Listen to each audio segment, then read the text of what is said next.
stream should be good now. Hello everybody. Let me link it real quick. Gotta notify the Discord as usual.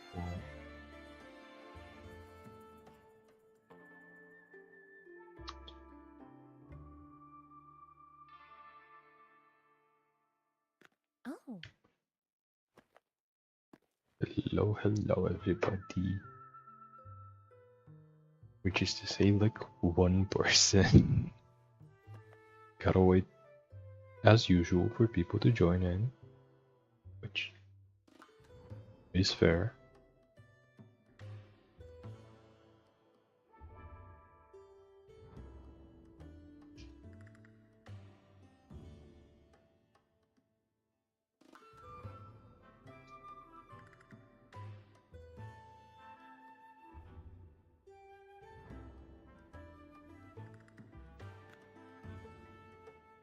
Self-awareness leads to wisdom.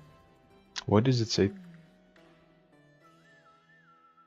3 people are watching. Why do I not believe that?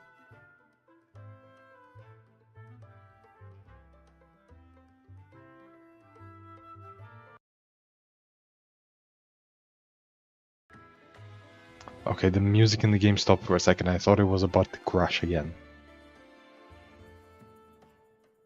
But no, we're good. Okay, I've got the YouTube link. I've got the What am I supposed to do? Twitch link. Whoa.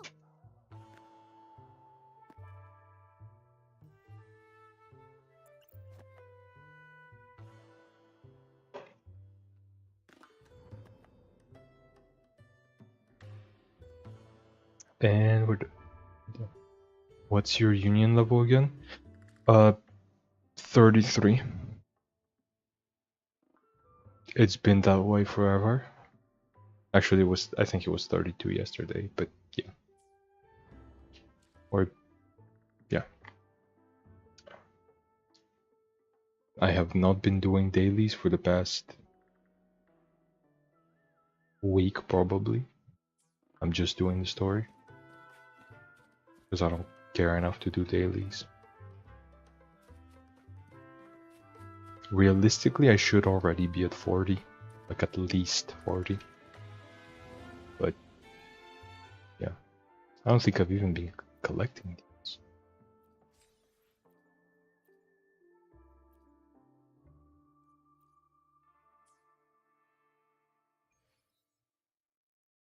Did you get the new Voyager convene? No. Why would I?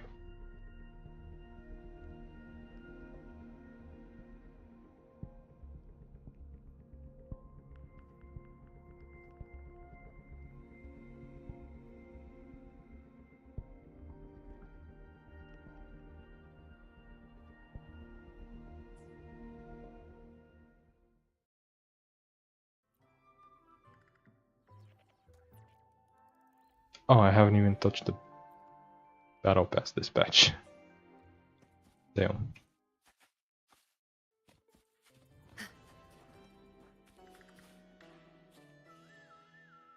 Anyway. Story time.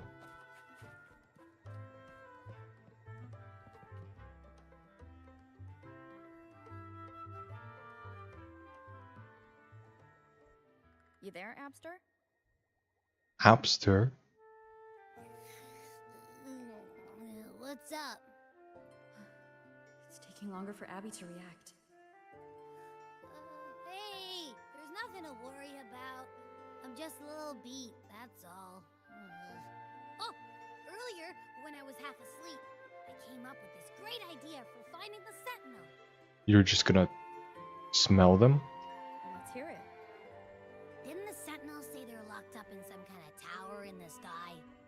Well, how about I just fly up there and look for it? Easy as pie. Honestly, not a bad idea. The tower is either too far to see, or it's totally covered by clouds. Otherwise, we would have seen some sign of it on the ground. But That's why Abby can fly up there and look through the clouds. Yeah, that's not a terrible idea as long as Abby has the energy for it. In the shape you're in, are you sure you could fly that far? Yeah, I did say as long as Abby has the energy for it. Hey, come on! It won't hurt to try. The cliff at Eglet Town would be a perfect launch pad. Also, I gotta check the settings. Okay. Only the newly created accounts get that then? I mean, probably. I mean, new account just to pull for Camellia. But fair enough, I guess. I mean, if I wanted to pull for a character, I would just wait. Like, they're probably gonna get a rerun at some point.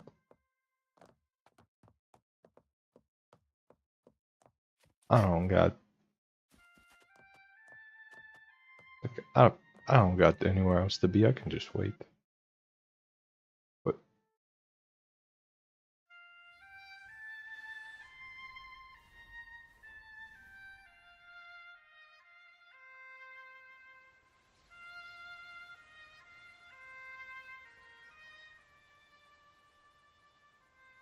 Oh, that's the elf lady. Jacona or whatever.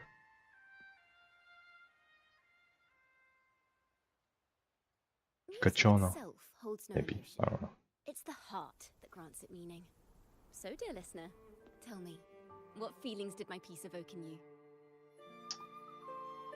Nothing. None of these, but I guess it was good ambience. Wow. A very valuable insight. Thank you. That brings me closer to completing my piece. Salutations, Rover.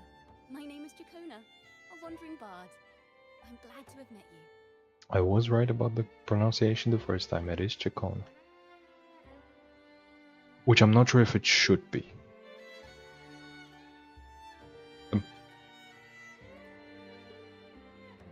I guess I'll just have to trust them on that one.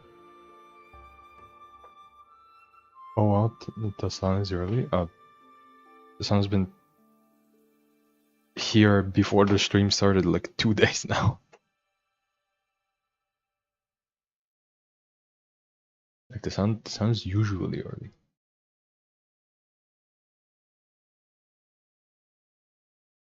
But yeah.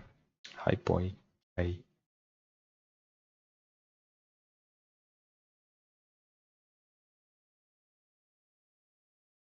Oh hey Carl, you didn't mention your impression of the previous act? That's cause nothing happened. That was such a pointless act. Like the carnival was literally so pointless.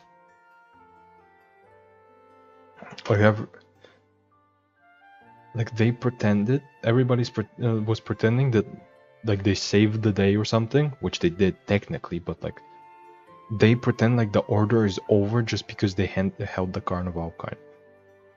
And it's like, no, the people are cheering just because the whale didn't attack them. Like legitimately nothing happened.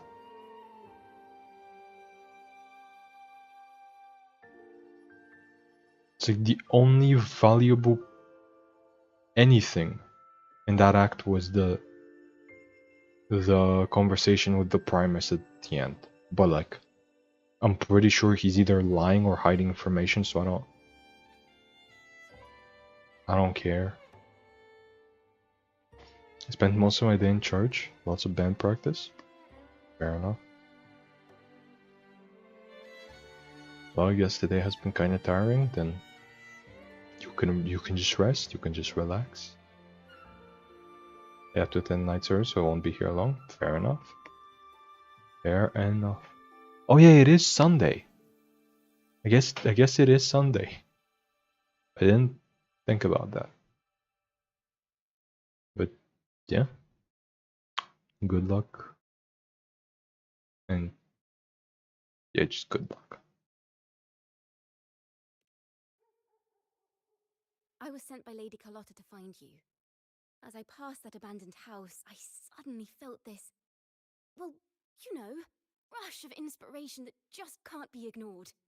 So I stopped to compose a piece. Fair enough.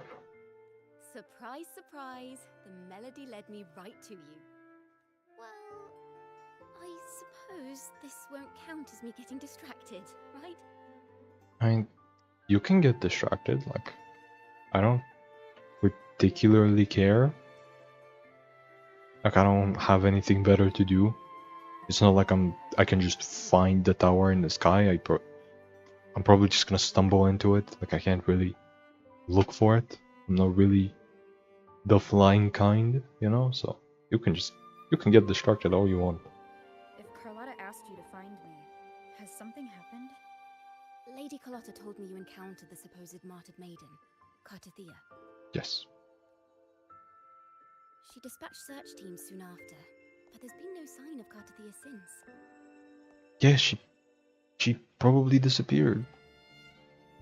Like, she disappeared right as we stopped talking. Of course she's nowhere to be found. That's why she asked me to use my forte to recreate the frequency you experienced at the time. To see if any details you might have missed become clearer. Recreate the frequency? Well, it's a little tricky to explain in words. Think of it like being in an immersive portrait. Can you tell me about your meeting with Cartathea? So we danced? No, we didn't dance. She danced, and then I asked to help, and then we chatted for like literally no time, and I learned basically nothing. So yeah. Good luck on the quest, Colin. The music is really good in Act 4. I'll have to trust you on that one. Bye guys. Bye bye. Bye bye. Speaking of days, even if you don't spend wave plates and stuff, you should do weekly bosses because they take so long to reset. I don't care. I just don't care. Like, what are the weekly bosses gonna give me that I actually care about? It's not like I'm leveling up my characters or anything like that. I'm not. Yeah, I just don't care. If I need the materials, I'll just get them at some point later. The more details, the better. Even the smallest things count.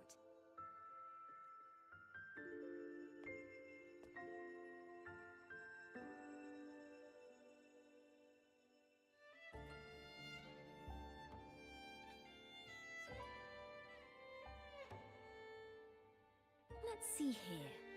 Tweak a few notes here. Some emotions there. Textures. That should do it.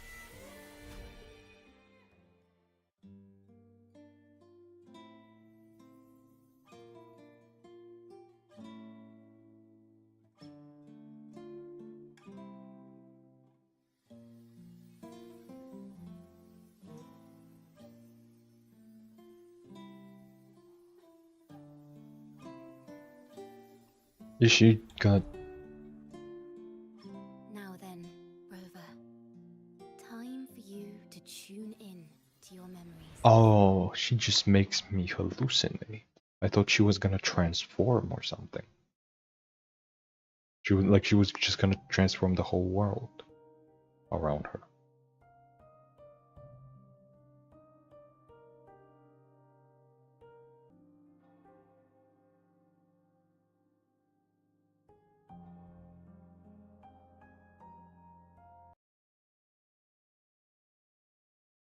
Don't tell. Hey, guess what happened? Guess what happened? This has been happening the past 2 streams as well. Guess what happened? You would never guess. It's never happened before in the history of ever.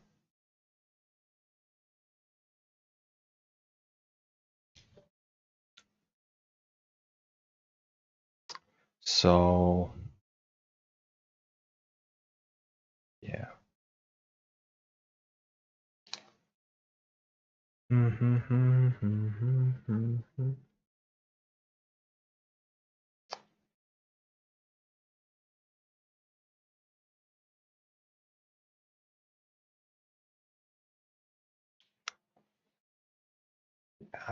Uh-huh. So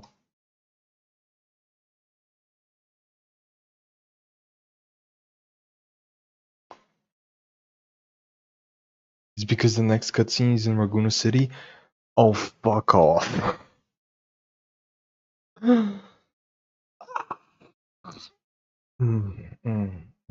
Or Rinascita, the city, I forgot which is which. It's in Raguna. It's in Raguna. Rinascita's the country.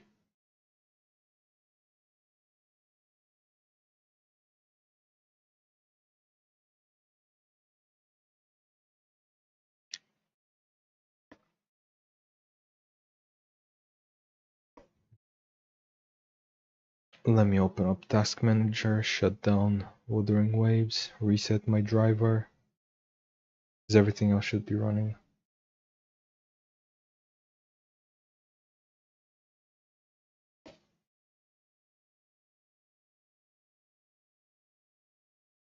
Like I'm not restarting my whole PC this time.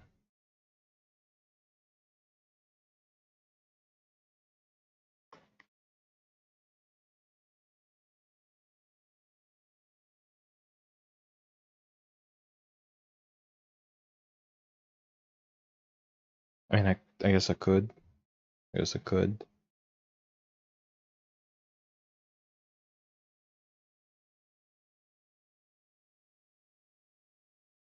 Oh, there we go. Task Manager. Things are loading. Yo, you joined at the worst possible time. My game just crashed. So I'm just resetting everything real quick. But, yo.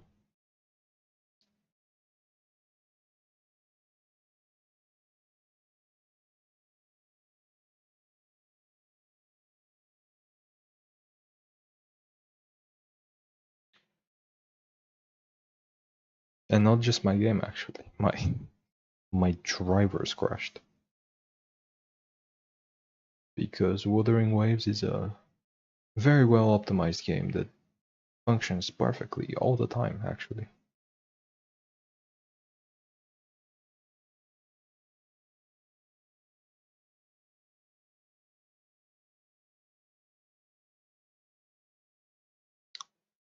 Okay.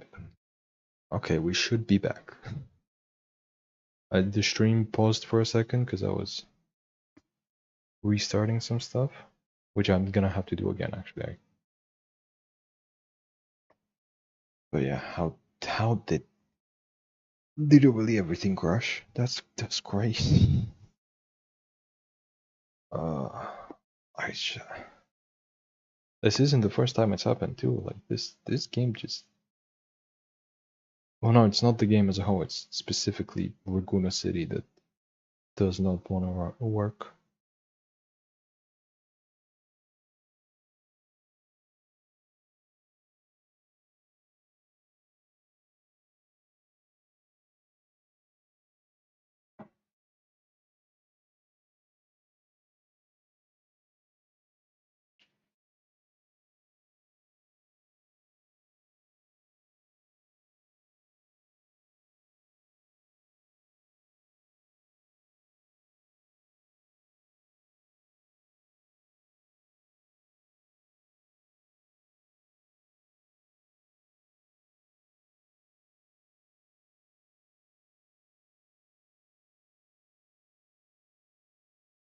Oh, why is this taking so long?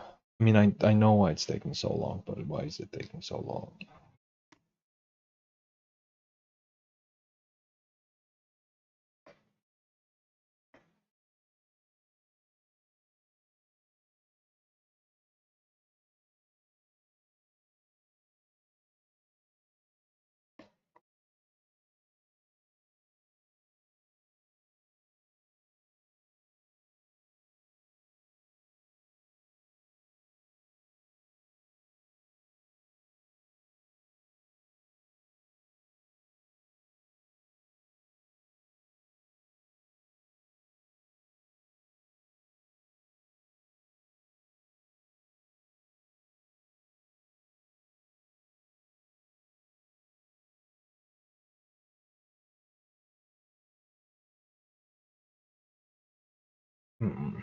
This is actually just.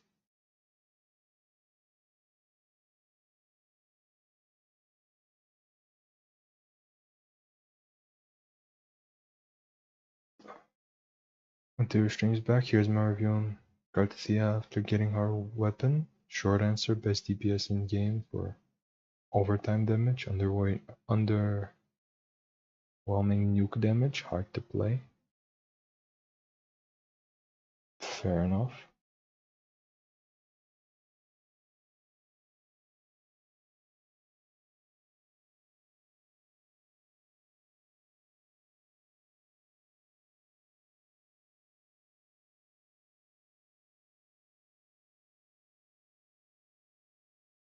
Okay.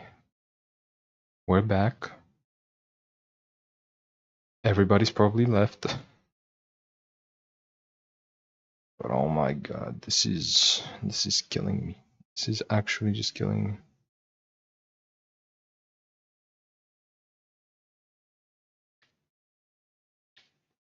Select the live sources.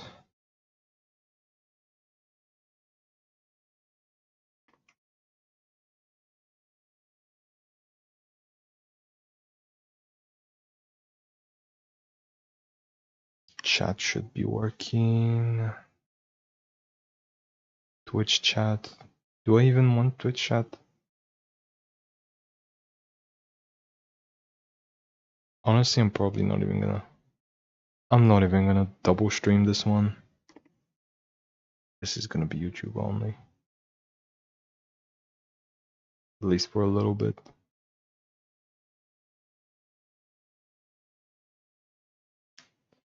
Should it be YouTube only? I don't know.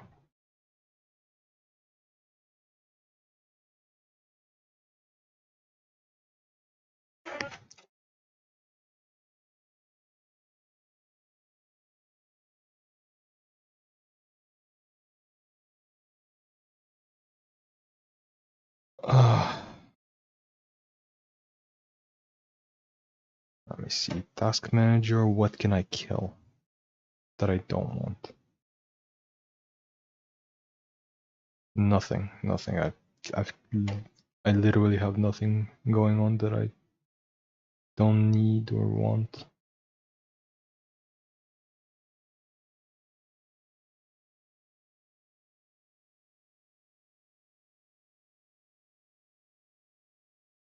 Yeah, I think I just gotta hope and pray.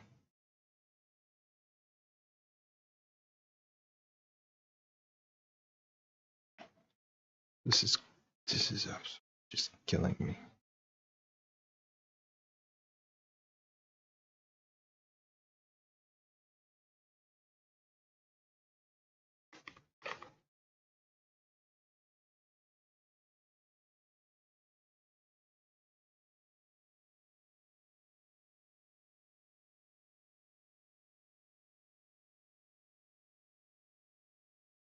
Apparently there's 3 people watching, says YouTube. 5 people watching, says YouTube.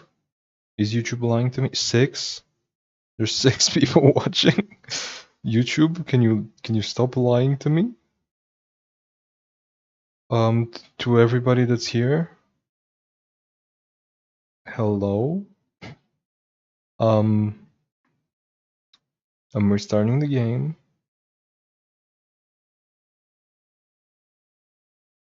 As you can see on the screen.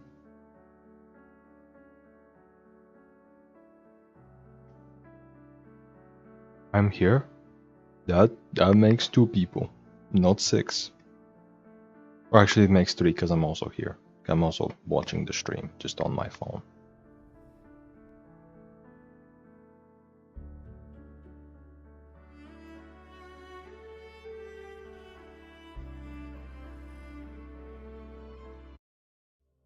But yeah, you know what? This time I tried launching the game with DirectX 12, which is a bad idea.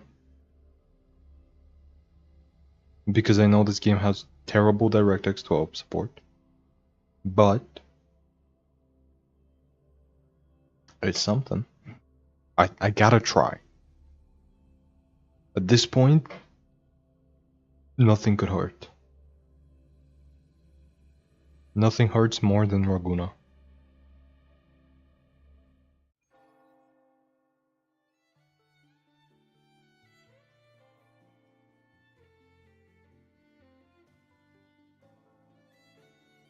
Ooh.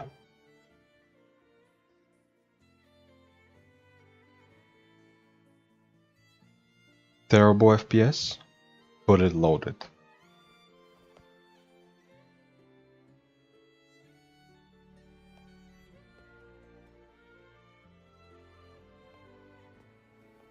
For those watching this in the video, my game straight up crashed. So the FPS, the low FPS is better than no FPS, let me tell you that much. I mean, I'm supposed to see the past from another perspective?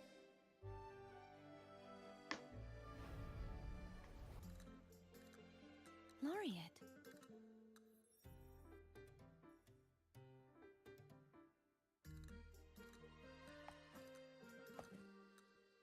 Why did it zoom into her feet specifically?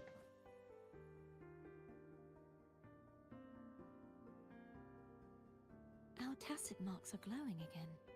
It appears there is a special connection between them. Yeah, just like Joy, I probably like I'm probably the one that like controlled the Sentinel at some point. So yeah, maybe.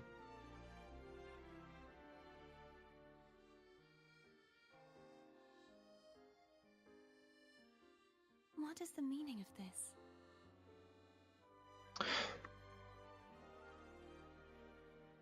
Should probably remove the restart game text. You know what's funny? I did. I clicked remove, but I gotta confirm to remove the text.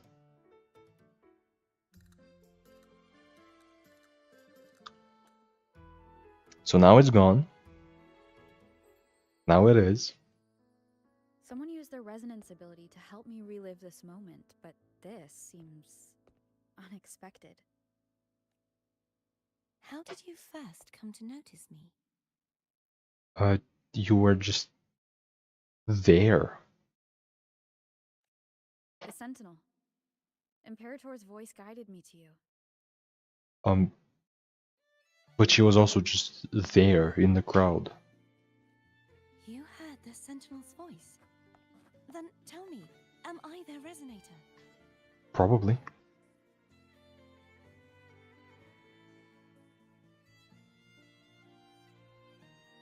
Well, Imperator called you the Lost, and Primus Fenrico claims you are the resonator for Leviathan through Nodian. Hear me out. Fleur-de-Lis is the resonator for the Threnodian, and Cartessia is the resonator for Imperator. And they're connected. Like they're like both. Like they're technically both the resonators. Like they're one, but they're the two of the. You get the point. You get the point. But you really don't have any idea?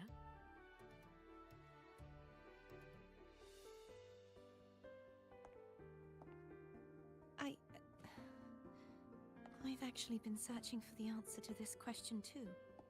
He figured it out. No shot. That's it. No shot. That's it. Cause like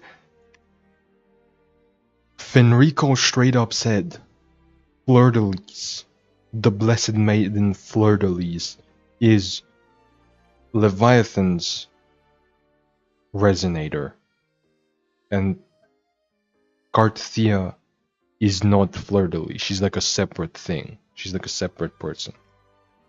So like, and like she's clearly connected to Imperator. So yeah. Dude, spoilers? I mean, I figured it out. Like, it's not spoilers if I already figured it out. Because, like, they're not trying to hide it very well. My memories are fragmented.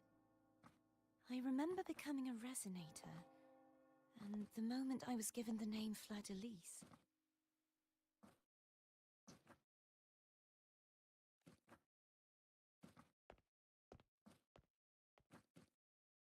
I also remember fighting something, but the details and the outcome of that battle are lost to me. You seem deeply concerned about the Sentinel. Tell me, why is that? Because I want to talk to him. Yeah. Abby needs a doctor. You rang? Whoa! Check it out! Our frequencies got split apart.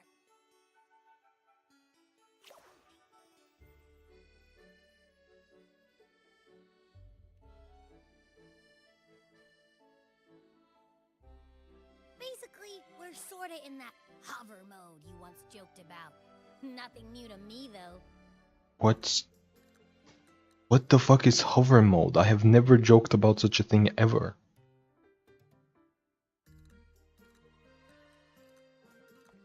This must be the frequency that's entangled within you. Is it some kind of echo? Yerp.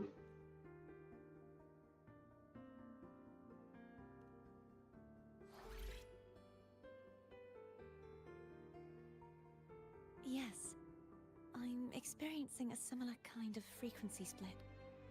No, there is little that remains of my resonance powers. Okay, so the frequency split is like your Fleur-de-Lis is a different thing from you. And yeah. They're not even trying to hide it. Like, it's so obvious. I feel its frequency weakening. I understand why you're eager to find the Sentinel. You said you heard the Sentinel's voice. Was there anything else they said? Tower in the sky. They spoke of being ensnared in an inverted tower suspended in the sky. Yep. Ensnared? Does that mean behind the seals there's...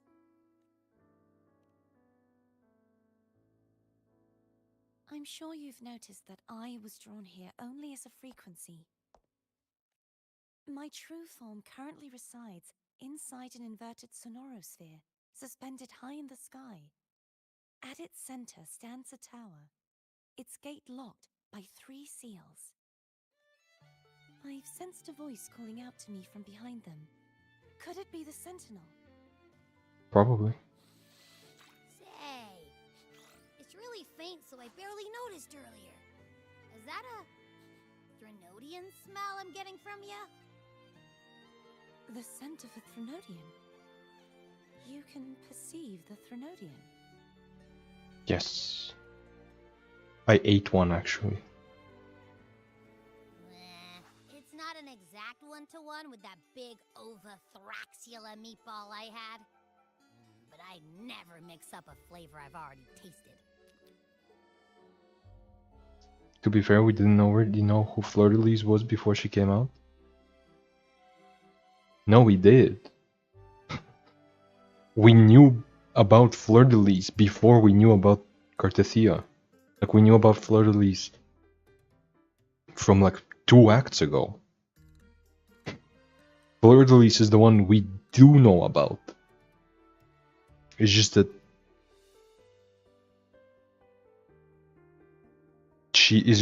she calls herself something different. She almost called herself Fleur-de-Lis and called herself Cartethia instead. So it's like they're clearly the same, but they're different. Like they're connected, but they're different. So it's like, yeah. Abby has a nose for these sort of things. We came across Threnodian powers before in Jinzhou.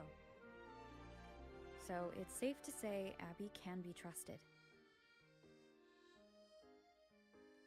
Do you think I'm the Threnodian's resonator? No, I think the other one is. I think it's Fleur-de-Lis. And I think you're Imperator's resonator. And I think Fleur-de-Lis is the Threnodians. If we're making assumptions, let's err on the optimistic side first. Given your current situation, it is possible you were affected by the Threnodians' powers during your battle alongside Imperator. That could be the reason behind losing all your power, too. I take it this theory would benefit you as well. Technically, yes.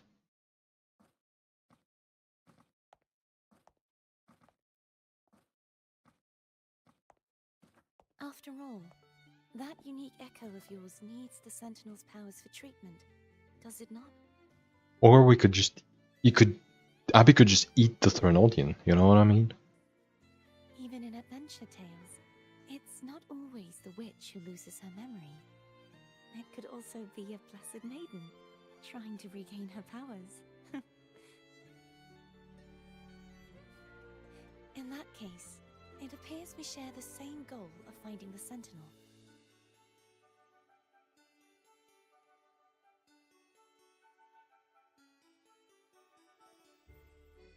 Spending so much time alone in the Sonorosphere gave me plenty of time to consider countless possibilities.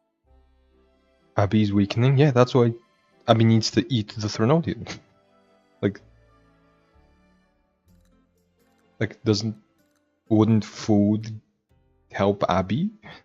Like, Abby needs to eat frequencies, so I can just let it eat the Threnodian. I can just beat up the Threnodian, and Abby can eat it.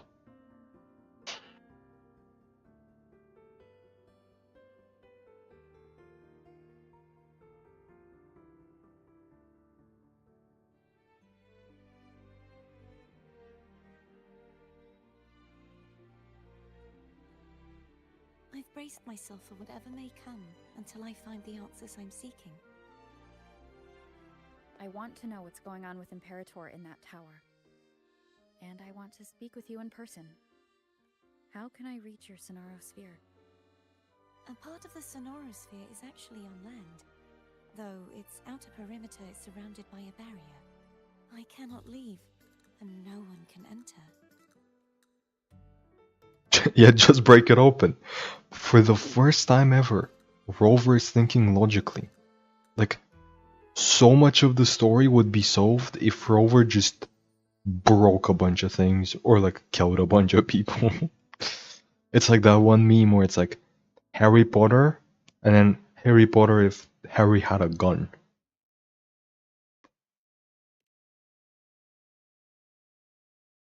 I'm afraid that won't do. Why not?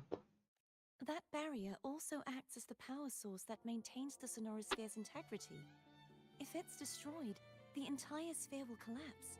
So wouldn't that just set you free? That's exactly what you want, right? And the ruins, along with the tacit discords it houses, would come crashing down on Raguna. It would be catastrophic. So evacuate the people? Are we stupid? Can't we just... I mean, destroying the city is bad, yeah, but like, what else could you do? Like, either you're not gonna be here to protect the city, and so it's gonna get destroyed, or you destroy it now, but you can evacuate the people first. It seems like this is the better option. Let's do some damage now so you can prevent damage later. You said no one can get in. Has anyone tried? Probably. Yes. I've occasionally sensed someone wandering outside the barrier, as if searching for a way inside. Probably for Exodus, to be honest with you, probably for Exodus. Perhaps they know something. Any distinguishing features? Almost like a deep-sea jellyfish. Lorelei? She looks kinda jellyfishy.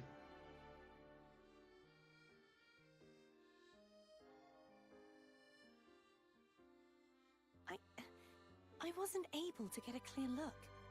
I can only describe the feeling I got from her as a resonator.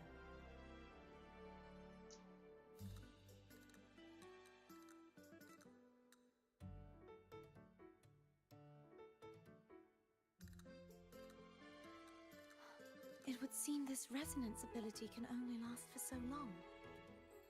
I'll look for a way to find this person you mentioned.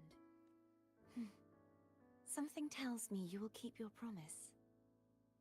No matter the outcome, this may be my chance to find the answers I've been looking for.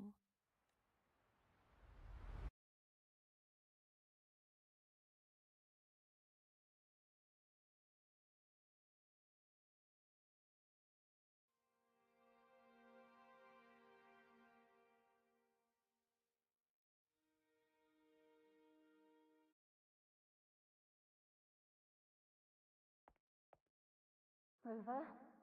Rover! Oh, thank goodness. You're finally awake. How are you feeling? Any headache, tingling feet, upset stomach?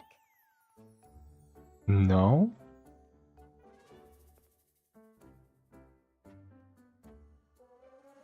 Phew.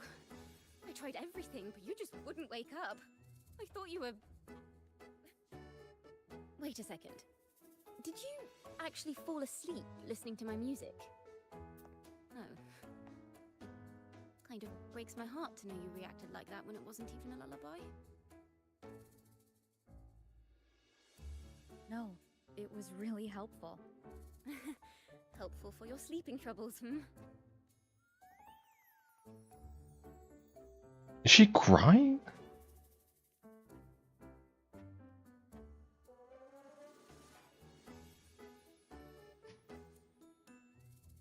Wow. So my forte created a special connection that led to some unexpected developments. The girl, is she friend or foe? What truths lie behind the seal, and who is that mysterious wandering figure? I have a feeling this is going to be a very exciting song. Even the cat is looking at her weird. I guess it's looking like a cat. They always look at people weird. I'll pass this information on to Lady Carlotta. So, what do you plan to do next? Who the fuck? Pardon the intrusion, my lady. My name is Sebastian. As per my lady's instructions, I have been entrusted with the honor of inviting you to the Phasalia estate for a discussion. The Phasalia family? The one that's likely worshipping the Threnodian? Why does she want to talk with me?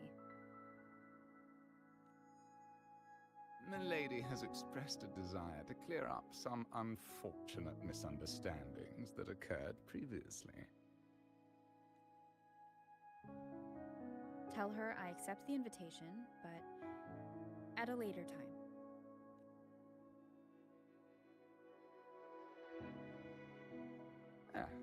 I will convey your message to Milady.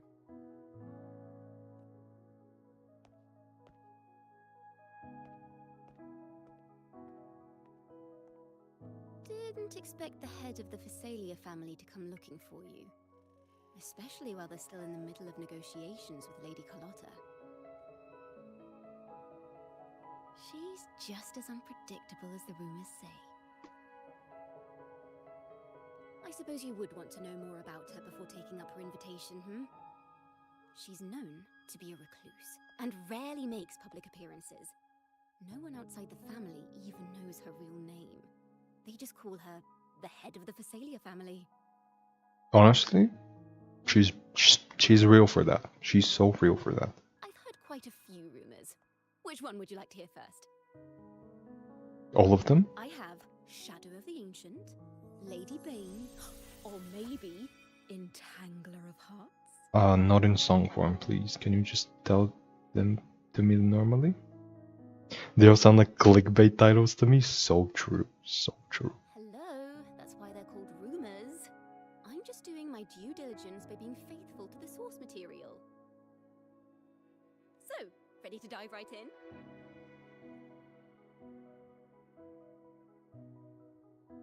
Yeah, just give me a quick summary. Long story short, the Phasalia family was one of the first to set foot on these islands and establish order in Rinascita.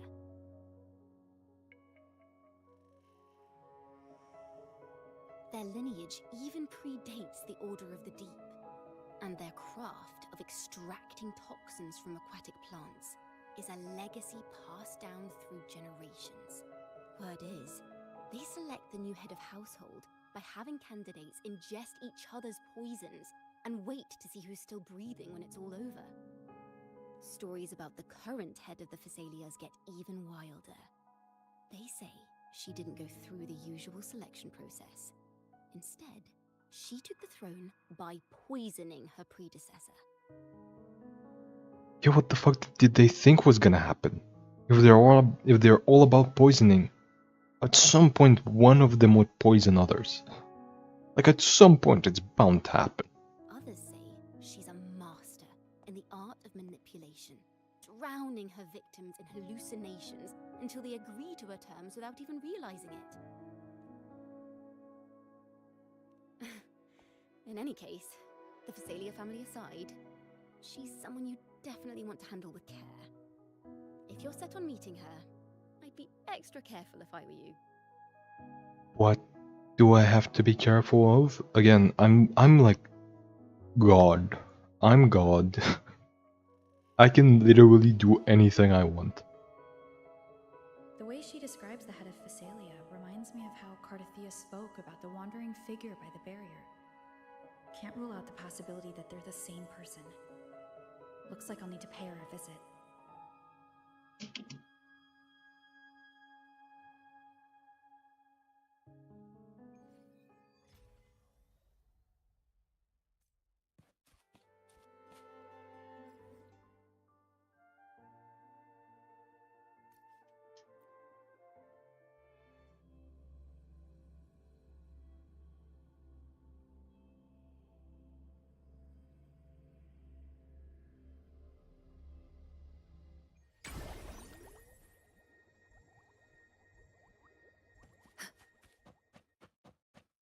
Hello. I received Chacona's memo. To think the head of the Phasalias approached you when I was still in negotiations with her emissaries. Was it meant to be a diversion all along? They invited you and you alone. As a Montelli, I'm in no position to intervene. That being said, if the Phasalias try anything against you, I'll get you out. Even if it means storming through their front gates. In the meantime, I'll keep looking for more information and the person Cardathia mentioned to you. I'll call you as soon as I find anything. Got it. Now, if you'll please just...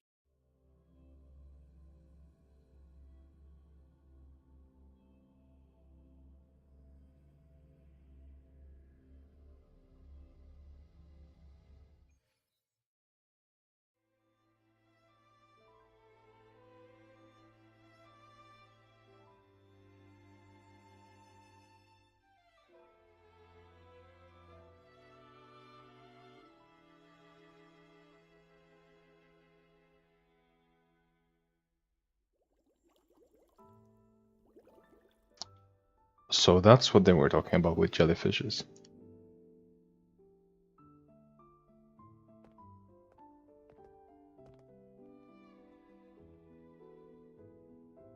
One moment, please. I shall inform Milady of your arrival. That won't be necessary.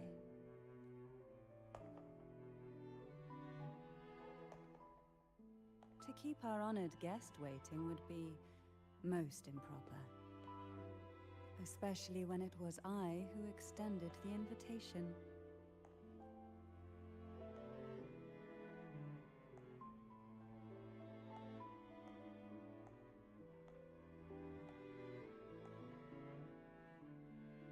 Cantarella Phasalia, 36th matriarch of the Phasalia family. I'm pleased to make your acquaintance. Honorable Laureate, the new crown of the Carnival.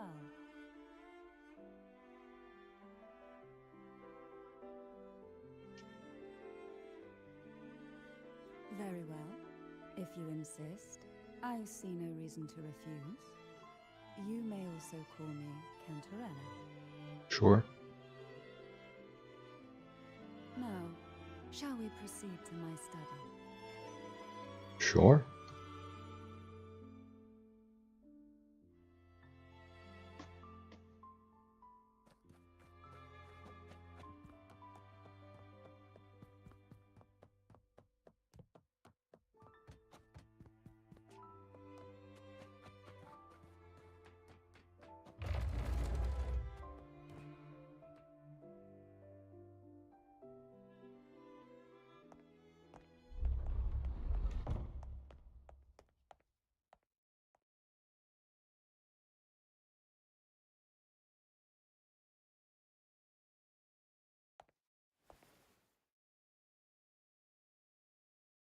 Won't you have a seat? Oh, I thought I was already sitting down for some reason. I hope you'll accept this tea as my way of apologizing for the incident with Gilberto. Members of the family may have troubled you, but there is no stain that can't be washed away. Every sorrow has its own way of fading, don't you think? Is she trying to poison me? You still hold a grudge? Won't you accept my apology? No.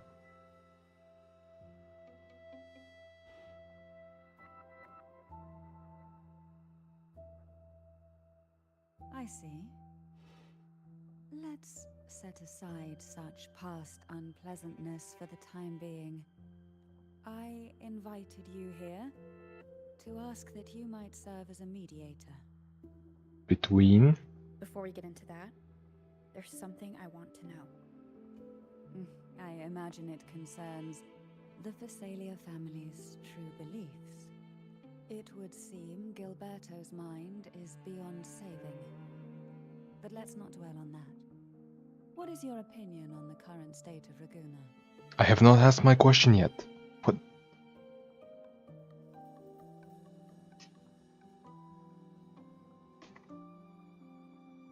So you've noticed something is amiss? As expected, from someone who's felt the weight of a Threnodian invasion firsthand. And what exactly do you find most unsettling? The Order? Why haven't the Threnodian and the Sentinel ever shown themselves? No, that's not the unsettling part, it's the Order. Let's be very clear. If neither the Threnodian nor the Sentinel show themselves, everything's fine, because the Sentinel's here to protect from the Threnodian. So if the Threnodian doesn't show up, the Sentinel doesn't need to as well.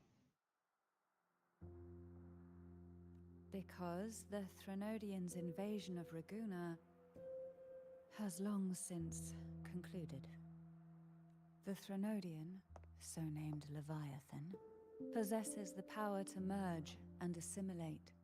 It uses distorted beliefs to spread a spiritual plague that slowly devours civilizations from within. Though the previous two attempts were thwarted, the tall mast of the galleon that is Raguna has already been snapped in half.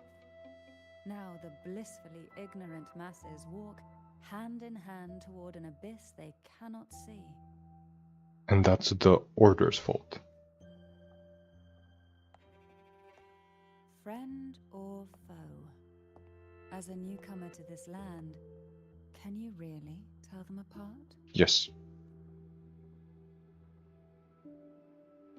Are you implying the Order worships the Threnodian? Yes!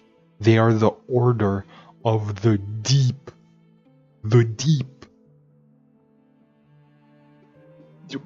Where do you think the Leviathan is? In the sky? No!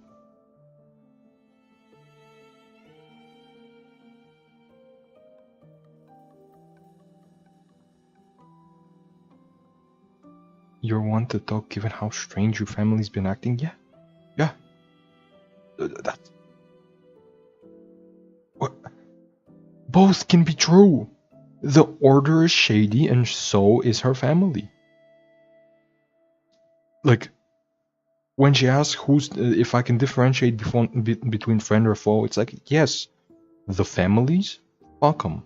The order, fuck them. The regular citizens, they're cool. That's it.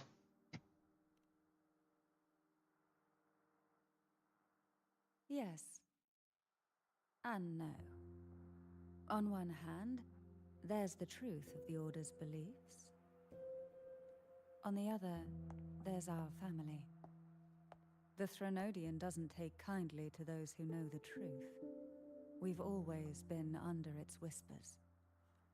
Once the soul fractures, the mind will follow, until only a puppet remains. Now that we've come this far, there's nothing for me to hide. My only hope is that once you learn everything, you will carefully consider my request. You have not given me a request yet. You told me that you want me to be a mediator, but you didn't say between what. Come, the truth you seek lies in the deepest part of the castle. Like, am I gonna be a mediator between the families? Or between the Threnodian and the Sentinel? The aroma from these plants. It's the same scent that was in the study. This is it.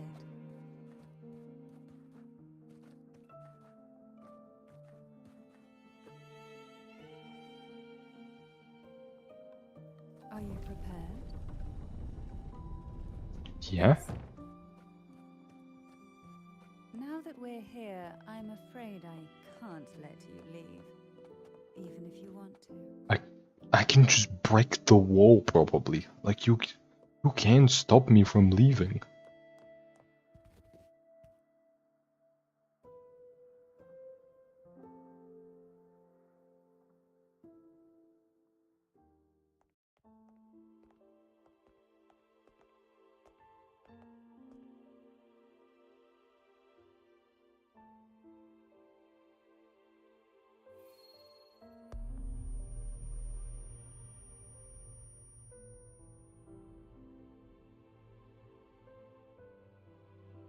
Just as I expected, the Threnodian took notice of you the moment you learned the truth.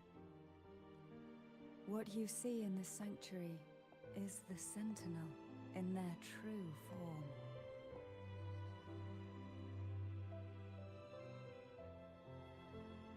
A majestic steed that galloped with the wind, not a creature of the ocean's depths. The Order worships a half-horse, half-sea creature divinity, a form the Sentinel assumed only after being corrupted by the Threnodian. Although the Sentinel's will has yet to fade, who knows how much longer they can endure.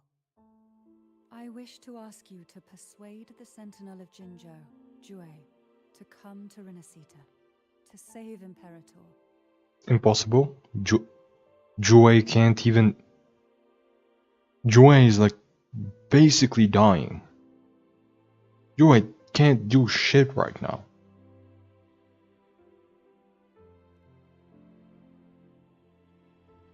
Both Jinzhou and Jue owe you their future. That makes you the only person capable of this task. No. No, I don't think anybody is actually, because Jue can't fix this.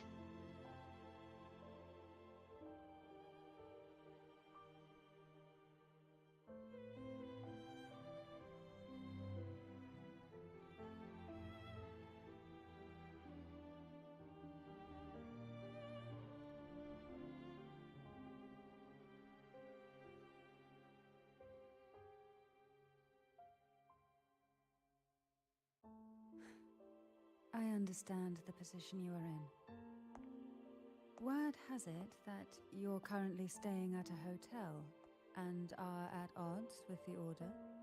Yep. Perhaps a stay at my estate would suit you for the remainder of your time in Rinascita.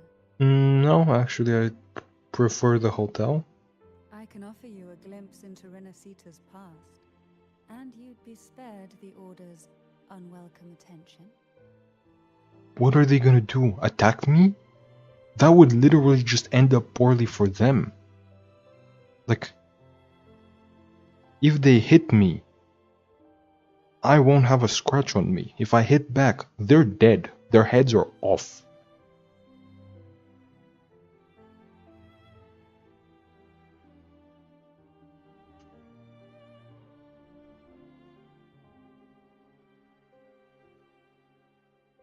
I think that message got censored. Which one?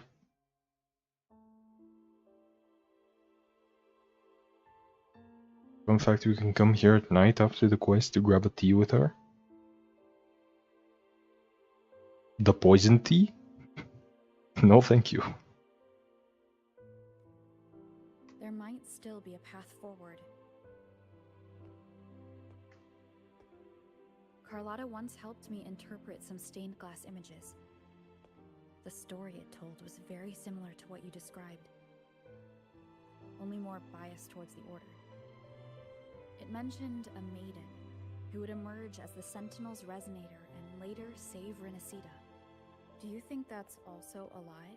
No. Care to elaborate?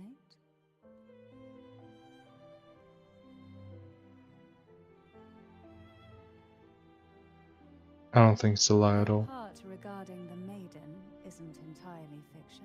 Yeah?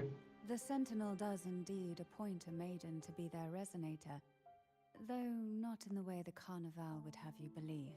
Yep. No. It's through resonance with a very particular artifact.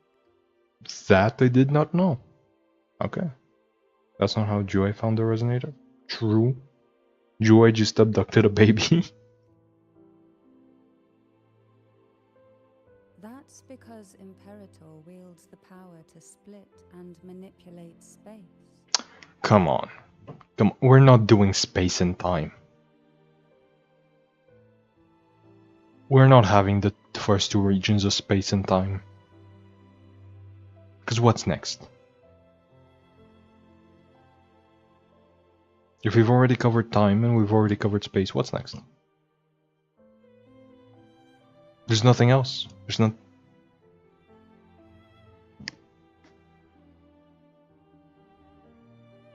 With it, they can withdraw a portion of power.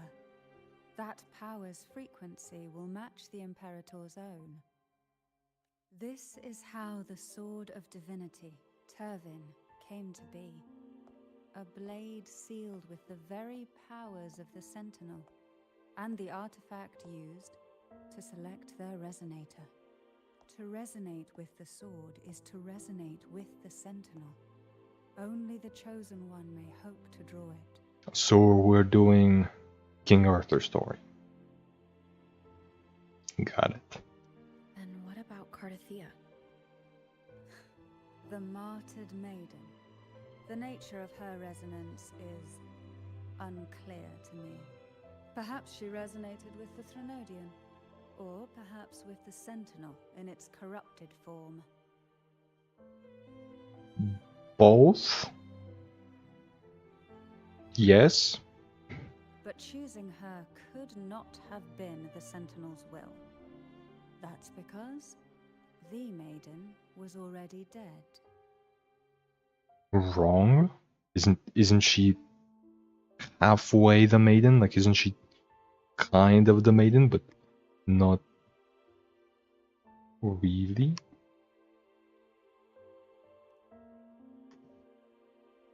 In the past, each year the Phasalia family would hold the divine trials to select those with the strongest will. These young women would attempt to resonate with Turvin's powers. While overclocked, of course. What do you mean, of course? Why the fuck are you overclocking them? Stop. Though none succeeded, some saw fragments of the truth hidden within the resonance. I was one of them. There was a moment where I glimpsed the Sentinel's corrupted form and the inverted ruins suspended in the sky. I also learned that only Turvin can break the barrier of that sonorosphere. When I awoke from that vision, I discovered a line of words inscribed onto my hand. I would never mistake my own handwriting. That is precisely why I'm searching for other possibilities. The words were... The maiden is dead. Yeah. Like she's dead, but she's also not. Like Fleur-de-Lis is dead, but she probably became Cartithia, who can transform or who can summon Fleur-de-Lis or something. Like she can probably either transform into her or she can summon her, and so they're kind of the same, but she's a new version of her. She's reborn, I would guess. An inverted ruin suspended in the sky. Her and Cartithia's descriptions bear many similarities. If turban is the key to entering the Sonaro sphere, it stands to reason that Imperator may have played a role in the sphere's creation. If I can confirm that turban was truly left by Imperator, at least it would prove that neither are lying. Cantarella said she was overclocking when she tried resonating with turban. That's exactly what happened with Jinshi. Could Imperator be trying to restore their power through a second awakening? If that's the case, my permission should cause a reaction. That's one way to confirm what they're saying.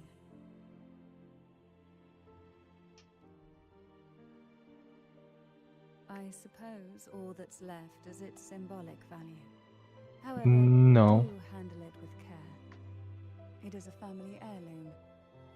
I've heard of your unique methods and formidable strength.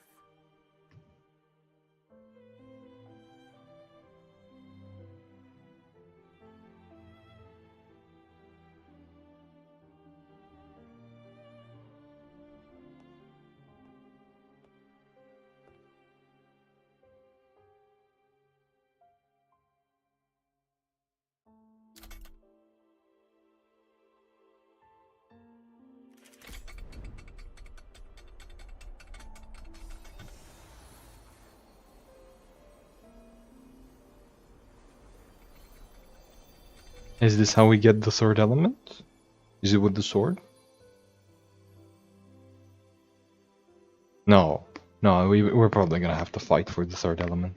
Rover, who are you really? God. God. You can call me the Blessed Maiden?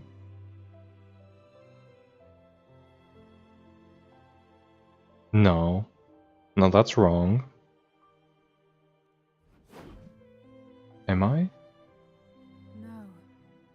You're likely a far more special entity. Yeah, that's what I'm thinking, because, like, I don't think we're the Blessed Maiden, because dying wouldn't make sense. I guess we did kind of, like, start a new life, but, like, we started it recently, so it's not the same. Well, I have some information and theories of my own. Care to hear them? Please, enlighten me.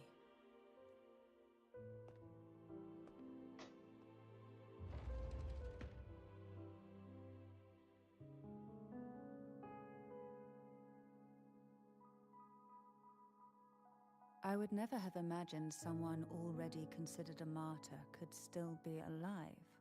What surprises me even more is the connection you have with the Sentinel. We Thessalians revere Imperator as our one true divinity. And yet, here you stand, the arbiter of the Sentinel. Would it be more fitting to address you as Master? I guess it would, but no, don't. Then, I present my request once more. Are you willing to help rescue our Sentinel and pull Rinascita back from the brink of chaos? Yes. But also, like, I'm not the maiden. What the fuck are they talking about? I am not the maiden.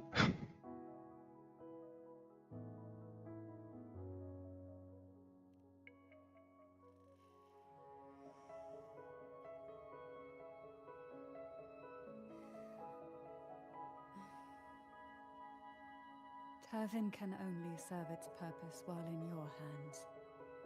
You should have it.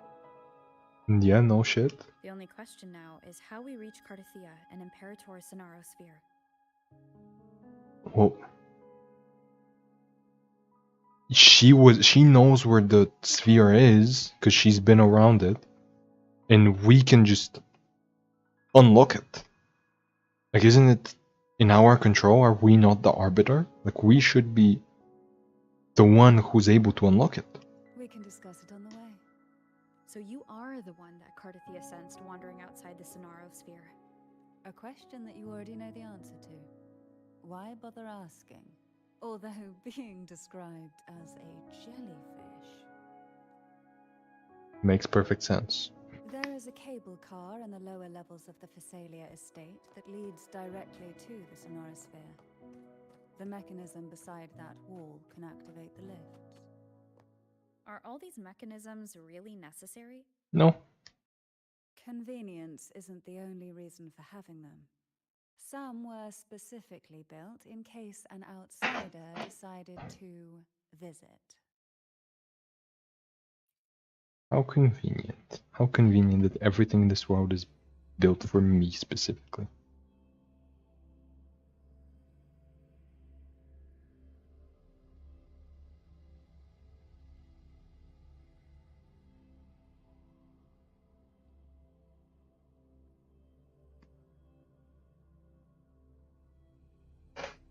Why do the Phasalias have a cable car that leads directly to the Sonaro sphere? Before it became a Sonorosphere, it was a seminary known as the Avenolium. The martyred maiden once pursued her studies there. A superficial harmony needed to be maintained between the Phasalias and the Order, and this underground cable car was intended to send scions of the family to school. The elevator is merely a later addition I had built for easy access.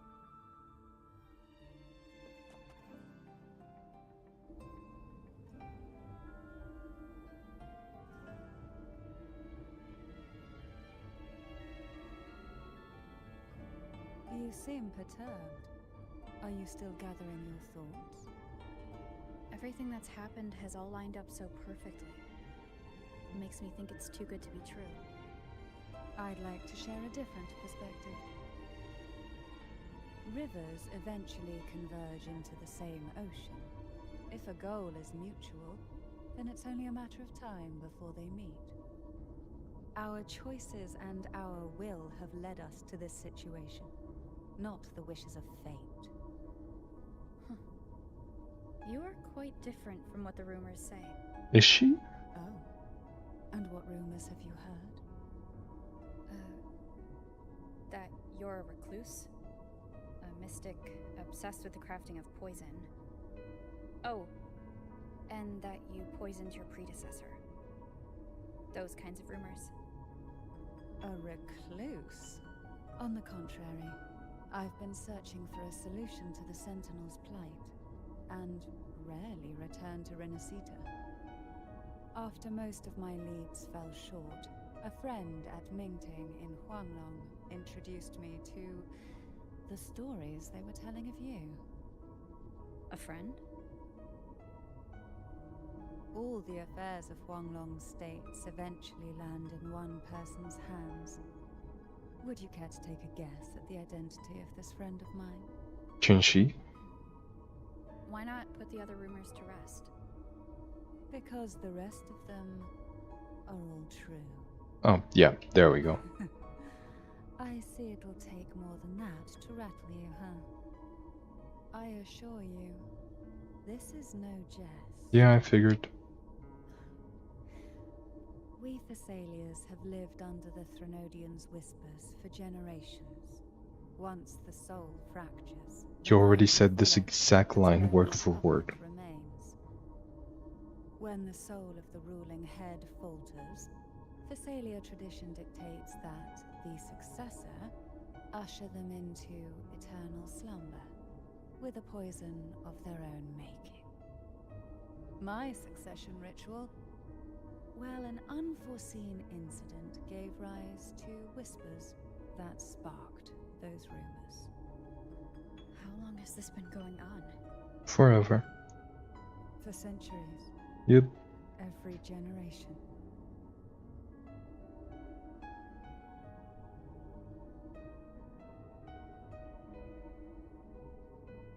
Outside, they call me the Bane, but historically every head of the Phasalia family has carried such a title. It just so happens that I am the most potent one yet.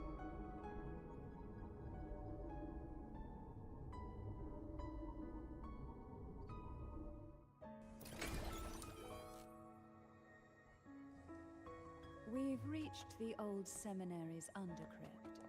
The gateway into the Sonorosphere itself lies at its center.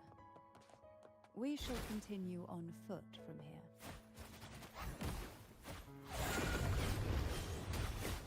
What?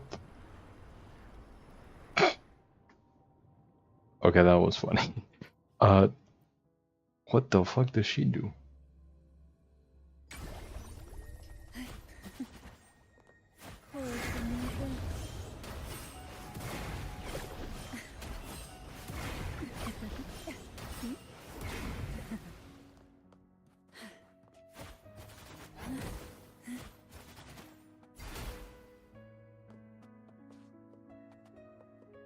Surge of deep tide caresses the waves.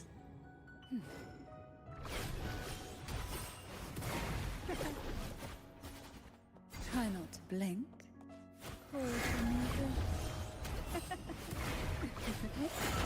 Surge of deep tides.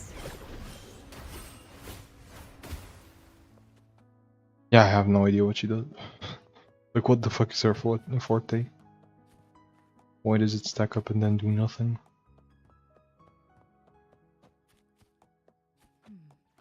Strange. This area was clear of Tacitus building. Oh, it only works in combat, that's why. Field nearby. Could they have come from the Sonorosphere? Oh, she heals herself. That's cool. Interesting. I've never seen such little creatures before. Would you mind sparing a few for me?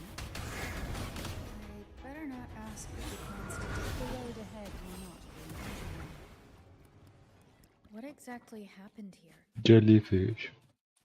The second dark tide.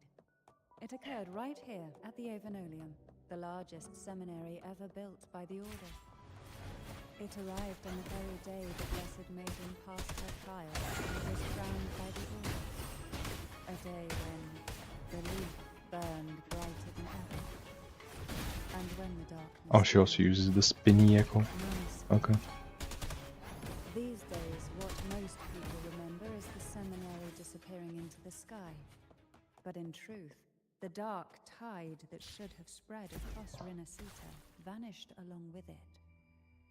Yet due to a lack of records, the second dark tide slowly faded from memory. I was there when it all happened, still an ordinary member of the family, watching it unfold from a boat just outside the seminary. It wasn't until later, when I resonate with heaven, that I gained a partial glimpse of the Sonorosphere's interior. Sounds like someone inside the seminary did something to stop the spread. Precisely. It could very well have been Cartathia's doing, but, as with the first time, there's also the chance it was the Sentinel who turned the tide. I can sense the conflict within you, the temptation to trust your maiden. But it's best to keep those thoughts to yourself for now. For the Threnodian knows where the heart is weakest, and it is there it strikes the hardest.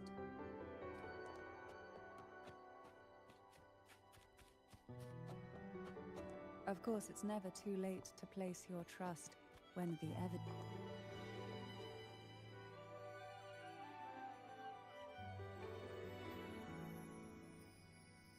The gateway into the Sonorosphere is just on the other side of this bridge. This is the furthest I've ever managed to venture.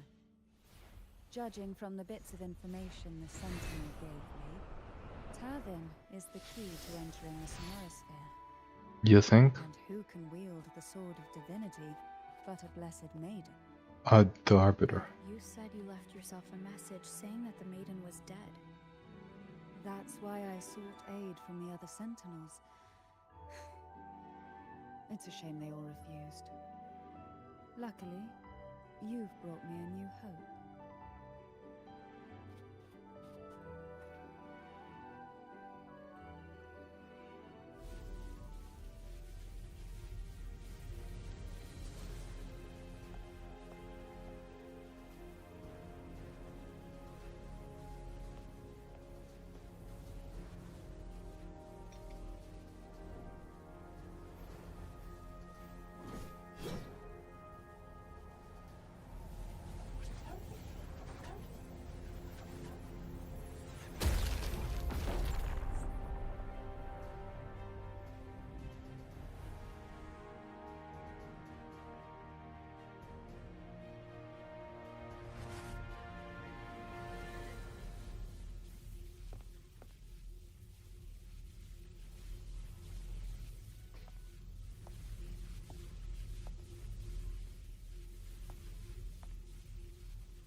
Oh, hi. Laureate, you have come. Greetings. I'm Cartathea, and you are?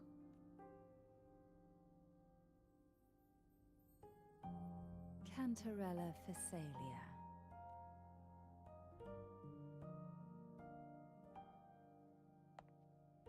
Oh, a Phasalia. It seems your ties with the Order are more complicated than they appear. I had the privilege of watching the Blessed Maiden's performance at the Carnival once. I'm rather surprised. After all this time, you still look exactly as you did that day. But you and I should be around the same age. I'm also unsure of what's happened to me. I've been searching for answers. This must be the sword of divinity. Turvin. The one with the Sentinel's powers sealed within. You shouldn't have knowledge of this sword. Memories flowed into my mind just as you entered the Sonorosphere, granting me information about the sword's origins. Oh, so that's what we saw in the flashback. Okay. Cantarella said that only those who resonate with Turvin are granted glimpses of its knowledge. Yep. And we did not actually Would you resonate try with it. touching it?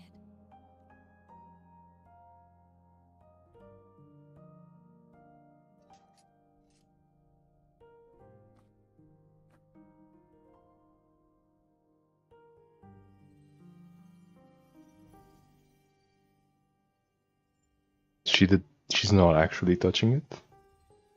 The question of whose resonator I am is now perfectly clear. If I am not the Sentinel's resonator, then that must mean...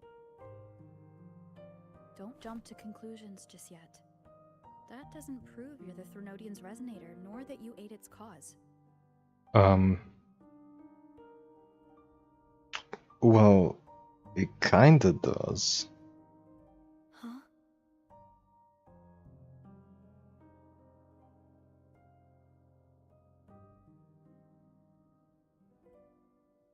After this, we go to Avenolium, the best place in war.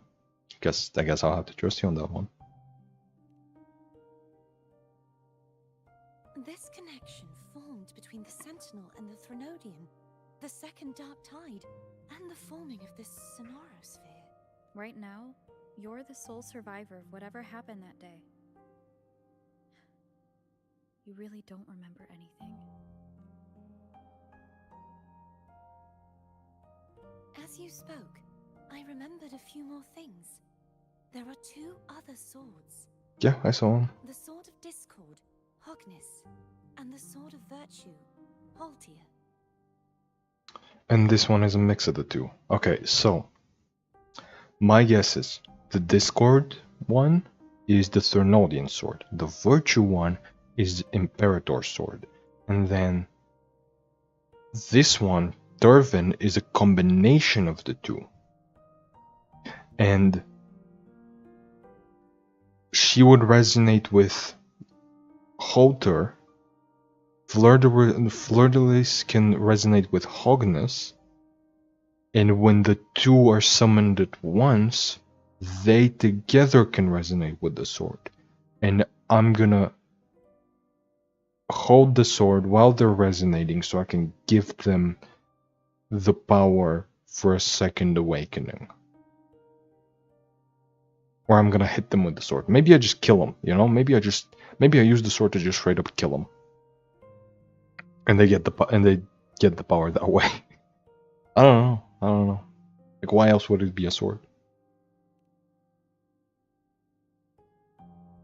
Yes. Did you see them too? Yerp.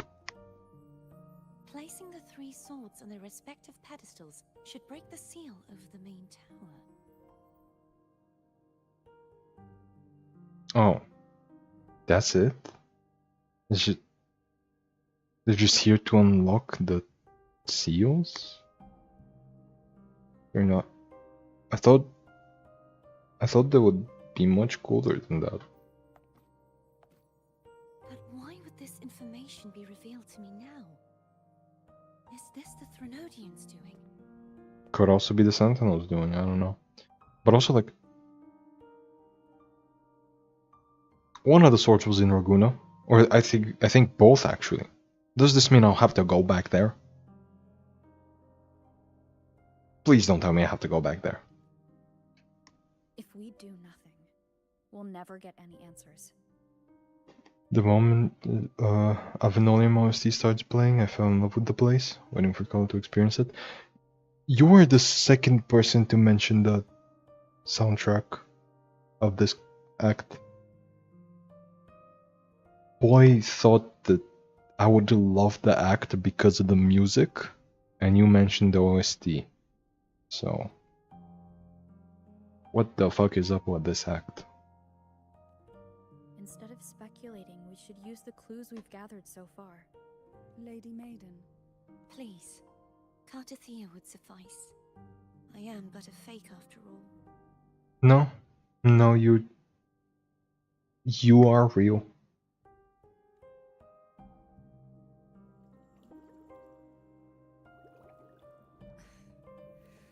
I've waited for this moment, this chance to save the Sentinel and my family. I will not turn back, even if this does turn out to be a trap. If the thought of the final answer troubles you, then I suggest you step aside. Rover and I will take care of this matter. No, I can just do it by myself. It's cool. Well, no, I probably need Cartathea. But you're the unnecessary part, actually. Funnily enough. Since you are willing to overlook the possibilities of a trap, then there's no reason for me to worry and turn away. Yeah. I underestimated your resolve. I'm sorry.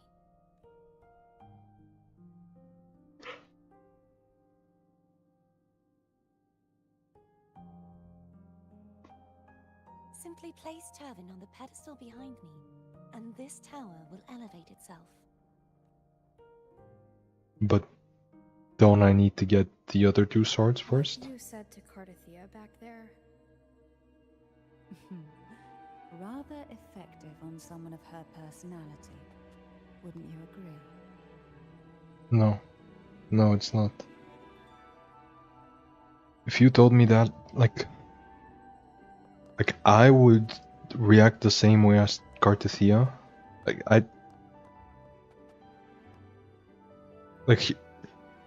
Of her personality, like, I am close enough. I'm not like Cartathea, but I'm close enough. And if you told me that, you would be asked to leave immediately. Like, if you held my chin like that and told me that I'm not gonna be a part of the thing that I was supposed to be a part of while I'm having imposter syndrome, like while my imposter syndrome is kicking in, you're leaving. I am not talking to you ever again.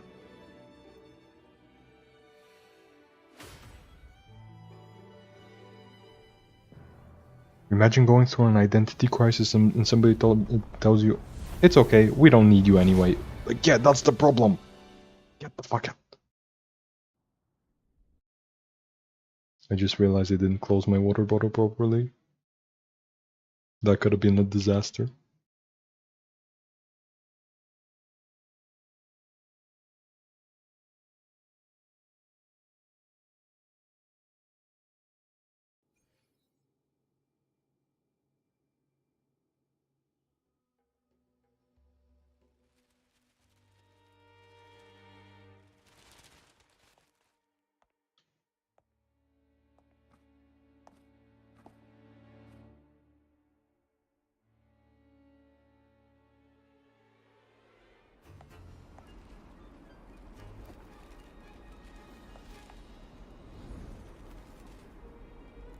Okay, I guess that's fair. I guess it is the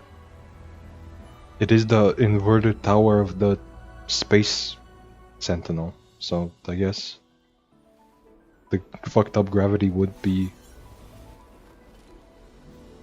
what's up with the place. Are you all right? The gravity that occupies this space is the opposite of what you're used to. It took me some time to get used to it too. Cartathea was in prison for decades, her mental state isn't the best. Yeah, that's the point.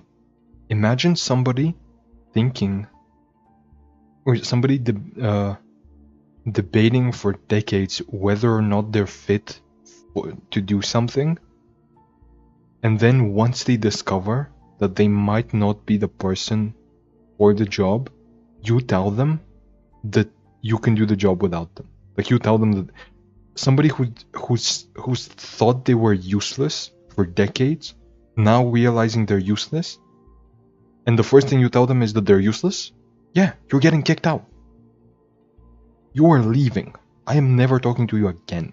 You know what I mean? Like, what the fuck was wrong with... Like, imagine you struggling really bad. Like, you having imposter syndrome, or like just maybe an identity crisis of some sort, and somebody holding you by the chin and gently telling you, you suck, you're not the one, yeah, I can do this without you. Which is not what she said, but it's close enough. like I would personally kick her out immediately. Like, this is my place, you're out now. I always keep my water bottle away from my PC. My PC is under the desk, and my water bottle is over the desk. There is literally no way the water could be spilled onto the PC right now, especially since the PC is on my left side, the water is on my right side. Like, there's, at most, I'm gonna spill water on some nothing. On nothing. There's actually nothing I care about spilling water onto, because I do have some documents here, but they're protected. Like, they're in a folder, so I'm just gonna spill on the folder. And it's like, even if I did spill, it wouldn't even spill on the folder, most likely. Actually, it would most likely spill on my mousepad. Not even on my mouse. Like, with the way I grab the water, if I were to knock it over, yeah, it would just spill on top. Yeah, on me. It would spill on me, actually. Now that I think about it, it would spill straight on me.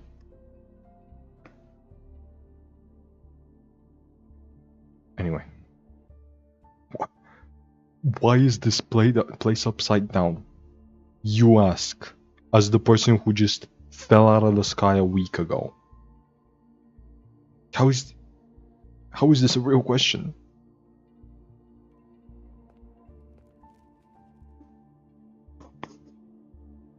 I believe it's to prevent them from falling to the ground. Yeah, them? The towers? Or the sentinel? The Threnodian as well?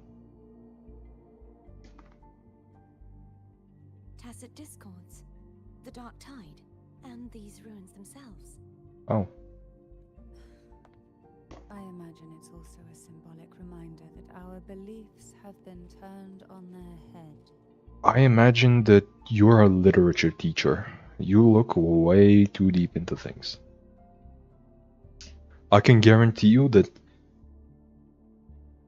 the Sentinel is not making an upside down tower that nobody can see as a symbol. Like if the people were able to see it, then maybe. But like the people straight up can't see the tower. So no, it's not a symbolic reminder. This view matches with what I saw at the time. Until you get used to the gravity here, I suggest we travel via phone. Well, what?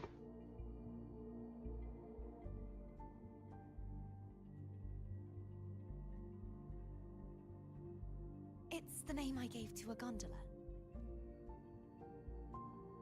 Fair enough.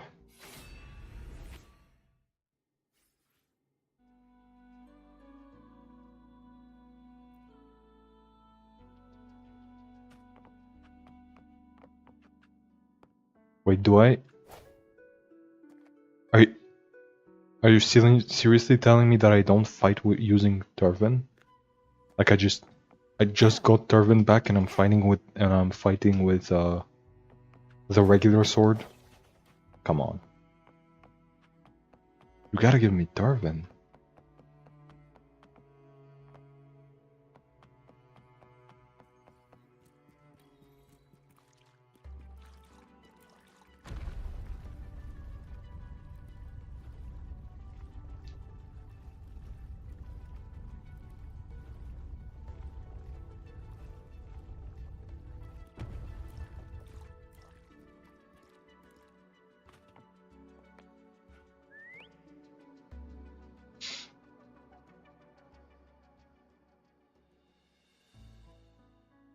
Where did the echo come from?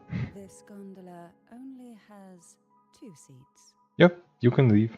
Oh dear, I completely forgot about this. So true, actually. I'm going with Abby. Both of you can leave. Isn't Abby living inside your tacit mark? Well then, the 2 of you go on ahead.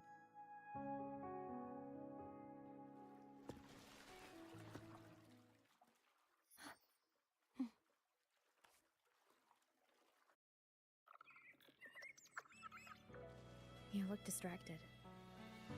Still thinking about what Cantarella said about fearing answers? My powers are very weak, and many tacit discords roam the Sonorosphere. Thus, I've been limited in the areas I can explore. All I can do is sit here, lost in thought, trying to figure out who I... We'll be arriving at the first water rise soon. A few details, if you don't mind. Feeling nervous? She did the actually nerd emoji The last face. time I tried to pass it like this...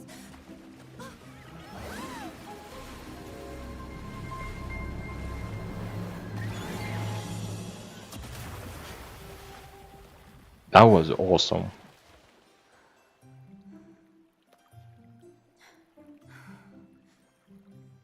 What the fuck is this scene? Girl games, what are we doing here? Girl games. Where were my manners?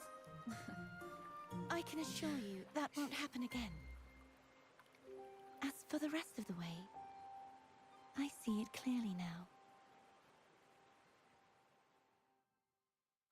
I don't think you see anything actually. Why was Zion black and white? What the fuck? Wind guide me.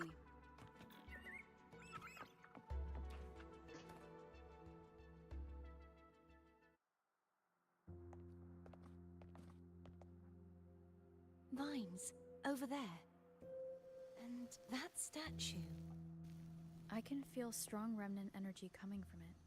The Order's remnant spark must be inside the statue. Legends speak of how the first Primus used it to purify the first dark tide. I see now. The lingering remnants of the dark tide must be trapping the spark. To release it, we'll need to clear away the remaining remnants binding it. Once we have the remnant spark, we can use it to burn through the vines. Is this part of the quest really necessary? Do we have to do all this? If the Threnodian created the Dark Tide, maybe Abby can absorb it.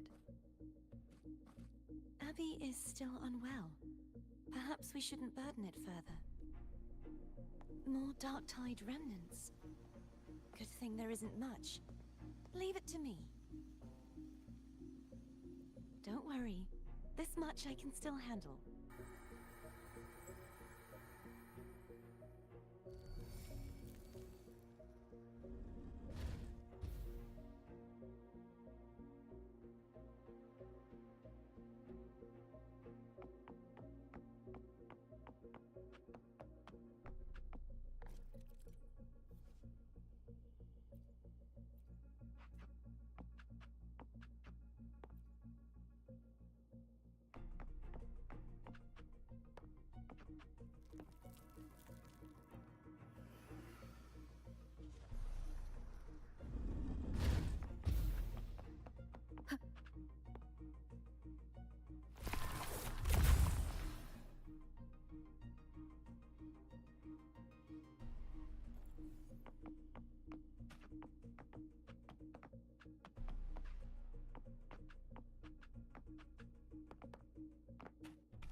The vines are remnants of the Dark Tide.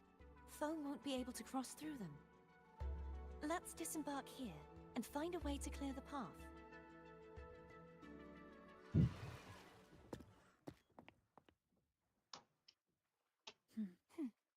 Another... yeah. Kuro Games. Kuro Games Limited Hong... What was their full title? Kuro Technologies Limited Hong Kong? Something? I think. It's kinda repetitive, you gotta do it like 5 times. Yeah, I'm guessing. Like they gotta... they gotta increase the playtime or something. Did you pull Cartethia? No. No, I haven't pulled anything. I'm doing her quest right now. I don't even know what she do.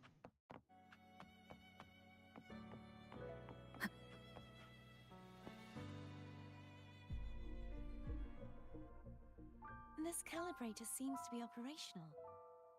One moment. That should do it. Why don't you give it a try?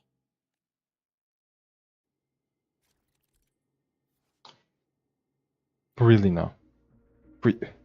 More... More mechanics. More puzzles that aren't really puzzles.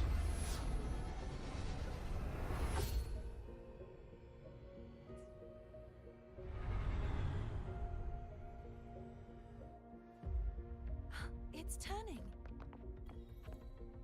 Rotate the gravity calibrator to change the direction of the gravity's pull. If we use this, we should be able to reach areas we previously couldn't.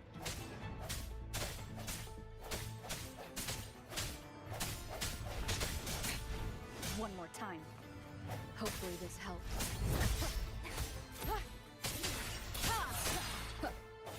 That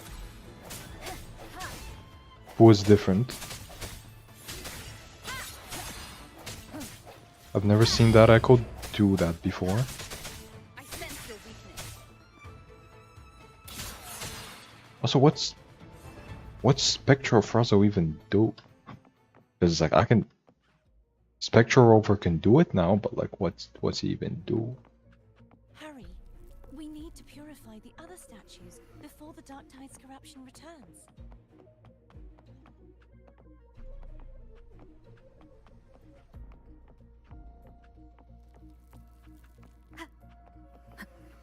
Oh, I need. This is a timed thing. Okay.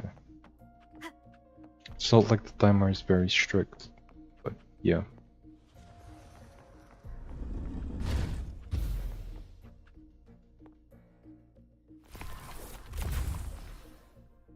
And then I grab the flame and then I throw it at the thing. Sounds like Foam's getting impatient. Let's head back. Tom can fuck off.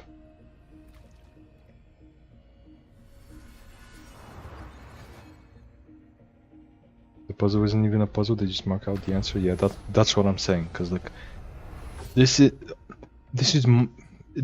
a fetch quest, but it's not a puzzle, it's a waste of time is what it is.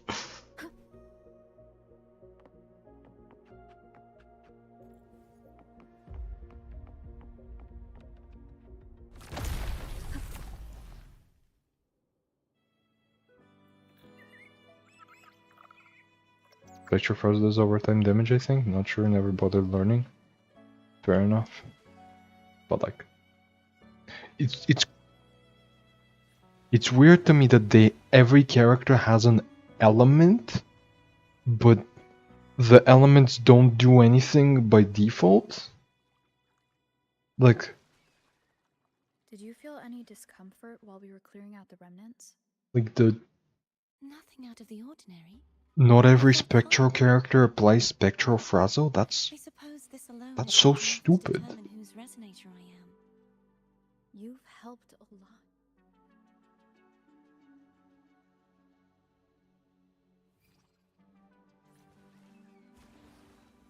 Worry about that for now.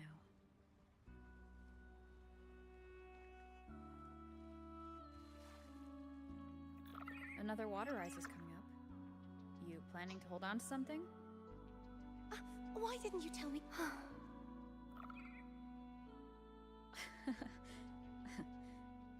By the way, you said the inverted gravity is to stop the dark tide from descending into the city. But all we've seen so far are just its remnants. That's because this very waterway we're sailing on used to be the dark tide itself. In these waters, gravity isn't the only thing that's inverted. It's very obstacles ahead. Let's get off here.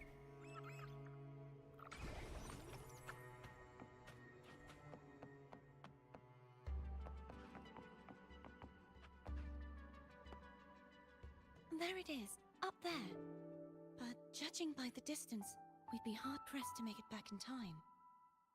Can you use your ability from somewhere in between to clear them all at once? I might not have that range. But there may be tacitite devices nearby that can help amplify my forte. Let's see if we can find one.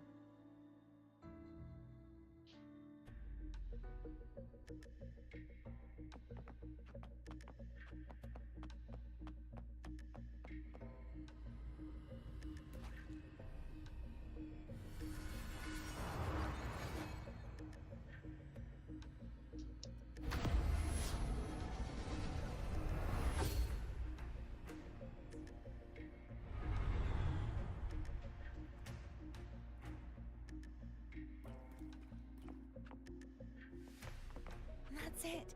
A tacitite device. Leave it to me. And a very necessary combat sequence. Hopefully this helps. Strike from the shadows.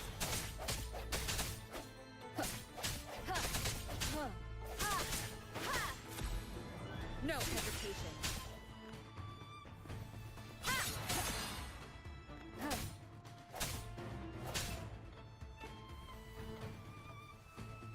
Oh yeah, Spectral Frazzle I sense your weakness. does deal overtime damage. Damage overtime. But it's like, not a lot.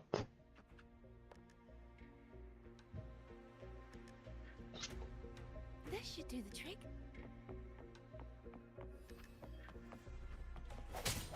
Let's see, does the Liberation apply it? No?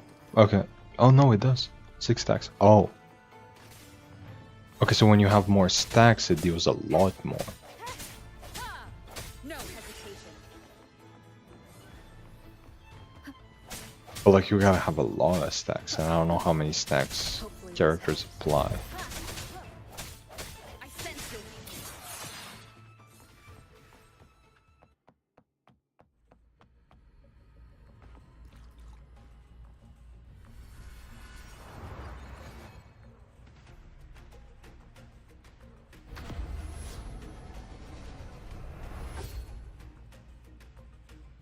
So much for being a blessed maiden, can't even call some weeds. Well, she's blessed, not.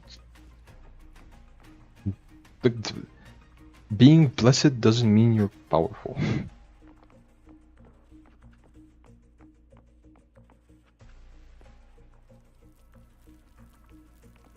Bow.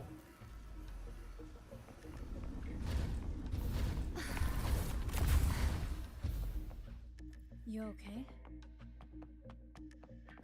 Just catching my breath. You go get the remnant spark.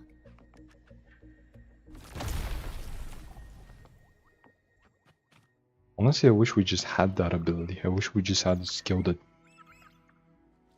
yoink, Up ahead that just is the Tower of Salvation. yeeted something. And that's where the first pedestal is located. Tower of Salvation? Yes, a name taken from the Order's Codex. Chest. Not that I'm actually gonna need them, but chest.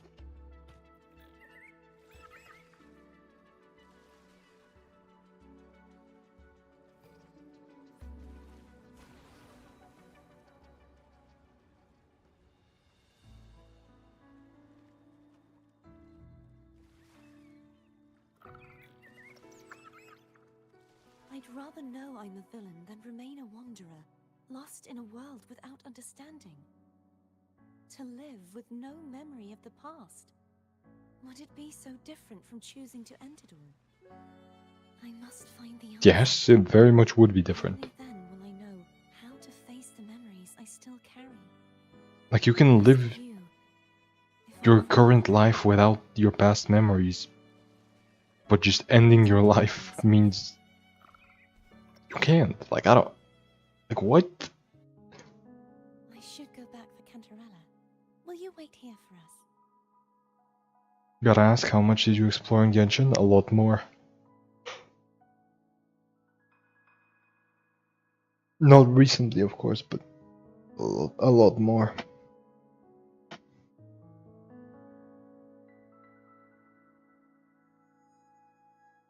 Of course. I hope you won't mind the extra trip, Foam.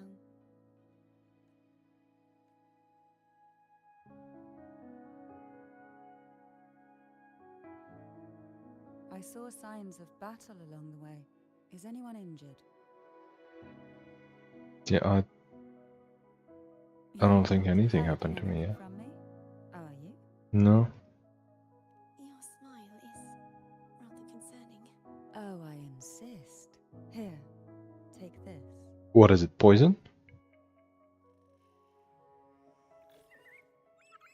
Advanced nutrient block. Yeah, thank you. That's poison.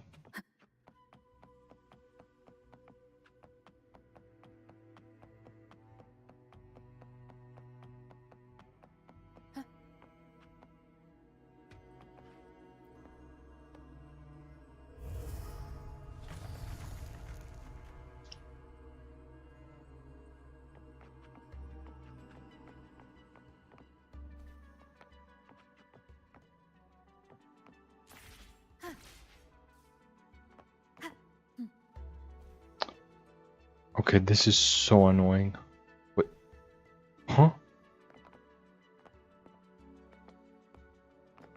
Excuse me, what was that?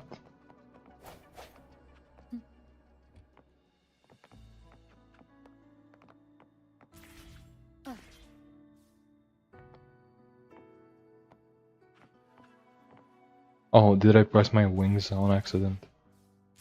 That would explain it. Okay. Okay, now we're good. Just letting me grapple all the way? Sure.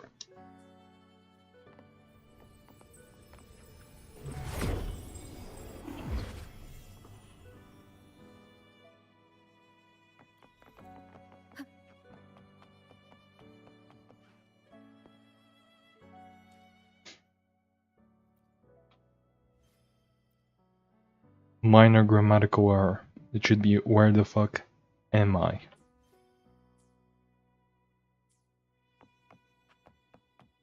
How dare they?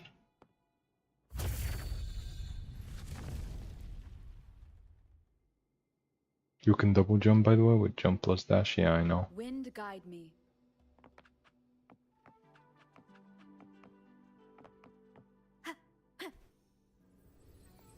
Okay,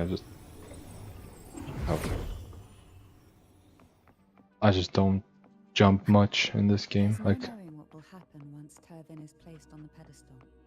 It's best we prepare ourselves. I only jump to start gliding, basically.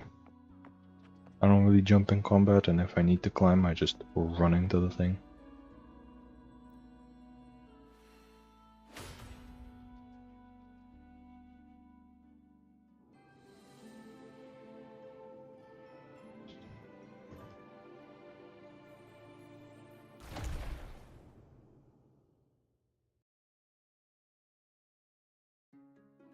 No longer shall you bear these thorns as a reminder. Forged from primordial seas, this crown shall grant a new identity. Who is he talking to? Who is he talking to? Who is he talking to? Show them to me. Oh, okay. Fleur-de-lis. Fleur-de-lis, child of divinity, the immaculate one. Will you uphold the sacred teachings of the Order of the Deep? Yep. I will. Salvation, unity, ascension. Of these three doctrines, which do you choose? Salvation, probably? I choose salvation. Yeah. I wish to be the See, I know my master's stuff. I know. striking evil, upholding virtue, and offering salvation to those in peril. In the name of divinity, I bestow upon you this crown. May the blood of justice never run dry. Through this sacred rite, you become the bridge between the heavens and the living.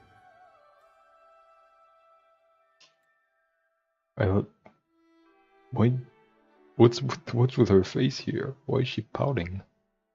From this day forward, you shall be the Master's sole receiver and herald. Do not ever call anybody the Master's receiver ever again. Please don't. Girl, I know you're doing this on purpose. Can you please stop? Rise, blessed maiden Fleur-de-lis. None but the Master shall ever have the right to command you to bend the knee. And I'm guessing I'm the Master.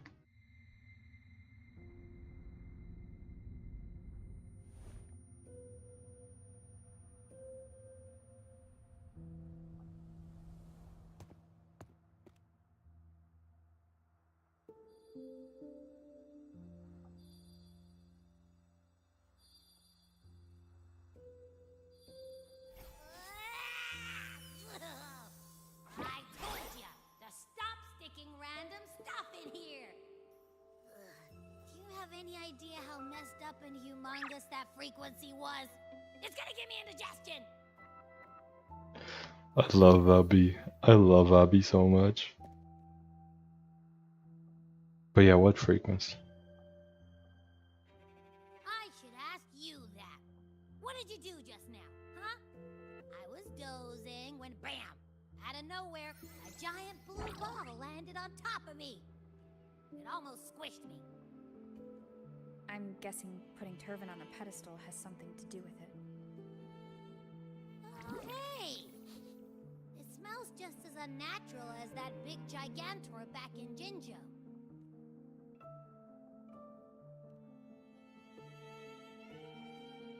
The Sentinel of Jinjo. If what our little Echo friend says is true, then the frequency that entered your tacit mark could be Imperator's powers. So do I get a new element now? Huh? But the Sentinel isn't split and manipulate space. It is reminiscent of the moment of Turvin's creation. Only this time the place of confinement has become your tacit mark. Why would he do that? I believe it was meant for the true maiden. Which is you? Under the right circumstances, the one to wield this sword and enter the Sonorosphere would be the Sentinel's resonator, the Blessed Maiden. Which is you. Like, this is working perfectly because I'm using female rover, but like, if I was using the other one, would they still be trying to call me a maiden? The Sentinel entrusted their power to the resonator so that she could lend assistance when the corruption of the Threnodian altered them. Quite logical, isn't it?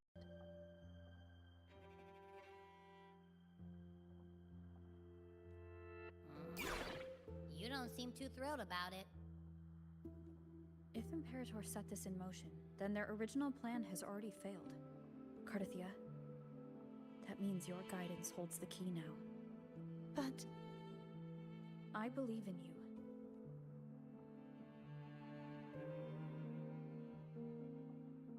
Is there anything else you remember? I just remembered the day I was crowned by the Order. And the moment the dark tide descended upon us.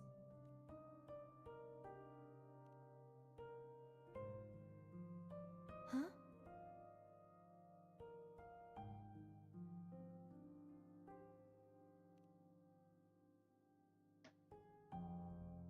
But I didn't see the dark tide. That is all I can remember. Is that what you saw? You witnessed it as well, Cantarella.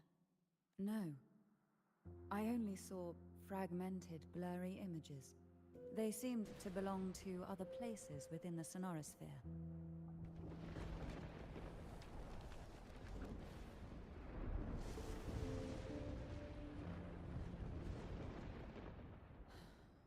I believe this is where we should rest. We'll wait until sunrise. Yeah, I can still go on. You're the one who needs rest most of all. Literally just wrong. I'm the only one who doesn't need rest. After all, it's still only a possibility that the frequency you absorbed is the Sentinel's powers. Rest now, to ensure it doesn't take a toll on you. Oh, you would be familiar with poisons, right? You would be familiar with substances that are disguised as helpful but turn out to harm people over time. You would be familiar with that, wouldn't you? I'm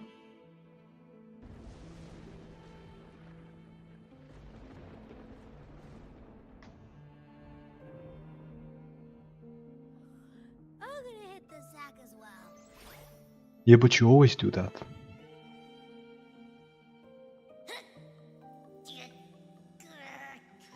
Boy, it's so cramped in here.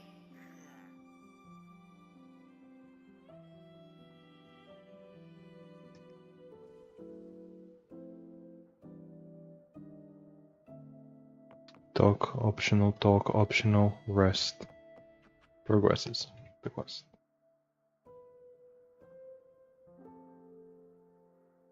You mean besides being squashed behind that blue thing? Yeah, I guess. Listen, I figured something out about that frequency. Wait, did he say, or did it say squashed behind the blue frequency? But previously Abby described as the blue frequency falling on top of it. So, which one is it? Which one is it, Core Games? It's not a single frequency. It's like it's mixed up with something else. Or kinda like, a piece of cookie that's been crumbled in with everything else. Would I hate my girls Cantarella so much? I would drink her poison for them bazookas. I wouldn't. I like not being poisoned, thank you.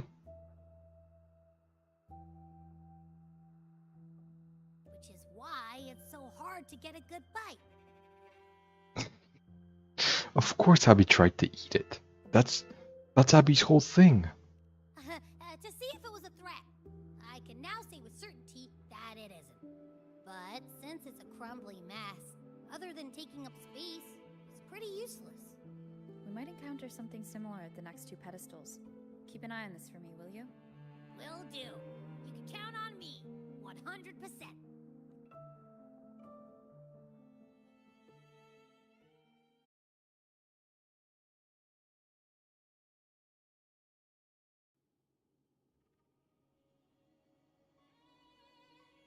How does Abby know what cookies taste like?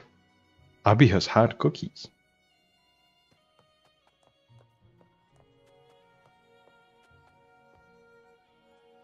There's no way Abby hasn't had cookies. Like, yeah. I thought I'd slip away quietly and avoid any fuss. But now, here I am dealing with one of you. Since you're all here, how about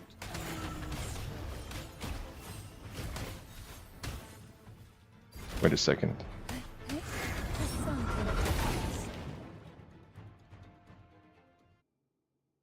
So, oh. Oh, okay. She has a different skill when in the thing, but the skill has its own separate cooldown. Okay. So.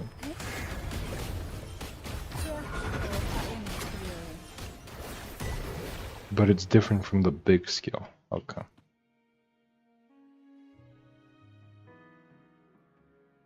Well, this is where our paths must part. Let's fucking go. Here for the Sentinel. Why would you leave now? She's not here for the Sentinel. She's here to make sure the Sentinel is okay, and she did. What I saw yesterday caught my attention. It may be tied to the Sentinel. And besides, I'd rather not spend the day twiddling my thumbs, seeing as your gondola only holds 2. Are you sure you want to go alone? Yep. Such concern for me. I do hope to see the fruits of your labor when I return. Mind if I take Turvin? I do mind, actually. I wanna... Can I keep it to myself, please? Go ahead. It's no use now that it's out of the pedestal. Its energy is gone. It may still come in handy. I'll add you in my terminal. Call me if you need help. I just might ring you up once things are settled. Kuro Games, what are we doing? Kuro Games.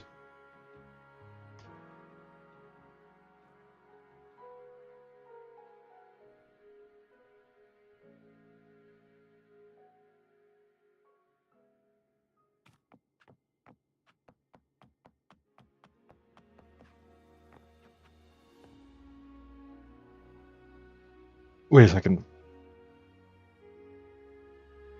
Did she just take the... I just realized something. Wasn't it the only one who can... That you can only hold the Turvin if you resonate with it?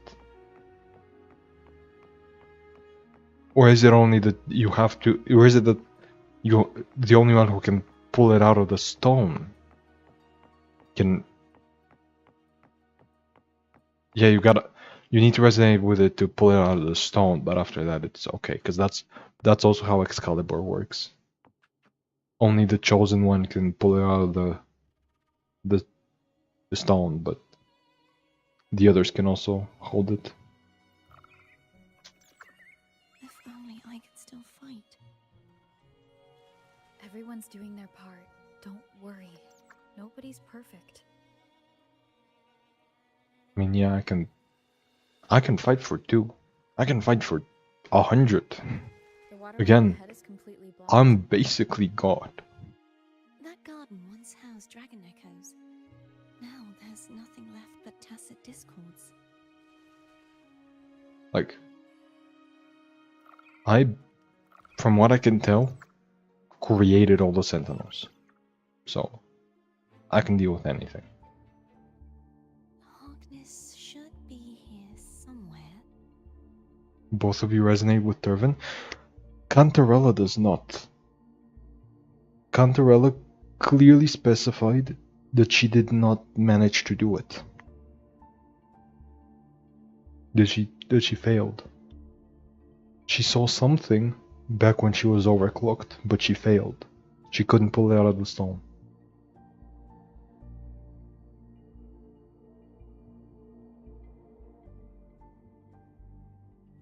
So yeah.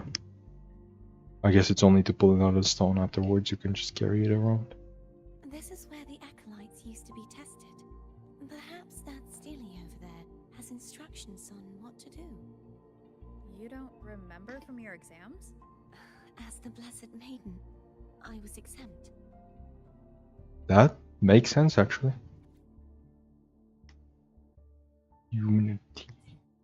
Sounds like they're talking about one of the three major belief systems, the faith of unity. Ah yes, the faith of unity, the faith of Unreal, and the faith of Godot. And the forgotten one. RPG Maker. Honestly, I was gonna say this should have been made in Unity, but like, nah. Like, you need, like, to make this kind of game in Unity, you need tech wizards, which Kuro games are definitely not. Looking at Raguna. I don't remember the pieces being spread out like this. Maybe we could find a way to move them. Let's give it a try. We still need to rebuild the waterway. There's no point in finding Hogness if we can't repair the waterway. At that distance, we should take a wing ray.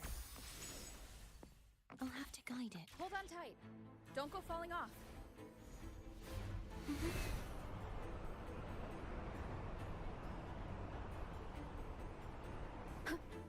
Okay, the swords are all here. I don't gotta go to Raguna to take any of them. Also, I was expecting the statues to attack me.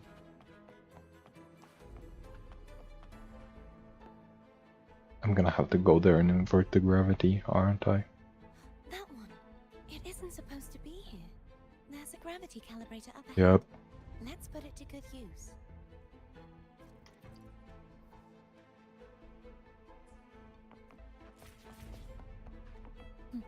Oh, how wonderful the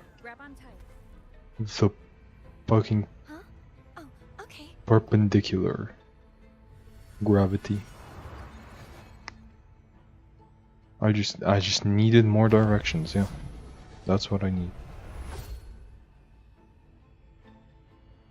No matter the engine, the state of the game in Raguna isn't acceptable. Yeah, that's what I'm saying. Cause like, here's the thing: Genshin is in Unity.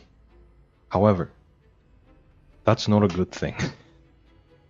Genshin, it's a miracle it runs this well on Unity.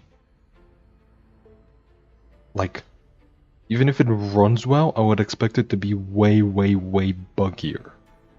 Which it's not. So, Hoyoverse have some sort of tech wizards there. And I think Kuro might just need them.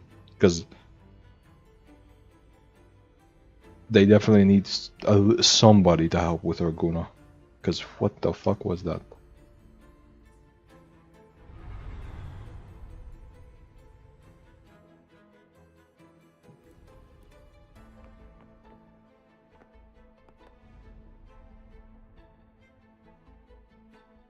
That's our goal, right there.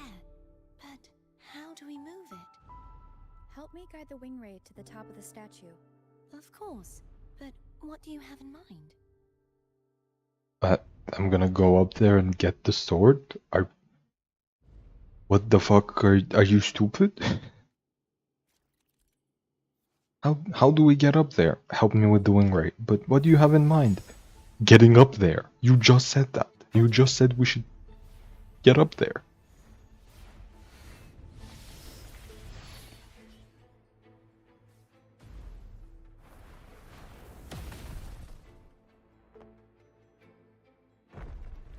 No, I don't think breaking the ground was a good idea.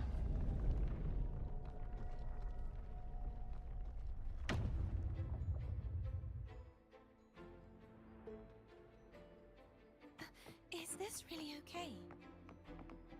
Saves us the trouble of finding some trigger mechanism.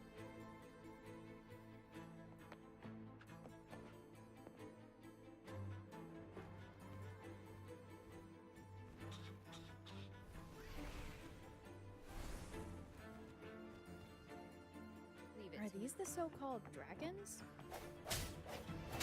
that a problem? The last one was bigger. The last one was bigger. Gehenna. Ever heard of it? I refuse to write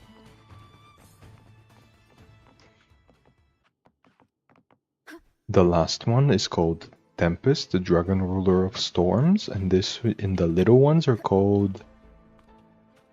Fuck, I actually forgot the baby ruler's name in Yu-Gi-Oh. Remnants of the past. It's not stream, it's not droplet, it's I don't remember it. It's Hogness. There's a gravity calibrator behind the collapsed wall we just passed. We can use it to reorientate ourselves. The remnant spark should be able to incinerate the thorns on the left. Thank you for that explanation. I never would have figured it out myself. Never in a million years. I am just How are you feeling? too stupid to realize it. So soft. So cuddly. I mean, I'm fine. I am incapable of understanding such complex mechanisms, such as. Are you fucking serious? Do I have nothing to latch onto?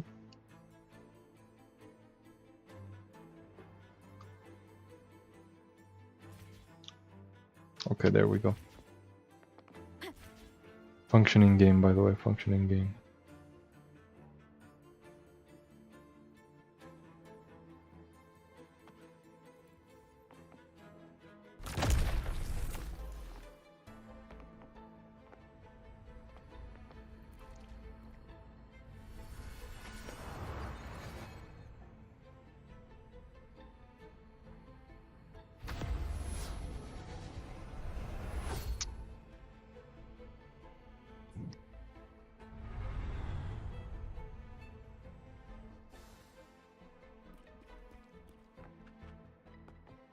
Chest.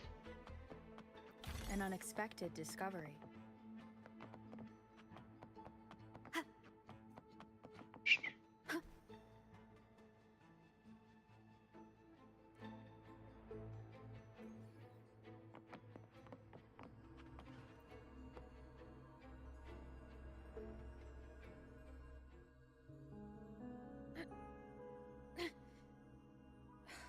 It's stuck on the pedestal.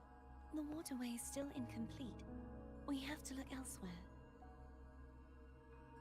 What do you mean it's stuck on the pedestal? Just call Fleur de Lis. She can probably take it out. If I'm assuming correctly about which sword is which. Statue. Same as before. I'll handle it.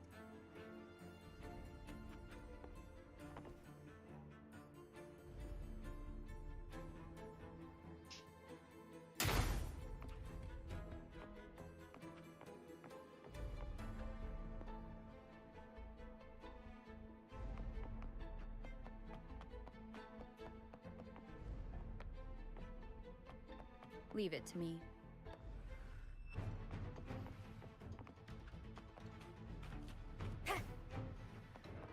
Oh, these are not statues, these are dragons.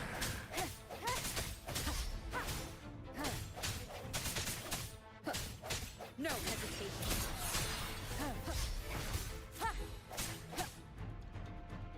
Oh, the statues come later. Cool.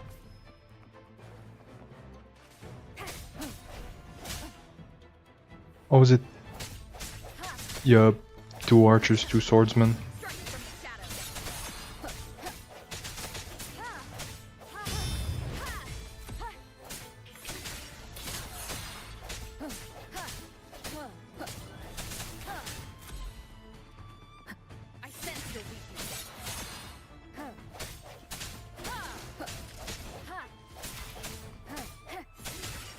Oh, the archers have melee attacks. That's cool. That's cool. Carlos, are you doing the flying challenge in Raguna? No. I am not going to Raguna willingly, ever again. Not until they fix it.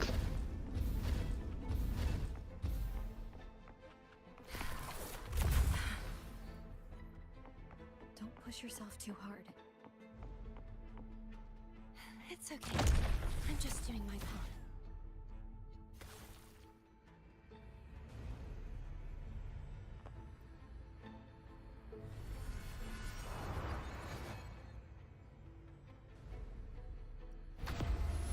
I love that they even point you to the direction you need. Like, you don't even gotta think for yourself.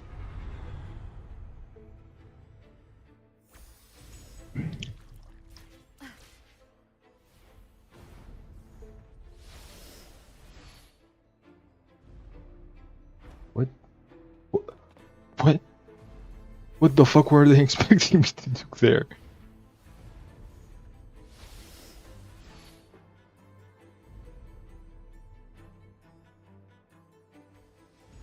Why did they put it behind me?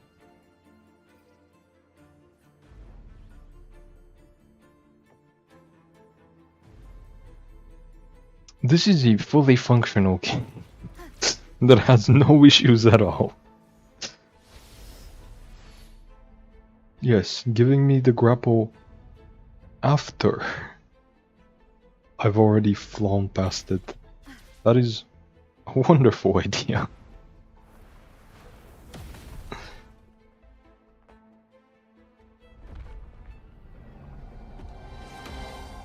You gotta plunge attack? No, I gotta grapple there. And then it's just gonna do it itself.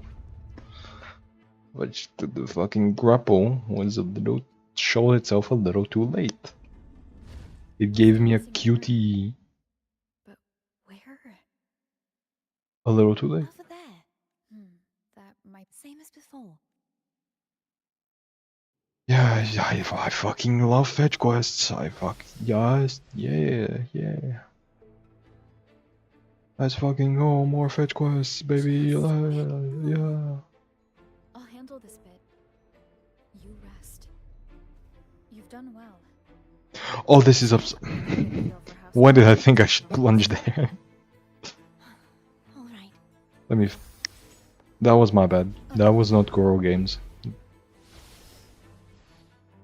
That was entirely just me being stupid.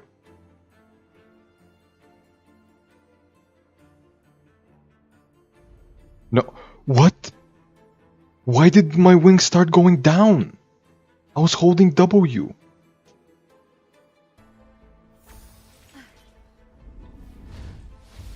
Is it because I stopped holding W for a second?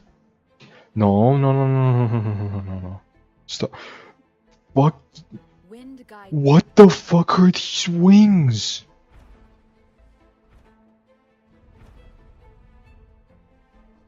The wings in this game can like barely even function. No. Up. You. Up, I said. Up. I'm gonna let the wings recharge.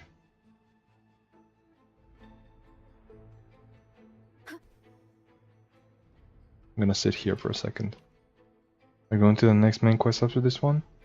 That one isn't very long. No, next up I'm doing the event, the TCG, because that should unlock right after that. Please don't push me out of bounds. This is fuck you, fuck you, fuck you, fuck you. There we go. I never had the issues with the wings though. I do, because it's like W is supposed to make me go up, but it was making me go down. That's just not how the wings, how I was promised the wings would work.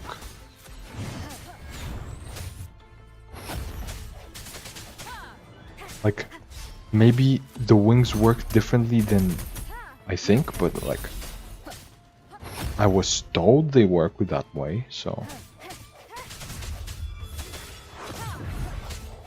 You know, I expect the game's tutorial to not lie at me. Hopefully this the end has come.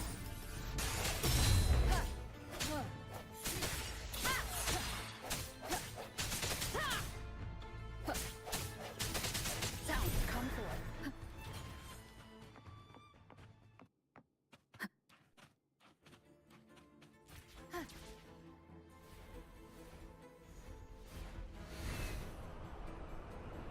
No more wings, please.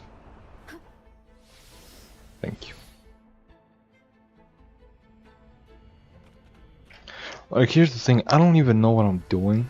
Like, I'm just going wherever they tell me. I don't even have to figure out why I'm switching the gravity or why I'm going to one place or another. I'm just going where they tell me.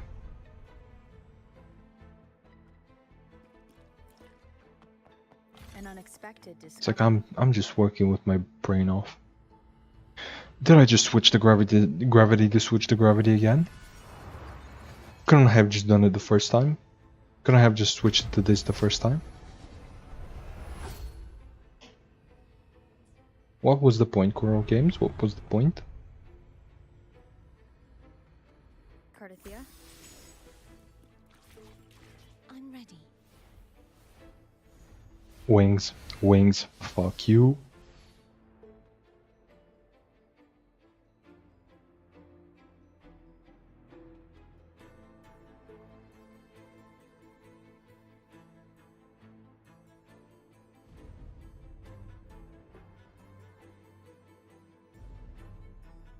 Oh, the wings.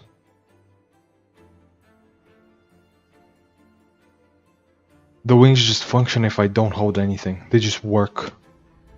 Really? Really? They just do their own thing? Then why the fuck are you giving me the wings and not the wing ray? Like, this whole time I thought I had to, like, move them myself, like go up, go down, stuff like that, but no, they just work. You legitimately don't have to think at all during this quest. Moment of resonance. Strike from the shadows. Hopefully this helps.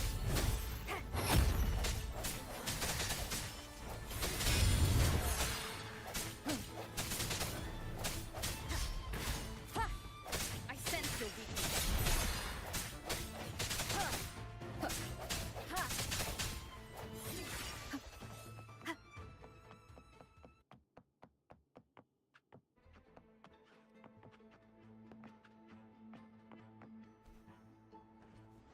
Do they?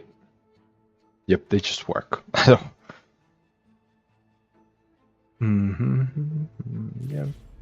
Yep, I don't even gotta think during this quest. I do not get what all the hype is about. Because I know people love this act, but like... nothing's happening. I'm just moving a bunch of rocks and getting a bunch of swords and using boats and stuff. It's been a long time since I saw this place as it was meant to be. It's more like aim assist, you can control it if you want, but yes, the wings just do what they want inside the yellow markings. That's so stupid. I thought the yellow markings were just guidelines. So beautiful. I had forgotten. Like, I thought the yellow markings were like yellow paint in Resident Evil games. Do you want to stop for a while? No. We have more important things to do. Let's check back on Hogness now. Let's check back on Hoktua now. Oh, there's a chest. Please don't tell me that's a mimic. Okay, cool. An unexpected discovery. No mimics in here. Let me remove the sword. At least you won't come to harm if it's a trap. We'll do it together. But If it's a trap, we stand a better chance together.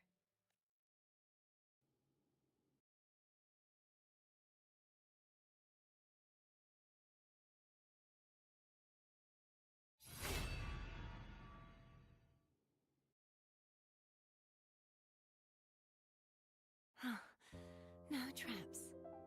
Yeah. How does it feel to trust me? What the fuck is this line? It feels good. What? That Why wasn't don't you completely whistle, unnecessary. Rover? Try whistling. Like this. Here goes. Like, what kind of narcissist says, how does it feel to trust me? They'll hurt you. Come on. What? The way you were when you saw the plushie Echo, it was unexpected. How? I It's a think cute plushie. the martyrdom of the Blessed Fleur-de-Lis needs a rewrite. What's that? A play about you, written by Cristoforo the playwright. Oh, how did he portray me? I would rather hear the joyous songs of the masses than any solemn hymn of remembrance. Perhaps the Sentinel feels the same.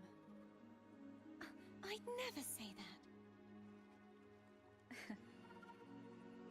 In the end, no matter what anyone else says, as long as you stay true to yourself, everything will be all right. So true. So true. Doesn't matter if it's the Threnodian or the Sentinel. They don't get to change who you are. Why the fuck is there pink glow here? I don't know. Let me back it up. Let me back up home.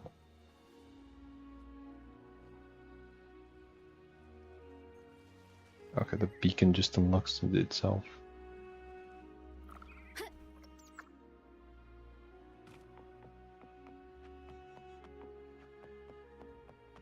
Oh, we're back at the tower. You said back there. Thank you. What did I say back there? I forgot what I said.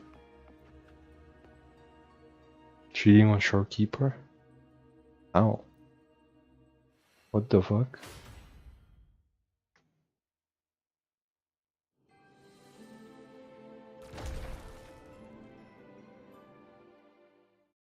Oh, we don't gotta put all three swords at once. It's one by one. Okay.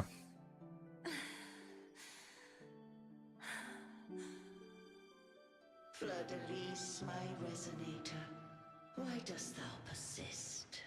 Why abandon thy oath? Why hinder the spread of my gospel? You are a false divinity. Gehenna will reveal the truth. Gehenna, the lone dragon to have escaped. The one blessed by the dark tide shall return to us. Continue thy disobedience at the risk of insanity. Blessed by the dark tide? Why would anybody be blessed by the dark tide? Look around. Thou hast none left. My most beloved resonator. Why persist in the error of thy ways? I will never forget my cause. If divinity takes up arms against the innocent, I will raise my sword against divinity. You're so real for that, actually. With the support and hope of countless souls, I stand before you. They fell, so I may rise.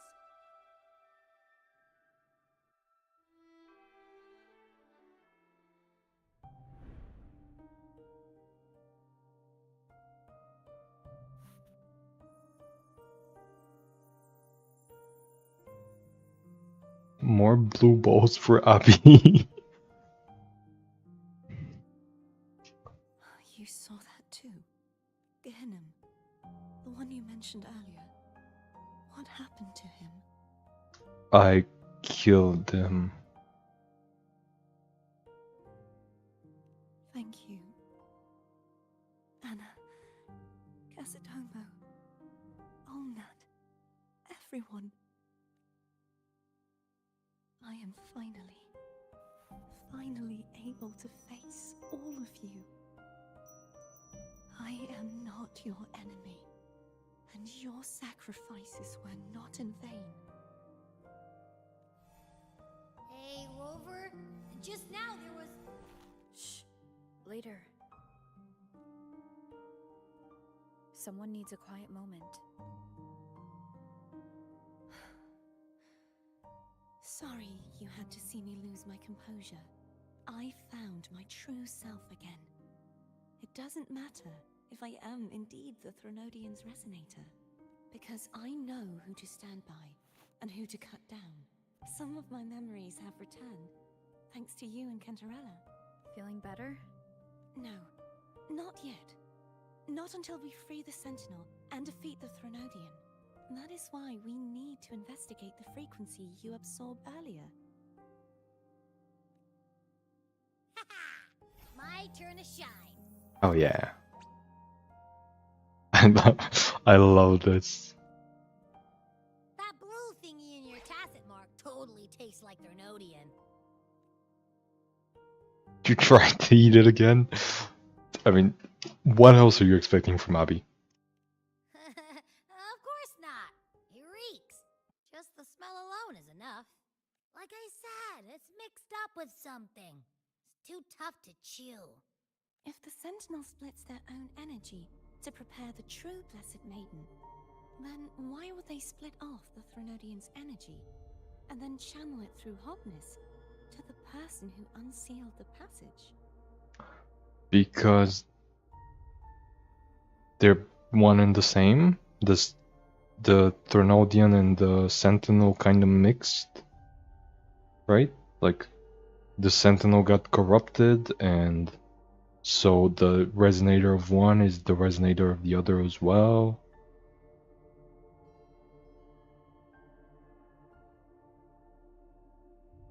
But the frequency of the Sentinel's true Blessed Maiden is supposed to clash with that of the Threnodians.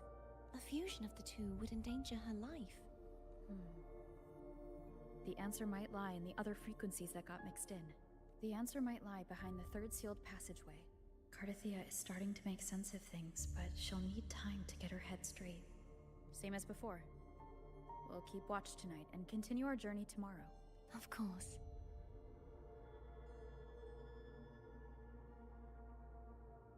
If it were Paimon instead of Abby, she would just repeat what we already said and then that's it. But actually, that's it. Call Cantarella? Fuck no. She's gone. She's not here. Why would I call her? My eyes are still peeled.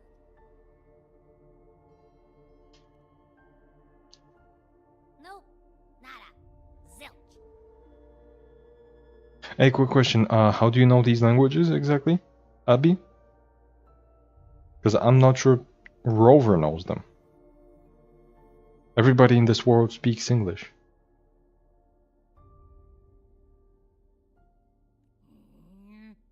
I can't shake the feeling that the two frequencies are somehow connected. Imperator has the power to split energy, and Leviathan to merge and assimilate. So the source of that connection might very well be Leviathan's powers at work. Yeah, could be. Isn't there one last place to go? Who knows what you'll need to cram into your tacit mark next?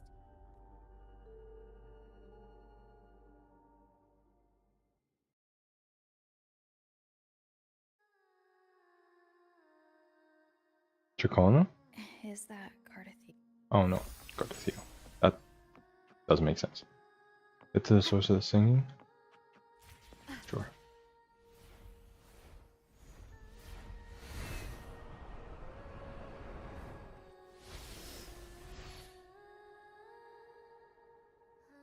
How the fuck did you get up there? Wait a second. I guess she took the same wing right as me.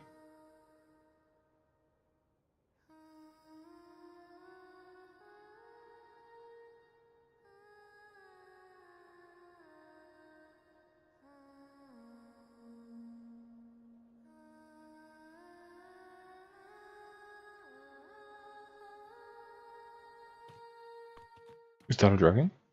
Was that a dragon?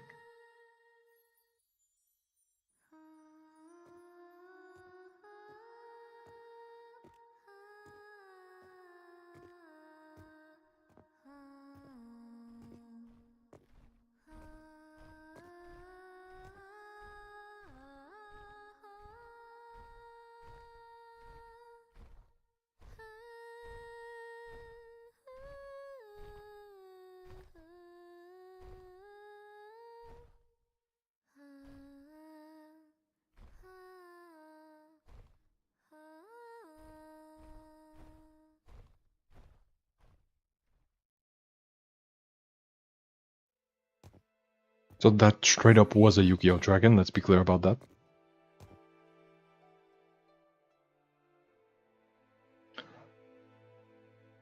It's Solaris 3 aka Earth after all? Yeah, but everyone... We were in China, in Italy, and they both spoke English. Every single person there spoke English. And most of them don't have an accent. Like, in China, in Huanglong, not a single accent. If everyone speaks English, where's America? I don't know. Zilch, Nada, what languages are these? German and Spanish. Actually, I think in German it's Zilch, not Zelch. But I'm not an expert in German. But yeah, like those... Abby hasn't been into a place where those languages would be spoken.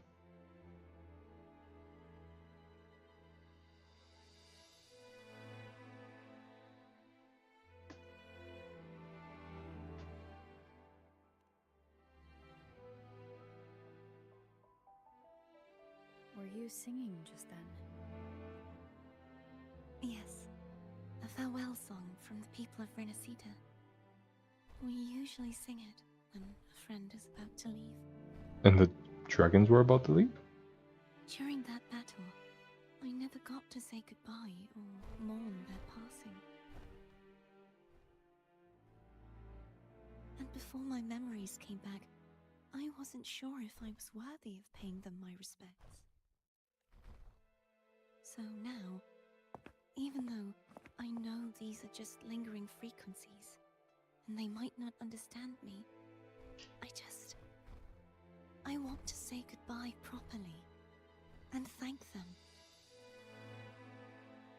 Do you think I'm fooling myself? No. No.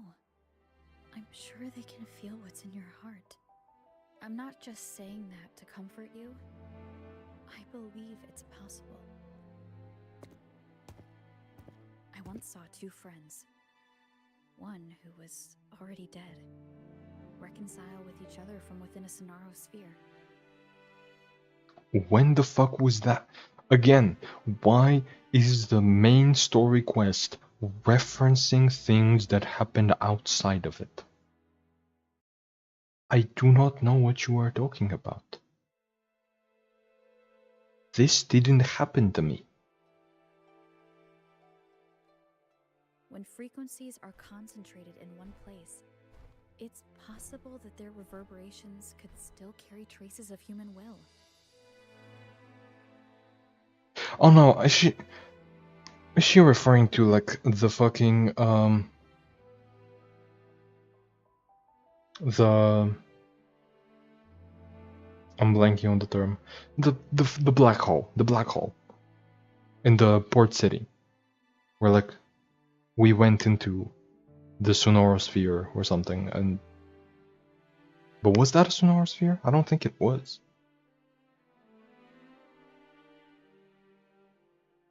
Maybe it was that. I don't know. Yeah, it was probably that.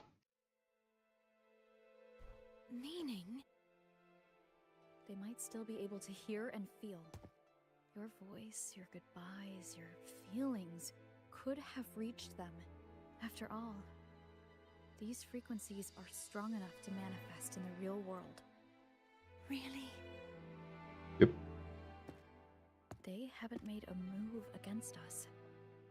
They must still remember you, which means they can probably hear you too. I'm glad. No. If they can still hear and feel, then the time for goodbyes hasn't come. I need to give them a real victory. You can ease up a little. As long as their obsession holds and the Sonorosphere stays intact, they won't vanish. Bound by obsession, till relieved of duty.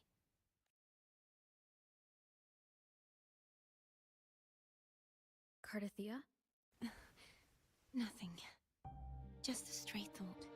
Hey, since we know you don't carry any blame, should I call you Cardathia or Fleur-de-Lis? Cardathia. Cardathia. Yes. Cardathia will do. Yeah, that friends. The thing is talking about Jian's companion quest. I haven't done that one, but I think they're referring to Act 8, because technically the people in the black hole were dead, and we talked to them. I think it was in a Sonorosphere as well, so maybe.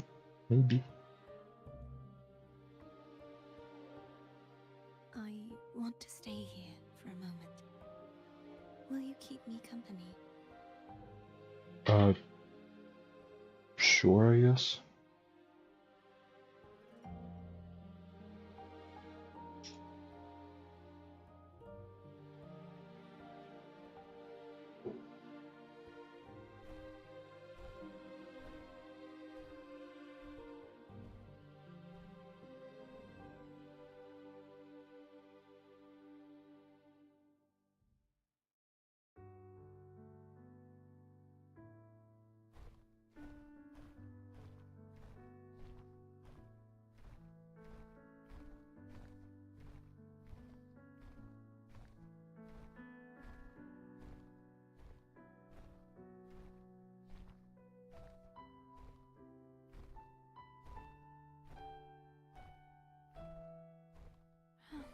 Good morning.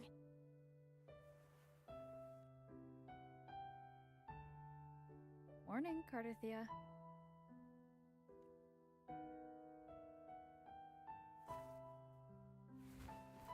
What the fuck is this scene? Can we not? Can we not? Koro Games, can we not? Can we keep this for companion quests? Koro Games Limited. Koro Games Technology Limited Hong Kong? Was that the full name of the company? Today is the day we settle this. Sure. Let's do it.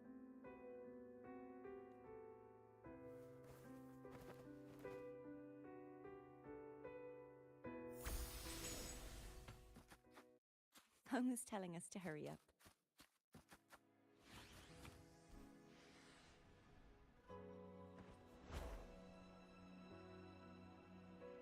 Oh, there was a wing right there. I can barely control my wings.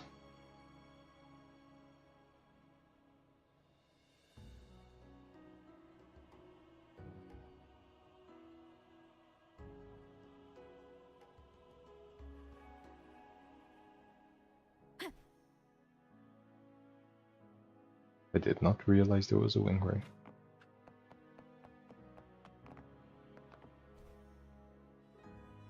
Oh. I can't use them here? Really? Wait. Okay. I can. Can I use my wings here? Yes. What the fuck? We can call her. Oh, these are enemies. I thought they were dead.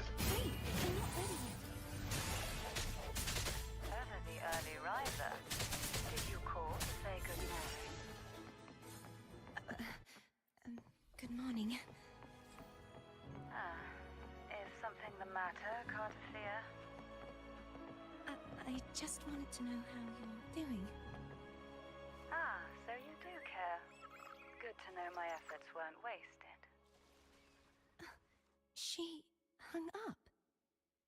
Was that meant as encouragement? Everyone shows kindness in their own way. Can you stop making loud noises? Can you stop? Can you stop? Can you stop? Oh, you did? You did stop.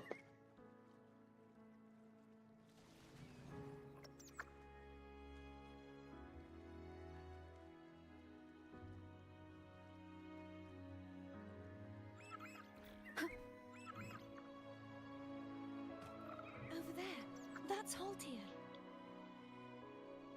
Cheating on Shorekeeper 3. Okay. This seems over the top. Lupin main quest is just sexually harassing Rover. What the fuck?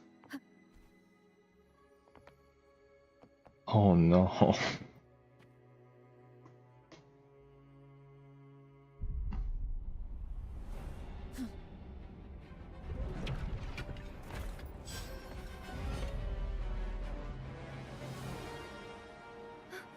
Cadento. Who the fuck is He's not who Cadanto? you think he is. Oh, it's somebody from the past. Okay, it's an echo from the past. Moment of resonance.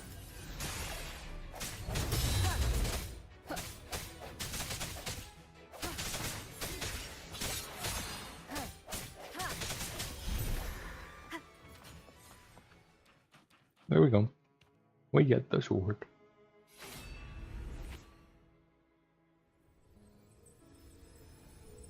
Let's finish rebuilding the waterway.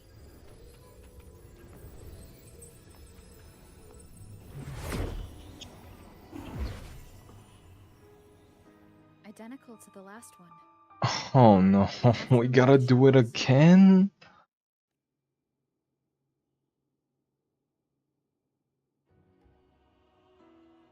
We gotta go through all that again?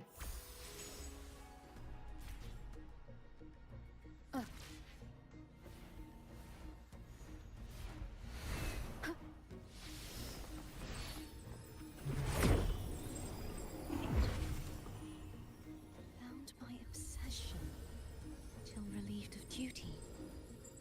Oh, Cadento, won't you let go? He's damaged a little bit. He has status effects, which I think just make him deal more damage or something.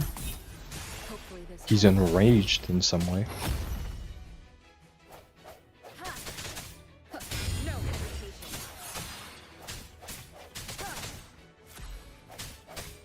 I'm going to return. Wait, I have an idea.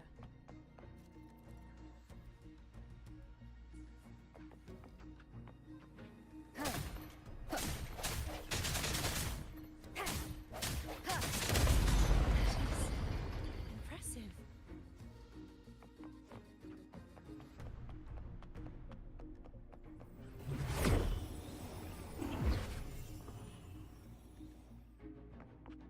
Same as before. Actually, wait a second. How do we do that exactly? Because The end has come. Hopefully this our power comes from us, not the sword. So how are we breaking the obelisk with the sword? Like, shouldn't we be breaking it with our hands?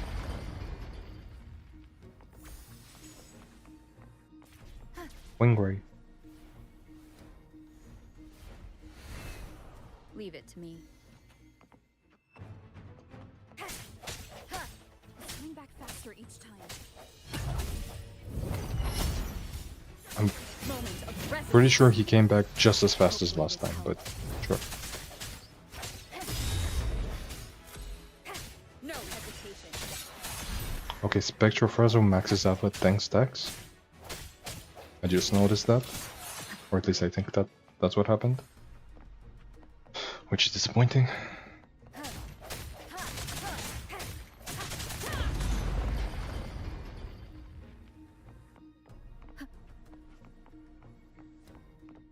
Oh, just go to the Door of Unity.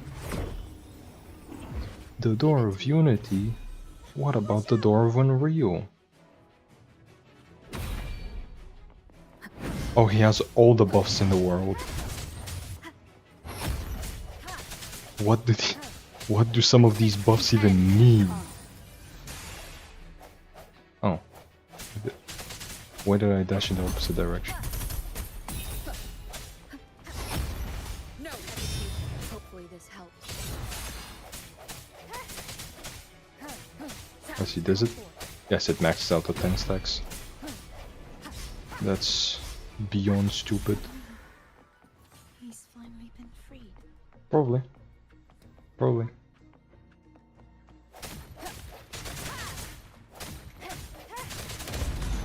we can smash that statue back in. The morph painting over there should allow us to reach the highest point.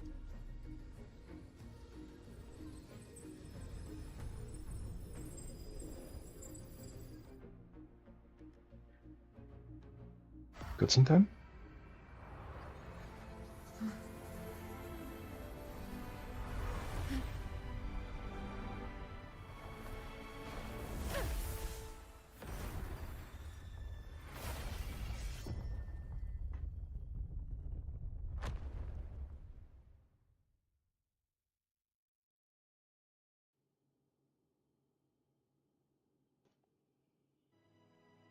So coffee is toxic to cats, right?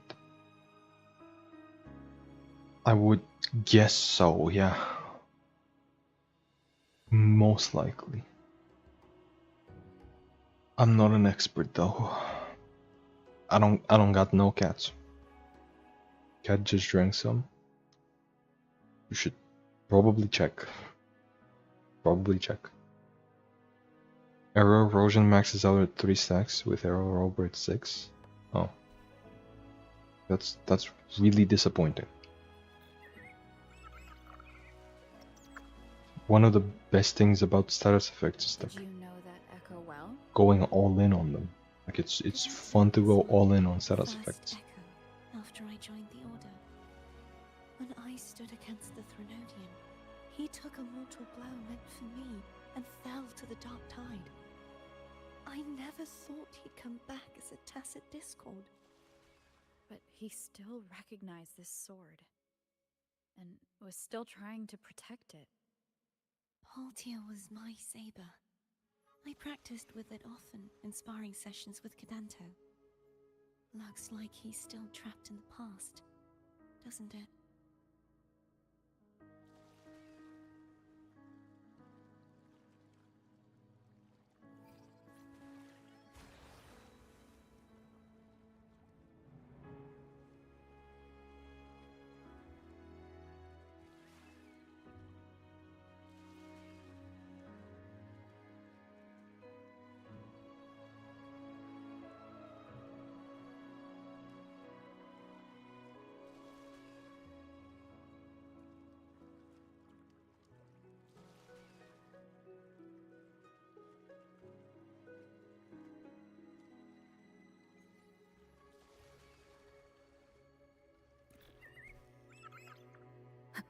We must finish this and free Cadanto.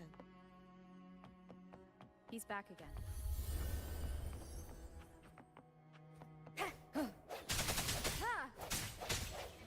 This time he has less oh, okay, damn.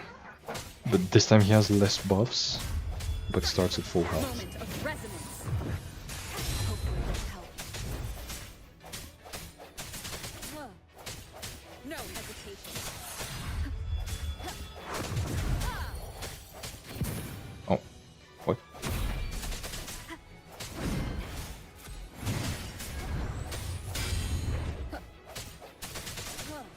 The hour is upon us. Hopefully this helps.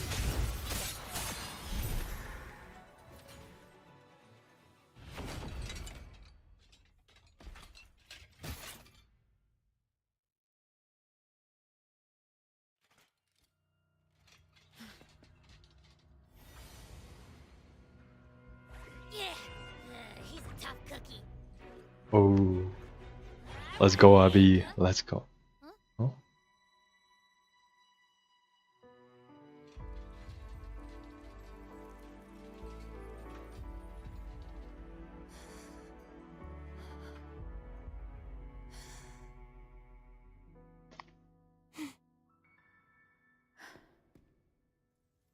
I'll handle this.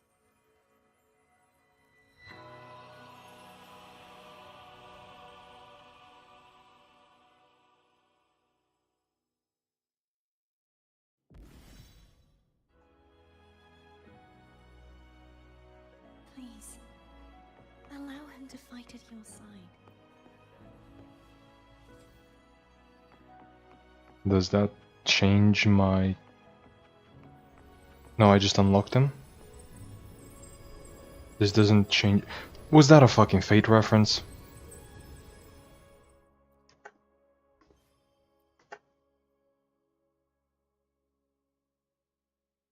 Is this a fucking Fate reference?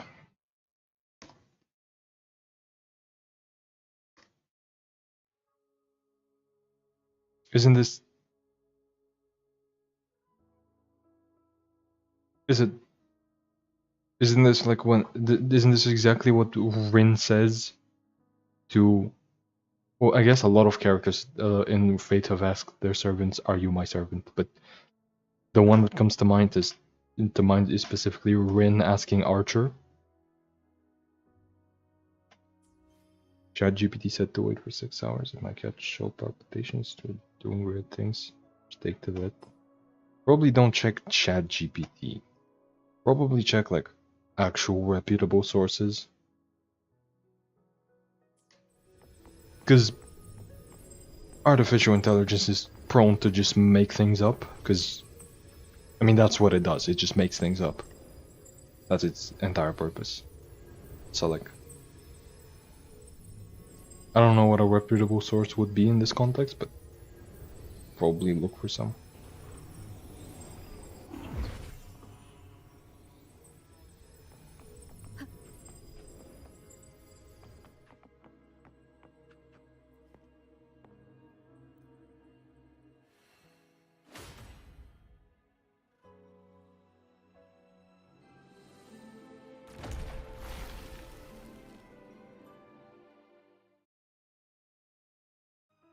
Fleur-de-Lis, wilt thou return to me? Someone must expose your lies.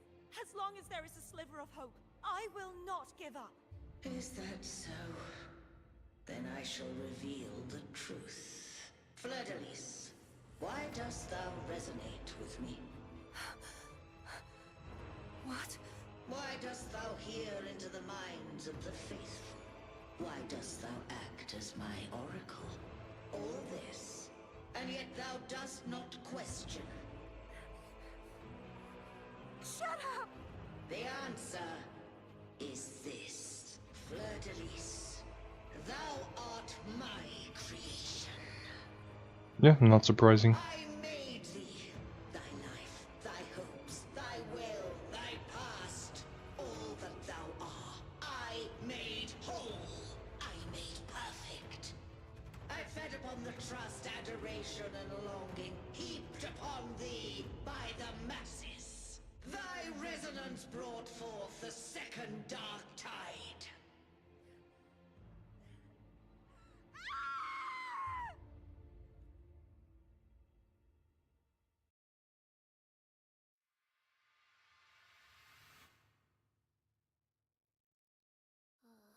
What? Those clashing frequencies just calm down. That feels way better. Looks like Abby settled down. It seems we were both affected. I'm starting to remember everything, just like you sensed I would. The force that modulated the Sentinel and Threnodian's frequencies came from me. No, it wasn't what I originally intended. I think having you take it from here may be for the best. No? What? How am... How am I supposed to do that? You're the resonator. I can't achieve a second resonance if I haven't had a first one. This crown. It turned into what it is after the dark tide came. This is what the Threnodian uses to control its resonator. Yeah, I could figure out as much that Dragon also had it. When the Threnodian unleashed the second dark tide, I, as the Cartathea you see before you, split the part of myself that wished to live after seeing the corruption that stood before me. I chose to be broken from the very beginning to escape the Threnodian's inevitable grasp. You see, when I destroyed the Threnodian that had taken over the Sentinel's body, it immediately began to assimilate into Fleur-de-Lis, its resonator. She was the part of me that was left after I split myself. She retained the most power, and now hopes to one day destroy everything, even herself. Okay, yeah, I pretty much figured this. The Threnodian's endless whispers and screeches are slowly chipping away at Fleur-de-Lis's resolve. That's why she had no choice but to split her power's frequencies, just to buy herself more time. But using such resonance abilities came at a cost. The split frequencies, they needed a vessel.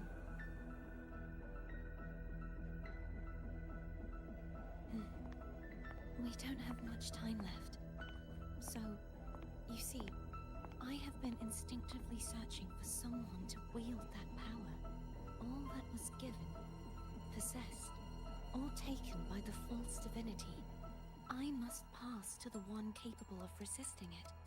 This is how I intend to lay the false divinity to rest. Not just its life, but its very existence for all time.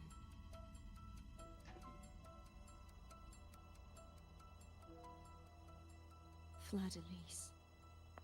The part of me I left behind. One that also contains the Threnodian. Bound by obsession, till relieved of duty. Today, the part of me that wishes to live on will vanish. Is it because my wish has finally been fulfilled?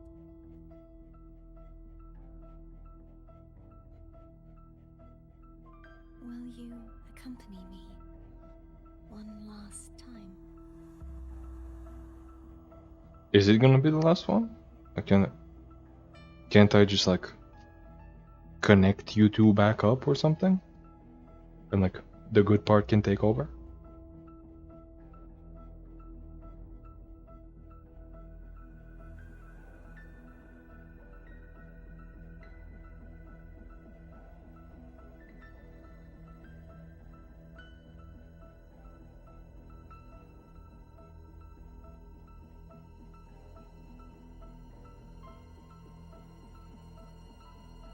Almost at the end of the quest.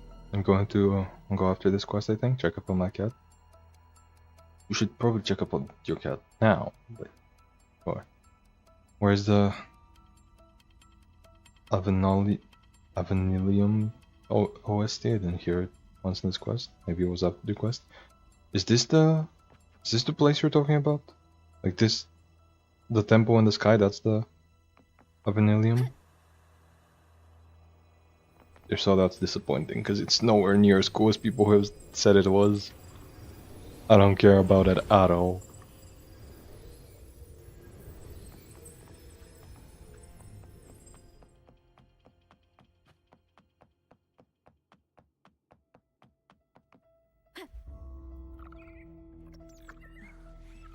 Seems like I won't get a chance to apologize to Cantarella.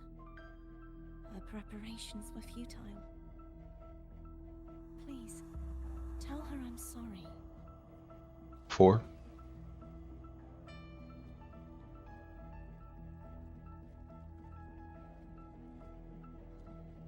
Like, sorry for what? Didn't do anything.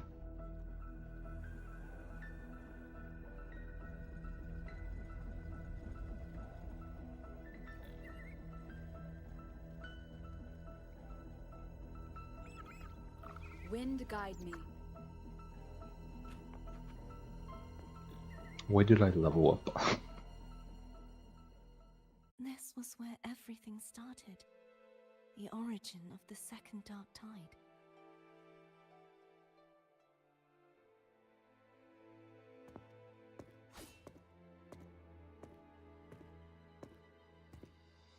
I have one final request. Now that you have the power to split and merge energy, there is something only you can do. Please, use the connection I still share with Fleur-de-Lis to bring the last fragments of her tortured consciousness here. Then, with your power, remake us as one, and finally release us from this world. See, I was right. We are gonna put them together, but like, we don't gotta kill them. You know, like we don't. Why would we do that? Just give her a second awakening, and then let her take over. Because like you can work together. You've got a good part in you. Like once you're connected, you can just use that good part. That way, the Threnodian will remain trapped forever in a lifeless shell, unable to return to this world. But like, is that what it means? Like, yeah, the Threnodian won't return, but isn't the whole point of the Threnodian that it takes over the people? Like, the Order has been controlling things forever. Like, forever. This doesn't fix that. Like, the whole problem with the Threnodian is that it's still affecting people. Is that it affects people without being here. So, like, who cares if it's sealed away? What the fuck are we talking about? I have lived my life to the fullest. I would like the ones who are left to do so as well. You have literally not lived your life to the fullest. You are lying to me right now. Cartathea has had her wish fulfilled. Now, it's Fleur-de-Lis's turn. She seeks self-destruction to end the divinity, and with it, her torment. She has lost all hope and believes that no rescue is possible. But you don't believe that, and you're the other half? Like when you split yourself in half, of course, one of you is gonna believe radically different things from the other. Because that's how splitting yourself in half works. So, what if I put you together and you stop thinking that? What about that? Remaking us as one is the only way I can think of to fulfill her wish. Or rather, grant her what we wish. Yeah, I can remake you as one and then you can just live. What? I was born to this world cursed. The Threnodian intended for me to live as a threat to others. But you don't have to? Like, you can just live normally? What are we talking about here? But the puppet born of its wickedness will become the prison that seals its fate. No, that's just not true. Like, this just doesn't have to happen. I shall be whole again, true to myself at last. A fitting end, don't you think? Nope. I have reached my final destination.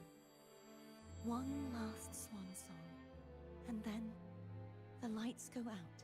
Nope.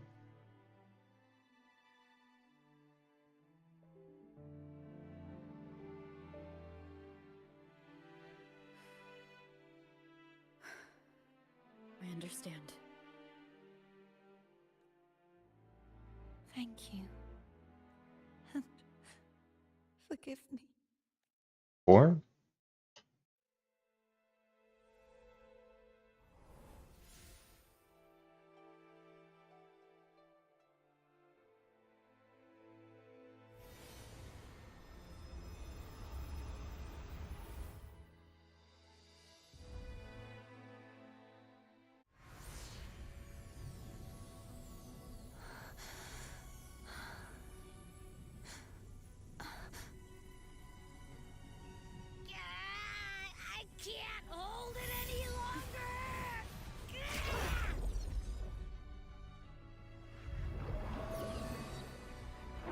What?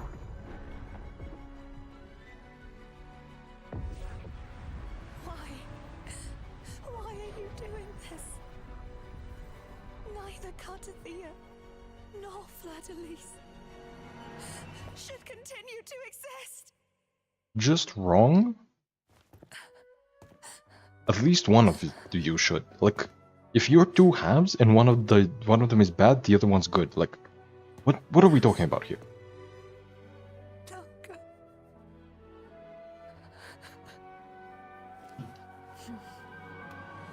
I heard your request. But I prefer to handle this my way. Yeah, there we go.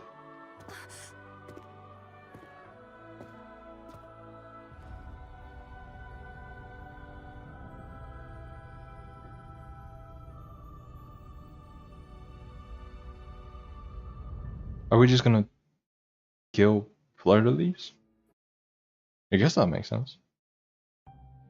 I guess we could just kill Fleur-de-Lis, yeah? And just leave Cartathea alone? Or like, to live her life? Because she hasn't lived her life. As much as she claims she has not.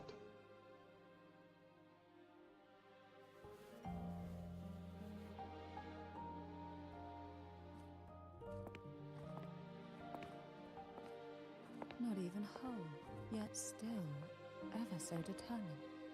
Cantarella. What the fuck are you doing here? Brought me here. I'd have shown myself earlier, but it didn't seem like the right time to interrupt. Looks like what I prepared could still be put to good use. Turvin. The Sentinel Sword. It will help you resist the Threnodians' attack.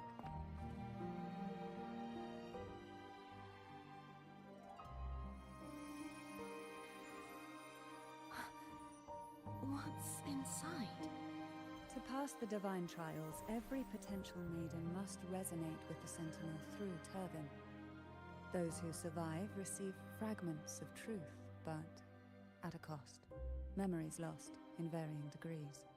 The lost memories fall into this sonorosphere, each carrying faint traces of the Sentinel's power.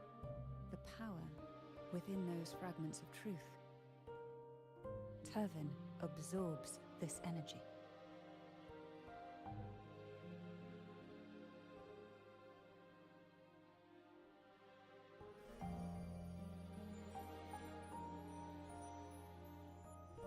The Sentinel's energy flows through you.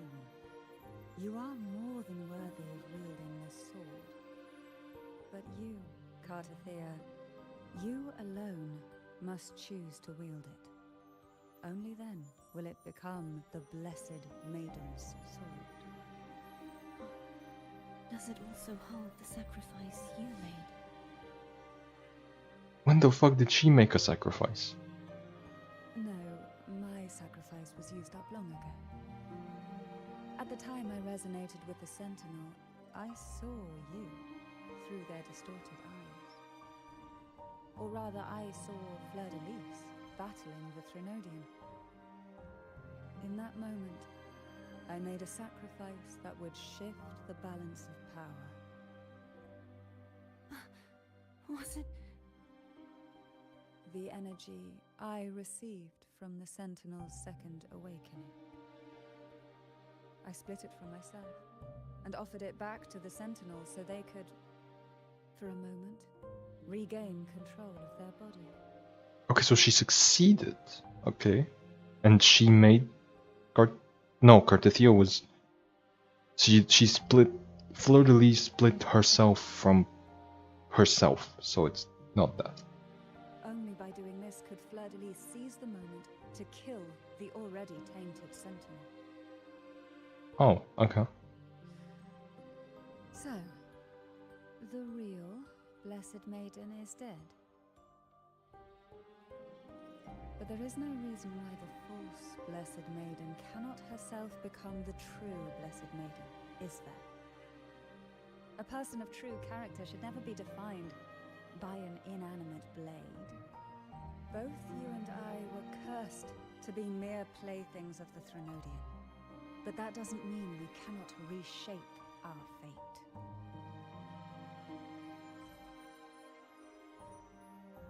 Yeah, that makes sense.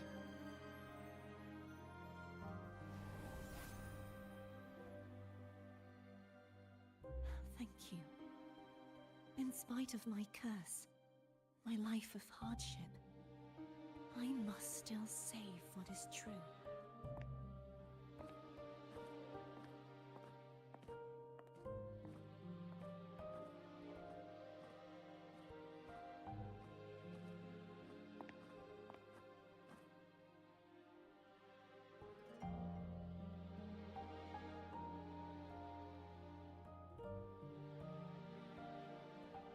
Had you not stopped the second dark tide? Well, it is we who should be thanking you. Is Cantarella about to die? What? Or At least you can't accuse me of ingratitude. I just need a moment's rest. what?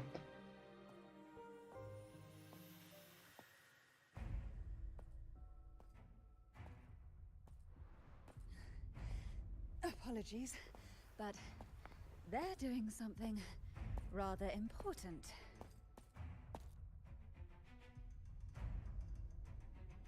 Please? Do give them some privacy.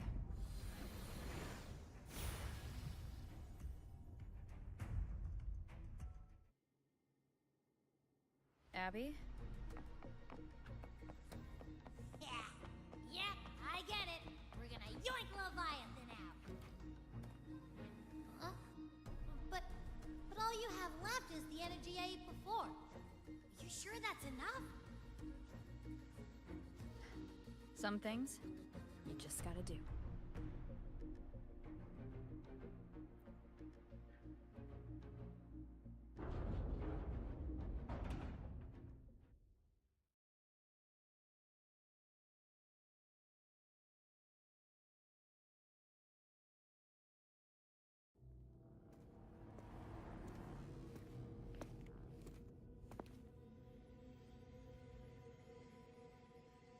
What?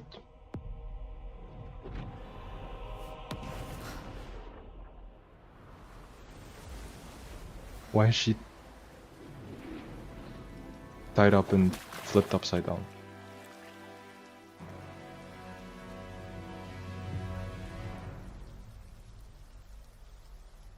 And she's just no longer tied up? Okay. Right. Come to me,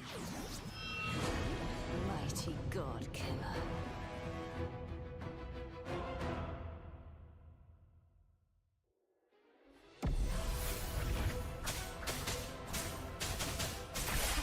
Oh, I'm Havoc now. Okay. And I'm just... Okay, what? Yeah, why wasn't I Havoc for the rest of the quest? Like, why is it just now that I turned Havoc?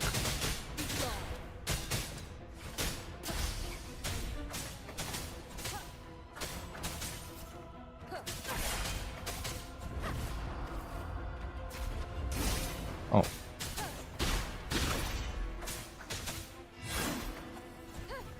Keep it together. I'm guessing I can't die during this fight because it's the story.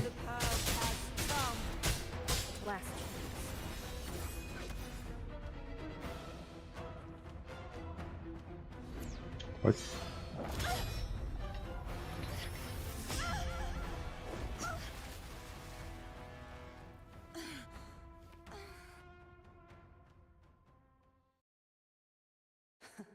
You would betray yourself. No! This is not betrayal! Yeah, this isn't betrayal at all, actually. A person of true character should never be defined by an inanimate blade. Both you and I were cursed to be mere playthings of the Threnodian. But that doesn't mean we cannot reshape our fate. In the end, no matter what anyone else says, As long as you stay true to yourself, everything will be alright. This is me being true to myself.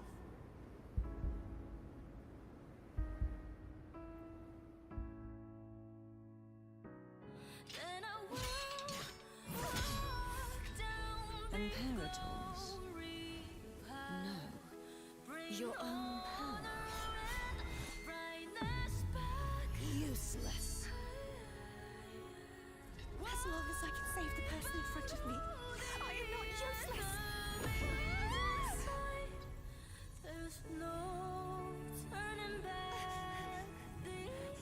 No retreat.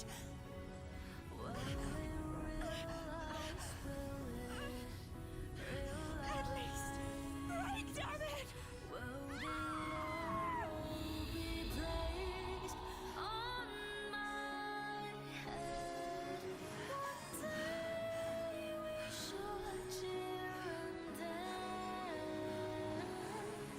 Okay, the tears are a nice detail. The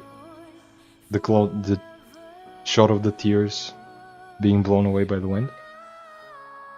That's good.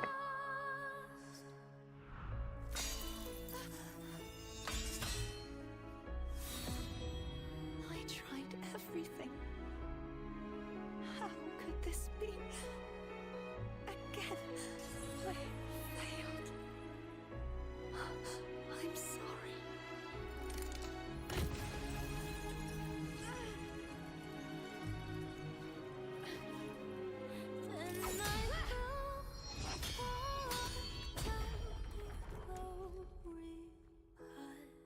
Again, how does the sword do this?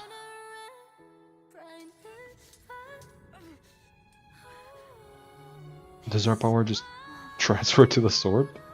What? Take my power, my blessings, my past. Seek out a future where I am your blade.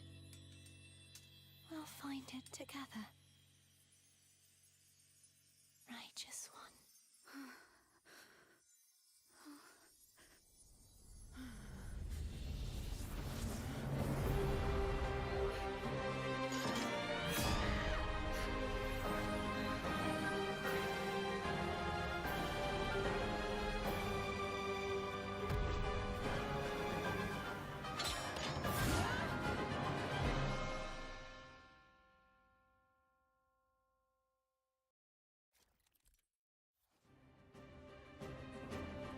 Why do I have all three? What? That doesn't make any sense. One more time. Hopefully this helps. Wind rises. Swift and resolute.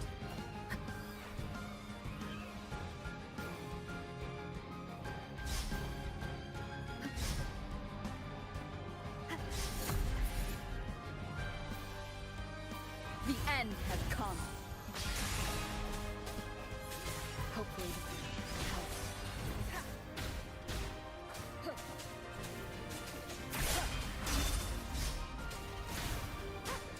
Join the fight. One with the sound. Winds fall, waves follow. The wicked will face judgment. Waves rise. Judgment strikes. Swift and resolute. Moment of resonance.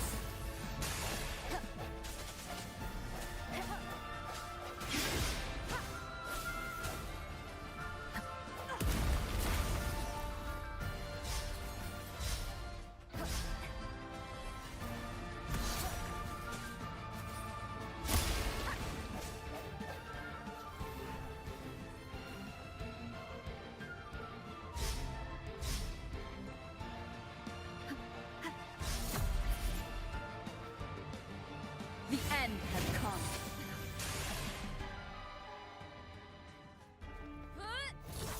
That's it? Okay.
Wait, what's the point of killing her? We have the other half in us. We can combine them, and they can live on. Isn't this exactly what we tried to stop? Well done. What? This is... Seek out a future where I am your blade. We'll find it together. Didn't... What the fuck? Wasn't the whole point not killing her?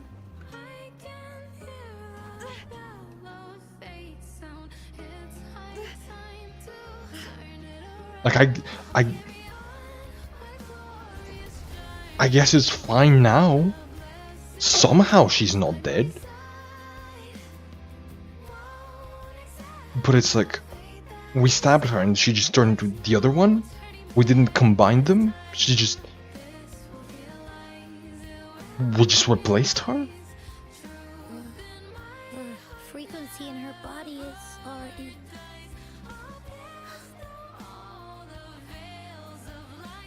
Arbiter, despair not, for all is not lost. This was it?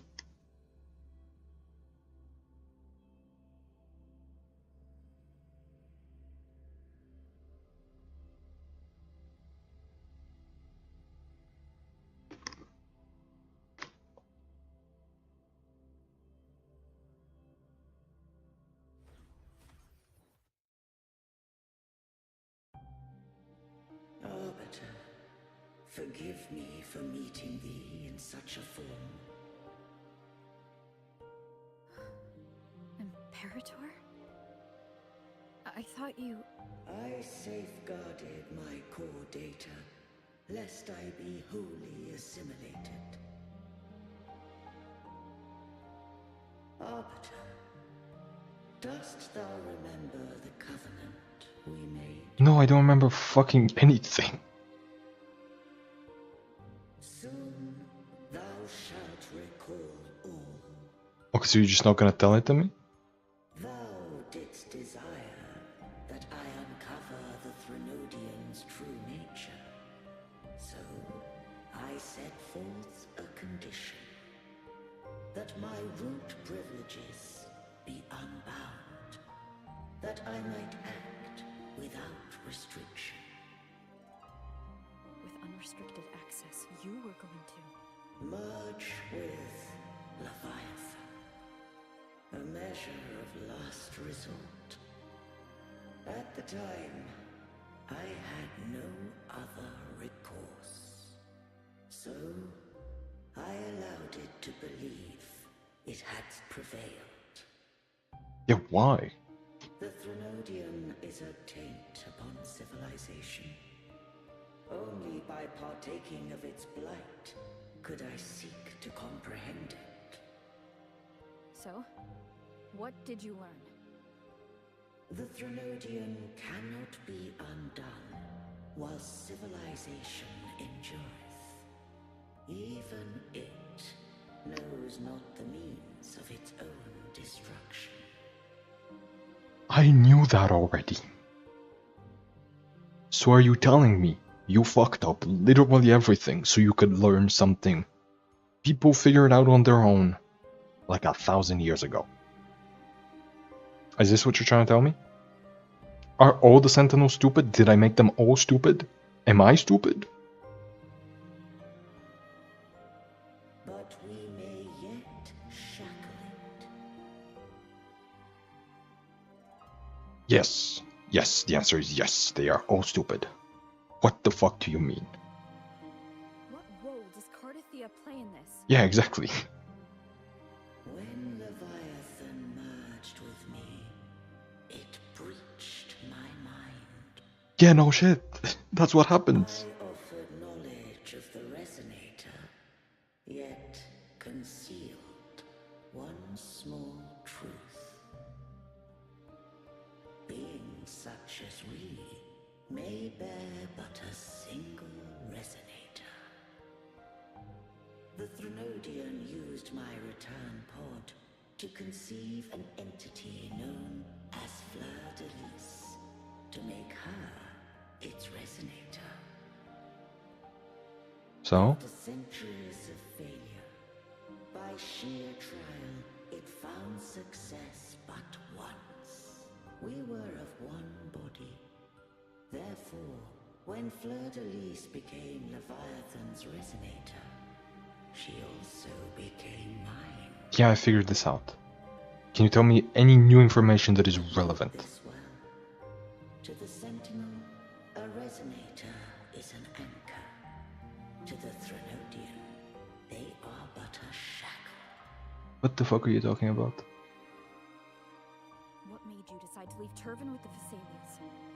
Yeah, wait, what the fuck are you talking about? If it's your anchor, it's also its anchor. If it's its shackle, then it's also your shackle, because you are one and the same. You merged. Are you stupid?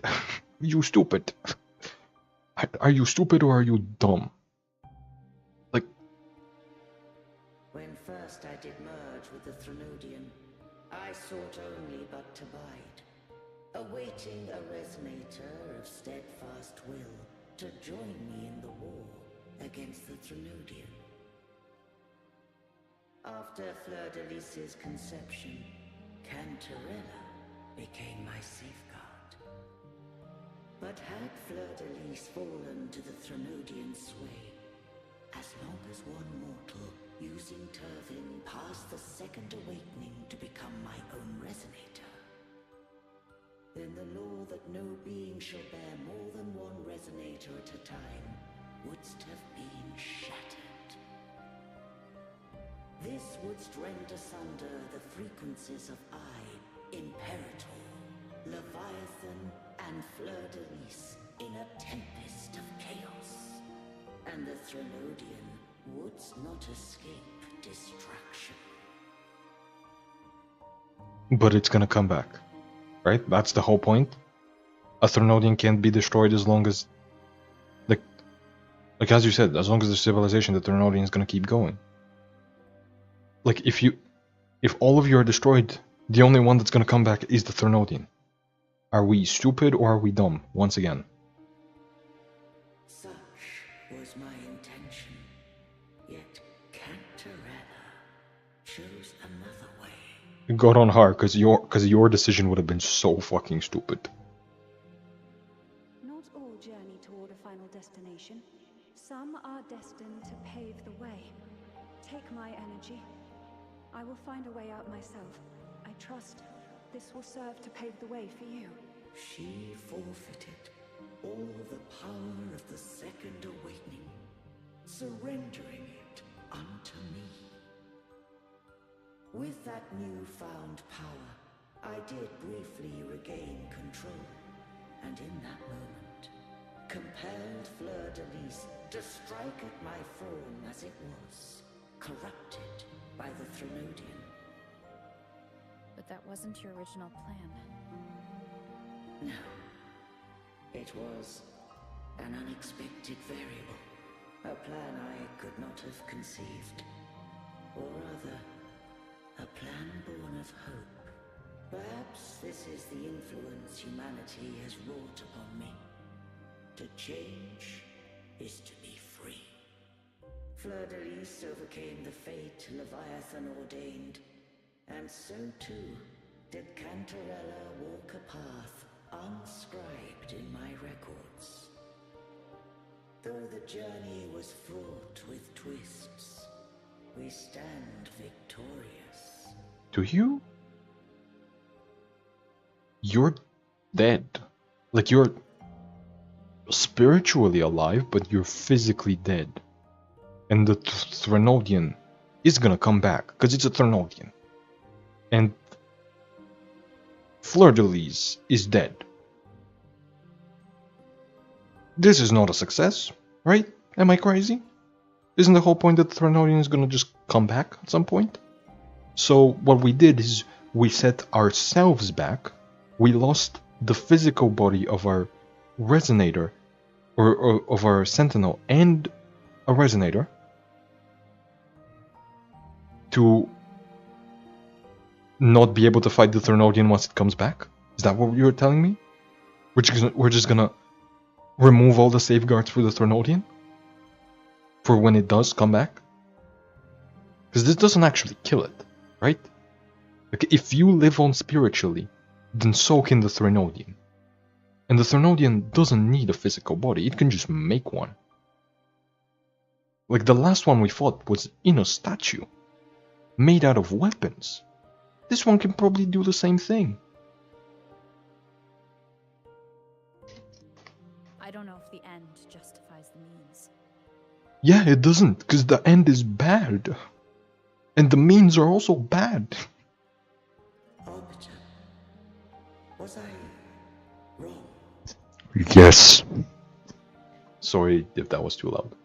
I can't speak for what I wasn't a part of. Yes, you can. You can just say yes. You did what you could do in that moment. Anyone still standing because of it doesn't get to judge. But the ones who are gonna die when the Threnodian comes back will judge. They do get to judge very hard. And you should let them judge right now. Arbiter, in the few moments we have left, might I speak with Fleur-de-Lis? No, she's dead, actually. I had to kill her. Call her Cardathea. That's what she wanted. How do you intend to bring her back? Remnants of her frequency linger within thy tacit mark. I mean, yeah. So long as a conduit is established, her frequency shall be reborn into her body. Okay, I get that, right? That's why I was saying that, like, when we killed Fleur-de-Lis, when we stabbed her and she turned into Cardathea, that's why I was saying, like, Cardathea was still alive, because she was in our tacit mark. But Fleur-de-Lis is not in our tacit mark. Only one of them was. Are we just losing the other? Because, to be very clear, they are two halves of one person. Are we just removing half of her mind? Like, don't get me wrong, I'm okay with Cardathea living. But does just Fleur-de-Lis just become like a nothing? Like her body lives on but her mind is gone? Me. This dying breeze hath little time left. Let it guide her on its final journey. Arbiter, one question remains. Did I fulfill the charge set upon me? No. No, you did not. You may rest now, but you did not fulfill jack shit. Arbiter, take these words to the Phasaelius. From this day forth, you are free.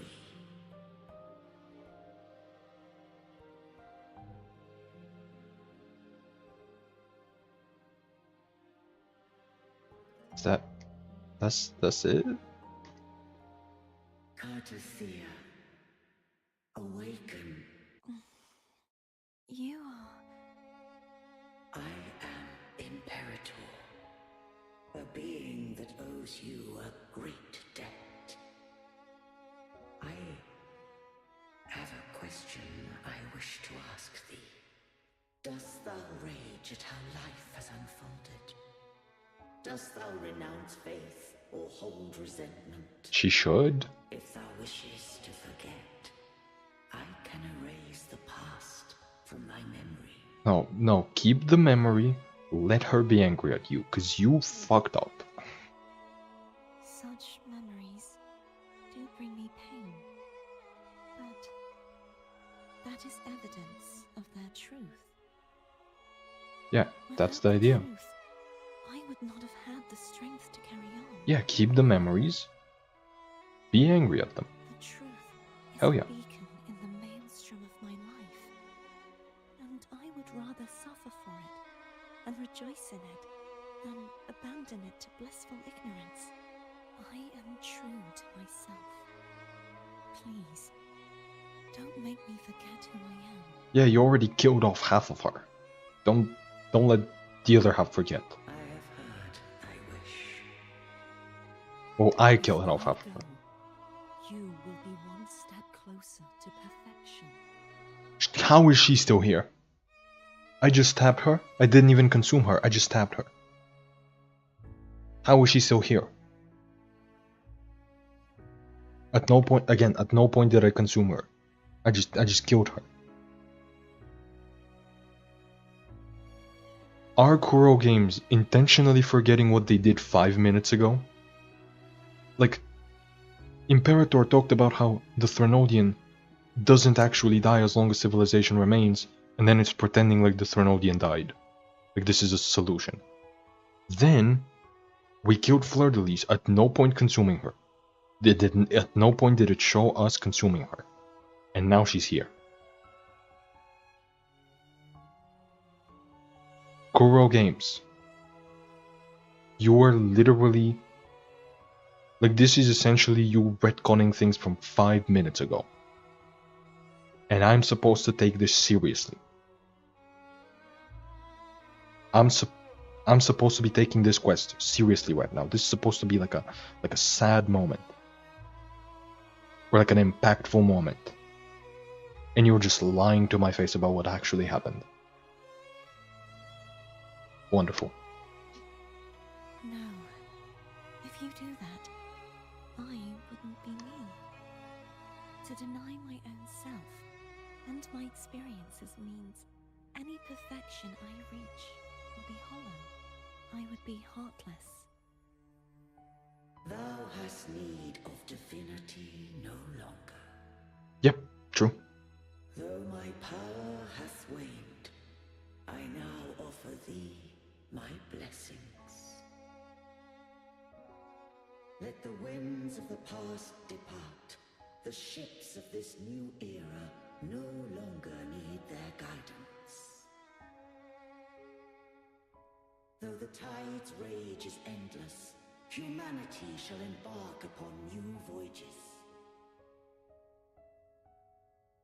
No longer shall scroll and prophecy bind, but thy will shall forge a new era. Cartothea, thou art worthy to bear the title of Blessed Maiden.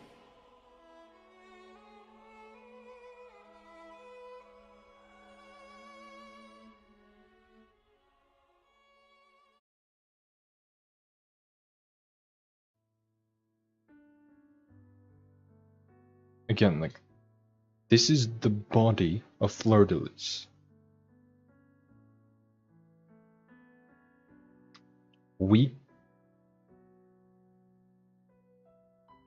What? Righteous one. Wait. So let me be clear. Or let's get this clear. I stabbed the body. And it turned into Cartothea. Which either means one of two things. Either she did have a body. She just took over Fleur-de-Lis's body. Or that was not a body. That was a spirit. In which case, we entirely erased Fleur-de-Lis to replace her with Cartothea. And the second one has to be true because Imperator just used itself as a body for the two of them. So if Imperator used itself as a body for the two of them, then this means this wasn't a body. This was a spirit. And only one of the two spirits remained here. Only Cartothea's. After we stabbed the other one. Implying and we did not consume the other one. We simply stabbed her and she was replaced. She wasn't showing herself there. She was just gone.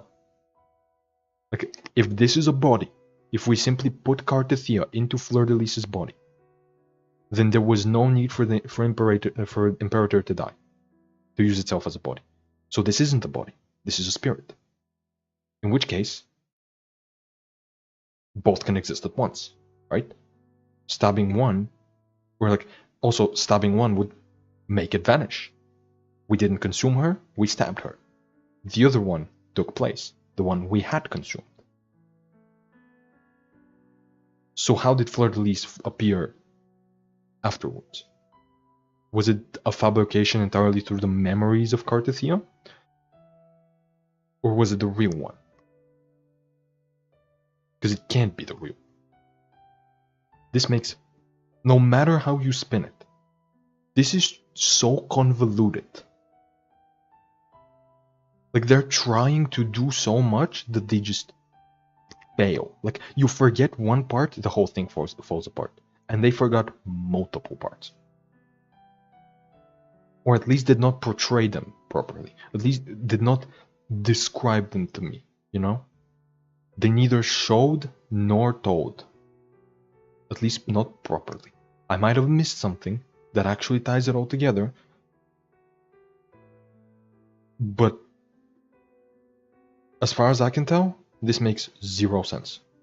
And I do not get the hype.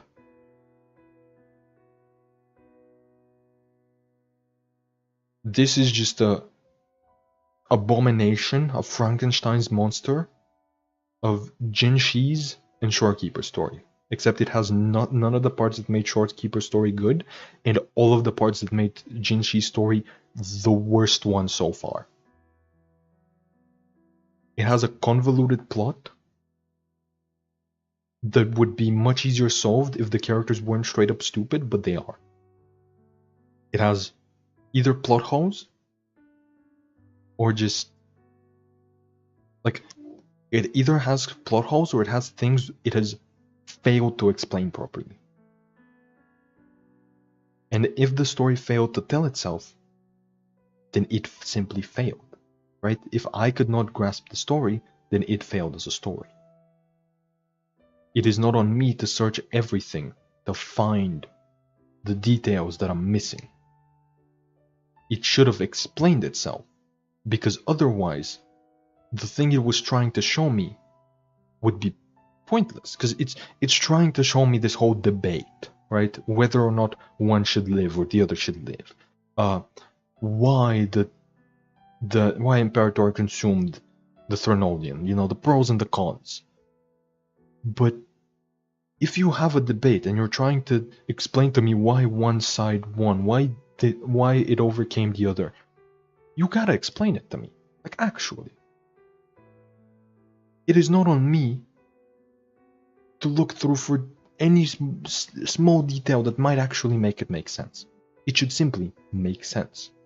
Because as it is right now, to me it seems like the Sentinel failed. The Sentinel was really fucking stupid. And what is actually happening before my eyes is a lie. Because I've been told one thing and I've been shown another. I do not get the hype for this at all. This is straight up exactly the same problem as Jinshi's story. Everywhere I look, it's like if I search up Wuthering Waves reactions, everything that pops up is this story. And all I've gotten from it is the exact same tired cliche that they have used in the past with the same nonsensical ending. Now, I would appreciate it if it was the thing that they used in the past, but this time it makes sense. But this time it made less sense. Somehow. This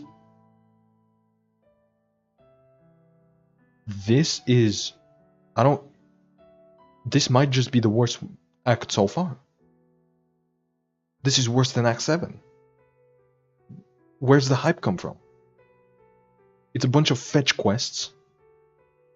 Just go there, do this, do that. A bunch of philosophical debate that did not matter in the end, and did not make any sense. And characters saying one thing happened, you know, a risk being shown to us, but then it not happening. Like, we went on this, we denied Carthethia's request to kill the both of them so we could make them live, and then we stabbed one of them. We did not follow through with our own idea. We went against her to do what she wanted. What? What the fuck was the point of any of this? This is a waste of time. The whole area was a waste of time. It was just a bunch of it was basically a fetch quest. And the ending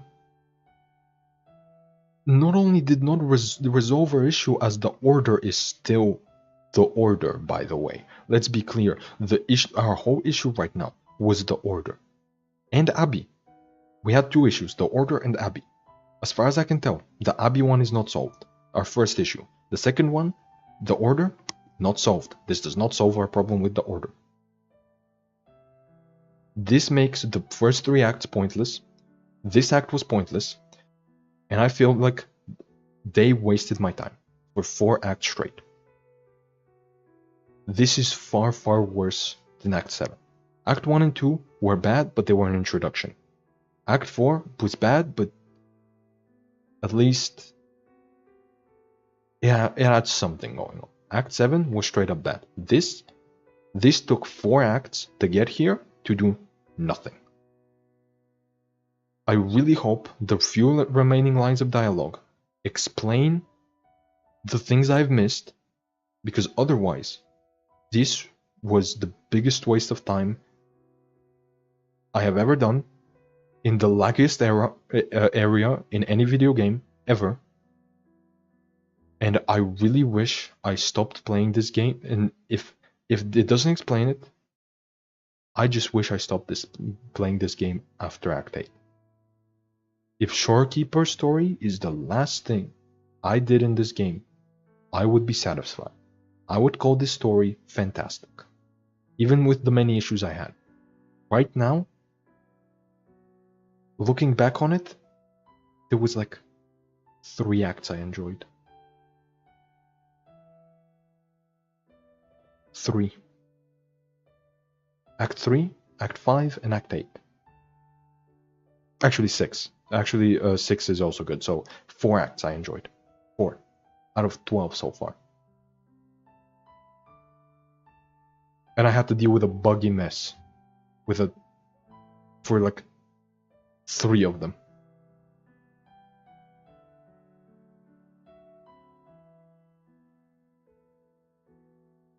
This was so disappointing.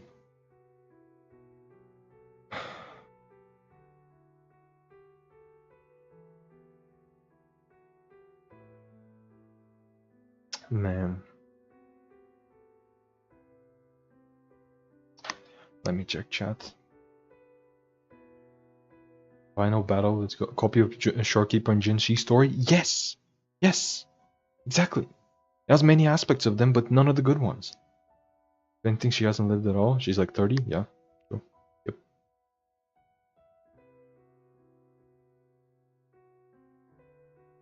You can actually change your element from the character selection thing? I know. I'm pretty sure you gotta change the menu, otherwise it won't be having Conquest. Really? Okay. But I think I had it on Havoc. I think mine is on Havoc. So, I don't know. Yes, Havoc Rover is actually one of the best DPS in the game. I have heard so. Cartesian and Fleur-de-Lis both are dead? No, nope, she's dead. So then this is stupid. Imperator is the one helping the Thernodian the most? Yeah. Imperator helped out the Thernodian a lot, because when with the Sentinel dead, the Order could easily fabricate lies. The Order could pretend. The Order could take full control of the city, and the Sentinel would have nothing to say against it. The Thernodian would be... Like, the Thernodian won at the end of the day. The Thernodian got what it wanted. And we have not solved that yet. Our main issue, the Order, has not been dealt with once this entire chapter. 4 acts to not deal with the Order at all. our main concern, that the city has been overtaken by the Order. Well, our main concern was getting to the Sentinel, obviously, so we can fix Abby. But Abby has not been fixed yet. All the Sentinel did was like this, what we just now saw. None of it involved helping Abby. So we did not complete that, and then our concern for the region, which is the Order, also was not fixed. At no point did we directly try to confront the Order. We just hosted a carnival, and then we did this. How does either of this fix our issue with the Order? The people still believe their lies. They are still in control.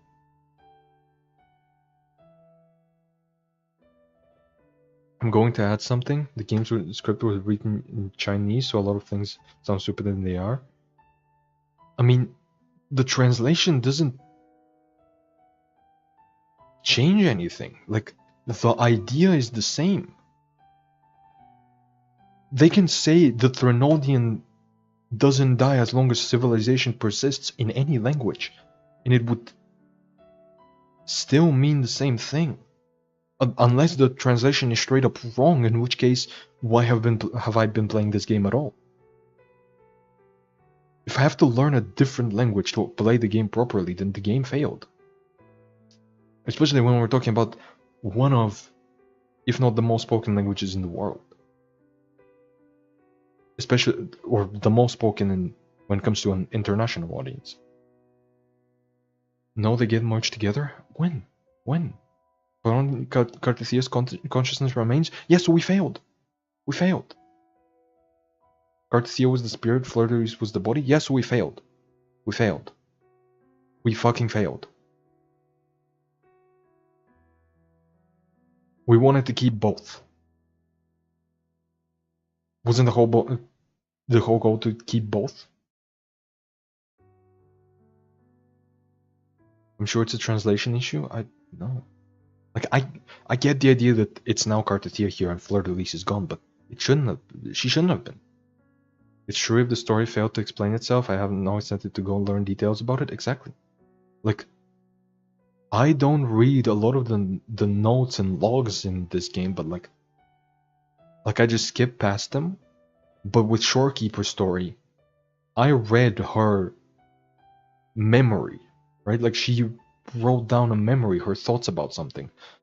In like a poem, I think it was. No, it was a dialogue. But like, I read it all out loud on stream because I was captivated. This just failed. I'm gonna be honest, everyone agrees that the story is bad, everyone's hyped for Cartesia. Really? There's no way everybody thinks the story is bad. It was so popular. I actually know a lot of people think the story is good. Like, a lot of people have said the story is good, or I've read about it.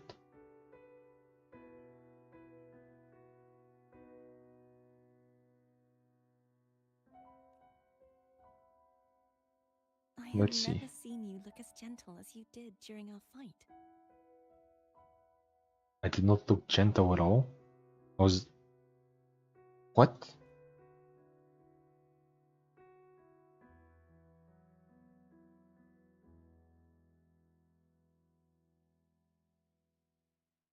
Let me ask you this one more time.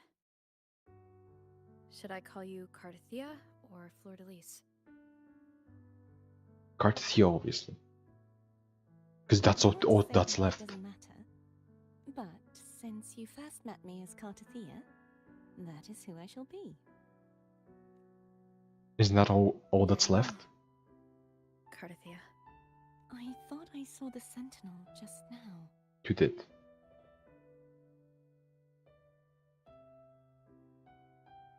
So where are they?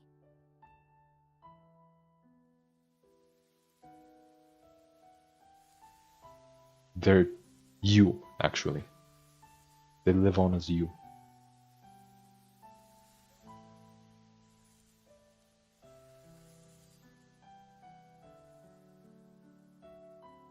What do we do now?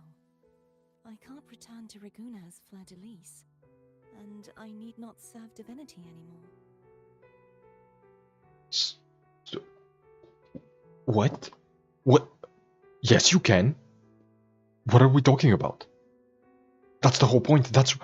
Yes, you can return to Reguna as Fleur-de-Lis. Like, the people believe she's dead, but if we explain to them what happened, if we explain to them that you were just trapped, then we can regain control of the city against the Order. We can explain to them that the Order has been using them. If Fleur-de-Lis returns, if she doesn't, then I'm just gonna sound like a maniac. Like, I'm just gonna sound like I'm making things up. Yes, you can return as Fleur-de-Lis. Who I was, and my past aspirations, are all gone. I feel empty. So the Fleur-de-Lis part is gone. It's gone. Then what the fuck was the point of going against her wishes? Were we just always planning to only leave this part of her alive? That can't be true.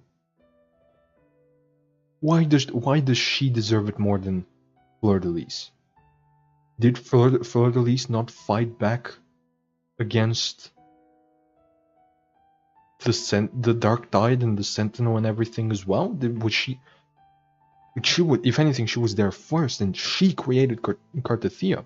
Fleur-de-Lis chose to split herself off. Fleur-de-Lis deserves to live as much as Carthathia does.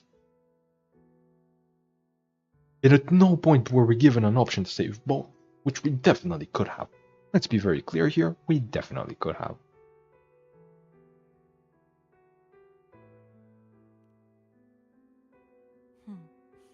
You're right.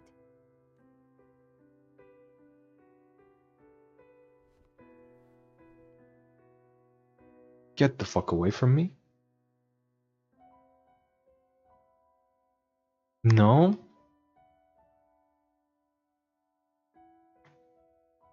I'll stay here for a while longer. Is that all right? You know what? I've changed my mind. I want to kill her now. Like, you know how I want to protect both of them, to merge them and everything? I want to kill her. She should be dead.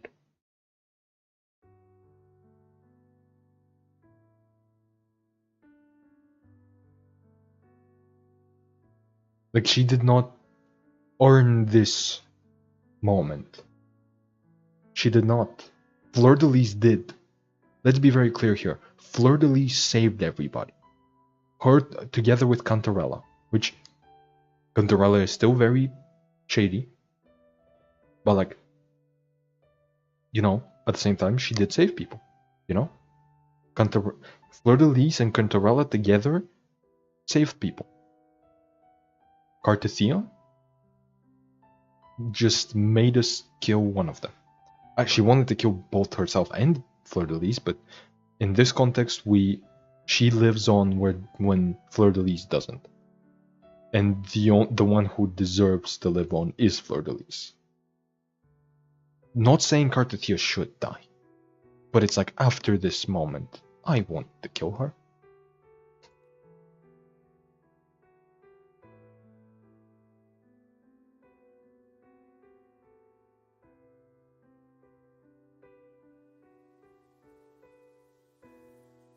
Like, she doesn't deserve to die, but neither does Fleur-de-Lis.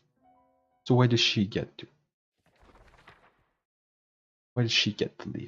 The one who defies has banished herself to the High Tower, cleansing the remnants of the Dark Tide. Yet, she knew not that the Dark Tide would never recede. She shall prove the most loyal servant to divinity. You are wrong! Humanity has its flaws, and you've exploited our weaknesses. But we shall not go down without... Don't show me a cutscene of Fleur-de-Lis deserving to live after I killed her.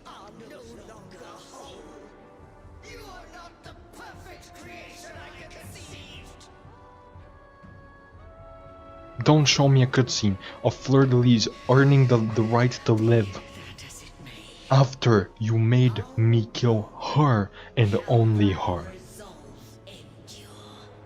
The righteous will always rise to defeat evil. I will defeat you, and await my own defeat. Whoever it is, the tide of resistance never ceases. False divinity, suffer my disobedience!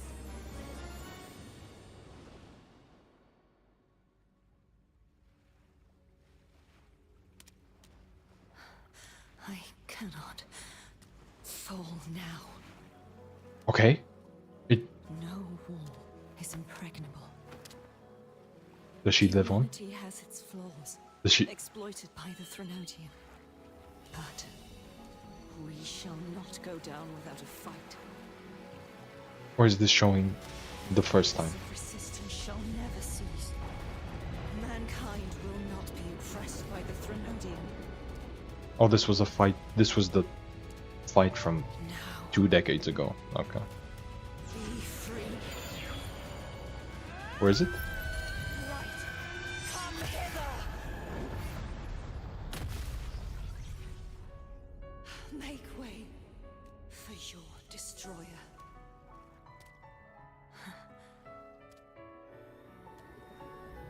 No. Come to me, What? mighty god killer. Oh, this was right before this.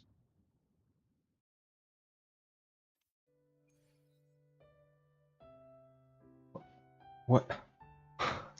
No, no, no, no, no, no, no. No, it doesn't end like this. It does not. Nope. That's wrong. Nope. This never happened. Righteous one, please keep what happened between us. What do you... And so we're not gonna tell anybody in Raguno? We're just gonna let the Order still be in control? Is that what we're doing? I hope you know that the whole thing you tried to protect the people against, you know, the Threnodian and everything, I hope you know that it's still in control through the Order. And I hope you know that you're not fixing that right now. In fact, you are kind of fighting against it. I mean, you're kind of fighting against us trying to fix it. Like I hope you know that you are fighting against your own goal right now.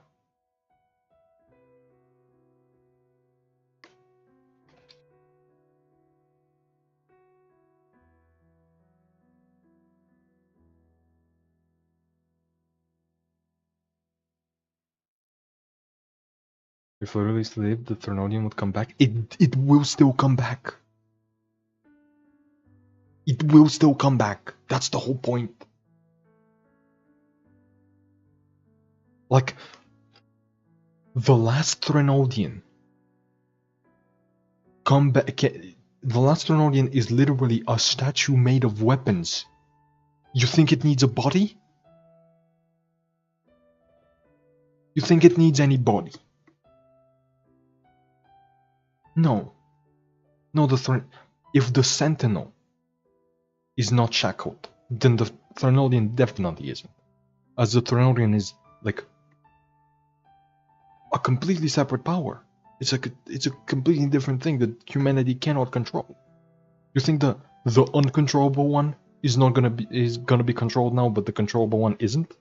No shot. Call Fleur-de-Lis and Courtier the same person though? No, they're not. They got split. Both died and merged. Then Courtier split herself. The Fleur-de-Lis part got corrupted. Yeah, that's the point. If the corrupted part is different, then, like, if we successfully killed off the corrupted part, then that means it was a different part of her. We killed off the part that was fighting back this whole time.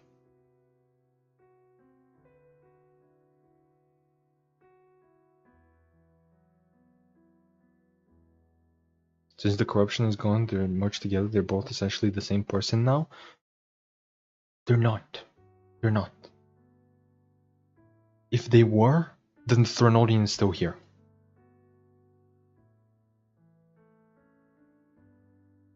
Because the corruption isn't gone.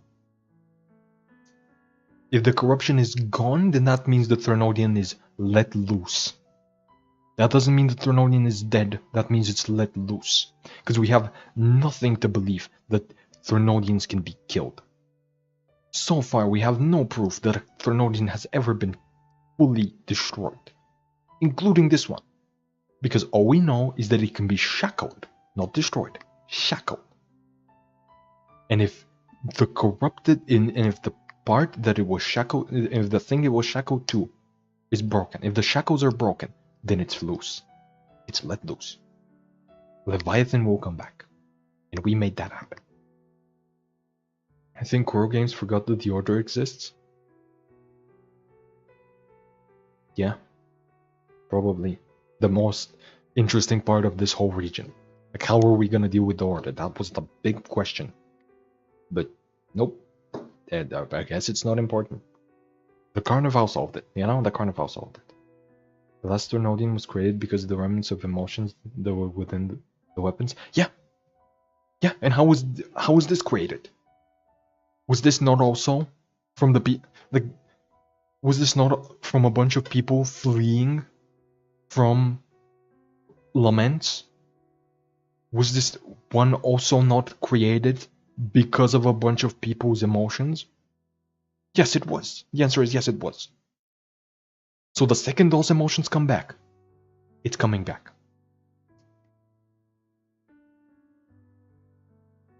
Before it was shackled, now it's not. Also because the Fraxidus helped them? Yeah. The Fraxidus helped them conjure up those emotions. Like, and do you think the Fraxidus can't help this Threnodian come back? Like, so far we have been told that the Threnodians come back again and again and again and again. And all you can do is shackle them. This is something they just told us 5 minutes ago. Or at this point, like 20 probably. You sound so frustrated? I am. This game has wasted my time, officially. And I would not be reacting like this to any other game if it wasn't for the absolute atrocious state of its optimization. I would go through multiple crashes. Like, actually, I haven't. That hasn't happened. But it's like, I am okay with the game crashing somewhere and me having to like restart it real quick for like 5 minutes if the game's good. But it's like, this game was incredible for like 1 act and decent for like 3. The rest of them have wasted my time, especially since they're in order. Like, they're one after another. Like, if at least, like, let's say Act 3 was really good of Chapter 2. If Act 3 was really good, okay, that's fine. Maybe Act 6 will also be really good. And I'm gonna keep playing to get to Act 6 whenever that eventually comes out. But all I have now is to look forward to hopefully Act 5 not wasting my time. It's like I could have been doing literally anything else.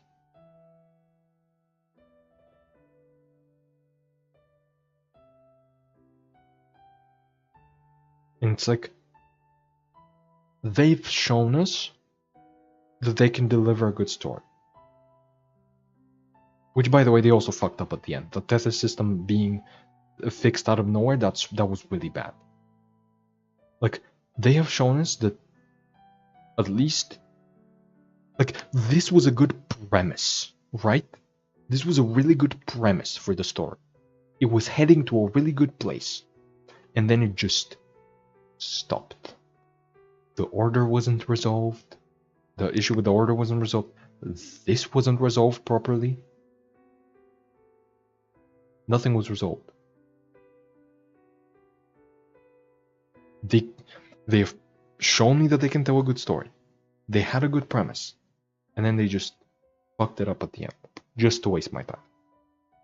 They always fuck it up specifically at the end. And like, let's be real here. Act 1 and 2, nothing happened. Act 3, the Carnival happened, but that was nothing. So all those 3 acts more or less set us up for this. 3 acts to set us up for possibly the worst act so far. If that's not wasting my time, I don't know what is. No. Please do as I ask. Sure, I'm just gonna let the Order do what they want. I know what I want to do now. I want to surpass you. What the fuck are you talking about? Stronger than me. You could defy my wishes, ignore my pleas, defeat me, and in the end save me. But if one day you find yourself in a similar predicament to mine, who's going to save you? Nobody, because Goro Games will not give me control of the character. Your bond with the Sentinel is now a bond with me. But the Sentinel's gone though. You were their arbiter, and they were your helper. But I want to go beyond that. I want to be more than someone who works on trifles, like harmonizing the frequencies between you and Abby. Hey, I'm more than a trifle. Wait, I didn't realize you're the reason I stopped feeling icky. Okay, that's resolved. Cool. They resolved one of the problems. Okay, we're good. We're half good. Now let's fix the whole thing with the Order, please. Should the day come when you find yourself in a similar predicament to mine, I'd need to defy your wishes, ignore your pleas, defeat you, and be your savior. Okay, so hear me out. What if you surpass me and then you go into the same predicament you were right now? Who's gonna save you then? There's always gonna be somebody who's the strongest, who nobody can stop. It's either gonna be me, or in this case, if you surpass me, you. You just gotta pick. And I think picking is really stupid, so just live a life, please. If that were to ever happen, wouldn't I need great power to set you right? Just like how you set me right. Would you deny me the chance to return the favor? Yes.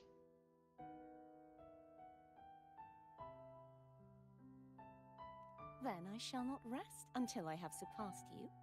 Please rest. Right now, you're less a blessed maiden and more a steely knight. They're the same thing. They're the same thing. In this context, they're the same thing. Well, my one creed is to be true to myself. In that sense, I am rather headstrong. A knight. Yes, perhaps I'll be a knight errant. That does sound appealing, but truthfully, That's what you already were. so much of this world feels unfamiliar to me now. Will you be there to guide me, should I need it? No. I'll Because find guess out what? You had a then. part of you that could have got that. You had a part of you to whom the world was very familiar. What happened to that part? Fuck off. One last thing. You should speak with Cantarella. I can sense she made it out of the Sonorosphere safely. I'll go later. Let's go talk to her, I guess.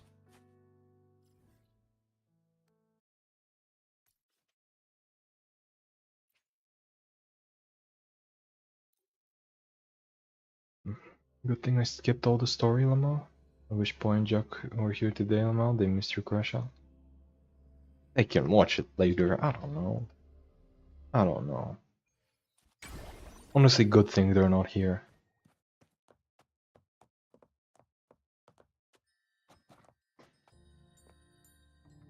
It's like they don't need to see this. So you haven't forgotten me.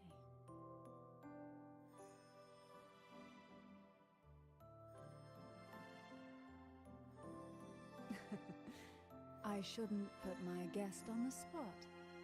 Moving on. How is Cartathea?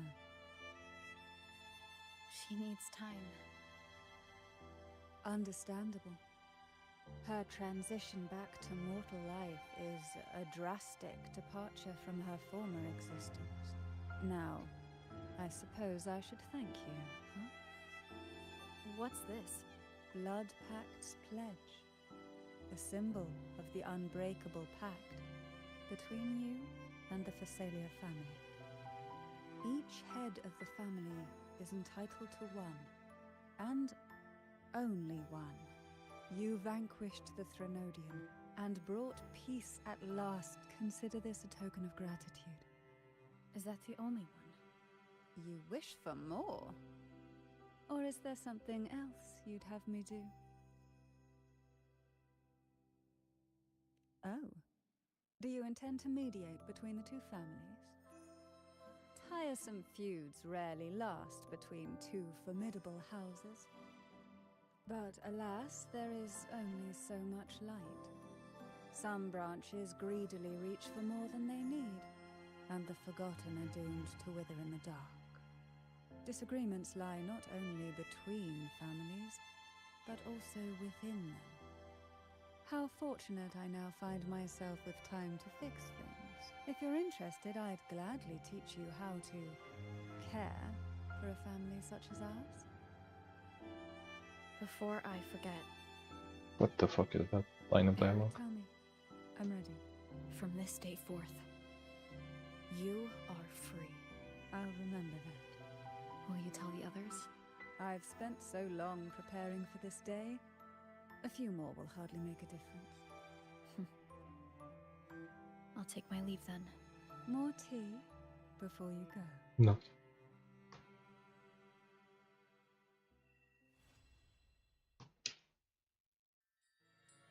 That felt like a strong energy fluctuation from Cartathea Sonaro, the inverted tower.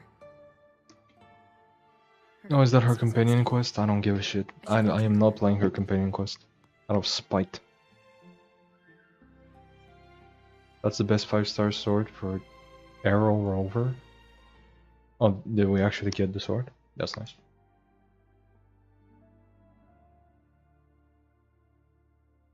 Oh, it specifically has a passive for Arrow Rover. Oh no. No. This is bad. Don't do this. Why are you doing this? Kuro Games, why are you doing this?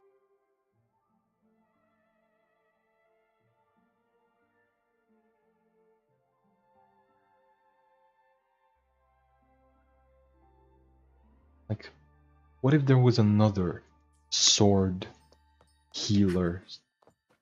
Yeah, what if there was another sword arrow healer? What, can they just not use the sword because it's only for Rover? Fuck off. This was entirely too disappointing.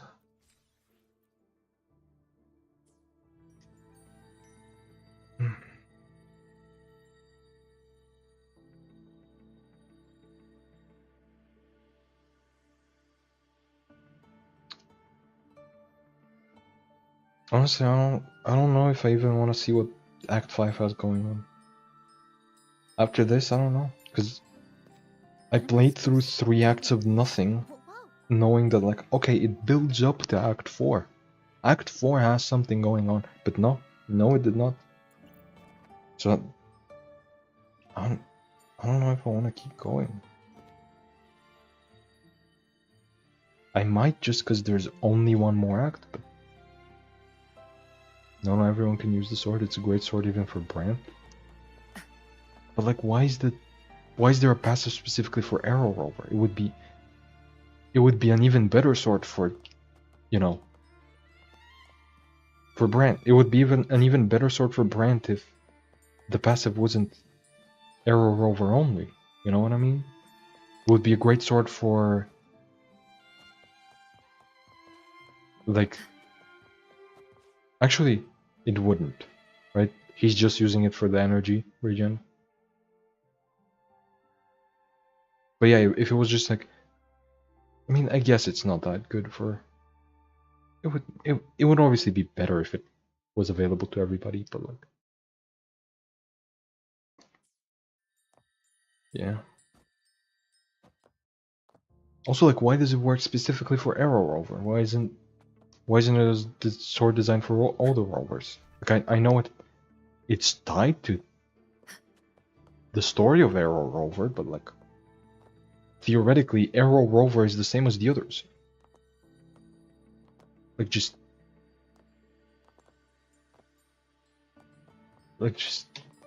give like, at least it should work on the others. You know what I mean? But like right now, I don't know. They're always specific, but yeah. So as I said, my problem with war is the weapons are only good for one specific thing. Yeah, it's a gacha game.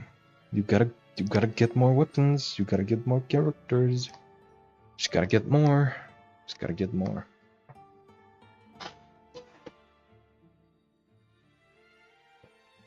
Oh, one great way to describe what my experience with Wuthering Waves is. It sure is a gacha game. It sure is a gacha game.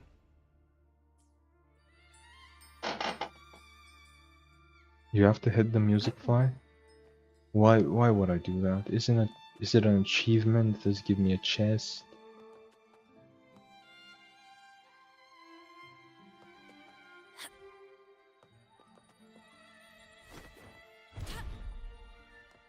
My AoE is not big enough.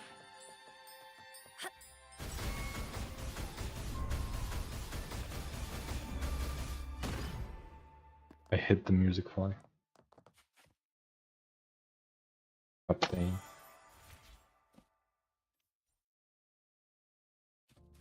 Oh, it gives you the soundtrack. I don't care.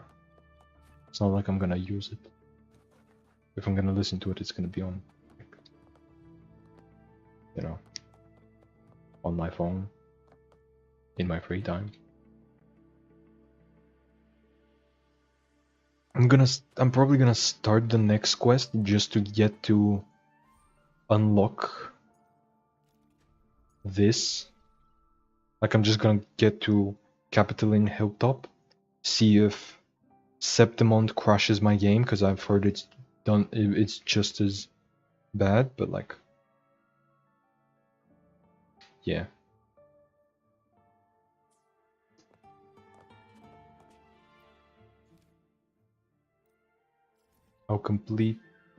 I'll just get to that point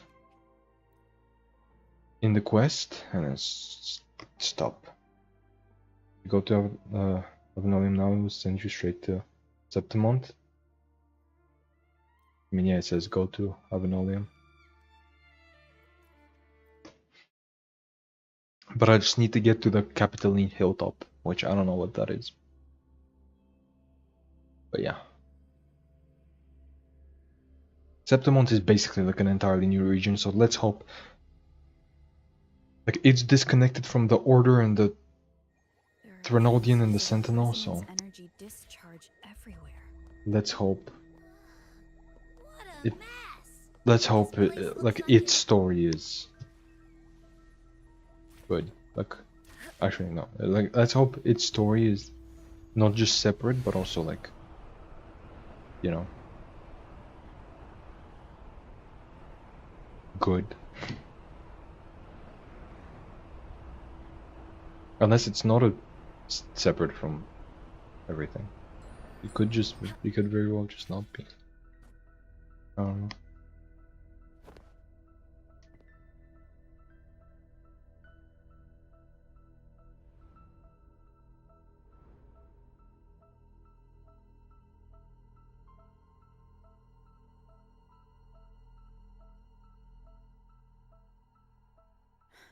No response.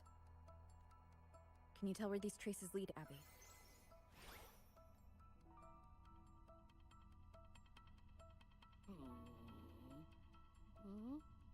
Over there!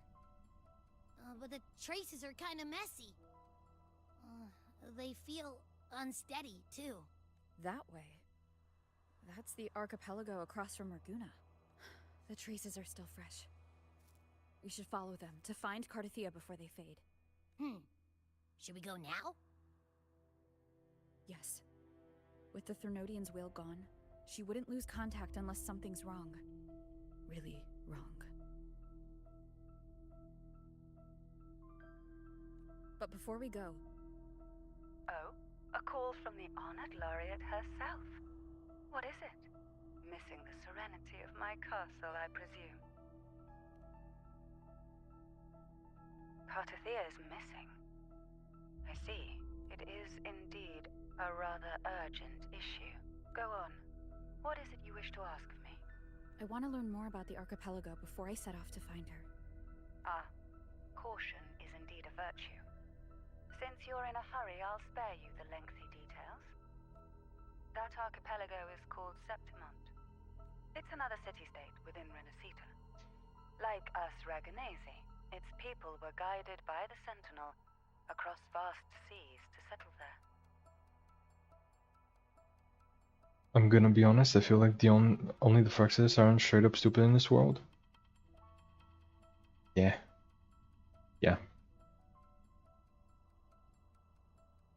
Like, Scar keeps being proven right every single time. Like, every single time. Like, this...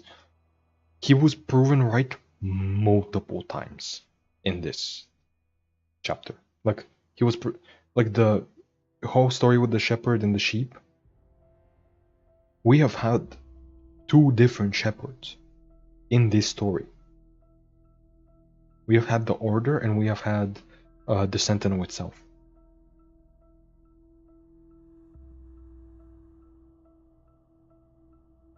Like, the shepherds are everywhere. He is yet to be proven wrong. But over time, Septimont and Raguna's differences led to a rift. Each one forged its own path. What kind of differences? Septimontians don't believe in the Sentinel. Good on them, actually.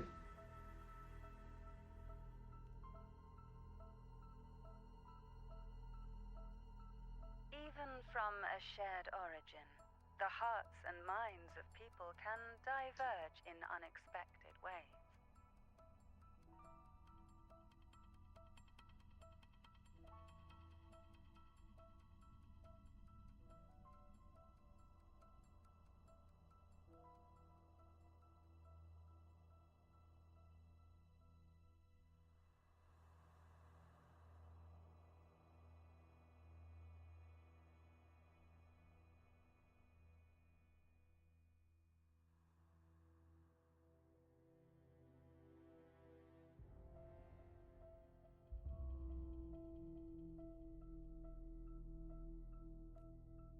Septimont is a city of warriors.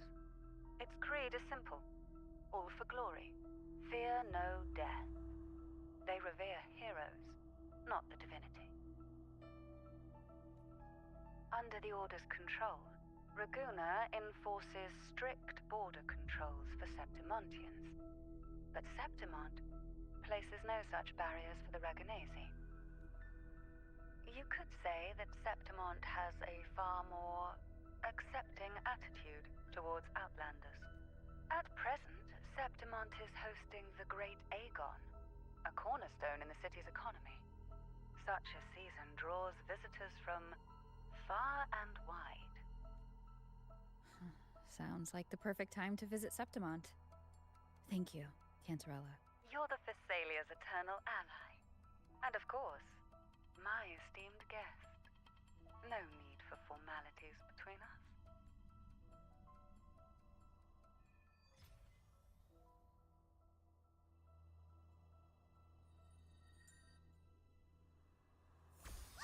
Look! A Wengray right here! It can give us a lift. Is he gonna take us straight to September? My heart's racing like I hope so. crazy. Do you feel sick? Not really. I just have this uneasy feeling. Uneasy? Did you sense something dangerous in Septimont? I don't know how to put it. It's strange. Like things are all tangled up somehow.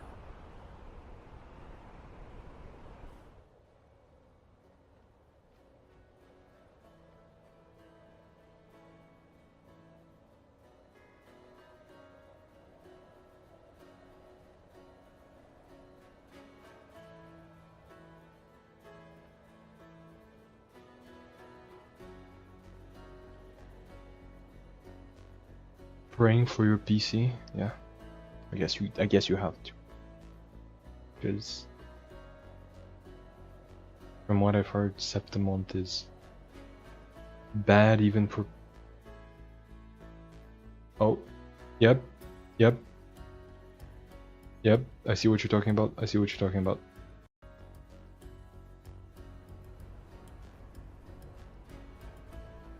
Okay. This cutscene isn't that choppy, so there's hope.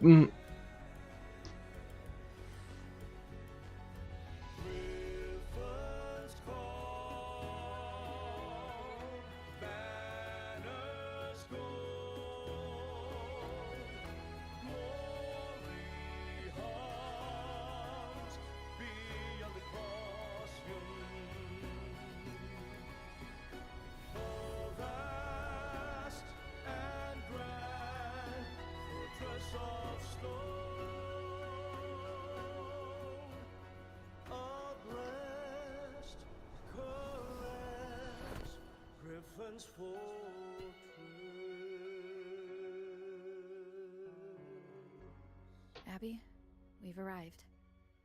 How do you feel now? Abby? Nothing for my test mark. Is it sleeping? Or is it? Cardathia helped with Abby's symptoms before. I could really use her help now. We share the same thread of Imperator's power.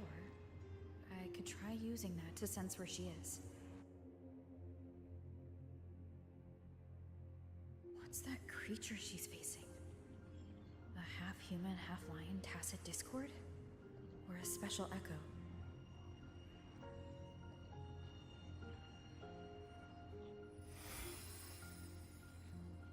They really tried to copy Elden Ring and failed? I see what you're talking about. It does give us specifically Elden Ring vibe, not just like a medieval fantasy kind of thing, but specifically Elden Ring. I do know what you're talking about. Like, it's not even like a specifically... Like, at first I thought Septimont would be trying to capture like a Roman kind of vibe. Like a Roman gladiator kind of vibe, but no, this is specifically Elden Ring, yeah. Which, I don't mind the Elden Ring aesthetic. I mind a lot else about Elden Ring. Oh, Septimont? Hi boy, how are we doing? Yeah, good thing you came now, cause let me tell you. Remember how I felt about Jin Shi's story? Remember how I crashed out? It was worse this time. It was worse. Y'all loved Cartithia and cheating on Shorkeeper. These are lies and slander. Let me tell you right now, I want Cartithia dead. Just like Jinshi.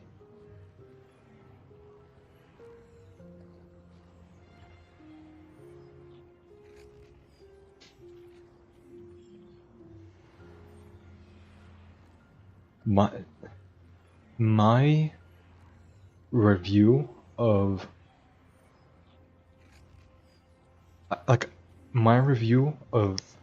the first 4 acts, you know, the Raguna part of Rinascita, in 4 words is a waste of time.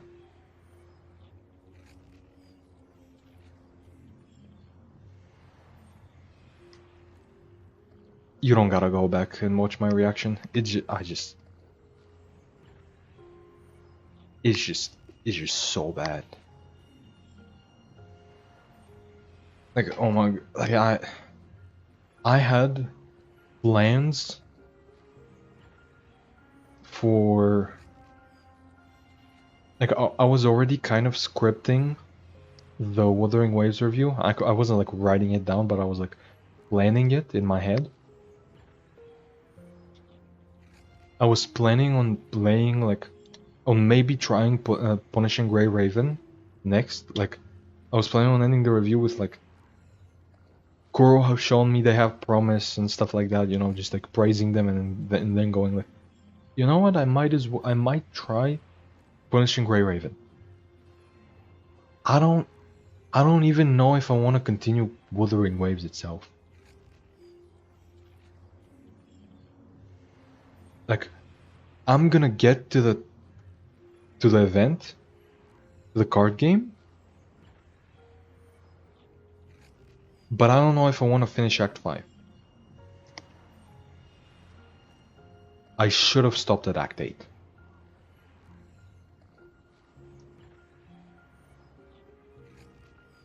Like, I just...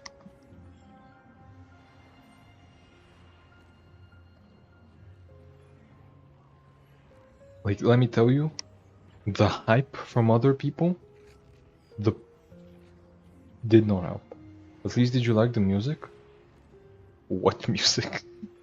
There was like if you mean the ambience, the soundtrack, not, I don't really care.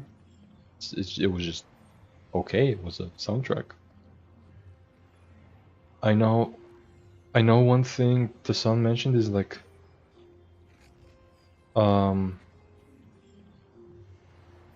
like there's an OST that he really likes that's like that wasn't playing for me for some reason in the Avenolium or whatever it was called. The Avenolium OST didn't play at all. Yeah, apparently it just didn't play for me.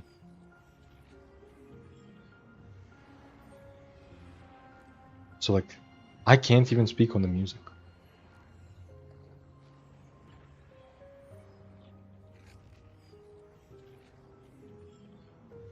What was it, a bug? No, there was an OST. There was a background. There was music the whole time. But it's like, or at least I'm pretty sure there was music. I don't remember there being music because it was just background noise, you know. It wasn't really that interesting, but it's like I'm pretty sure there was music the whole time. It just wasn't the one, you know. What was it, a bug?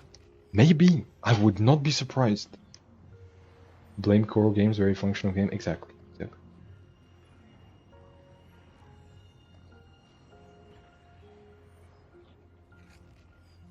Actually, I think I know why that might be. Didn't my game crashed early on, but like, was that before or after the Avenolium? I think it was before, right? So it wasn't that. I don't know. But it's like going through that laggy mess that was Raguna just for them to pull another Jinshi was like, I'm just stunned. I just don't know what to say.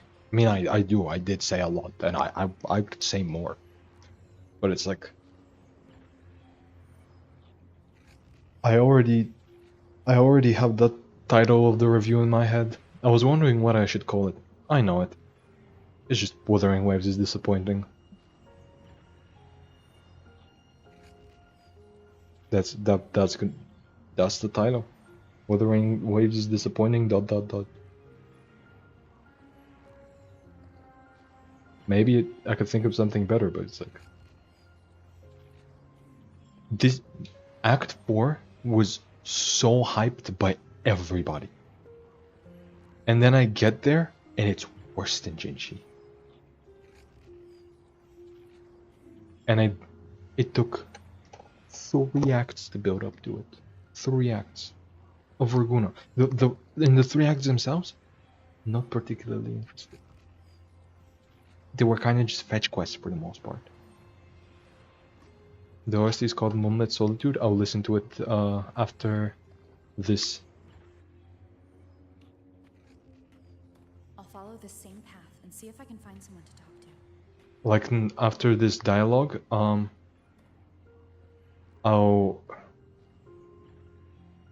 mute the game and I'll open it up on YouTube. My one request for you is to go back to Avenolium and fly around for a few minutes, but like, it didn't play there. What makes you think it's gonna play now? I'm just gonna guaranteed play it.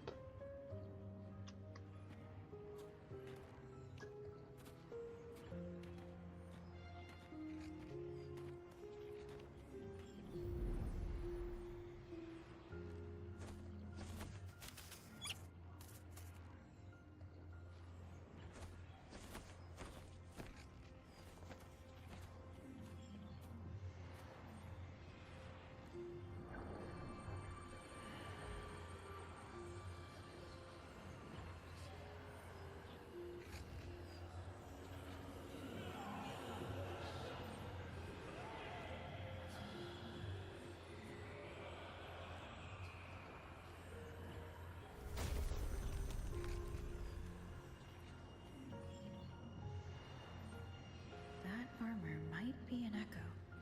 An echo that awaits a true warrior.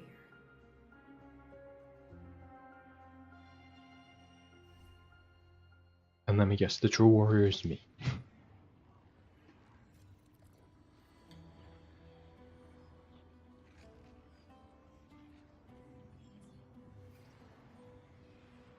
Oh, I can feel the lag. I can feel the lag. It seems happy. Is it because It's not as bad. It's nowhere near as bad, but I can feel it. Looks like I've made my first friend here.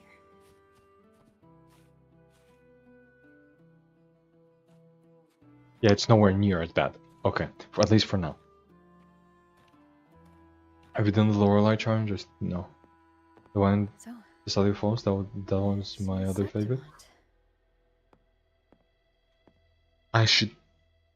I'm probably just gonna listen to the soundtrack. I don't want to do the boss challenge. My favorite OST is Chameleon Morning for 10 hours. You do you. You do you. I don't know.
The traces will guide you here.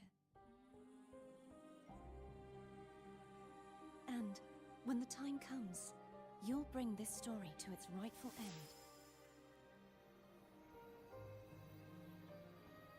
The scent of seawater. It's right ahead. Wait, didn't I bring it to its rightful end an act ago?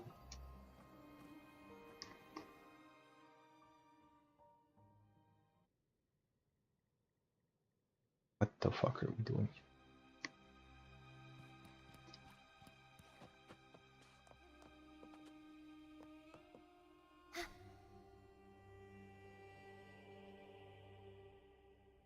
Ooh, I can feel the lag. Hide in that incubator's experimental unit.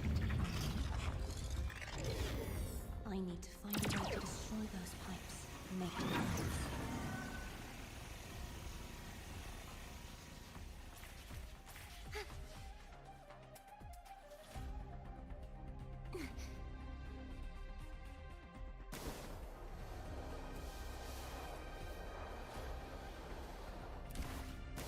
they've tried doing sequences like these, like, what, 3 times now? And they only succeeded once with Shorekeeper.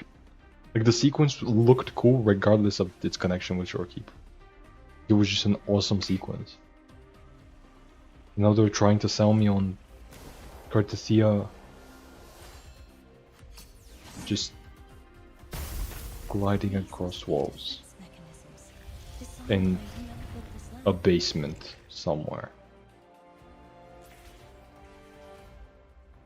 It's like this.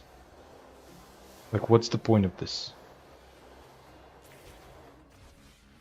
This whole thing could literally just be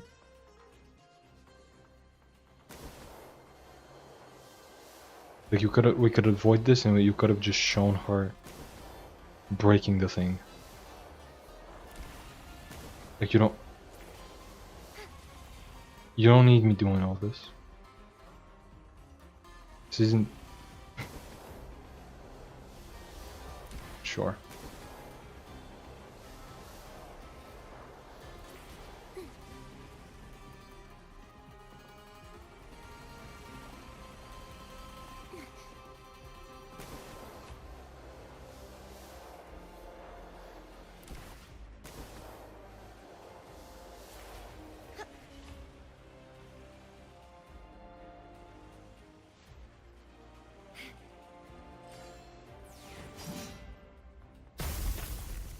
Devices I destroy, the stronger the defenses become.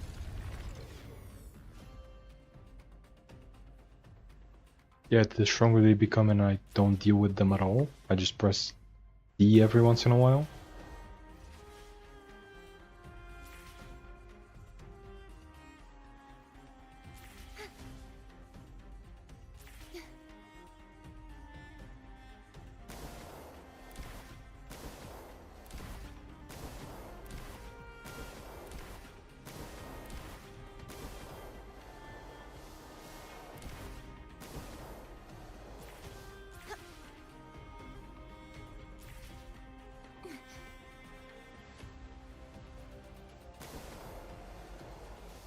Such riveting gameplay.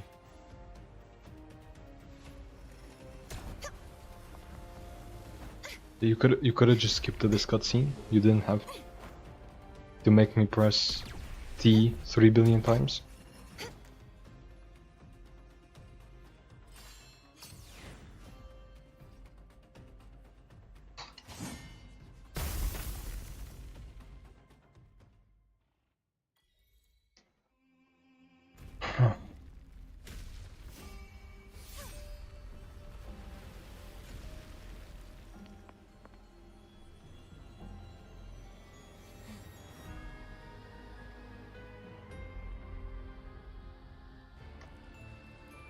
Ooh. That person looked cool. Who was that?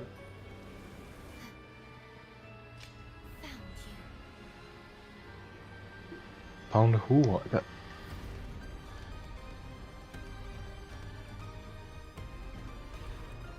Okay. Oh, it's Lupa. Damn. But like, that person looked cool. There's a village up ahead. I'll go talk to some locals. Ooh, it's chugging. Oh, it's chugging. It's not as bad as Raguna yet, but it's chugging. Anyway, let's see.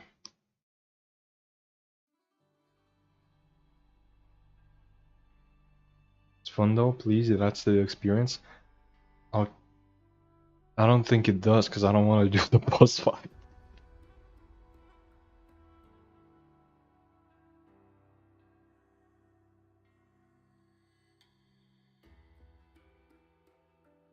Good war. I'll miss your war streams though, Cole. What am I supposed to I mean, do with this? here's the thing. Whoa. I'm quitting soon regardless, because I'm not here to play a gacha game. I'm here to play a game. And like I'll come back every patch to play the story probably, but like I'm gonna move on to another game. Like maybe another gacha game. Maybe, you know, Punch and Grey Raven, but like I'm gonna play other games. The one game that's staying on my channel is GITCG. That's it. Like people don't want to watch this. Well, you do, but like you have no idea how many people don't want to watch me play WoW. Like my last two videos. One is covering the balance changes in GITCG. 353 views. 10 likes. 9 hours of watch time. And the video is pretty short. The Shorekeeper video, which has been up for like a day longer than the other one. 18 views. What am I supposed to do with this? And the only people who watched it, the only person who watched it all the way through was me. On another account. To make sure there's at least somebody who watched it.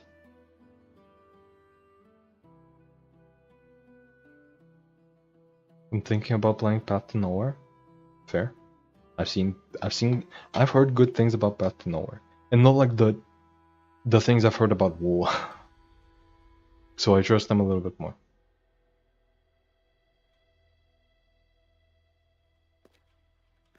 What am I supposed to do with this? Whoa!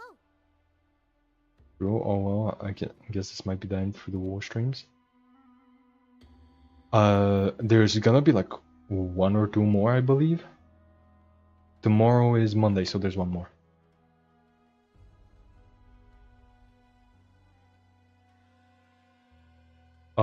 At least 1 more. Like, tomorrow it's Wuthering Waves again. Then it's Shadowverse 2, because that comes out Tuesday. Then it's the new Genshin patch, because, you know, new cards.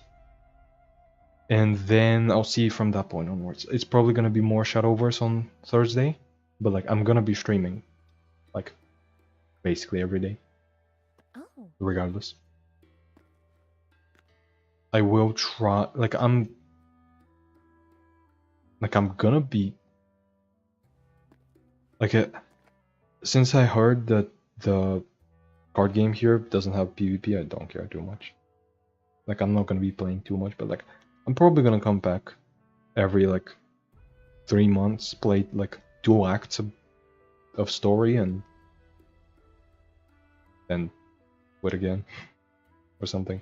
Or like I might save them up and like play a whole region story. I don't know.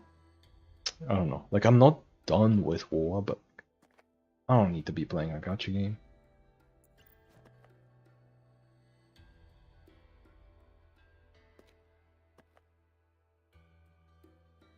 Fair enough, I don't think anybody should be playing a gacha game for more than 3 months. I mean, you can. I'm not, if you really like it, but it's like, I don't think there's any gacha game that's trying to be that good. I mean, I have played a lot of gacha games for a very, very long time, but it's like, that's enough. I don't need to play more, you know? Like, I've played so many gacha games for so many years. I don't know how long I've been playing. 3 weeks now? Has it been 3 weeks? I think like 3 weeks to a month.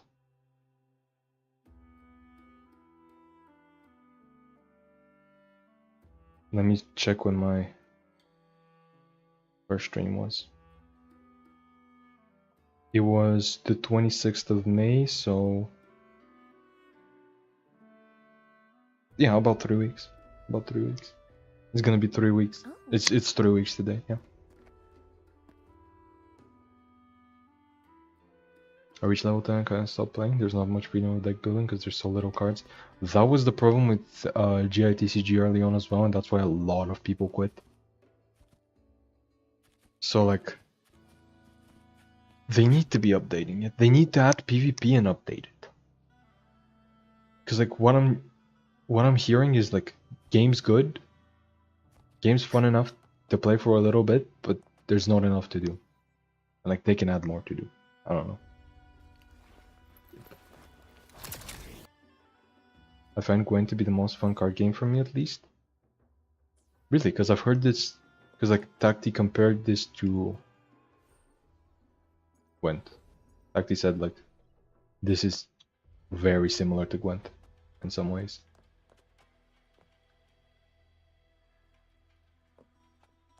Oh yeah, did you try Hearthstone, by the way?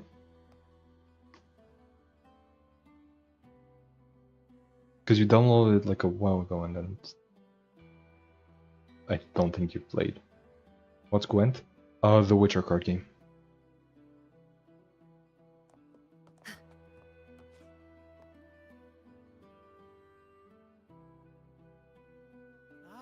I knew it.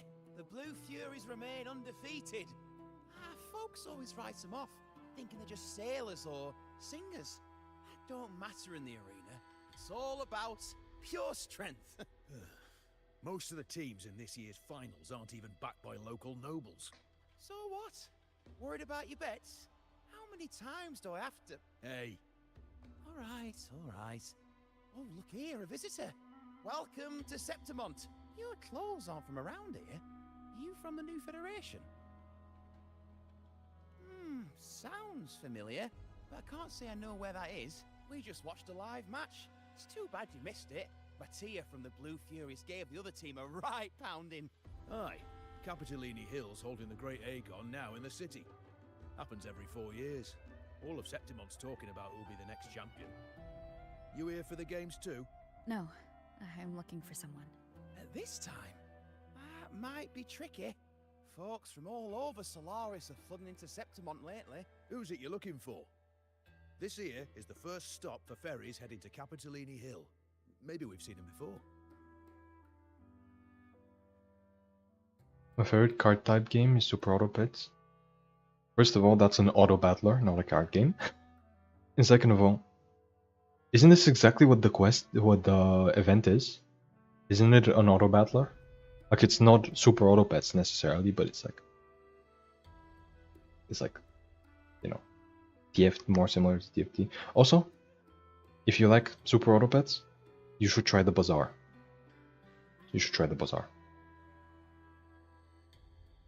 I downloaded it, but the resources are taking so long to download. There. Hearthstone feels too complicated for me. That's like the easiest card game out there. That's like the simplest one.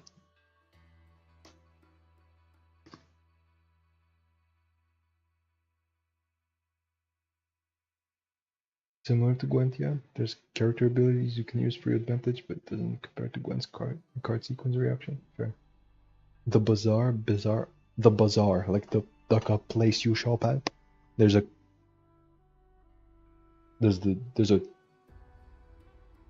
game called that, the Bazaar. It is about shopping. I wouldn't say peaks of prestigious TFT. Okay. I don't know. I haven't played it yet, but yeah.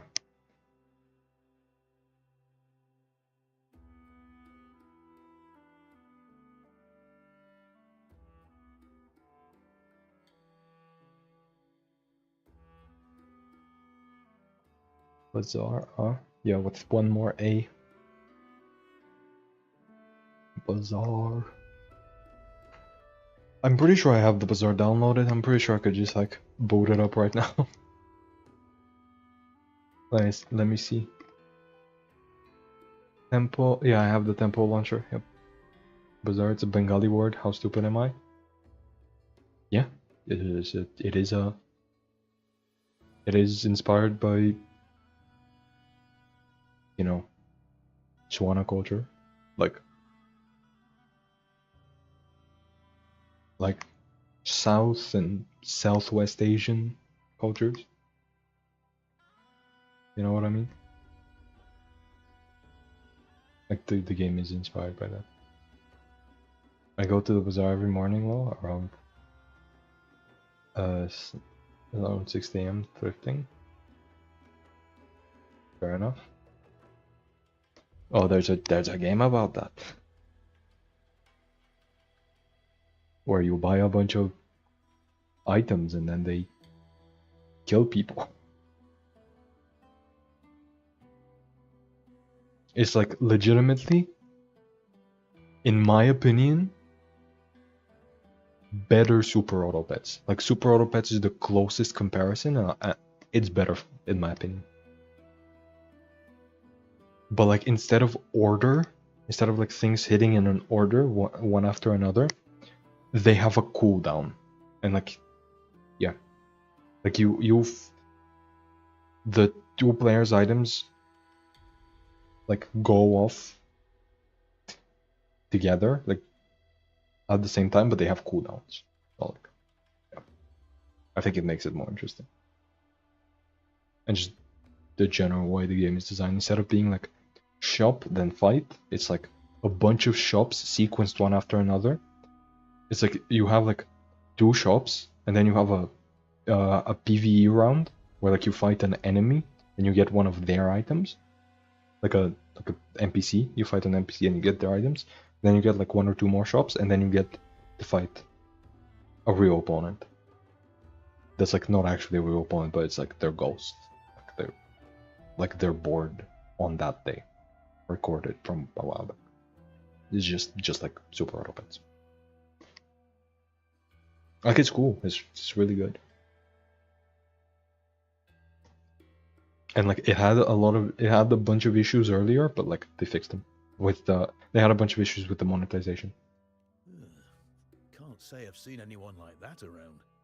Most Raganese we see here are from the Troop of Fools or the Montelli Nobles. They're a bit more open to our ways of thinking about faith. If she's wearing the Order's emblem, though, she'll have drawn some eyes. After Cardathia and Fleur-de-Lis's frequencies merged, she got her body back.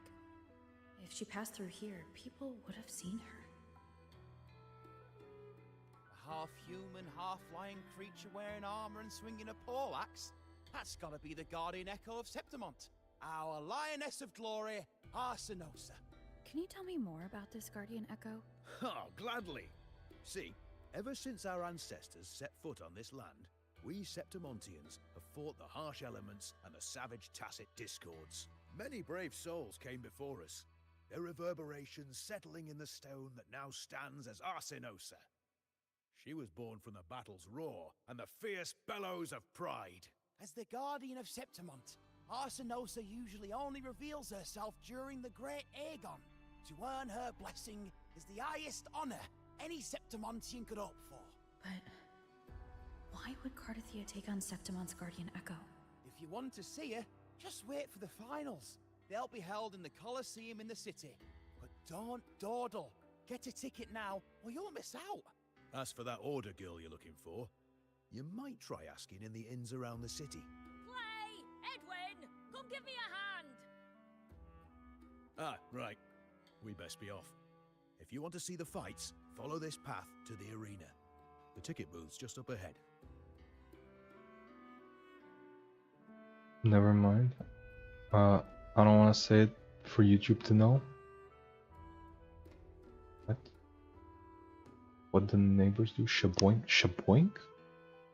What? I don't want to say it either. What the fuck am I?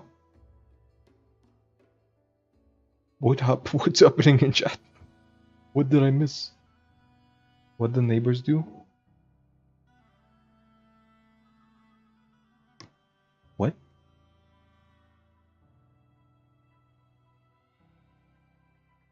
If you're hearing noises from the neighbors, it's...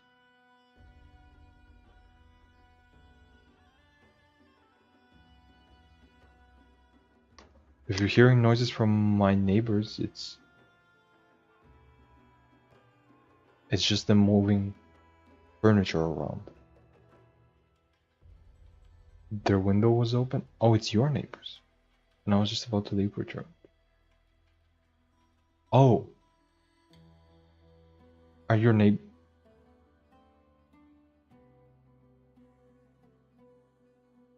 Oh, I get what you're saying. Yeah. Yeah. Fair enough.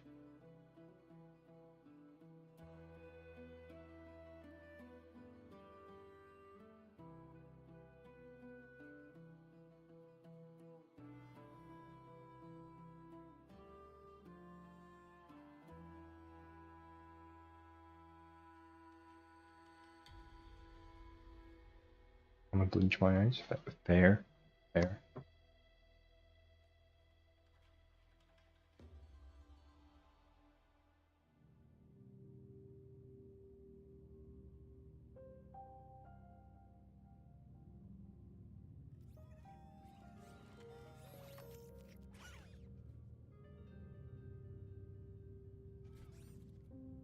Its frequency is similar to the echoes in Raguna.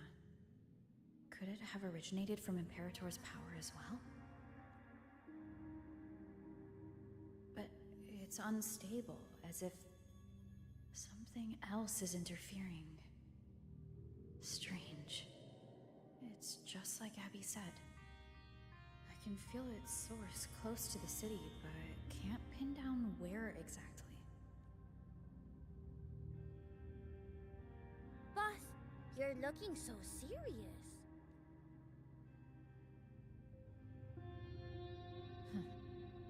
And you are?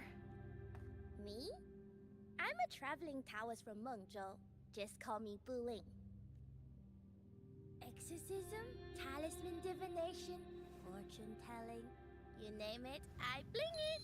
So, you wanna try your luck, Fa? Maybe? How did you know my name? Heard about you from an old friend. You know Jinshin? Pretty sure you met her in Jinzhou. She trained with the same master before me. We've got history. Last time I went up to the mountain to see her, she mentioned you. Cool. So I hear you're looking for someone? Not so easy, not so easy. The feng shui in Rinascita is not good. The tea is trapped underwater, not good flow. No luck now, bad sign. You should be careful, boss.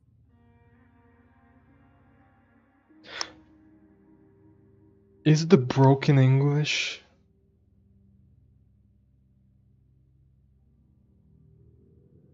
Is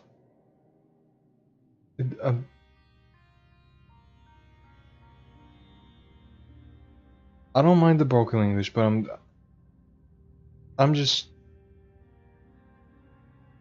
questioning it. Why is this character specifically why specifically the Taoist character talking in broken English? I just stood there and froze, probably shocked for life. Exactly what's hard singing gospel? I don't know, they didn't even see me, they were focused on one another. There.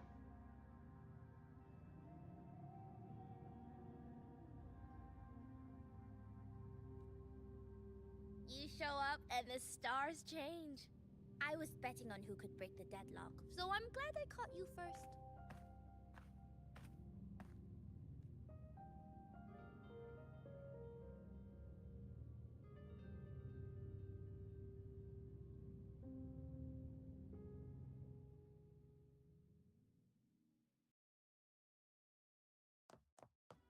Oop, the lag is back. The lag is back. At least it goes away during dialogue. That shows me it's not as bad as Raguna. At least right now. Maybe once I get into the city, it's gonna be much worse.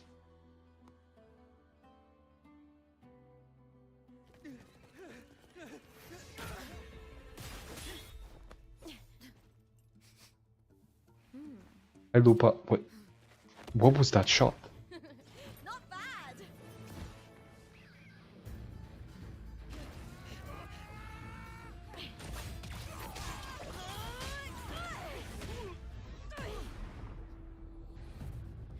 Think you can keep me from fighting? Careful now! We'll see who rips whose throat out first.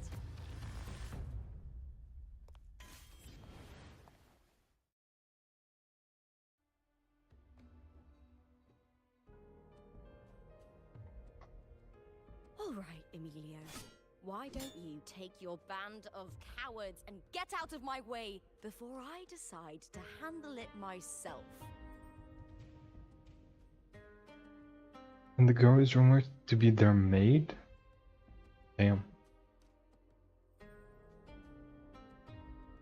Like, I don't know them. I don't know anything about them. I can't comment on it.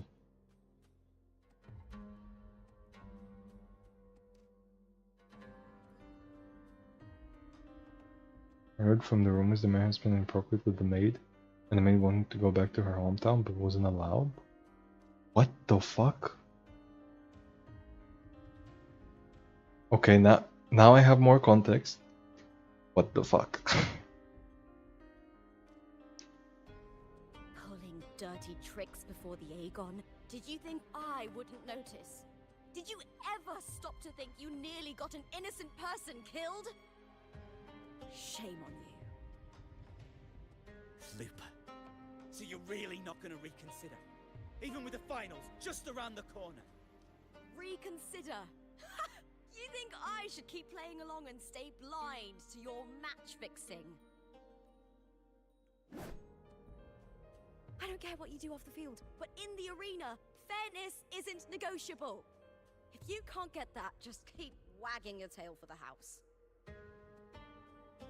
You know, I once thought you were a decent gladiator, and we fought well together. But look at you now. Pathetic.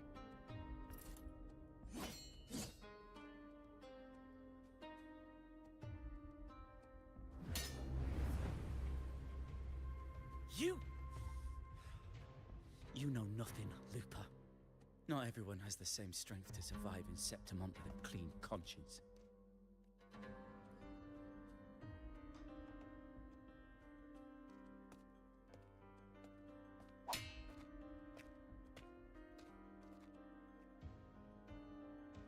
Sorry about that clown show. Don't judge Septimont by a few rats that can't hold their own in the dirt. They're not the norm here. Looper's the name, gladiator by trade. Guess we're acquainted now after crossing blades. Care to tell me your name? What? Why is she rhyming?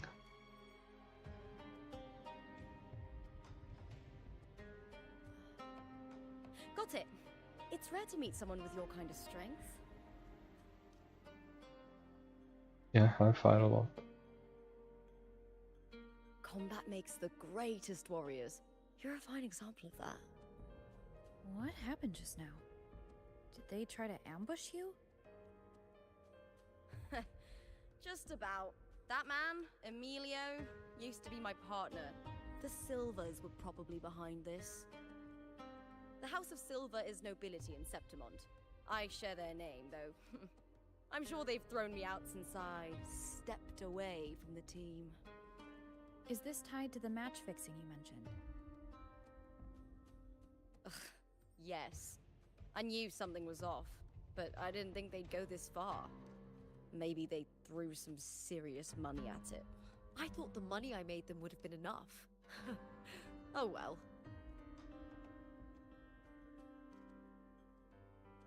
She's gonna ask me to be her partner, isn't she? I was thinking, you're not a local, are you? How about we team up? Yep. And fight together in the finals!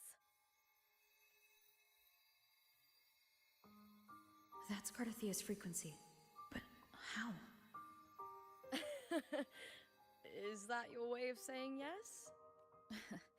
I'm sorry. Lupa, have you ever met a Ragunesi girl by the name of Cardathia? Cardathia? Nope, never heard of her. What's going on with her? She's missing. I'm looking for her.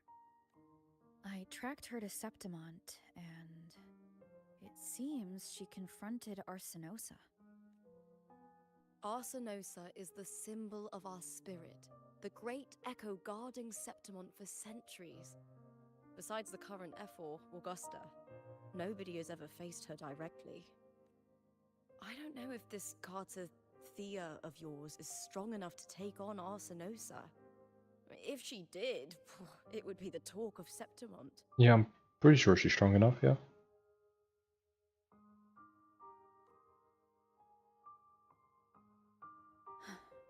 see. No leads yet, then. Well, that's why you should join me in the Aegon! When Arsinosa shows up in the finals, you might find the answers you're looking for. The champion gets noble recognition, a hefty bonus, and some secret perks. If we win, you can take it all. If that doesn't interest you, then the attention that comes with being a champion will help you find the information you need on her. True, but what's in it for you? She just wants to be a champion. Me? I just want to see the look on their cheating faces when they realize I've beaten them at their own game. At their own game? So you're gonna cheat? They're probably betting against me in secret. Ha! Doesn't matter. Once we win, they'll lose it all. Serves them right. I love your Lupa's expression. She's so expressive. Yeah, I love her. She seems awesome. Underrated opinion, but Lupa is better than Cartithia. Yeah, Lupa seems awesome. Cartithia was boring until she was really stupid.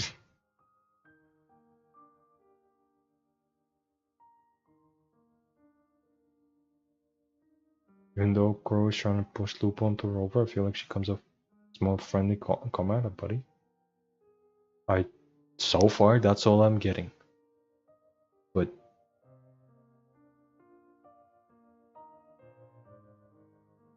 I don't know. I guess there might be more to it. At least it's not. She's not Yang Yang so far. You know what I mean? Can't get worse than Yang Yang. If there's no punishment for crossing the line, then what's the point of a line at all? I don't know what other tricks my dear family has planned. But you're an outlander. Strong too. No ties to their schemes. That's why I look forward to walking this path with you. Can't wait to see what kind of gladiator you'll be. Arsinosa and the unusual frequency I felt from Lupa are the only leads I've got. Lupa denies ever meeting Cartithia, but maybe she didn't realize, or she's hiding something. Either way, teaming up with her is my best shot at finding the truth. Yep, let's do this.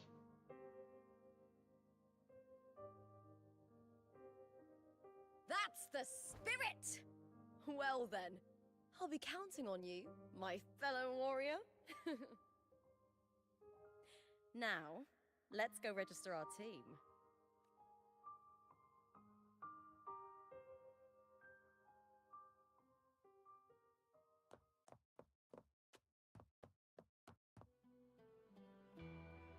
Oh, it's lagging. It's lagging. It's not lagging as bad as Raguna, but it's lagging.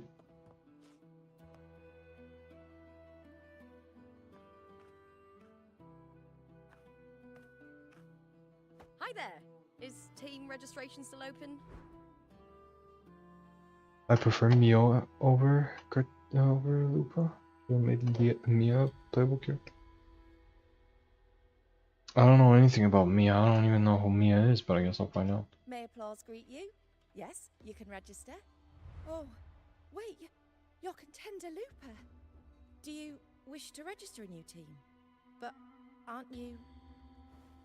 Ah, plans changed. I'm no longer with the Bow of Legions. This is my new partner. Oh, I see. Allow me to register you again. Have you settled on a name for your new team? Nope. Warrior, why don't you do the honors? Don't. I gotta do it, right? I gotta do it. We Septimontians live alongside the waves, and I've always found their sound soothing. Ah, a perfect choice. Wait, do the people in this world not realize what the Wuthering waves are? Do they not know about the sea in the sky?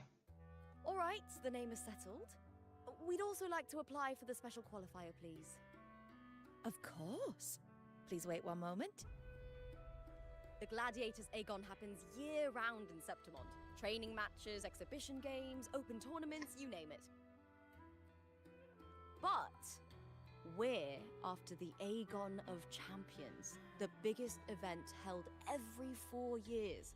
We also call it the Great Aegon.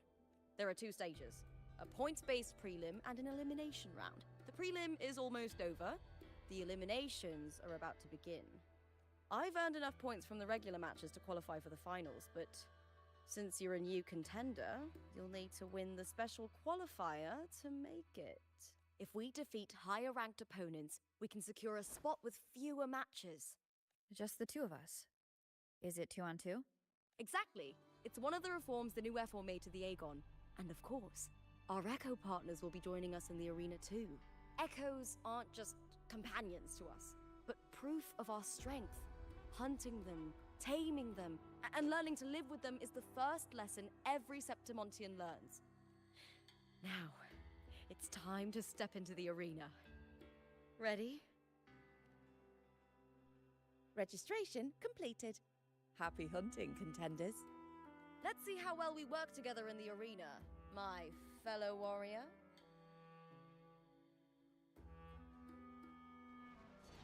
Is registration really just completed like that? Why do I feel like she's gotta hand the notes to somebody else first? Like, she's gotta officially register me somewhere. Ready for the Gladiators Aegon? Sure. Happy hunting, Gladiator. Let's see how the combat is.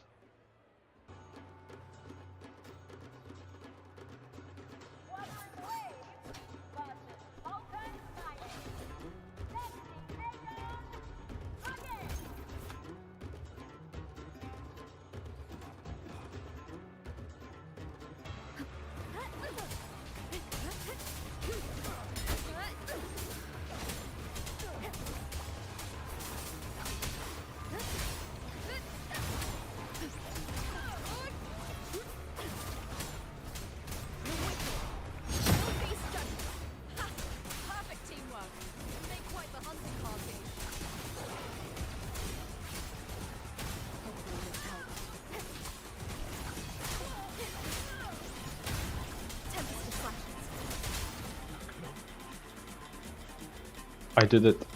I don't know what happened, but I did it.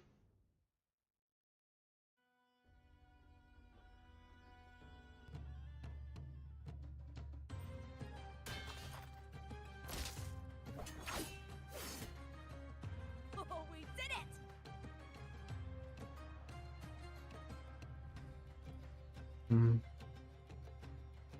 When I saw from the war leaks, Mia is the non-boss they showed in the 2.4 trailer. I don't know who that is, I didn't pay much attention. Hard treatment, great character, not playable. Yeah. My cat Yuto is very clingy right now, she came straight to sit on my lap. There. My cat almost died during the stream. Yeah, it did happen.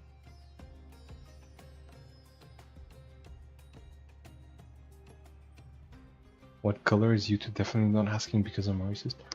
What the fuck is that? What? I get it's a joke, but like, what the fuck is that joke?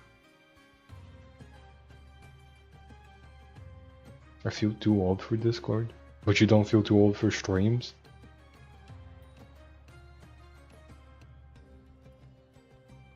Turn 20? I'm 19! What do you mean too old for Discord?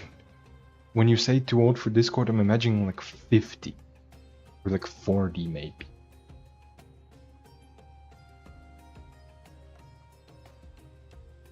Discord has been around for almost a decade now.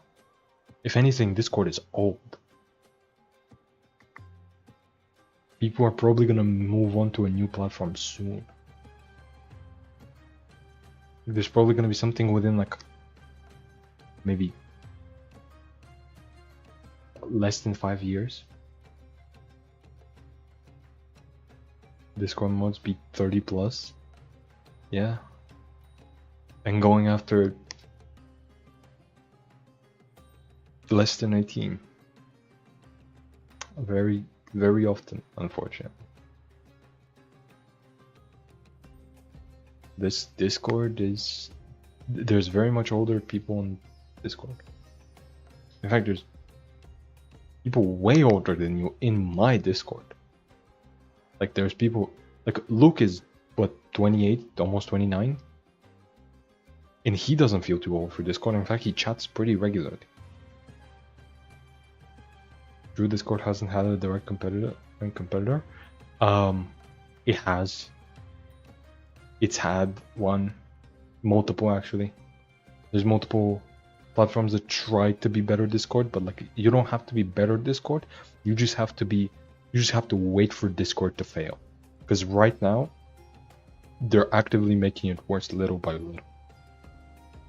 So we're just waiting. So I'm just waiting for some other competitor to do what Discord did, because like Skype was doing good, but then they just kind of like didn't. But then they just kind of like wasted their potential, and so Discord took over, and now Discord's wasting their potential, so something else is gonna take over. And like all it needs to be is just what Discord used to be. That's why I quit Discord in 2020. I mean, I had nothing. I got nothing better to do. I only came back this month because of Call. I might just delete it again. Damn. My Discord is gonna be dead again. Holy shit. I mean, it's not gonna be dead. It's probably gonna... Yeah. I never used Skype. I feel like I missed an error. You didn't. Didn't. At all. But funnily enough, I didn't use it much, but funnily enough, as I've said before, my name comes from Skype. Goemon comes from Skype. That was perfection! I haven't felt this alive in ages! I could finally focus and savor every moment of the fight. Oh, thanks, warrior. Teaming up with you was the right choice.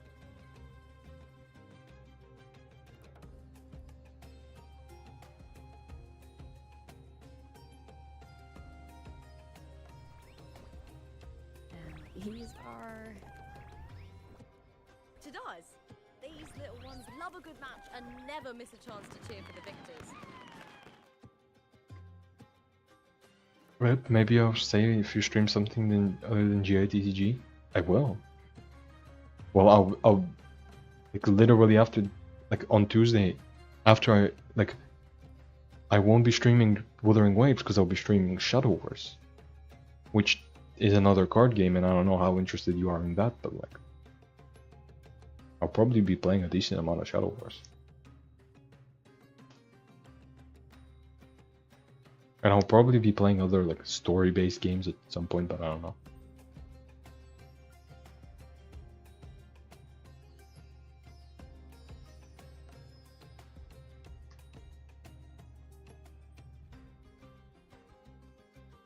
Punishing Grey Raven? I'll see. I'll see. I don't think I'll immediately start with Punishing Grey Raven. And don't get me wrong, JTCG is good for the right audience, it ain't me. Fair enough.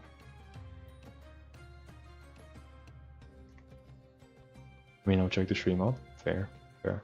I mean, you don't have to stay, obviously. Like, I'm just saying that I will be playing other games. Like, that's what the streams are for. The videos will probably just stay GITCG, but the streams will be something else maybe. Where's my Mobile Legends stream? I mean, I might do one at some point. I don't know when, but like I'll do one at some point. Might not be able to check out streams often once my university starts. I mean, I'll be doing them less once university starts, because I'll also be attending university. So yeah. They're more fired up than usual. Looks like your performance really won them over.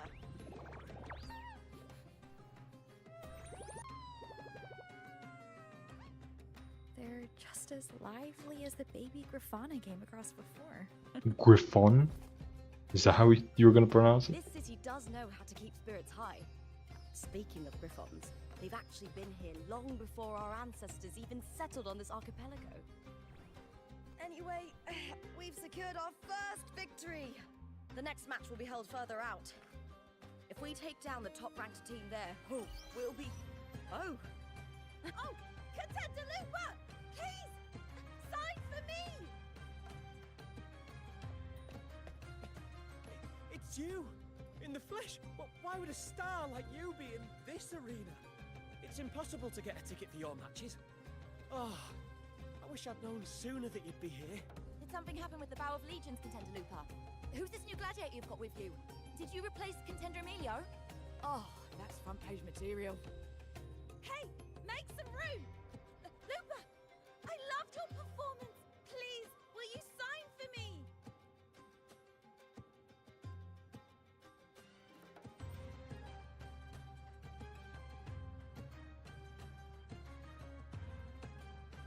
It comes with a job.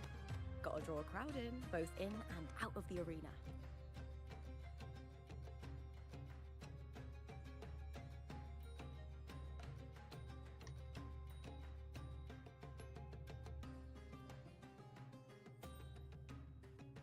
I'm a solo player all the way.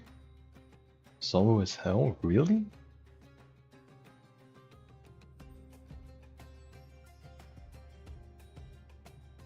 I mean, I guess I kinda get it, but like...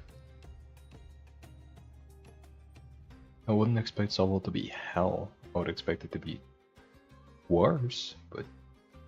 Damn.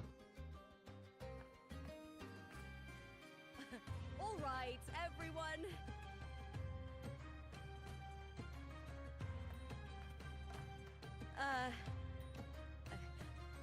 I can handle this, but it will take too long. We need to make a swift retreat. Okay, but how? Easy. Just hold my hand and don't let go!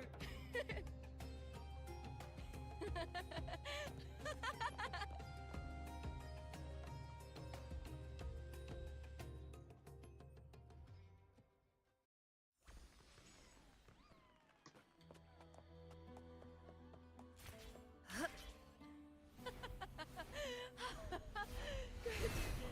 We made it out. I'll let the staff at the next arena know we're coming to avoid the same chaos there. Matches are the bread and butter for gladiators. The famous ones rarely take on impromptu matches. That's what caused such a stir. But now, word about our new team is gonna spread very quickly.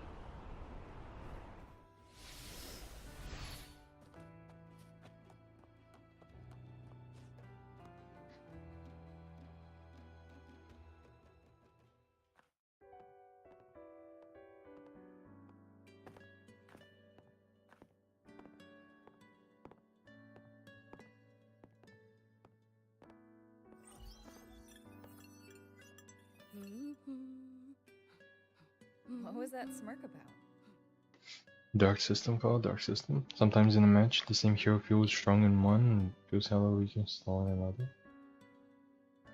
Mobile Legends has such a system where you'll be given teammates who literally don't move the whole game and trash talk you. Yeah. It's called matchmaking. That's the point.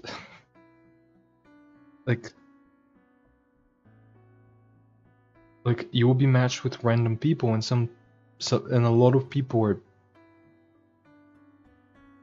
just toxic. And also like the toxic ones tend to lose a lot because they're angry, and when they're angry and they queue up again, they're likely gonna get angrier and they're gonna lose. So if you win a bunch, guess what? In order to even it out, it's gonna give you worse opponents or worse teammates. That's just matchmaking. I feel like you're deliberately placing a team full of losing players. Yes, you are. That's matchmaking. That's the whole point of matchmaking.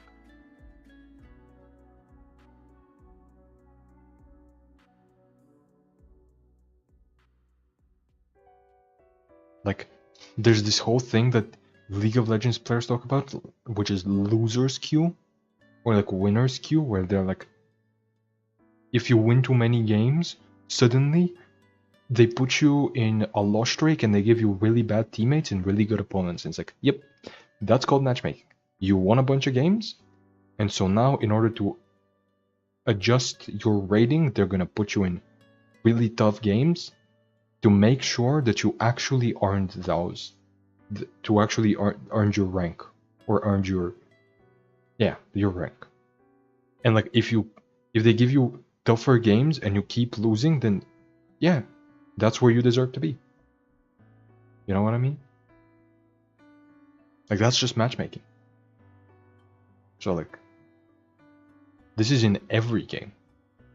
Like recently, there was a loser's queue discussion in Marvel. Like when Marvel Rivals came out, within the first month, there was immediately loser's queue discussion. And it's like, no, that's just matchmaking.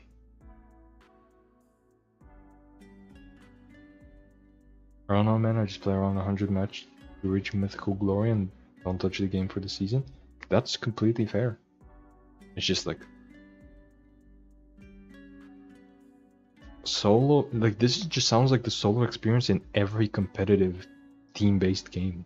Like if they're not gonna nerf you, they're gonna buff your opponents, even if the game was already solo. Like in fighting games, if you win a bunch, they're gonna put you against a tougher player, and if you win, they're gonna reward you well. But if you lose, well, you lose, you know?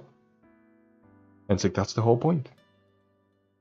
They put you up against stronger opponents and give you weaker teammates, and if you win, you win. Like you actually deserve to get the rank that you have earned. And like once you stop winning, once the teammates are too bad for you and the opponents are too hard for you, that's when your rank adjusts to what you actually deserve to be at. Like that's the whole point of matchmaking.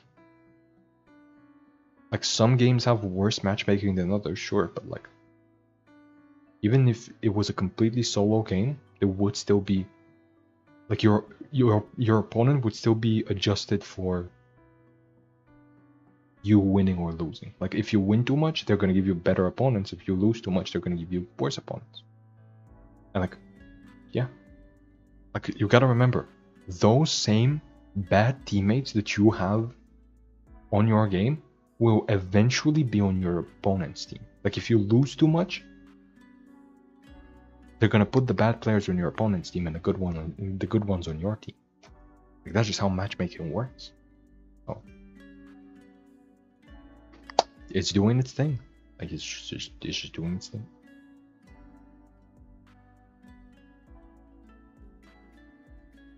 Oh, me? I just sent word to certain people. Too much modesty is a double-edged sword. So, I'll be frank. When it comes to bankability, I'm at the top of the game.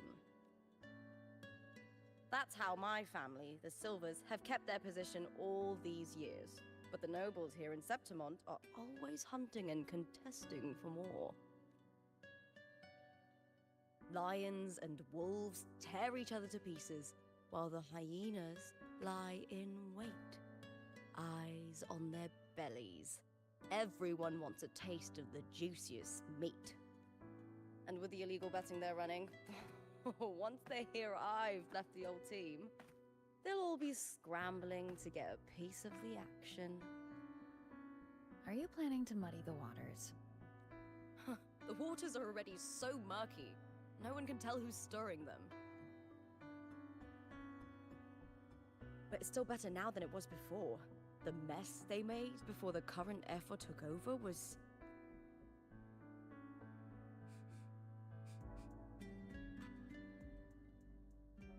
May applause greet you, Lupa. Huh. I see you've been waiting for me, Kartor.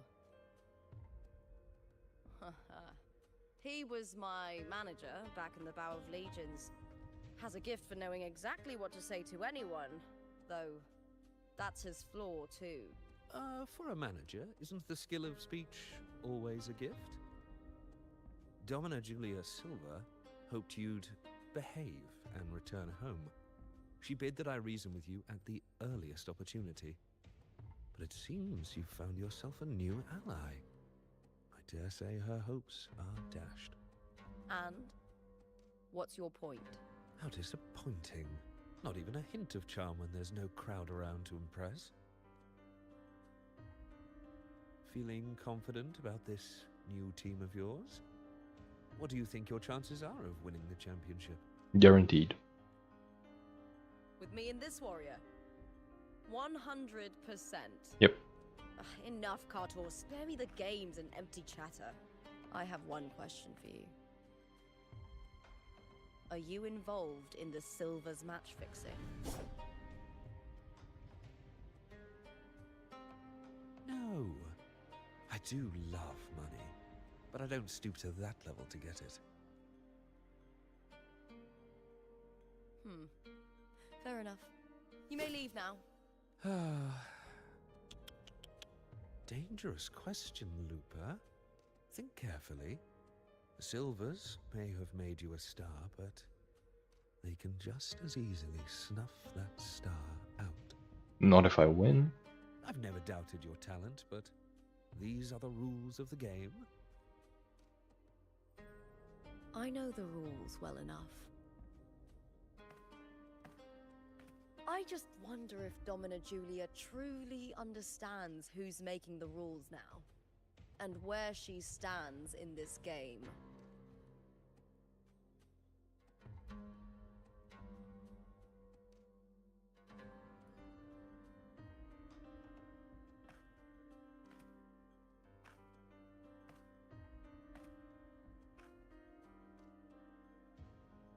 Is this Kartor also from House Silva?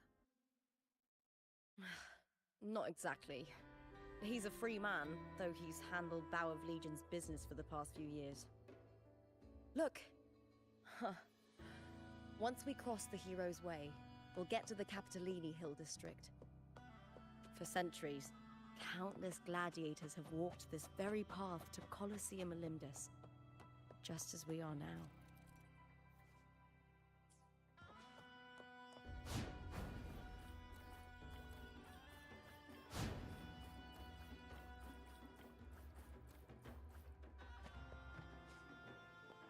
No, it can't be expected to carry 4 teammates who suck at the game every time. That's what you are expected to do. Yeah, if you win a bunch, then in order to prove you're good enough, you gotta do it.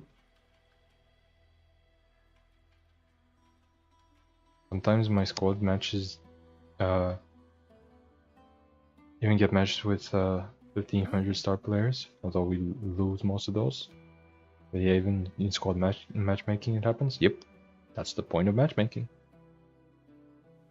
You win too often, you get matched with tough opponents, and solo you get tough opponents plus bad teammates. Yep. Again, that's the point of it.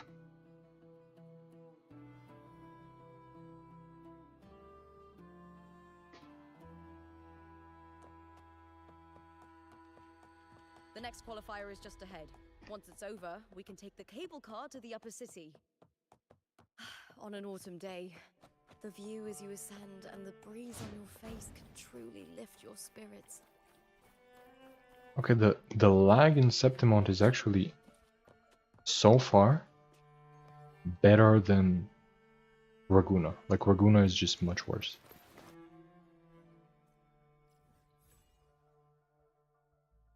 Also, wait, I just realized something. I haven't checked out the songs yet.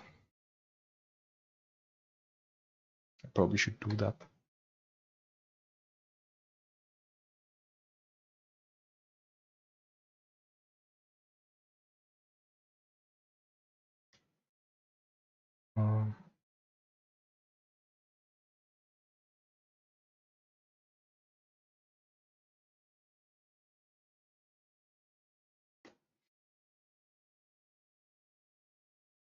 So, what did you say the word code?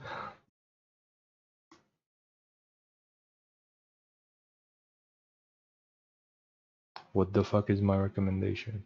Why is there a video about Nimish gigophysics? This is my Avolinium OST. What was it called? Moonlight Solitude, okay. There we go.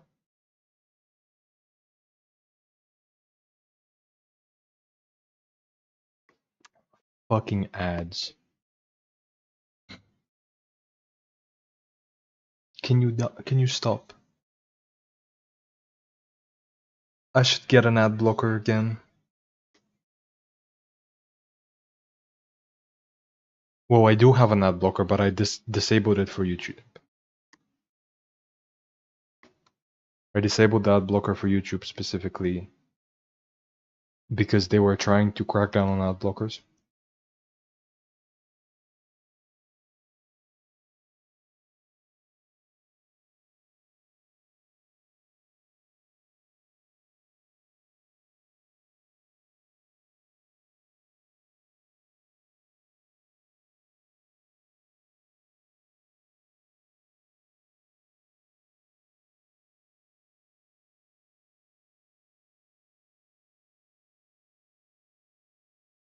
No, I'm pretty sure I heard this. I'm pretty sure this played, yeah.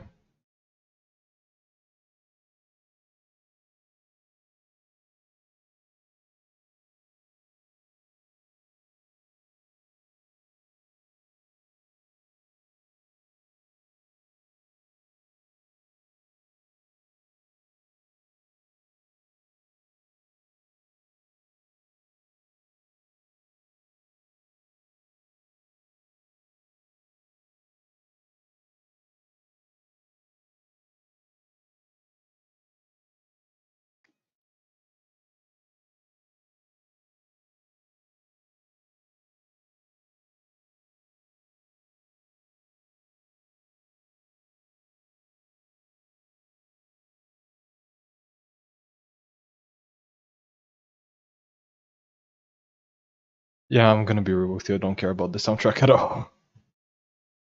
Like, this is just good. Like, this is a good soundtrack, but it's like, I wouldn't listen to this in my free time. Like, I don't care about it. Listening through fantasy. Let's see.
There's no lyrics.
that's how it ends?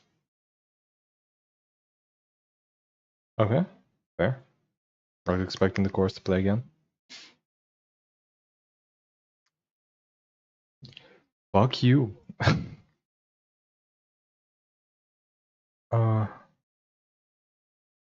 Maybe the one that didn't play was Gloria Shall Fall. Gloria Shall Fall?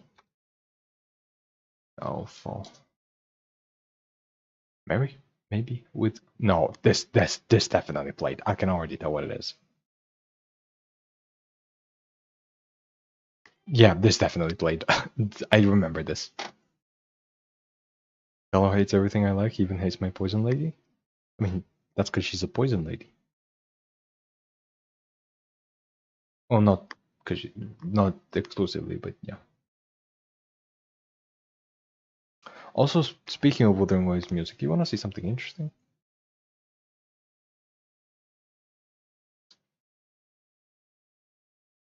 Surprise, surprise! You look at my fucking content, my YouTube studio. You see how it says copyright here? This one is actually copyright claimed by Violet5210. Let's look at who that is, because that's not Wuthering Waves, right? You look at YouTube, and it's somebody who uploaded a bunch of songs from different stuff, from Attack on Titan and from different gacha games, and most of these were 3 days ago. When you look at when I uploaded the video, which is 2 days ago, at the time of uploading it, they had just made this topic, or they had just uploaded these like a day before my video, and like this isn't actually Koro or Hoyovert. This isn't an actual artist that made these. This is somebody who's uploading them and copyright claiming people that have it to, yeah, you know,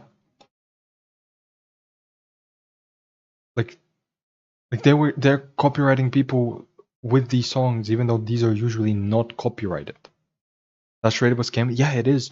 And funnily enough, you can't report them for copyright unless you're the copyright owner.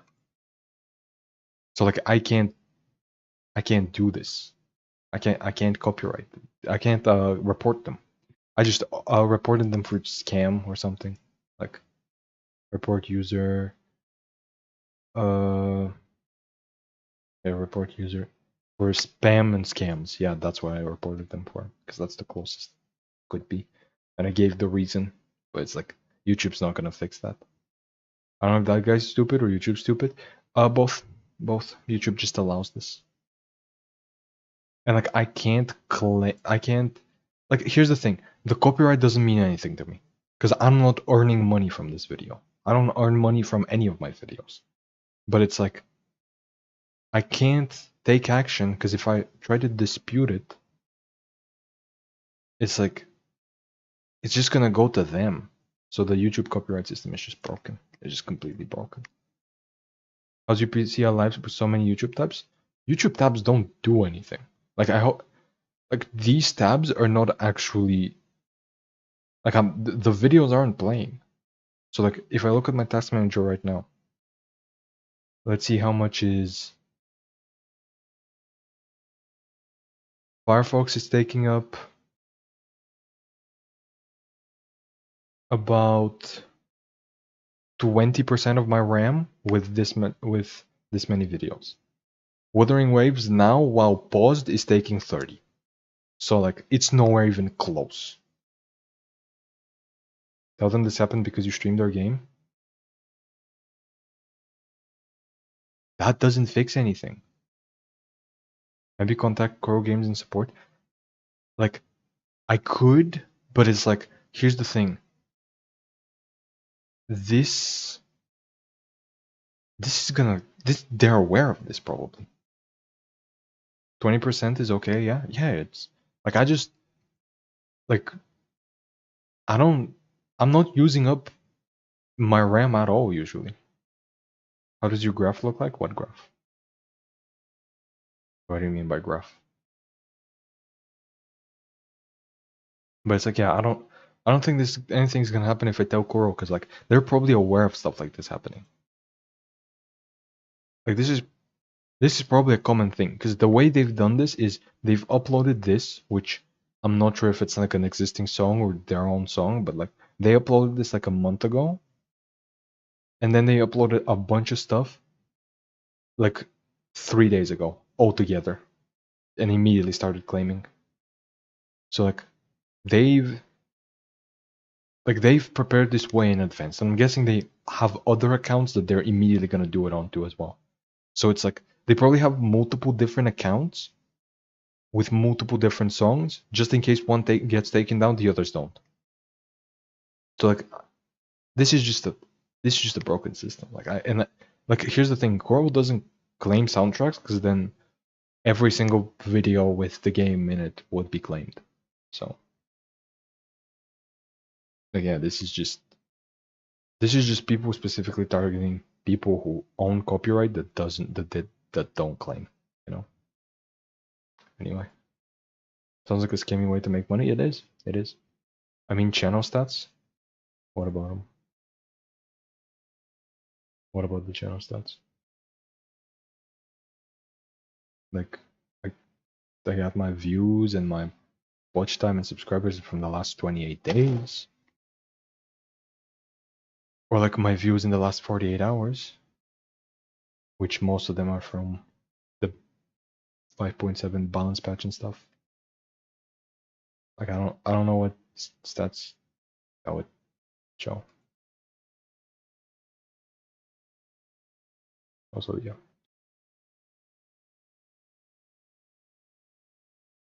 Wuthering Waves was doing really good, and then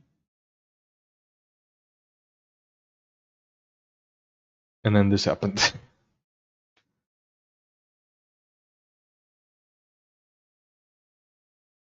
Also, yeah, like engagement. Like here, you can see that people just skip to the end. Like most people watch. Like we're not counting the beginning because here it just says 108%, which is impossible. But like people watch the most here. Like they skip to this part, which is what exactly? Oh, it's this cutscene. Okay, that's fair. But yeah, I was curious how your channel was rising. My channel's just doing fine. I don't know. Also, I got a how many subs am I at? 119. Okay, so I got one today, but I don't know what it's from. Let's see if it's gonna show me.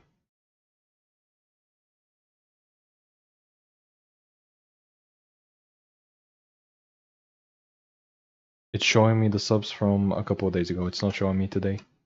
So I guess I can comb through all of my content to see if it's to see what it's from, but yeah. My channel's doing just fine. Like my last video is doing really well. My last video is one of my most viewed. My last video is one of my most viewed so far. And it's like with the release of 5.7, it's gonna spike harder. Like, yeah, 360. That's like top 5. That's like top 4 actually. Yeah. I love I love how videos with this emote just do so well. But yeah, like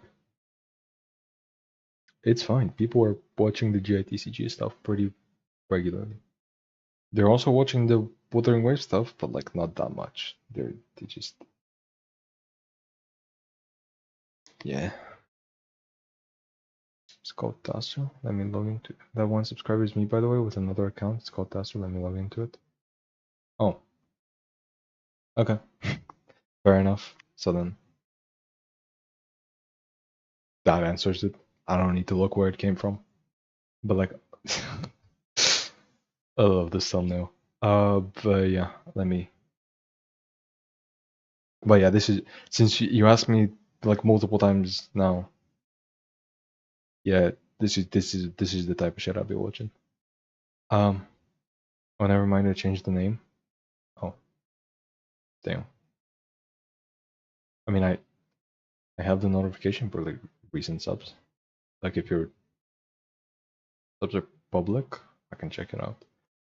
But yeah. Oh, your first video did very well. Yeah, it did. Like, here's the thing. If that video didn't do well, I wouldn't be playing on stream right now. Let's see. Did you? Okay, no, it didn't pop up as a new sub. The new sub that actually pops up is some guy named Jason.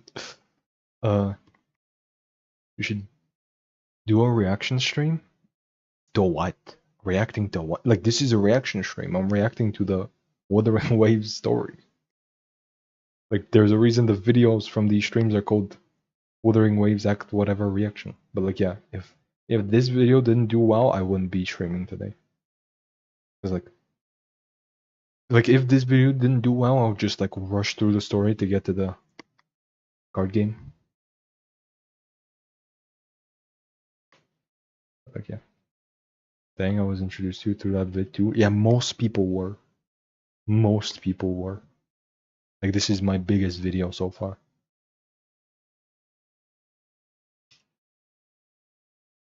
And like, it's all because of the PGR hater thing.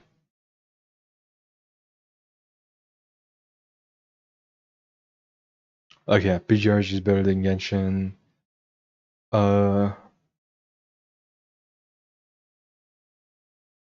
bunch of people saying that the first comment I got was, I'm pretty sure, was like, why hate to PGR when it's literally the same developer?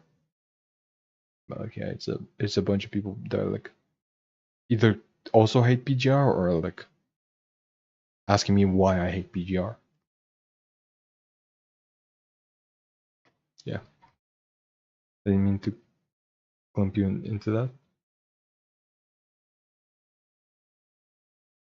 Right into the dog shit story of war and upload it as rage bait? No. I mean, I'm gonna do a review that's gonna have like a kind of a clickbaity, rage baity title. That's like, yeah. Like, I'm probably gonna call it something like fucking Wuthering Waves.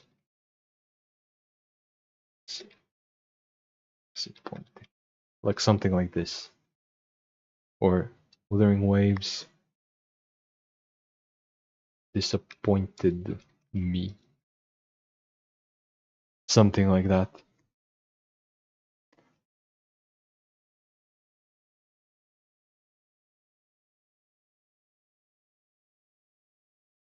Like, that's probably what the review is gonna be called.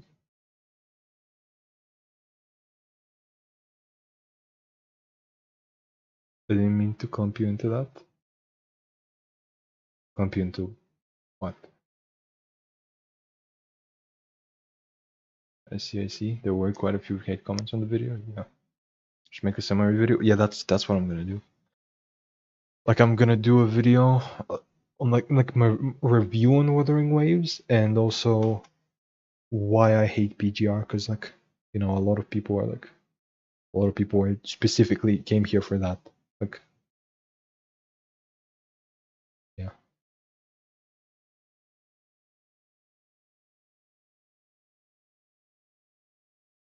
Like, I'm gonna make a video on the two. Yeah. I was talking to the sun. Oh, okay. No offense, but put more effort into the thumbnail for that video when you review Wuwa story. Yeah, I will. But it's just like this is like, I can guarantee you one of the reasons this did so well is because of the thumbnail where it's like checked off on Genshin and an X on, like a check on Genshin and an X on PGR. Like,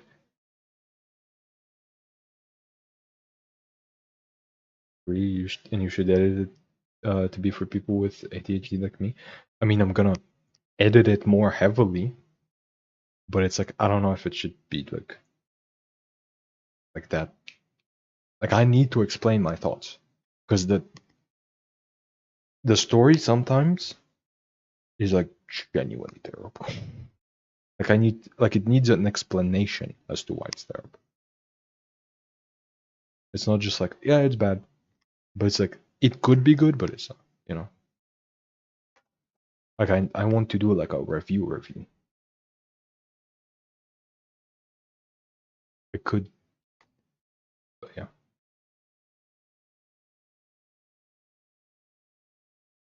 You do you, Carl? You know pressure? Yeah. It's just a, like, yeah, I'm just gonna.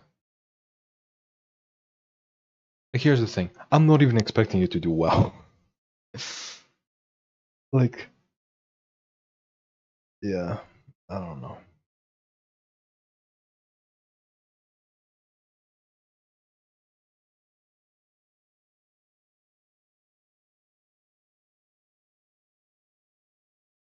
I don't know. We'll see. Anyway, back to the game.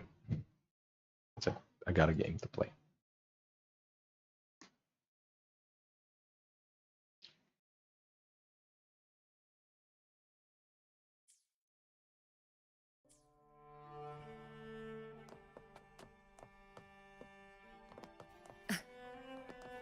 I gotta unlock the event. I don't know if I'm gonna be playing it today, but I'm gonna be playing it. So I gotta unlock it. Night will, don't worry. Are you ready for the Gladiator's Aegon? So here's the thing. It's not. The videos don't just work, especially the Wuthering Waves videos. My Wuthering Waves videos don't just work. Because it's like, there's a lot of people who sub to me because of those first few videos. Right? Like, my two most popular videos are Wuthering Waves videos, and they attracted like 10 subs by themselves. But it's like, nobody's watching the others. So it's like, I genuinely don't have a Wuthering Waves audience. I mean, I do, but like, the videos are not gonna take off. Like, they're not guaranteed to like even make it to. They're not even guaranteed to have that many impressions. You know what I mean? Like, YouTube is not guaranteed to recommend it to anybody.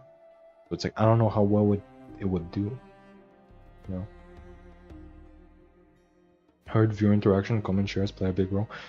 Yeah, like, you know what plays the biggest role? People watching it. And people don't watch my videos. Everyone wants you to pull cut the TLMO, and when you say no, they leave. Yeah, exactly.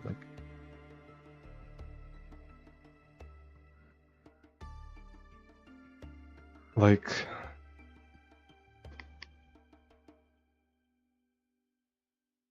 here's the thing. What YouTube loves is people who just watch things. Like, that's the biggest role. Like, if my people, like, YouTube wants people to click on the video and then watch it. Like, obviously it also loves subscribers and likes and comments and shares and everything, but it's like what it wants most of all is people clicking on a video, watching it all the way. And like, it's more likely to promote your videos or like your channel if people watch a lot of it. Like, if people watch one of your videos and then they want to watch another one, like if YouTube recommends you another one of your videos to that person and they watch both of them, like, YouTube loves that. Like, that's it. Like, yeah. It's like, but like, people just don't watch the reactions. Also, my water bottle just popped. Sorry for that. But yeah. It's like, for people to watch my reactions, I would need to already have an audience that watches me do reaction type of stuff, and I probably need a face cam, because like, people don't care about just some guy with a shitty mic. But yeah.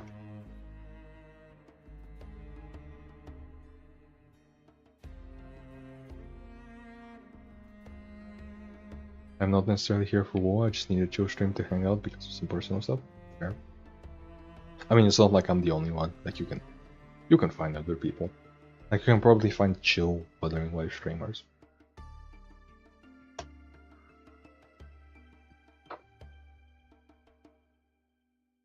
Now your mic is decent. I edit my own videos. Trust me, my mic is not decent. It's like a lot of what my editing is based on the audio. And sometimes I just see spikes in the audio and I'm like, maybe I should cut that out. And then I realize, no, it's during important dialogue.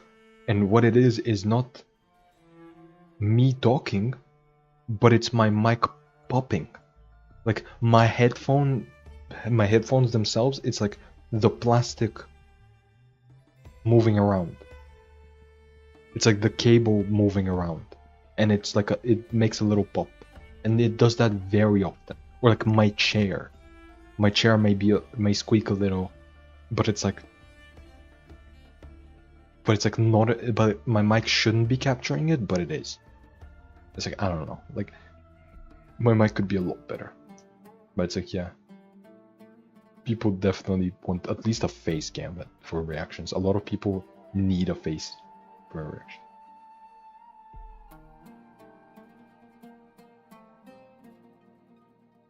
I don't know why, but con streams are very comforting for me.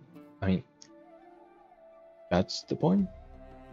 Like, it's like, I don't doubt that you can find somebody else who is just as comforting, you know? Like, but yeah. I think it's your nonchalant voice. I watch a lot of people like that, rather than hyper-energetic people. But you want the quick edits. You want chill people with quick edits. That's a combo and a half. I don't know. Drew Joyner? Who the fuck is that? When I read Drew, I was like, I thought you were gonna talk about Drew Gooden. Let me check out who Drew Joyner is. Just a chill dude who sees all the story as it is, the dog shit. I mean, it's not dog shit. Some of it's good. Like, it can be very good, but then it just falls off a cliff for no reason. Anyway, let's see. Drew Joyner.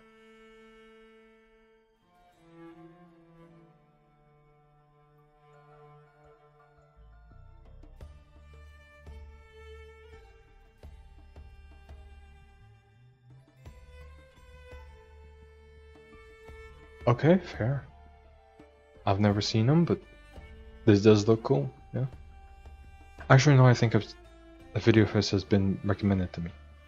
I've seen that thumbnail.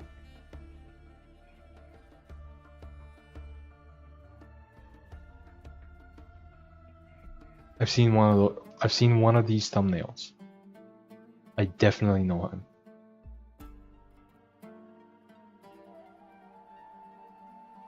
Like the in defense of personal style, that video I've definitely seen them. I recommend it, but I've never clicked on it. Quick edits, yeah, but only sometimes. Yeah. My comfort streamer is Connor Dog, CWA. Really? Yeah. I mean, I don't doubt that. He's cool. He's chill. I don't watch him, but he's chill.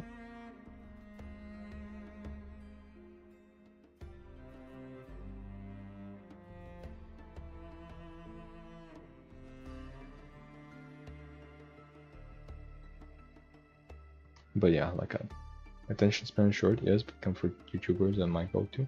Fair enough.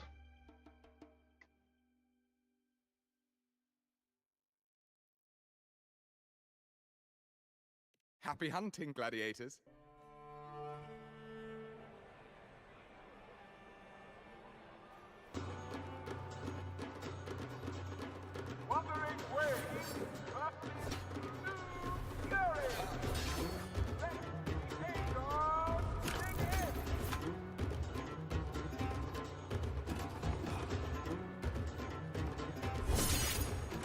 Ugh, the lag.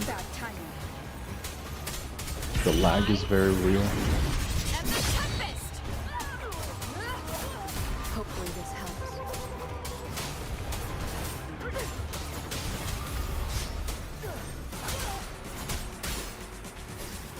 Annihilation.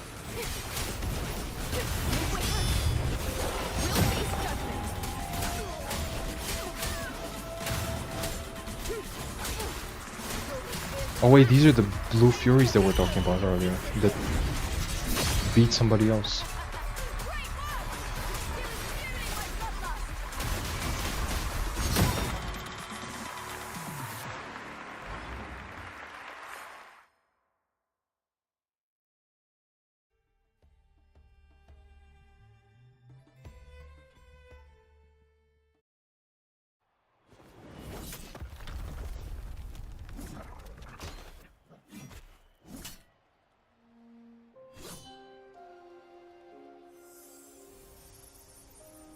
Cardathea.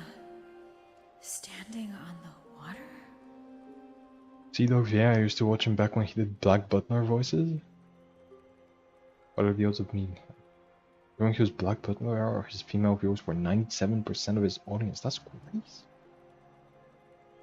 Sometimes I do tune into Connor's Cards and Joey's Trust Days podcast. I don't. I hate that. I don't like Joey or Garnt.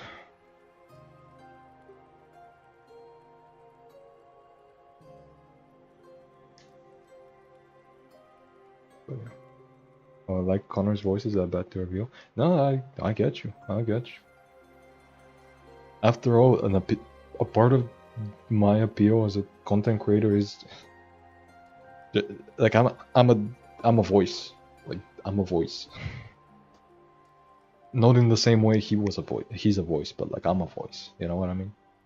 I'm a regular listener of Trash Takes. It's actually really, yeah.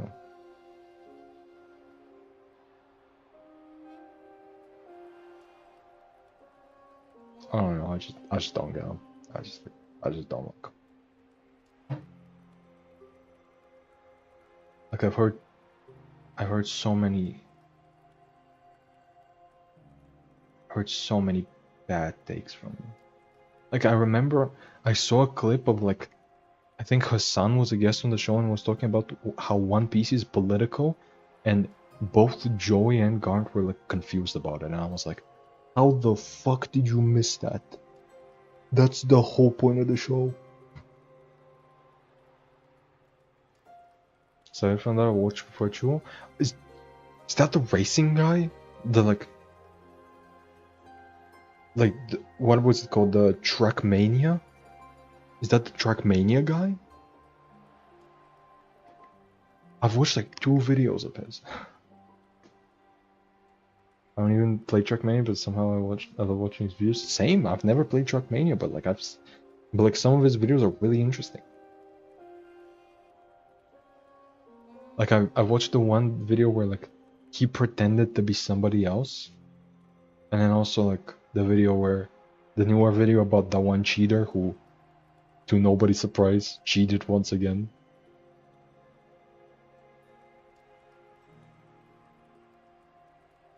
Joy and Garnt have pretty much given up on YouTube and are living their life. I don't blame them, but yeah, I just don't like them. Like it's good.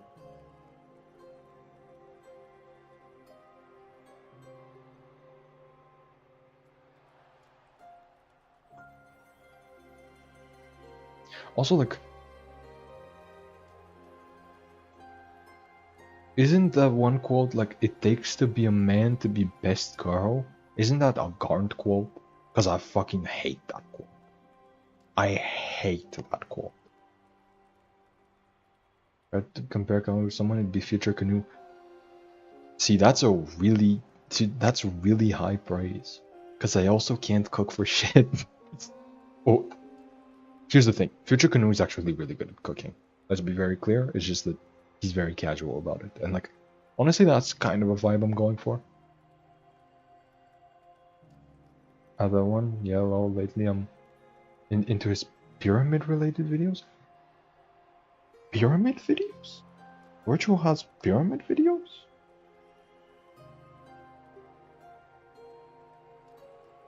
Virtual pyramid. Let's see what it... He reacts to like the secret of the Great Pyramid. New pyramid. Oh, like conspiracy theory stuff.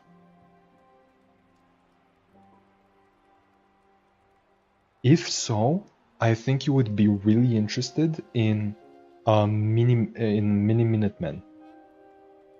His whole thing is like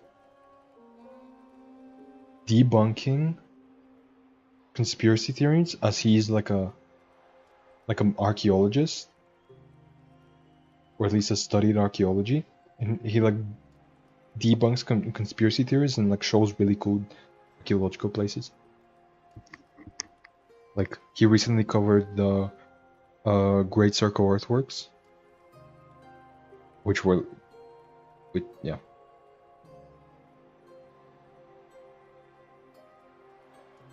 Like I have been watching Mini Minutemen for a while, and like I love his videos. I don't watch Future Canoe. Fair. Future Canoe is, I mean, his whole thing is basically he takes internet recipes and like he makes them like a regular person would, and like he has like a very deadpan voice. Like he skips a lot of steps. Like he substitutes a lot of the ingredients and like makes it the best he can with ingredients at home, and just like, you know, he's like just a dude. Like that's it. He's just kind of a dude. Like he knows how to cook, but like, you know, like his food always comes out radioactive looking. Mini Minuteman, he's that long hair guy. Yeah. He has long hair. Milo Rossi. Yep.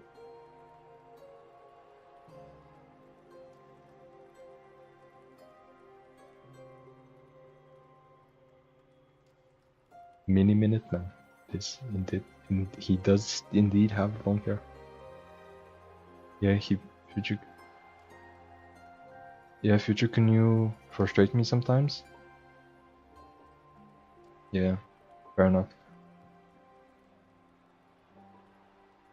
Oh, I thought you said like you don't watch Future Canoes and you don't know who he is. But it's like, yeah. It's like I watch Future Canoe as in like a YouTube short might pop up and I just like put it on while I'm doing something else. You know, like I don't, like I'm just scrolling through shorts. I don't really watch him. I don't watch his like long form videos. No one can annoy me more than Yang Yang. True. Truth nuke. But yeah, like my whole thing is being chill. I am like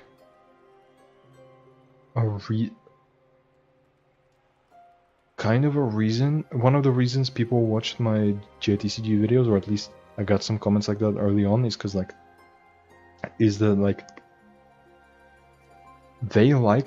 they don't even watch the game that much. Like they watch the game for like a game or two, you know what I mean? But then games 3, 4, 5, they're just hearing me talk because they're just listening to me because I just talk about random stuff. Like sometimes I just start yapping in the middle, like about like my day or something, and I just listen to that.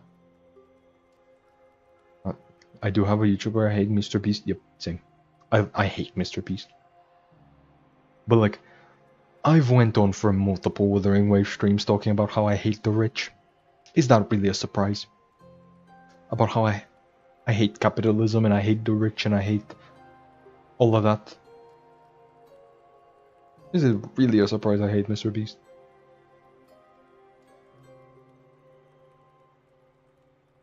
I don't know, he's so annoying now. He's not just annoying, he's also a bad person.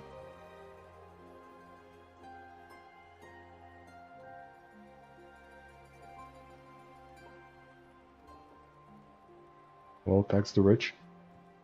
Or eat the rich. Eating the rich is also an option. But yeah. I fucking hate him. Like his content is just like, it's just not even interesting. Like the last one to the fucking last one to escape Nicaragua blows up. I don't. Cool. Nicaragua is a. I don't know why I picked Nicaragua. It's not a. I don't think it's even that. I don't know a place. The rich are rich because they don't pay the taxes, yeah? Which YouTubers did you guys grow up with?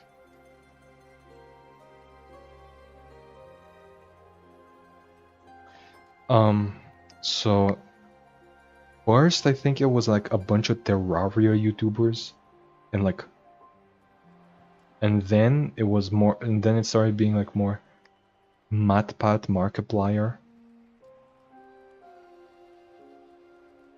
I was never really like a PewDiePie kinda, a PewDiePie or Jacksepticeye kinda viewer. It was more like Markiplier. Who else?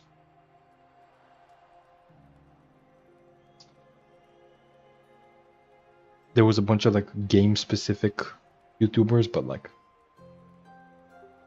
I don't think you know them because they're game specific. Then like I was watching KSI for a bit, but then I realized I'm fucking stupid. I used to watch 8-Bit Ryan. I never really did. But yeah, I was watching KSI and then who after that? After that I got into Genshin. Yes. It was around that time I got into Genshin. So like I started watching a bunch of Genshin content creators.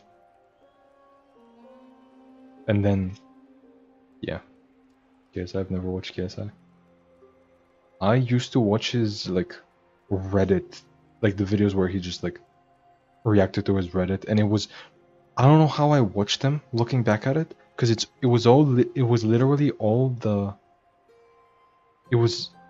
just the same joke. It was all just like his forehead is big, his beard can't grow, and stuff like that. I watched Moen Point Grow for a bit. I watched him from time to time now. Like, if I were to count every single channel I've ever watched, it would be too much. But it's like, yeah, I'm talking about like the ones I mainly watched. But yeah, I got into Genshin, like, what is it now, 5 years ago? Yeah, or like 4 to 5 years ago. I started watching a bunch of Genshin content creators, and then it just went on from there. Then I got into like around the same time I got into card games, so I started watching a bunch of card game content creators. And then I got into fighting games, and so I watched a bunch of fighting game content creators.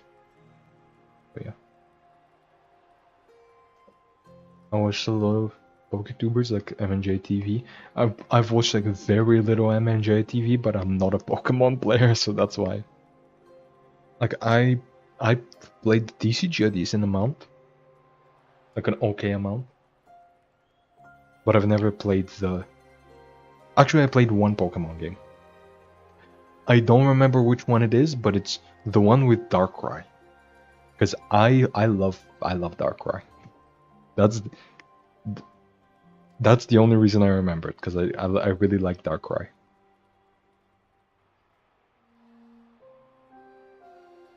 I'm guessing it was like black and white, probably. I'll give Pokemon Emerald a shot. Why? Why would I give Pokemon Emerald a shot when I clearly just stated I don't play that much Pokemon?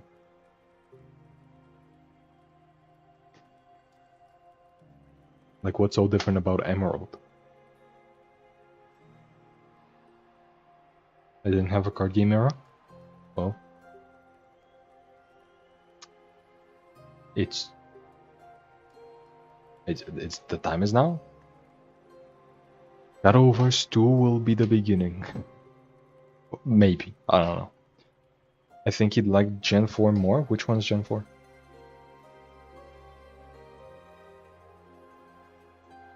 Gen 4 Pokemon.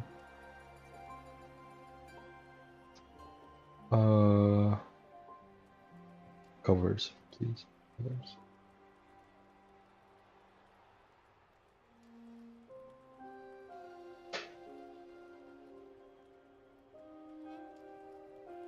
Oh.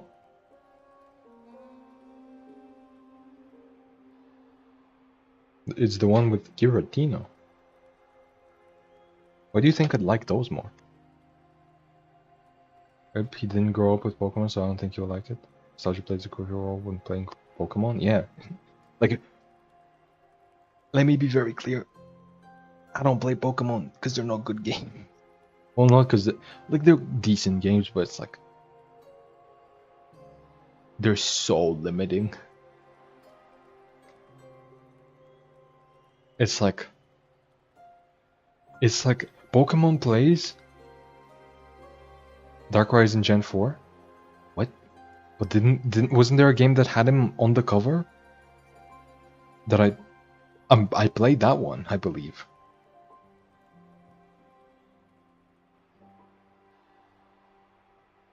Am I stupid?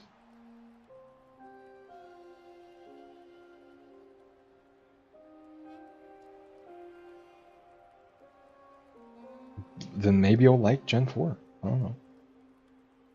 Maybe I do. Like, all I remember about Darkrai is that all I remember about the game I played is that I love Darkrai. I don't remember the game itself.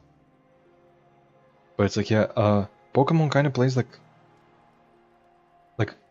if you took your favorite, well, your guys' favorite turn-based game is probably Pokemon, but it's like,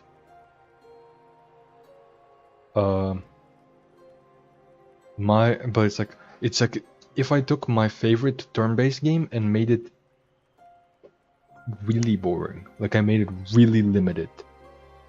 It's like if I took Slay the Spire and made it really limited. You know what I mean? Maybe it's Pokemon Colosseum or Pokemon XD. I don't know. I just remember it had Darkrai in it, and the Darkrai is really cool. But yeah, like it's like just the idea of the fact that you have one Pokemon at a time and it has 4 moves. I don't need to hear more. I don't. That's it. Like, and I need to waste my turn to swap to a different Pokemon.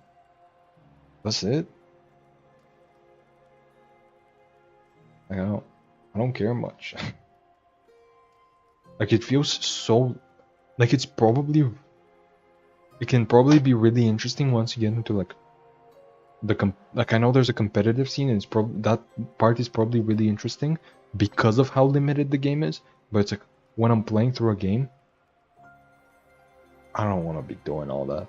My favorite turn-based game is Might and Magic Clash of Heroes. Yeah, Might and Magic is awesome. I don't remember which one Clash of Heroes is. I remember them by their numbers, but Might and Magic is awesome.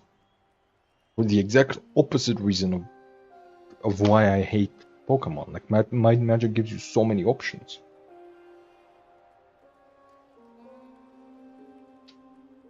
Let's see.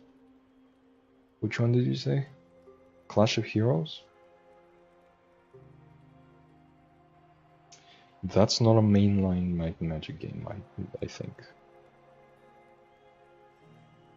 Might and Magic Clash of Heroes.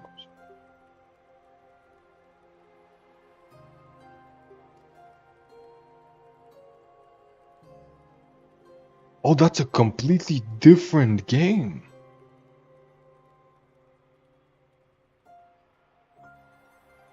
This plays completely differently. Damn. I was not expecting this. Imagine if real life was turn-based too. Funnily enough, there's a game about that. Well, not really, but there's a game that kind of plays like that. There's a game that plays like if you could,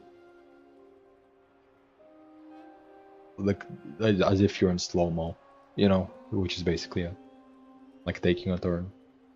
Like you can, yeah. And I really like that game. Anyway, story.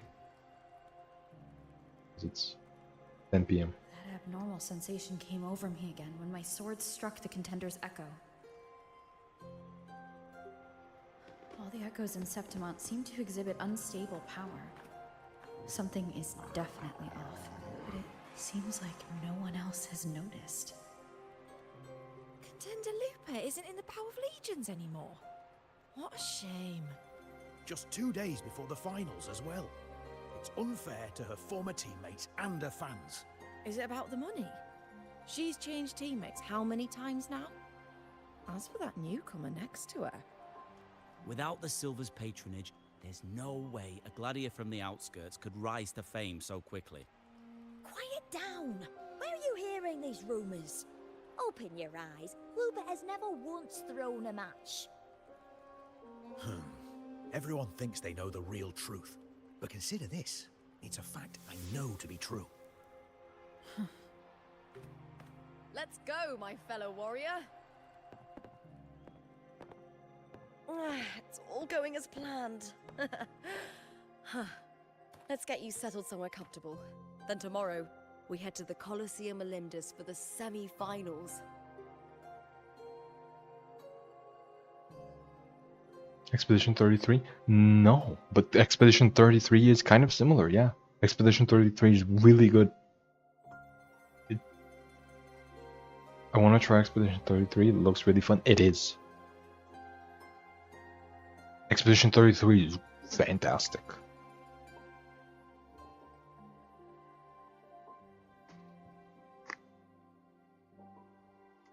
Like, it's probably one of the better turn-based games in quite a while. Like, probably, I don't know. I don't know when the last game I thought was better than it came out. I don't know, but it's really good. It's really good.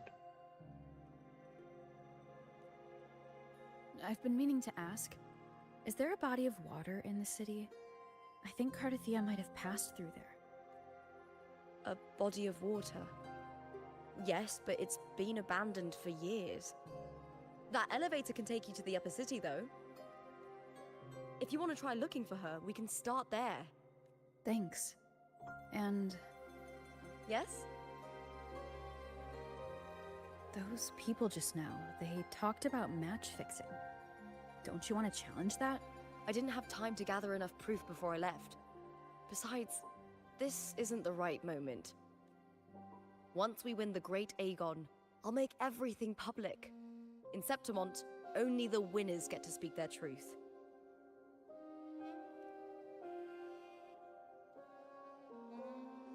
I'm fine. High praise leads to harsh words. It's always like that. Honestly, I don't care what people say. This kind of thing happens every day in Septimont. If you can't handle it, you won't last. Tarnishing rivals' reputations is one of their usual tricks.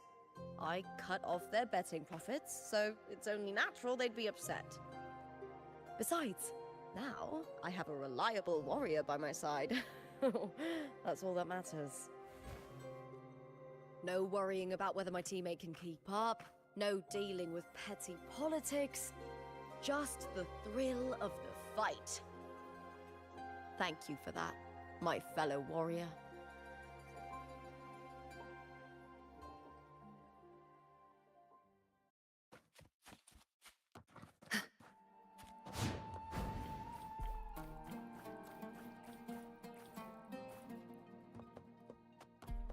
Why would the place you mentioned be abandoned? Because of the first dark tide in Raguna. Oh, you know what a dark tide is, right? Yeah, I kinda dealt with that. Yes. Due to certain safety concerns at the time, the main city district was relocated further up the hill. I am very familiar with dark tides.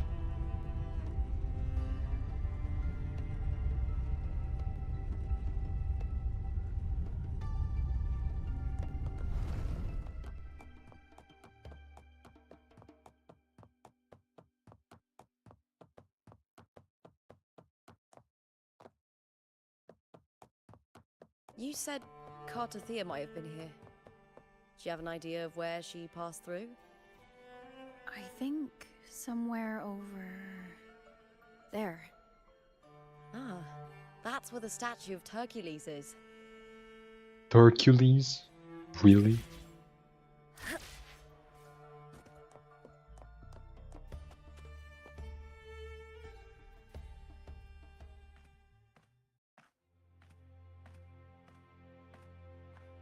This is the place. I'll look for Cardathia's traces here. How? Through the connection we share. Alright then. I'll wait here. Good luck.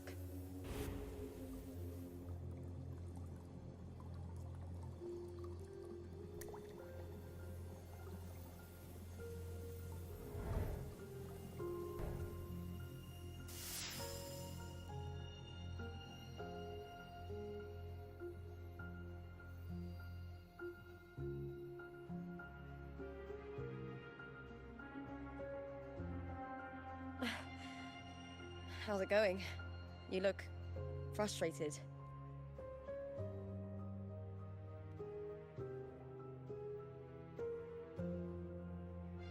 Don't worry. We can follow the lead on Arsinosa. Hercules. His statues once stood tall on both sides of the street, watching over the heroes of Septimon as they set out to hunt.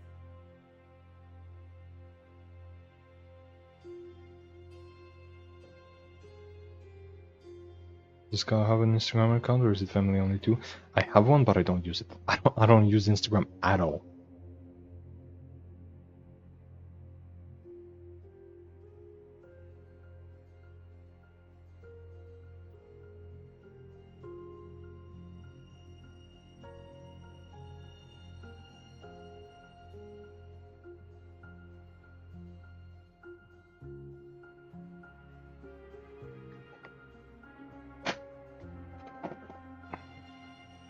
What YouTube shorts do, they're more serious in a way compared to IG. Let me show you something in that case.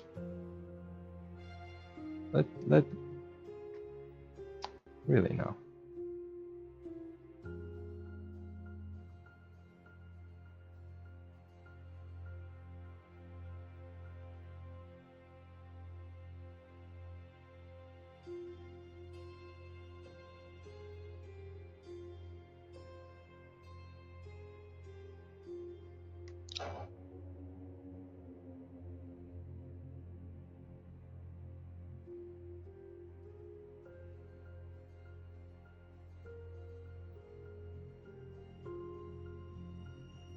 I should lower my volume for this one.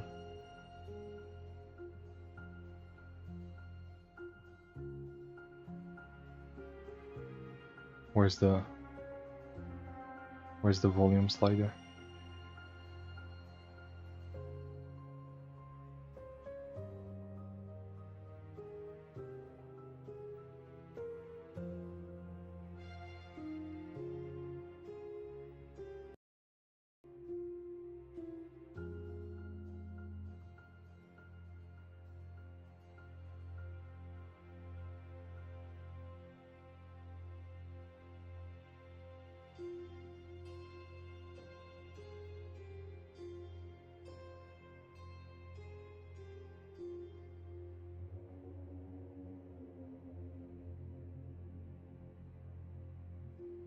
I love this short so much.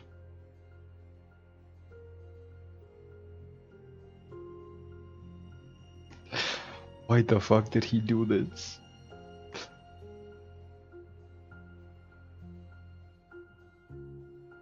Yes, this is the person on this video. This is it. This is the Yu-Gi-Oh guy. This is the Yu-Gi-Oh guy.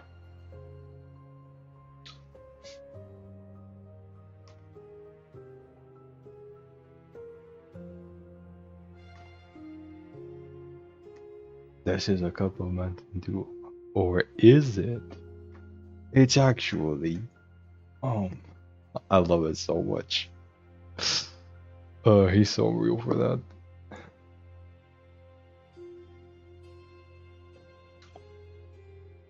There's also a clip of him jangling key. He's like, for my viewers, I'm gonna explain to you why I only run one copy of this card in my deck, or why I don't run this card in my deck. And for Farfa viewers, which is another Yu-Gi-Oh content creators, here's me jingling keys. And the whole time while he's talking, like he had like a 2-minute explanation as to why he doesn't play a certain card, and the whole time he's jingling keys. The whole time he's jingling keys. And the chat, like, was all about the keys. They're like, shake. One person in chat said shake them harder, and he actually started shaking them harder. He didn't even like he didn't even pay any attention to it. He just kept talking and started shaking them harder. I love that clip.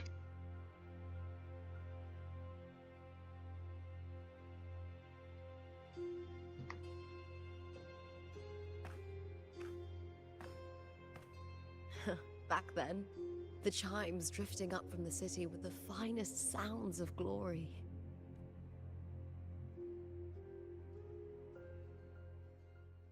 Beware of the Kerosaurs lurking below. Those tacit discords will ambush anyone who falls into the water. Are those the city's ruins down there? Yes. Oh. Remnants of the old district. It opened my way. We rarely use this route since it's too dangerous, but some thrill seekers come here to hunt tacit discords.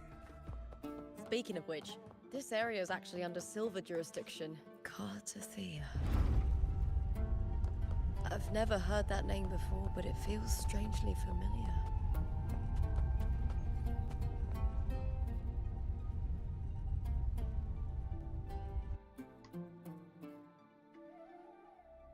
I don't like how long it's loading. Okay, good.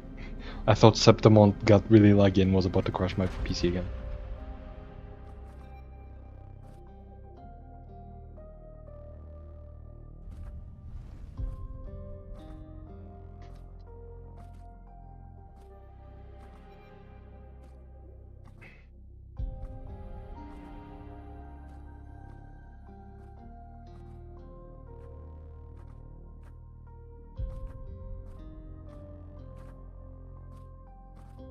Someone's still alive.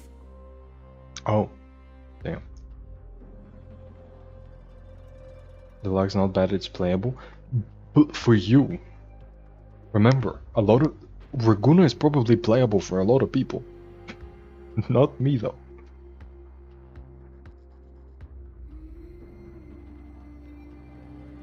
Rama, who is this man? MBT.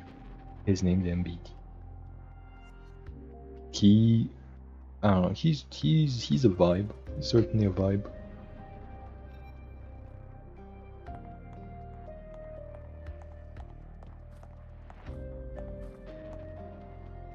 Are you okay?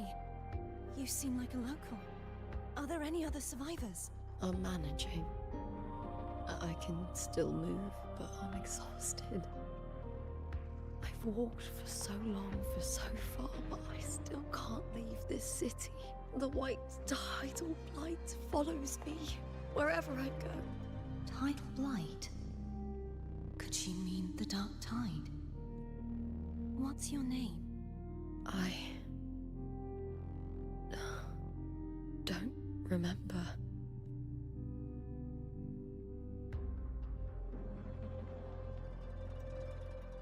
That's all right. Memories can be recovered. And so can your name. I've been through something similar myself, and someone helped me find my way back.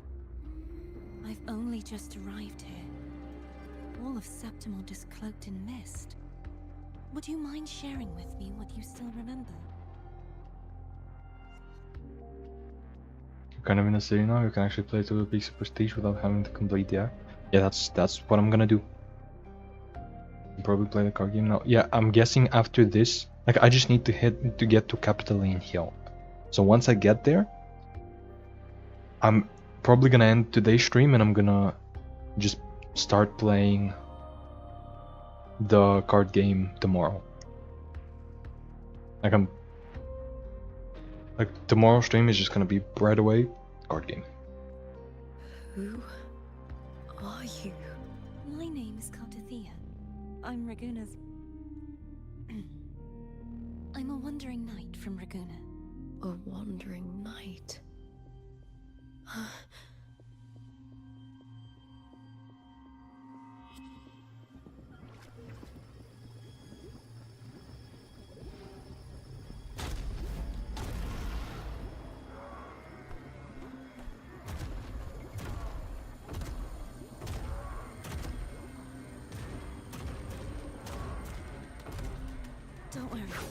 I'll take care of them.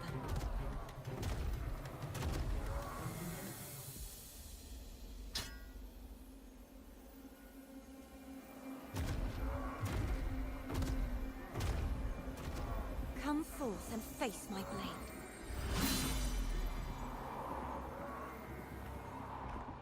Welcome to my city, Griffon's fortress of Capitolini Hill.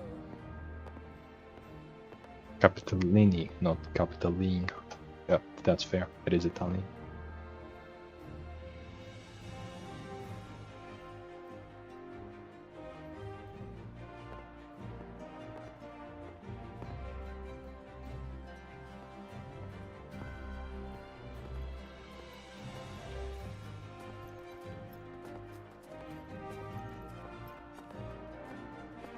Who are they? Oh, some minor noble houses that didn't make it into the Aegon.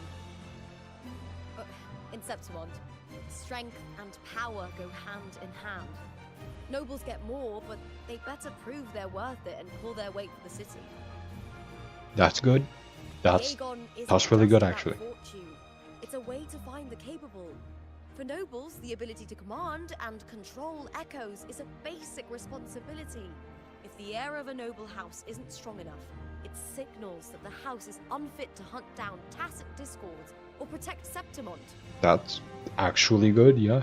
So, if a noble's been living it up, they'll end up broke and thrown out of the city after paying high patronage fees for a gladiator who doesn't even make the cut. Strength is everything. That's how it works. You fought your battles too, or you wouldn't be here.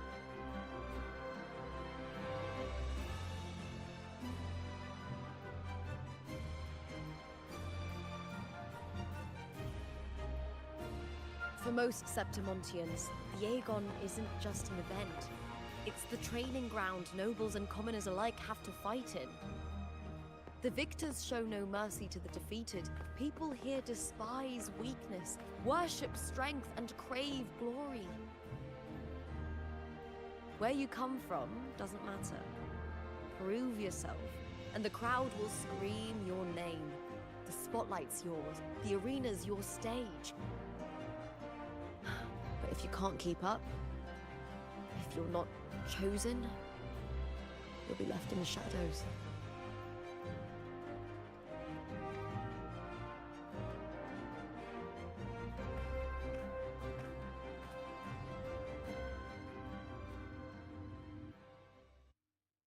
Oh, come to think of it, we haven't had anything to eat since those 2 matches. Right, I know just the thing I want you to try. Quest unlocked, or event unlocked.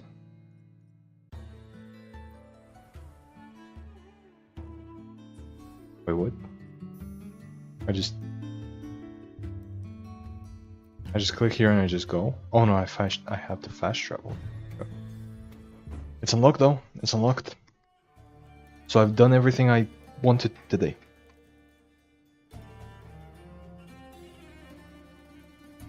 I feel like God and Lupa would get along. They don't like rich people.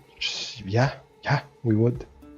We have been getting along so far. Awareness leads to wisdom. Pretty sure I can write the story for Wuthering Waves better than Kuro Games does. I mean, I don't know if I can write. Like, I know this is bad, but I don't know if I can write better. You know what I mean? Lupa felt forced upon. I mean, so far she's felt okay. She's felt like just a friend that. Just somebody random that we met and we've been fighting with. Like, that's chill. They're really bad at writing good female characters. They are. They are. Oh. But it's like intentional, you know? Like we are not the target audience. The target audience is like lonely men who would spend hundreds of dollars on like characters, you know, who would like actually spend money on the game. Like the reason they're so forced is because some people just eat that up. Zani is good, better than Lupa. Yeah, Zani's awesome. Zani's awesome. But in this game, I'll take what I can get. As long as it's not like Yang Yang again. You know what I mean? Like, as long as it's not that kind of deal. Oh. Which, to be fair, most characters have been like that. I need more male characters? Same. Same. How many do we even have? Like, 10 at most? I shall have no one tarnishing 1, victory's honor. 2, 3, 4, 5, 6, 7. 7? Just 7? That's crazy. Also, who the fuck is Lumi? I've never seen Lumi in my life. Oh, she's the Scottish girl. Yeah, I remember somebody talking about her accent. Like, when the game first came out, somebody was talking about, like, her accent. Like, a typical Wuthering Waves player, like, their target audience was talking about how, like, her voice doesn't match her, like, how she looks. They were like, she should sound more, like, she should sound more cutesy or whatever. She should sound more, she shouldn't be this, like, she shouldn't sound like this. And it's like, it's just a Scottish accent. Like, it doesn't even sound that weird. Like, you can still be cute with a Scottish accent. Like, I don't know what the fuck they're talking about. Eyes on the horizon. But yeah,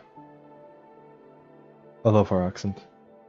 I actually like Lumi's accent. Yeah, it's awesome. Scottish accents are great. Have you played Umineko? No. Beatrice in Umineko is often said to be the best written female character in a game. In any game? I think that's really hard.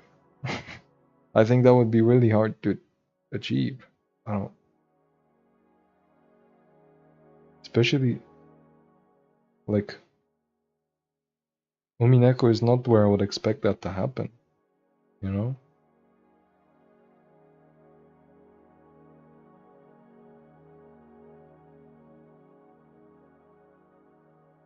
Like, we get, like, Umineko When They Cry. Yeah, I know. I know it's Umineko When They Cry. I know the When They Cry series. I just haven't played them or watched them or anything. It's like, yeah, it's the best written female character in any game. That's crazy. That's when Red exists.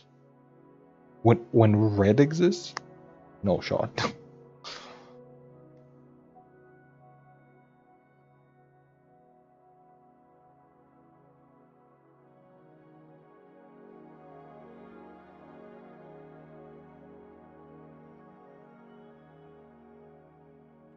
But yeah, Lumi's awesome. Lumi's awesome. We love Lumi. We love Scottish accents. Eyes on the horizon. Eyes on the horizon. Eyes on the horizon. I can't access her voice lines.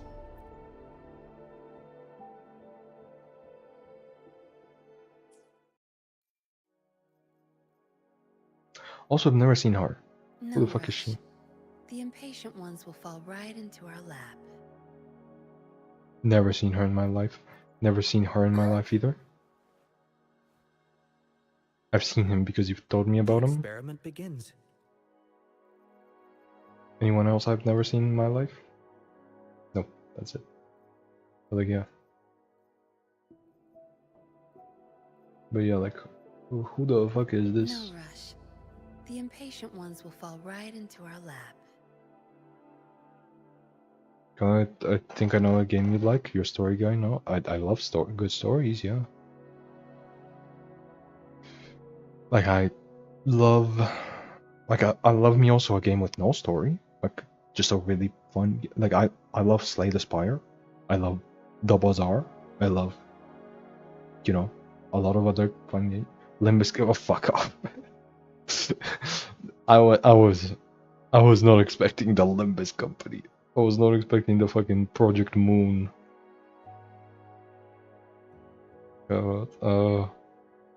Which one was Limbus Company? Was that the gacha game? If it's the gacha game, then I don't care. It's the gacha game, yeah. I'm down to play Library of Ruina. I'm down to play the other one. What's it called?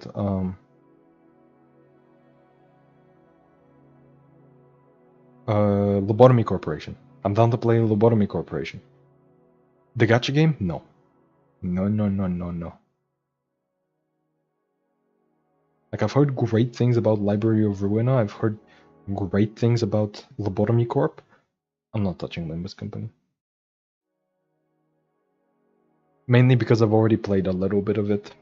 And like, I don't care enough. Like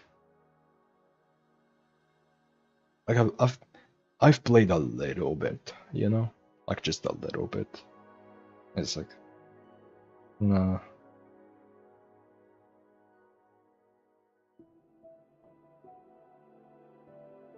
Like, Library of Ruina sounds great for me. Like, I'd definitely play that game. In fact, I'm surprised I haven't. Lobotomy Corp? Maybe. This one? Nah. Path to Nowhere, let's go. Maybe at some point, yeah.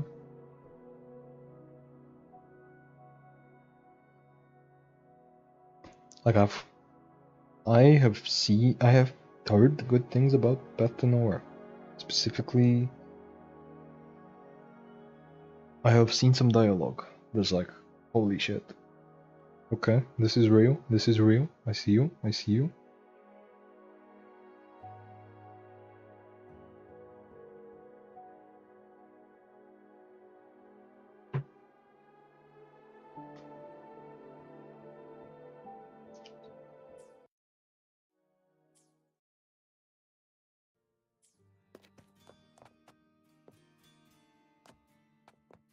Have you played Firewatch? No. Did you watch or read ReZero? I have. I have watched it up to the most current season, and I'm waiting for the next one to watch it with Takti.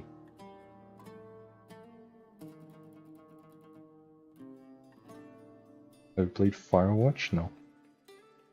I have never even heard of Firewatch. What's Firewatch about? Self-awareness leads to wisdom.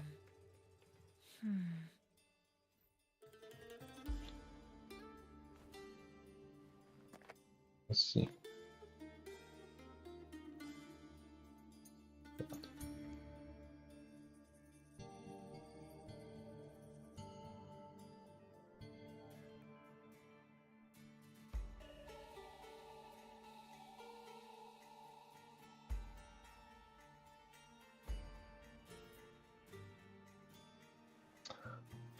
Oh, I've seen it. I've seen it. It's like it's kind of like, this is probably gonna be a weird comparison, but it's kind of like Raft.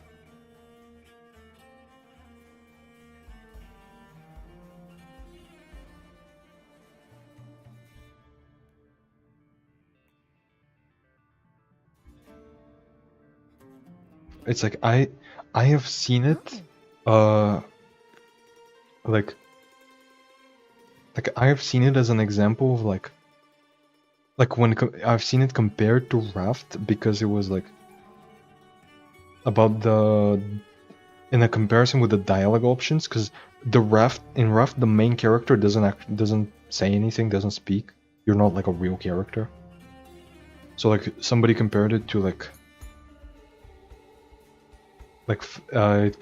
compared it as like basically Raft with better story. Raft of all things, yes.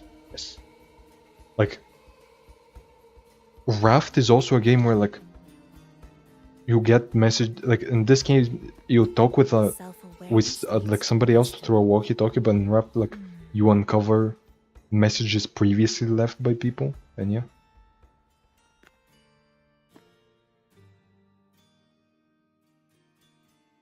Isn't Firewatch the game where you're a ranger and creepy stuff starts happening?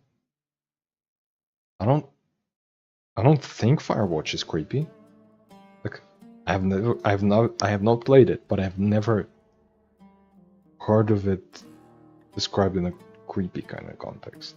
Like the only things I've seen or heard about it are like not very creepy.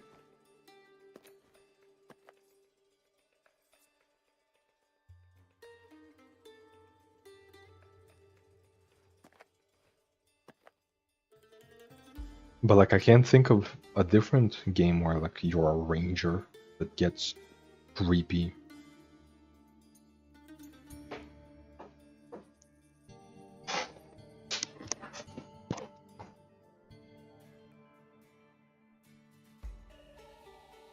I think you mix it up with that indie horror game. You gotta be very a lot more specific than that.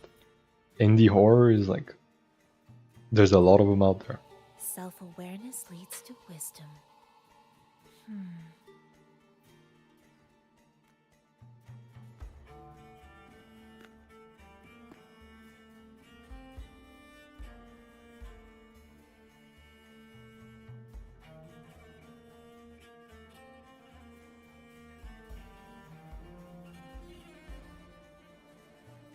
Hold on, let me check.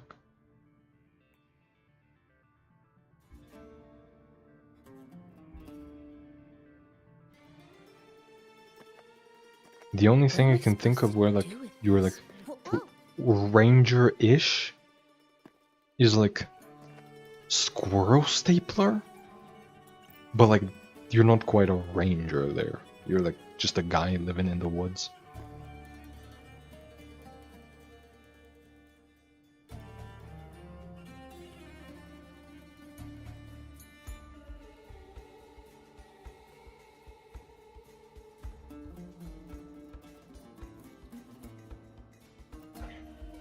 Also, Tassan, did you comment on my post 20 minutes ago saying you're excited for the vid? The vid is out. Oh. The vid's been out. I mean, I'm gonna heart the comment cause yeah. Fears of Fathom? Isn't that in your house?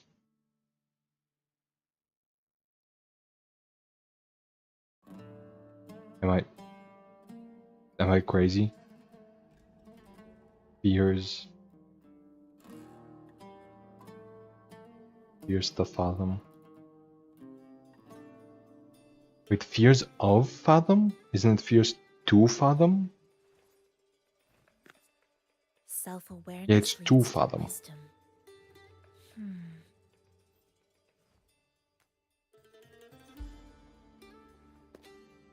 What house?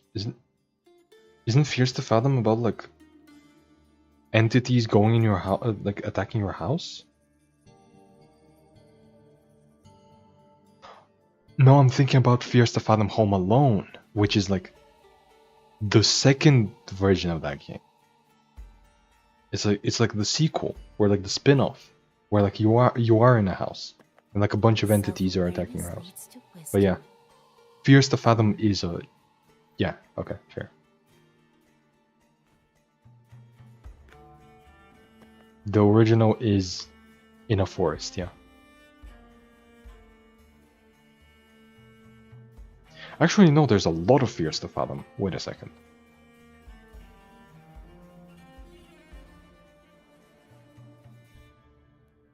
There's Fears to Fathom, Ironbark Lookout, Woodbury Getaway, Carson House, Norwood Hitchhike, and Home Alone.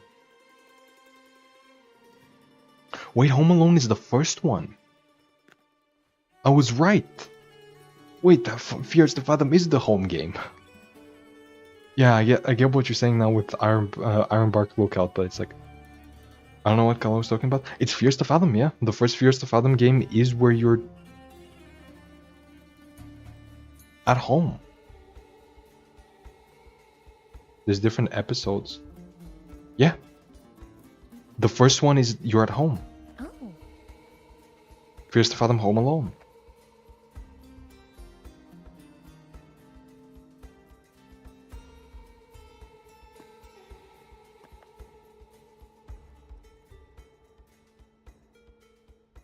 Like I have not seen any of the. I actually played the Home Alone one, so I was like, so I was confused because like Fierce to Fathom to me is the game where you're out of your home, but like because I haven't watched or played the other ones, but I've played the first one and watched the first one.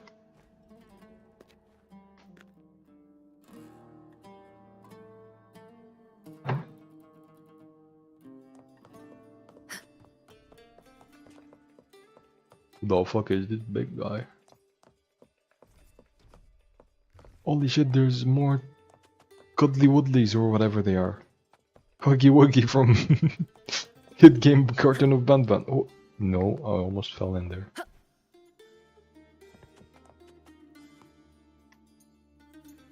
Play the other episode, Kala? I mean,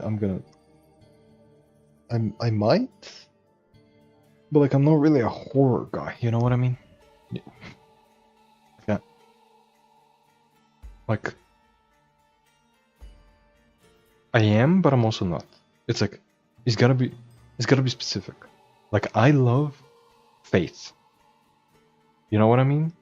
Oh. Like, Faith, incredible. If there was if a new chapter came out, I would be playing it right now. You know what I mean? Like, if a new chapter came out today, I would be playing it today. But it's like, I don't know if more Fears to Fathom is what I need in my life. Have you played Cry of Fear? I know Cry of Fear, but I haven't played it, no. It has good story? That's not what I've heard about Cry of Fear. Self-awareness leads to Oh no, I was thinking about a different game. I know Cry of Fear. Cause I haven't played it, but I've watched Pyrocynical's video, of course.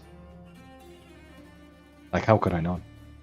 The main character is literally, he has the same name as me. Of course I'm gonna play. Of course I'm gonna watch it. But yeah, I know Cry of Fear. Yeah, I have not played it, but I've watched it. Same with other, like, maybe not Half-Life mods, but other. What am I supposed to do with this? Other similar, like, mod type stuff. You watch Pyro? I used to watch Pyro.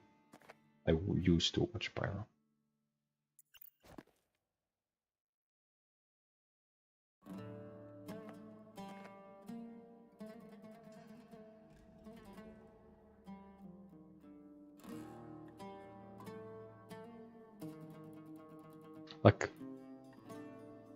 what's the other game I'm thinking about? It's kind of like Cry of Fear, but not quite. Oh. That I've watched.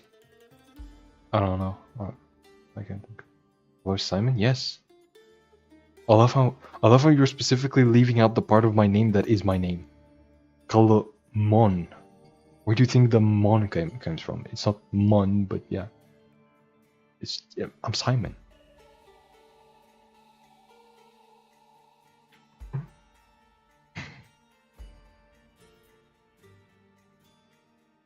Like, yeah.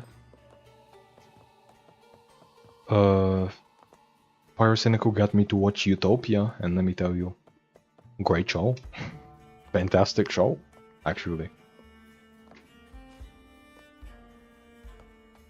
I watched Pyro, Asman, and Charlie. I watched just Pyro. Charlie is like way over the top for me. His jokes are way too forced. Like, way too forced. And Asmongold is just a terrible person. I don't fuck him. Just fuck him. Fuck that cockroach. No, I'm gonna stick with Kawa. Damn.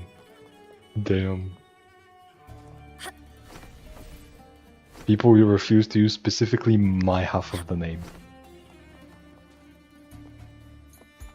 Yeah, Kawa is a good name. Fuck me then.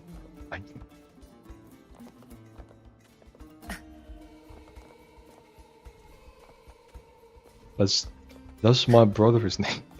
Like, Colomon is literally my brother's name and mine put together. So like, yeah, I just fucking. People like the part of my username that isn't me specifically.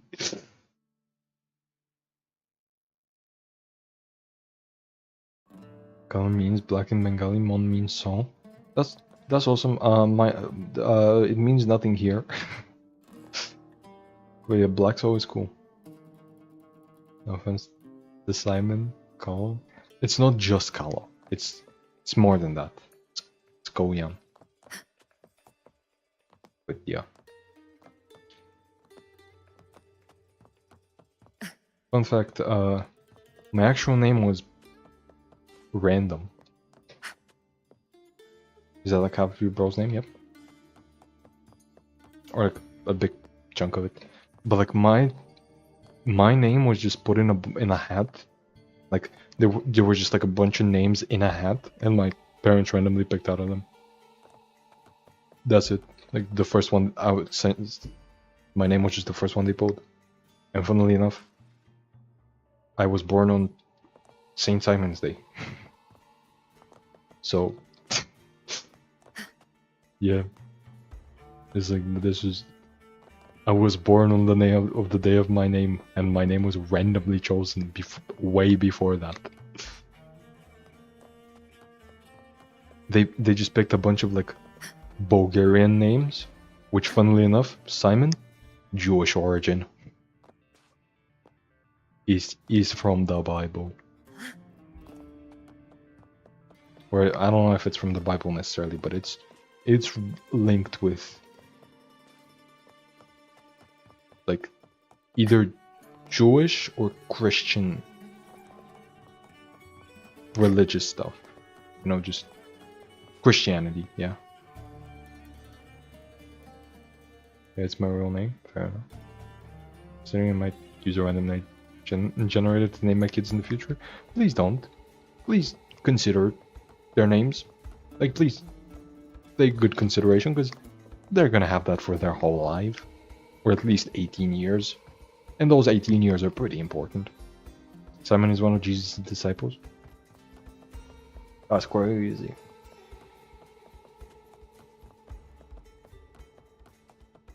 Damn, I didn't know I was that close with Jesus.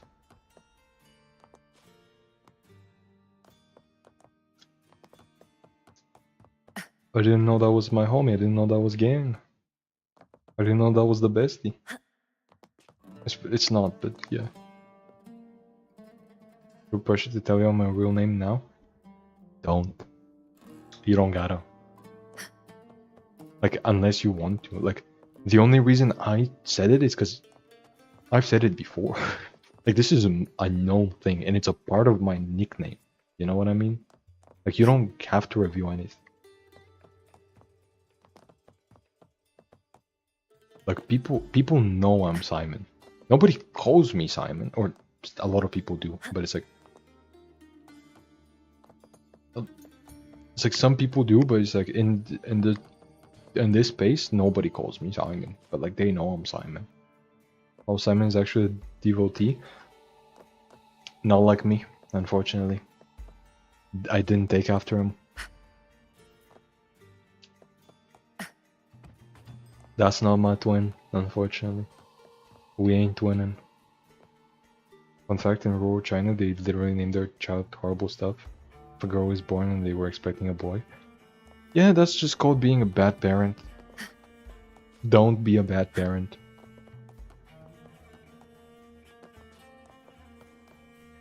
Like, rural China is not known for great parenting. In fact, it might just be the opposite. Let me try to guess boy's name. Can we not be guessing people's names when they don't want to reveal them? He was rumored to dabble into magic or something? Holy shit. I too love Magic the Gathering.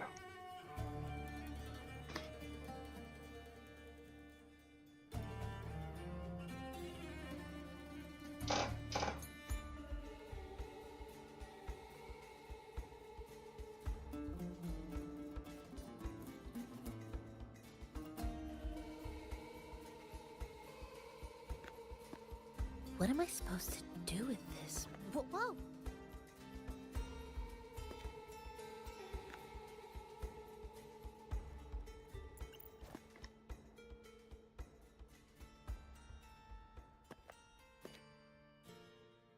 Different magic card, different magic. No, no, no.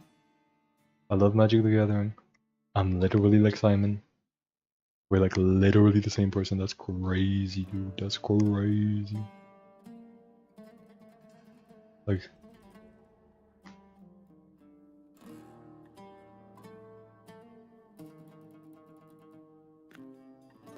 What am I supposed to do with this? Whoa!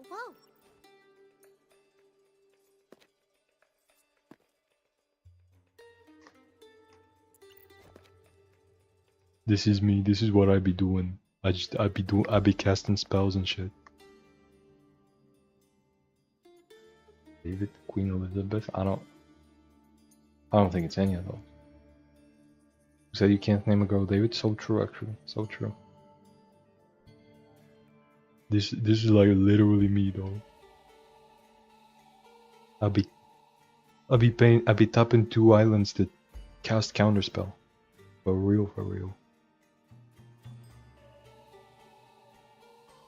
Oh. What is your favorite magic card? You're looking at it right now. Well, not my favorite, but like, it's up there.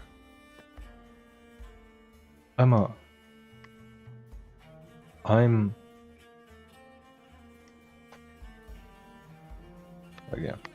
It's like the Uno Reverse of Magic the Gathering? Yes. Yes. I'm a filthy blue player. It's the counterspell color. It's like known as the counterspell color. There's a reason a lot of blue players just hold up 2 islands, like they just hold 2 blue mana, so that anytime their opponent is trying to do something, they have to think about like, should I actually play my good cards? Or should I wait? Because like, if you play your good card, there's always a chance it gets countered. But if you don't, and they don't have the counterspell, you just played worse cards for no reason. It's awesome. Like, if you bluff correctly, it's awesome. Because it's like, you can just, as a blue player, you might just not have a good play. Like, you might not be able to spend your mana correctly. And so you just hold up 2 mana, and they're just scared of the counterspell. Oh. It's awesome. It's awesome. I am a filthy blue player all the way. Let's see if there's any other cards I really like that I can think of. I actually can't think of any right now.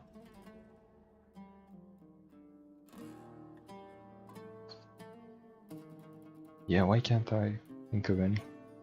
I don't know. But yeah. I don't know much about card games. Basically gambling? No. It has nothing to do with gambling. Like, this specific part is like the least gambling part of card games. Card games are kind of gambling.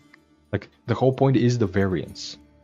Like, the reason card games are so interesting is because you have to adapt to what you have and what your opponent has.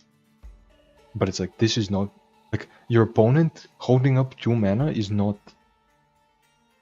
Like, that's not gambling. Like, you hold up 2 mana on purpose, and your opponent has to, like, figure out what the correct play is. Like, should they...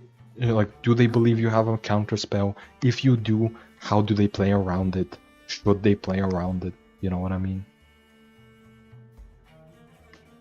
Like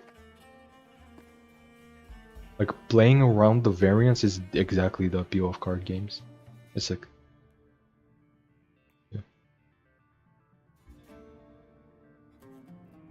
I beg to differ. To which part? I beg to differ about which part. Because either way I counterspell it.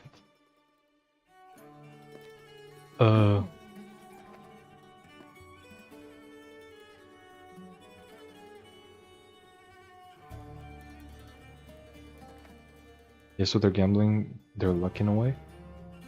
No. No. It's like you get like a good player. Like if you have a read on your opponent, like you can have a read on your opponent, and like even if they do have a counter spell, even if you like, here's the thing, your opponent will most likely have a counter spell, because like there's like because it's just a really good thing to have in your deck. So oftentimes if they're holding up 2 blue mana, they most likely have it. So then it's also about figuring out how to play around it. Like how do you bait out? How do you bait out their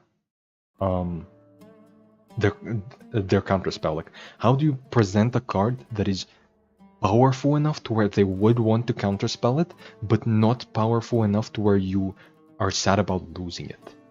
Like this Spine game is incredible. That's pretty interesting. It's like the climax of a Wisher novel, but without the build-up. Sounds pretty fun. I wouldn't call it the climax of a Wisher novel. Don't get me wrong. Self-awareness leads to wisdom. Like the climax of a Wisher novel is a lot different. But like, yeah, card games are like imagine Yu-Gi-Oh! Your opponent has set down a bunch of traps, and like they could be anything. They could be anything. So like you have to figure out not only what they might have, but also how to play around it. It's like gambling, as in if you guess incorrectly, you do get punished. But it's like if you guess correctly, there's still like it's like there's still context clues around what you might have to do. But it's like, yeah, like if your opponent is holding up like it has like 3 traps on the field, you can, based on their deck, you might be able to figure out what they might be, and then you have to figure out how to play around them in a way that doesn't sacrifice too many resources. Like that's the interesting part about card games, the interaction, the back and forth. You know what I mean? Like how to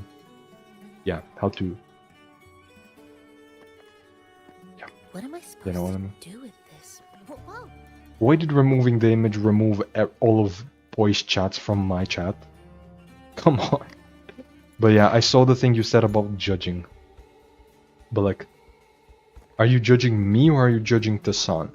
Because like, I see what he's saying about like watching recaps of manhwa. Because I personally don't read manhwa. Well, I do, but not the not the safe for work kind. I don't. The manhwa I read might be a bit too graphic, maybe for some. You know what I mean? What am I supposed to do with this? Whoa.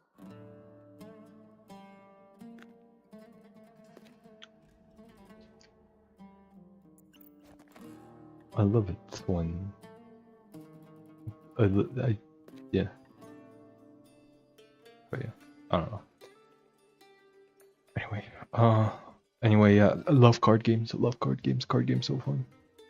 But like, yeah, my favorite one of my favorite MTG cards says counter target spell. My favorite fucking Legends of Runeterra card says counter target fast or slow speed spell. Or skill. Well, what kind do you read? How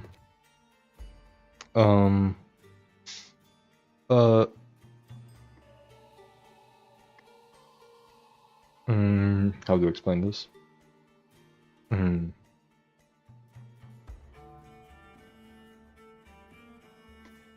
I'll just say. Let's just say it's they're quite queer. There might be boys and they might be loving. I'm gonna probe you about what you said, Carl. Yeah. I mean, you. Yeah.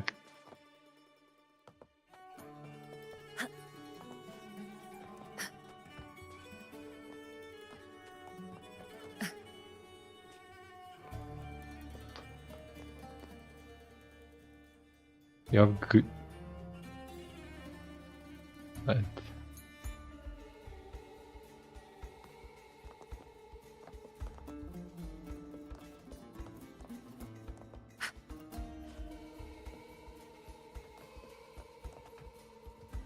Is this more color lore drop? Is it?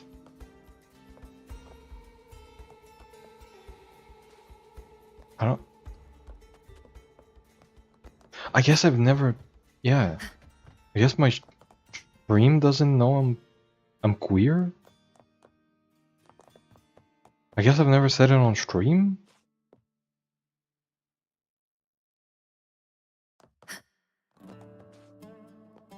But yeah.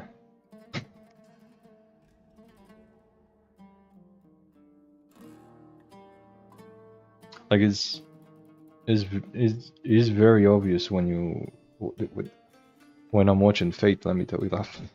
Well, no, is it that obvious? I think I've only posted twice. Yes, we didn't know. That's crazy. There's no way I haven't mentioned it yet. Oh. Painter of the Night is a good one. I think I've seen that one. I haven't read that one, but I've seen that one. Like I've seen the cover. Yeah, I've seen the cover. I know what you're talking about. I'm gonna get to it eventually. I'll be honest with you, I forget the name of most of them immediately. Because I'll be honest with you, most of them are like really generic and boring. But it's like, I gotta get my fill. I gotta get my quota.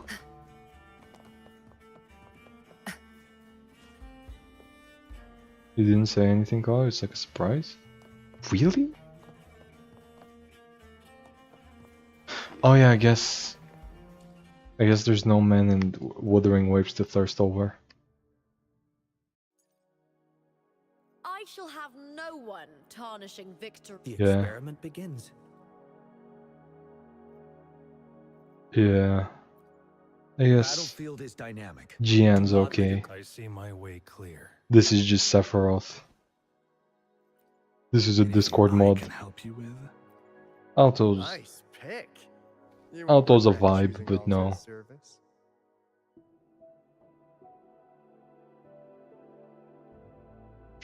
Hold on, that abbreviation. Also, I'm sure you've heard of BJ. You've heard like blowjobs. What the fuck? What manhwa is shortened to BJ?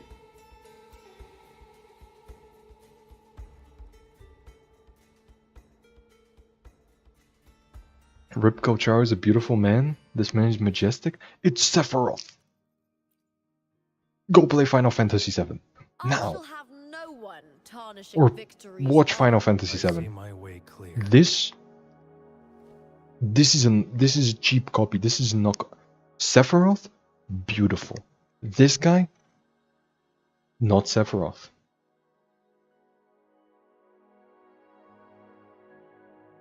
BJ. Oh, is it actually short for blowjob? BJ Alex? That's crazy. I guess you didn't read it? No. No.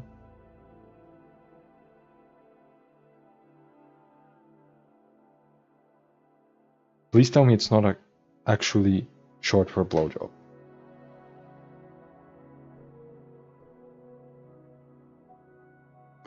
Please tell me it's for something else. But yeah, since we're speaking of, I'm gonna suggest to your wholesome manhwa, give it a try. Don't. You can just give up. Manhwas are not for wholesomeness. Manhwas are for sucking and fucking. All the ones I've heard people recommend to me, like when I read their synopsis, I'm just like, I don't give a shit. This sounds so boring. Like what was it? Something like omniscient something viewpoint, omniscient reader's viewpoint or something. And it's like I read the synopsis and I'm like, I don't give a shit.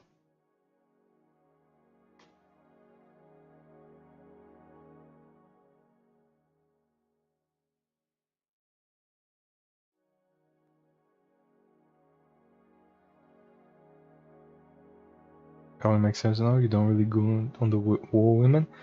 I like women. I said I'm queer, not just gay. You hate half of them? That's because they're terrible. No, the MC straightforward like you. I don't.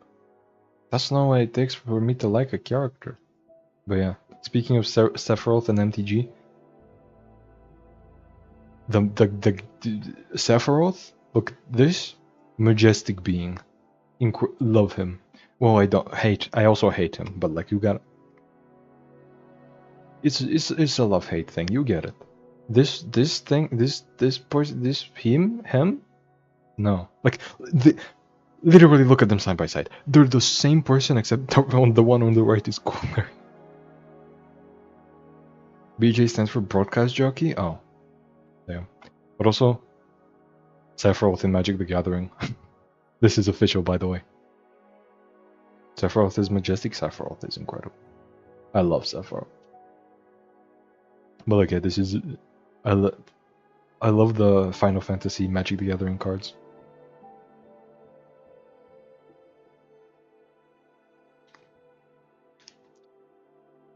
But like, yeah, it's not a Griffith. What about Griffith?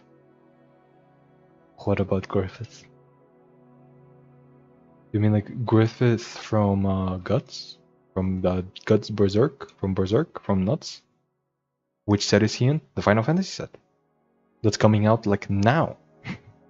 It's coming out like this month. In fact, I believe it came out already. I don't know.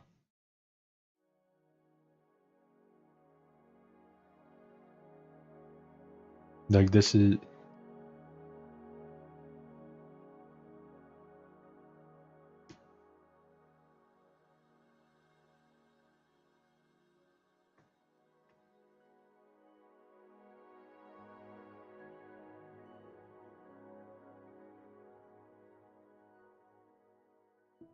Like, remember when I was talking about Pracons, like a pre-constructed deck that you can just buy for like 50 to 100 bucks? Oh, too big. Too big. That's what she said.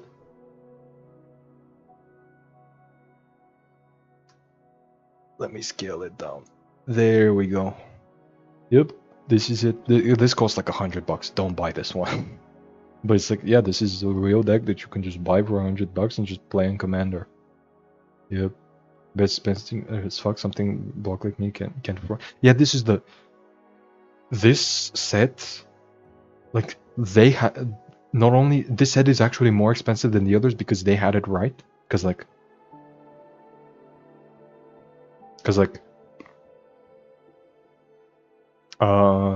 It's the fastest selling MTG set of all time. It sold immediately.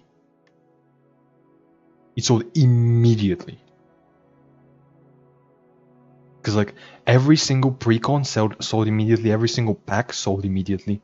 It's like genuinely pre-orders were like done within hours. And like here's the thing. The set is incredible. Like it's really good for it's really good for Magic fans because like it's just a fun set to play with, but also it's really good for Final Fantasy fans because it's the flavor of the set is incredible. Let me show you something.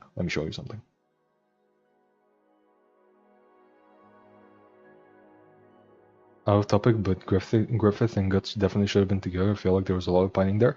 I don't know. I've watched very little of Berserk and I didn't care enough to do it. Card collecting is such an expensive hobby. That is why you can just do it online. Like, the set is available in Magic the Gathering Arena. Just to be clear. You can play a deck with like Cloud and Sephiroth on your phone. Like, I don't recommend playing Magic the Gathering Arena because the client is not that good and it's not that free-to-play friendly. But like every card game has, like, the Marvel set is not gonna be on Magic the Gathering Arena, but otherwise, like, if you want the Final Fantasy set, you can play Magic the Gathering Arena. But, like, yeah, let me Final Fantasy MTG, let me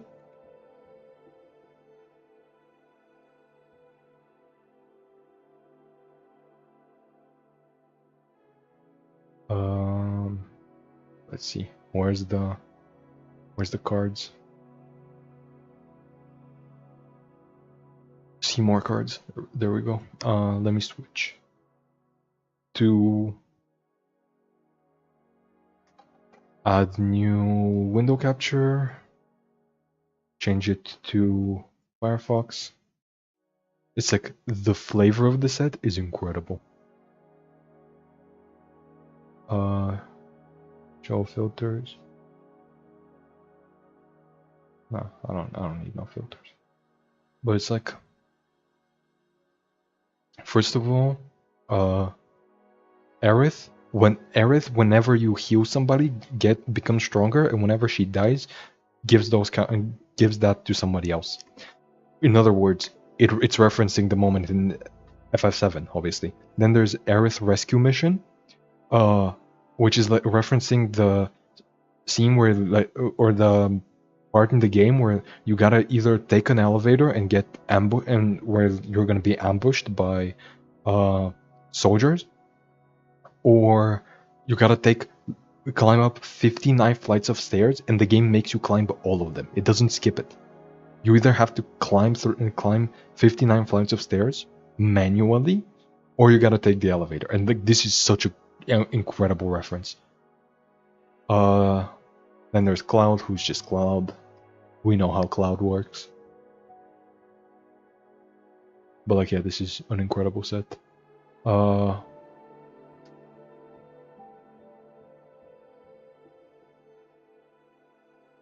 yeah, there's they perfectly portrayed like summons in this game. Like, they transferred over perfectly. Zack Fair as well. Like, he has a similar thing to like Aerith, where except this time it's different. It's like he gets an equipment, but like you can sacrifice him to give that equipment to somebody else. In other words, pass it on to Cloud. It's so good. It's so good. But having physical copies feels way cooler. It is. But also, here's the thing: you can proxy. If you're playing with friends, you can just like print the cards yourself. Like, there's a lot of people who just like print the cards and just play with that. So there's so many cards though, it's hard to keep up. That's why you don't gotta keep up. You just play the deck you want.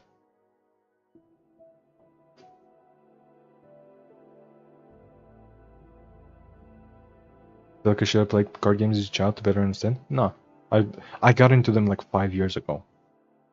You don't. And I'm kind of a pro player technically, so like, doesn't take too much. It's just like you can just play, you know? And it's like you don't gotta keep up. But yeah, there's a lot of people who just like do what's called proxying, where they just like print the card out. Like, honestly, like, just buy a bunch of card sleeves.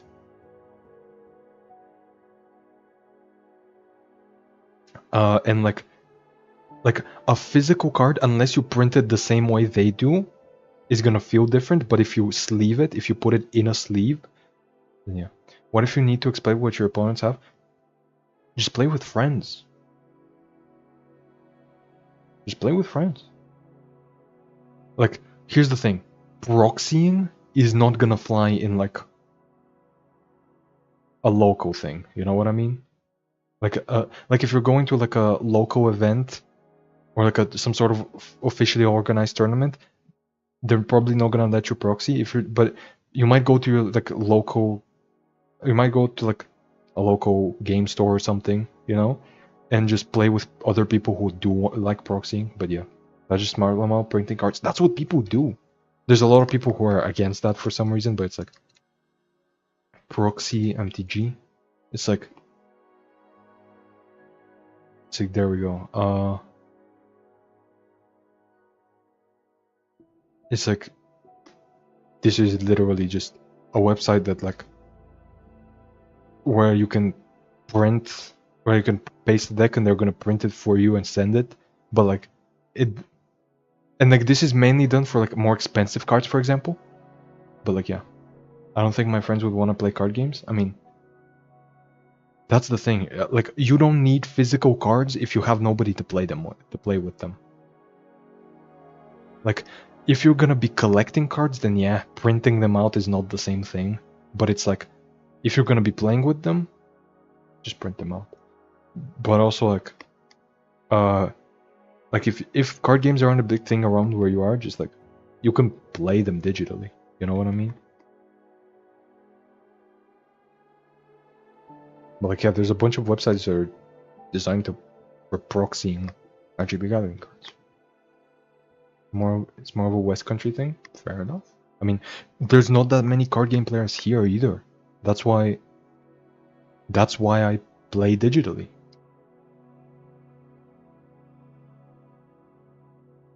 Like I would love to print a deck and just play with it, just like any deck. But it's like I'm not gonna be collecting cards. Are you kidding me? I would love to just print a deck and play with people, but there's nobody to play with, so I just don't. I just play digitally. Even then, I don't have friends that want to play them. Sure. Like I don't mean play digitally with friends. I mean like there are online clients where like Hearthstone, you know, where MTG has a Hearthstone. MTG has, you know, MTG Arena. Does like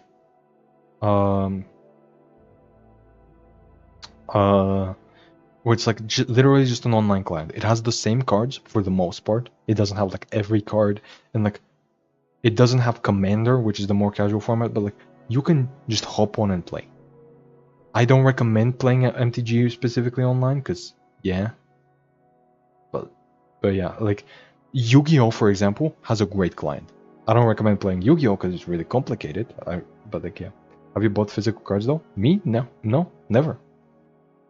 I mean I have before, but like that when I was a kid. But it's like nowadays, no.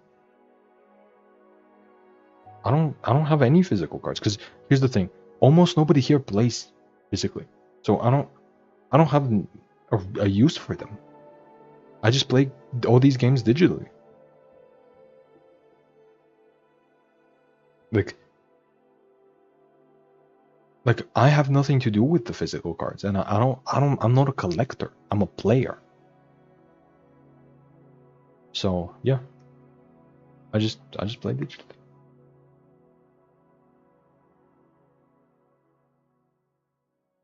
And it's like even if I did play physically, I would probably just proxy. I just realized Boy was a girl. It didn't click until now.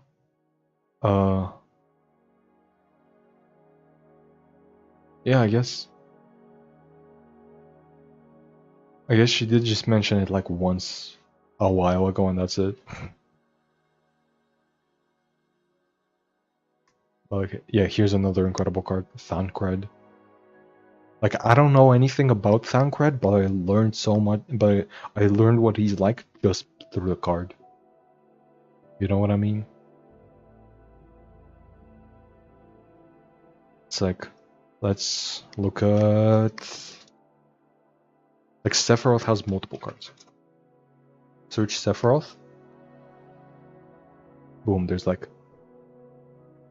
There's Fabled Soldier. There's a One-Winged Angel, which are technically the same card flipped.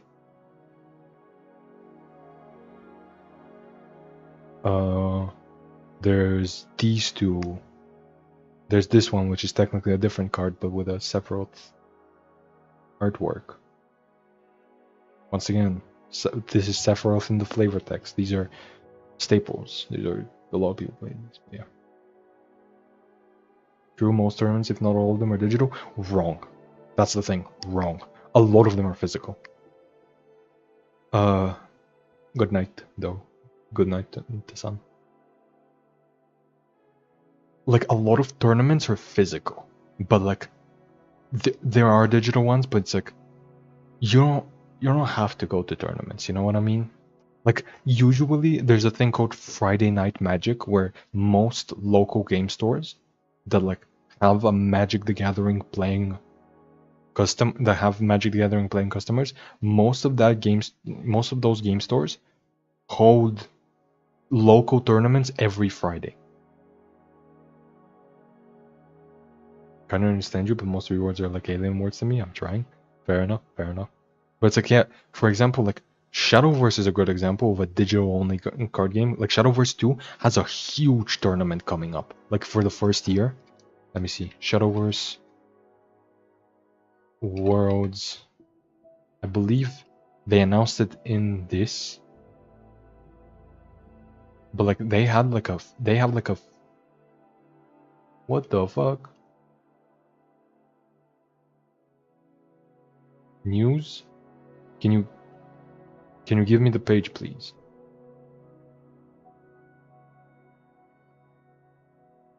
It was this. I think. Yeah. This is like explaining all of the new mechanics and showing all of the leaders in the game, but then they also announced like special first. Where was the tournament? There we go. How much is 100 million yen again? 100 mil yen to USD, let's say $700,000. What physical tournaments? I don't usually see them. Yeah, they exist, but it's like this game is specifically digital. Like it has a physical version, but that's secondary. Like this game has like official tournament support.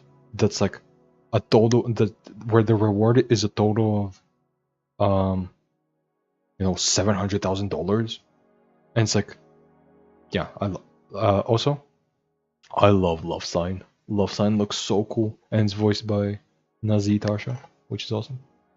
What physical tournaments? Yeah, like for example, what were they called in MTG again?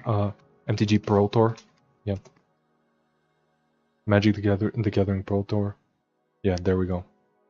Like you do like you have like regional tournaments and then like regional championships. Like you have like locals basically where like you qualify for the regionals and then you play at the regionals and then you enter the Pro Tour and then you go to the World Championship.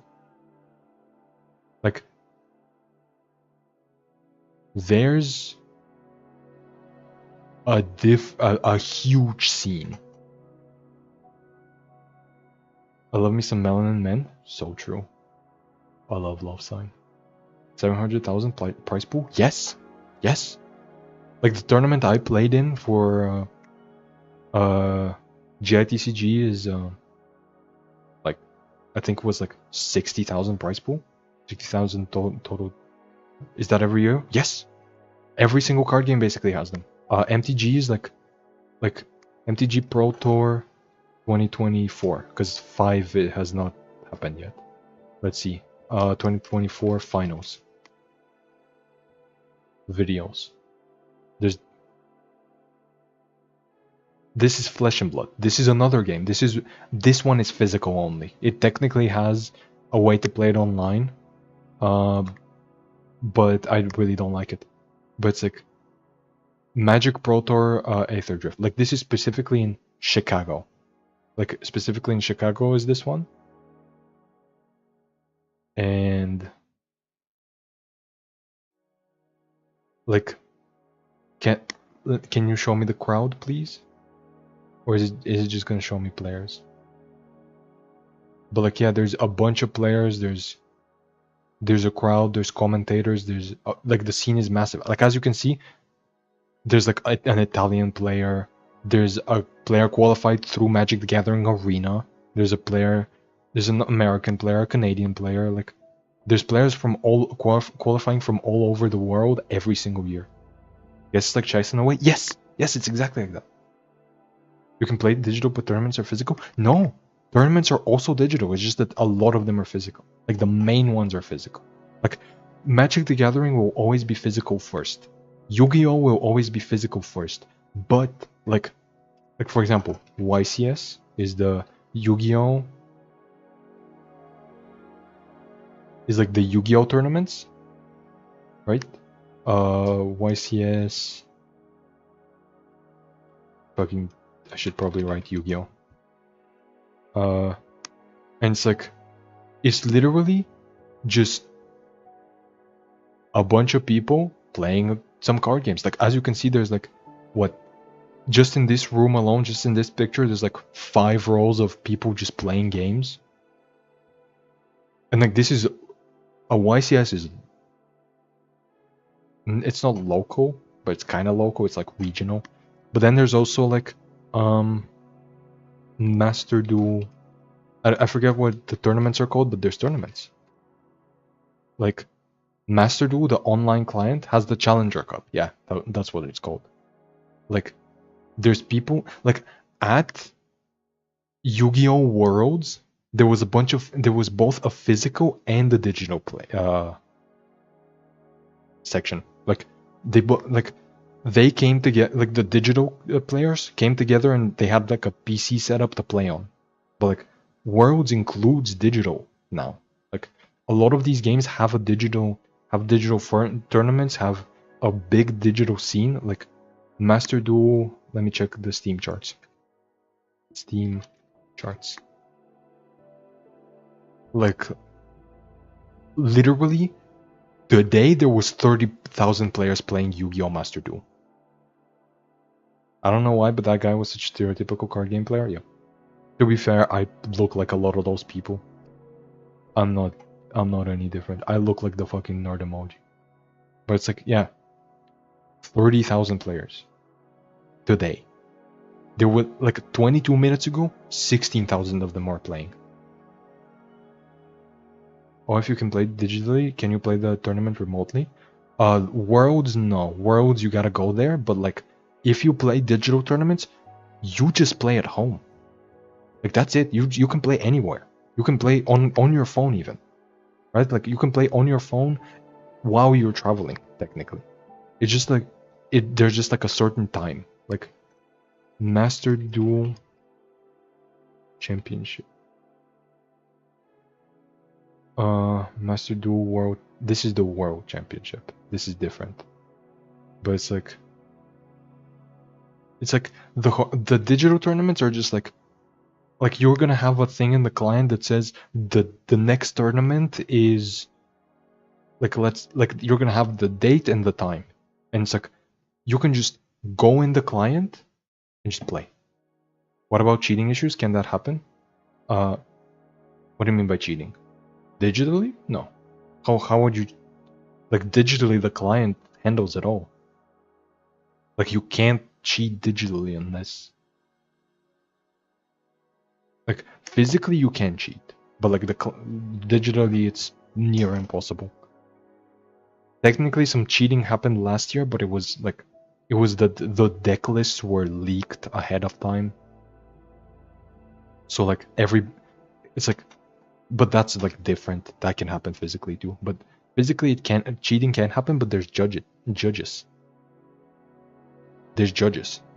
Like, there can be like if you feel like your opponent made an illegal play or something, like you can call a judge, tell them what happened, and like if your opponent did make an illegal play, you get the win. Or like you might get they might get a warning, you know. Also, tournaments, you don't bring your own deck? You do? You do? The deck lists were... No, what happened was people were bringing different deck lists, but their opponents weren't supposed to know what they are, but somebody leaked them, so you could see your opponent's deck lists. Like, there was drama around the last Worlds where some players' deck lists got leaked. When it was a closed decklist tournament, your opponent shouldn't be able to see what you have before the game, but they did. And like the deck lists are locked in. ahead of time for the for Worlds. But like, yeah, like in person, you just like, let's say your opponent does a thing they can't do, like your opponent does an illegal play. Also, I just realized chat is missing. Your opponent, let's say your opponent does an illegal play, you can call a judge, and if it was a mistake, the judge can just give you a warning. But if it's like clearly intentional, or it was like something big, your opponent and your opponent cheats, they're gone. How does that happen? It's a long story, but like there's a website that like, because those are specifically the digital ones, right? So like what happened was, in the digital world championship, because everybody was playing their games digitally, after the first game, somebody could look up their replays, look up the deck list, and just post it.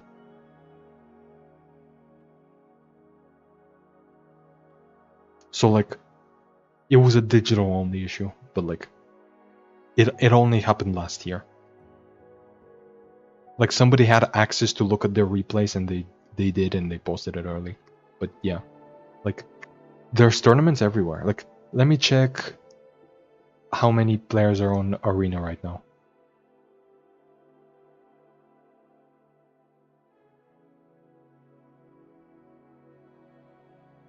Yeah, there we go. There was 14,000 players today on Arena.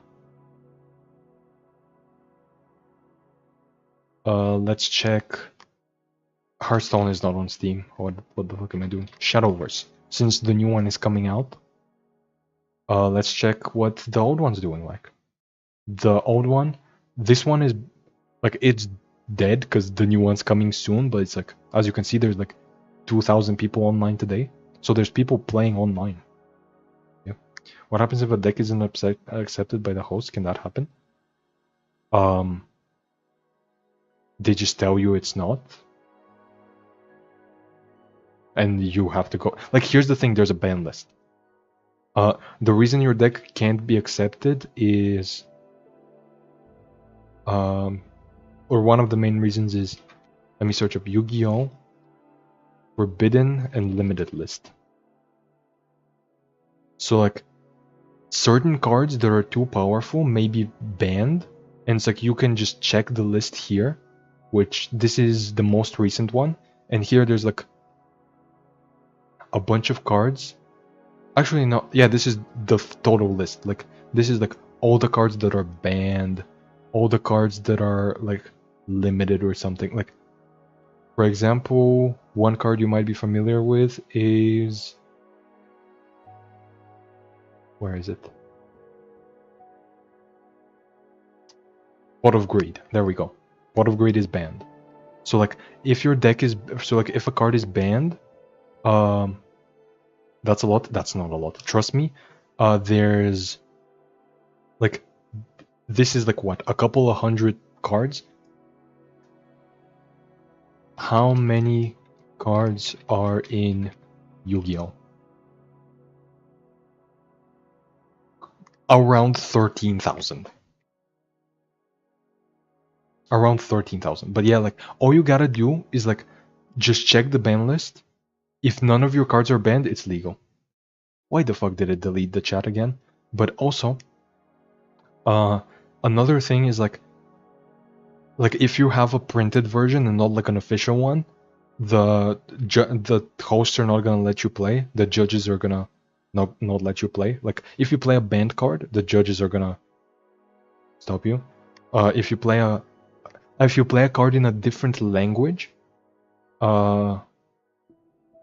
and you don't have the translation, that's also not allowed. But like, as long as you have officially printed cards that are not currently banned, you can just play the game, you know? And like, digitally, that's not an issue, because digitally, the client handles the translation. You always have officially printed cards. Like, you can't print your own cards digitally. That doesn't make sense. And the game will tell you if a card is banned. Like, Master Duel ban list, because Master Duel has a different ban list. Like here, this is how it does it. In the digital client, when you go to a card that's banned or limited, it tells you how many copies you can play. Like either it's banned, you can play 1 copy, you can play 2 copies, or you can play 3 copies. Like if it doesn't have a symbol, you can't bring printed cards. No, because they gotta make money. Like in officially hosted tournaments, you can't bring printed cards. You gotta bring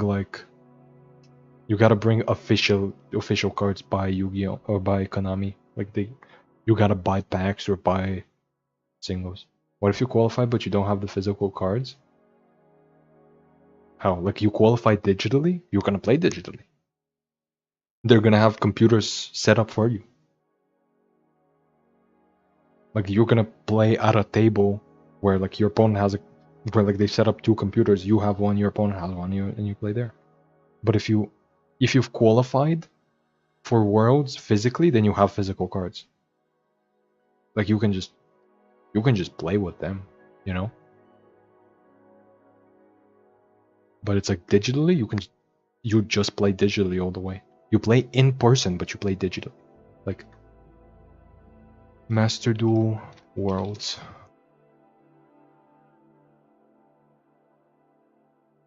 Worlds Finals.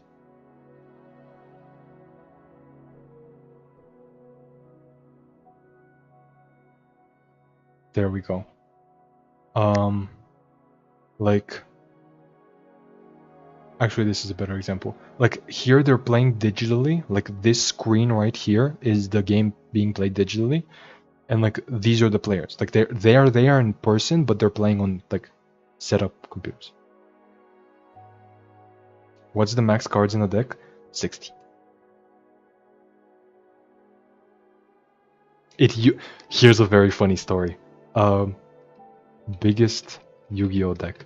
At one point it wasn't limited, so people brought decks with like hundreds, if not thousands of cards, and they brought a custom shuffler. So it was a 2,000 card deck, and they brought in a like it had the only way the deck could hold is if it's stored in this little like tube, and they had to bring in a custom shuffler, so they could actually shuffle the deck. Because I bet people might try to sneak in extra cards. No. I mean, here's the thing. If they do have 61 cards or something, or like more than that, you can catch on to that. You know? But also, the best way to play is with as little cards as possible. The best decks are at 40 cards instead of 60, because that's the limit. It's 40 to 60. But like playing 40 cards makes your deck more consistent. Because like let's say there's one card in your deck that you really want to see. When you have 60 cards, you're less likely to see that card than when you have 40. Bringing as few cards as possible is better than bringing more. So like nobody's ever gonna bring more cards. Like, but the reason this happened, like you ask why they brought that much, but there's an actual reason for it. The reason is because they disagreed. Like they wanted a deck limit, because some people were bringing too many cards. Like some people were bringing like 100 card decks, and like others did. Like these two people disagreed with it, with that decision, with the lack of deck limit. So they made a deck so big that Konami would have to put a limit on how big decks could be. Like they were annoyed with other people bringing humongous decks, so they brought in a bigger deck so they could convince Konami that there should be a limit. Like this is actually a really cool story. There's also the fucking Chaos Confetti story with Magic the Gathering. There's a card called Chaos Orb, where it says, where like you can activate its effect and then drop it down. Yeah, like flip Chaos Orb onto the playing area from a height of at least 1 foot. So like you gotta stand up and drop the card down on the field, and whichever cards it touches are destroyed. However, here's the thing: it never says it has to be in one piece. So there's a story of someone somewhere out there activating this effect and then carefully, one by one, ripping up the card into as many little pieces to destroy as many cards on their opponent's field as possible. And that's how we have the card Chaos Confetti, which says that you have to tear it into pieces and then throw the pieces. So there's technically, this is technically a single use card, because after you tear it up, it's never gonna be able to be used again. But like, card games have some awesome stories. But yeah, like, cheating is not really an issue. Like, most people aren't even gonna try to cheat, I'm gonna be honest with you. Like, most cheating that happens in Yu-Gi-Oh! Is just because there's too much rules text on a lot of cards. Like, that's why I don't recommend playing it. Because let me show you one of my favorite Yu-Gi-Oh! Cards. And like, this isn't even a card with that much rules text. But like, it's gonna be too much for a new player. It's like, you need a Dragon Maid monster and a level 5 or higher Dragon monster, and then during each standby phase you can special summon blah blah blah blah blah blah blah blah. That's too much. Like most of the time when cheating happens in Yu-Gi-Oh! It's because somebody forgot a piece of rules text on one of their cards. Because like, a lot of your cards are gonna have this much text. Like, let me grab Kitchen Dragon Maid, which is a part of the deck.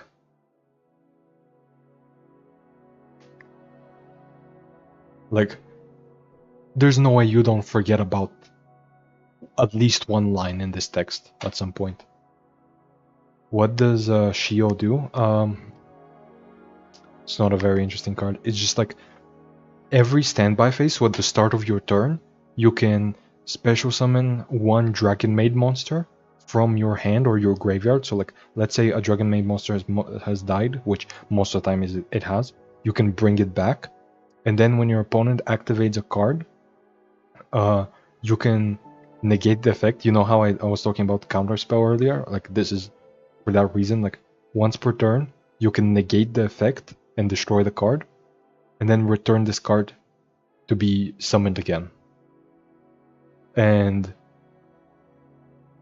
replace it with House Dragon Maid.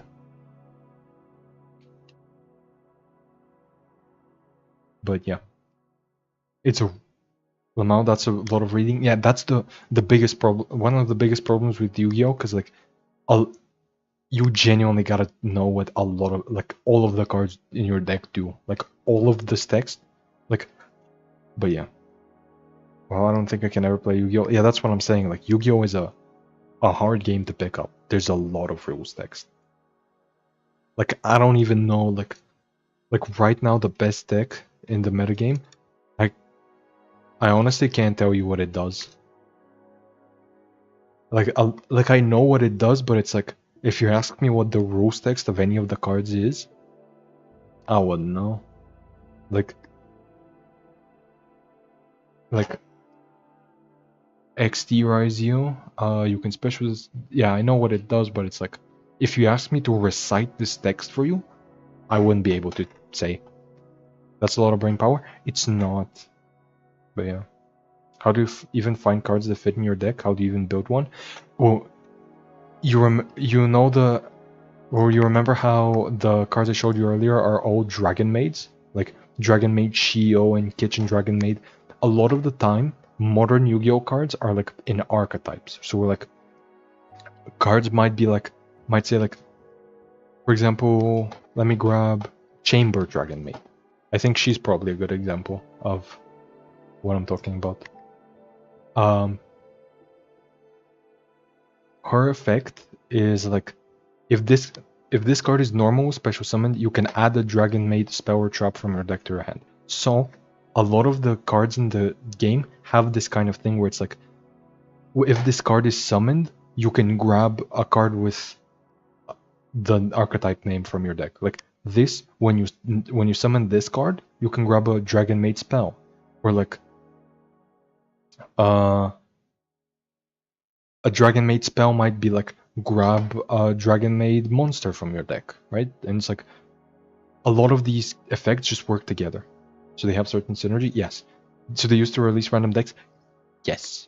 They're used to release cards that were like, here's the thing, there's no restrictions to what cards you can put in your deck, so at a certain point the best decks were just the best individual cards you could have. There was like almost no synergy. So like that was very early on in Yu-Gi-Oh, and they figured out this over time and they fixed it. Like now everything is an archetype, and like that's also kind of a problem because decks are kind of built for you. You almost don't have to think. It's like you can just also like you can just look up a deck. You don't have to build your own deck. But it's like that's why a card like but yeah, the best decks early on were just like a bunch of good cards. They had no synergy with each other, basically. But like that's why you can look up like you can literally just go Yu-Gi-Oh meta decks. I misspelled decks, but you can go to Yu-Gi-Oh Pro Deck and just look up decks that have recently like decks that people have built. Like you can search, like let's say I want a Dragon Maid deck. I search Dragon Maid. And boom, I get a bunch of Dragon Maid lists. Made by people. I feel like if I want to go competitive now, you'd need a coach. No. A lot of people just learn by playing the game, or like you can how I learned is just watching people. Just watching people play the game. Like you know how I said I watch. Like honestly, this might be a really good series to learn Yu-Gi-Oh over time, because what this is like the progression series is where they open where they like digitally open a little bit of each set. Let me show you. Like here let's get to the pack opening. Like here, if it loads, because Wuthering Waves is still killing my PC. But like they open packs digitally, one by one of each set, and they kind of gather up a collection, and then they play against each other. So it's like, I've slowly been binging it. So like, they start from literally the first Yu-Gi-Oh set ever, and they get to like the current set. Like, they still release it once every week. So like, I'm not saying you should close that damn game. Fair. It's gone now.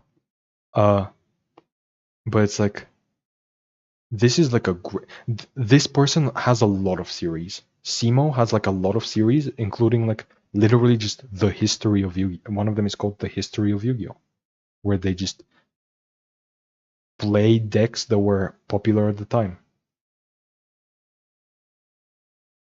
Oh. He beat cancer. I had no idea. Like, I knew he had cancer, but I didn't know he beat it. That's from an hour ago. Damn, really good for him. That's awesome. That's awesome to hear. But it's like, there's also like, where is it? The History of Yu-Gi-Oh, where it's like they literally just play decks from that time.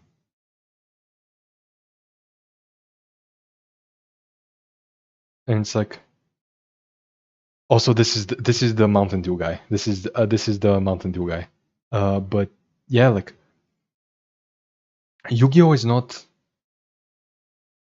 like, Yu-Gi-Oh is really hard to get into, exactly because there's a lot to learn on each individual card. However, once you pick it up, it's a relatively simple game. Like, a lot of it is just well, it's not simple.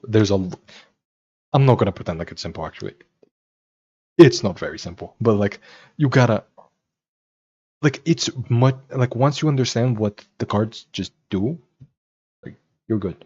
Also, like here, there's literally even like price tags as to like how expensive the cards are to buy from people, because like there's people selling individual copies of the cards. Like yeah, this deck is like $90 to buy from somebody else, and it's just like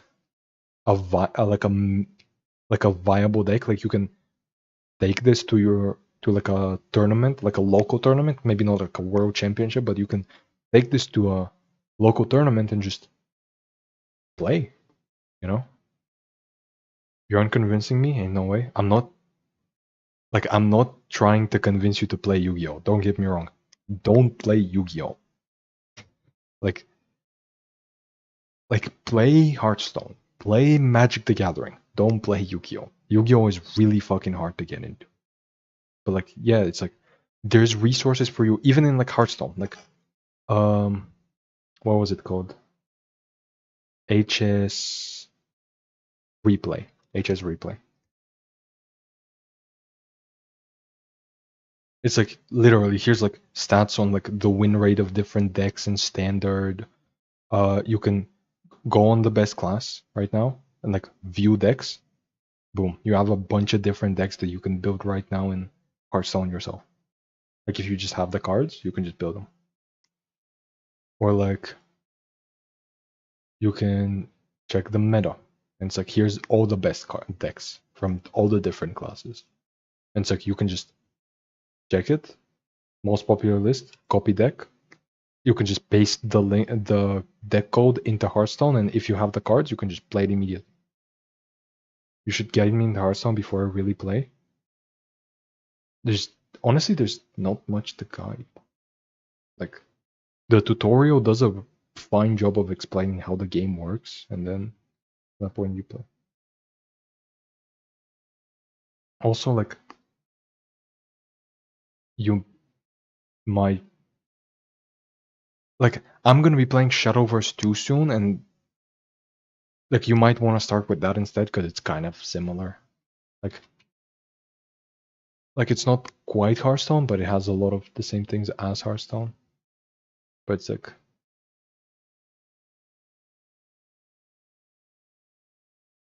this is like a Shadowverse 1 board.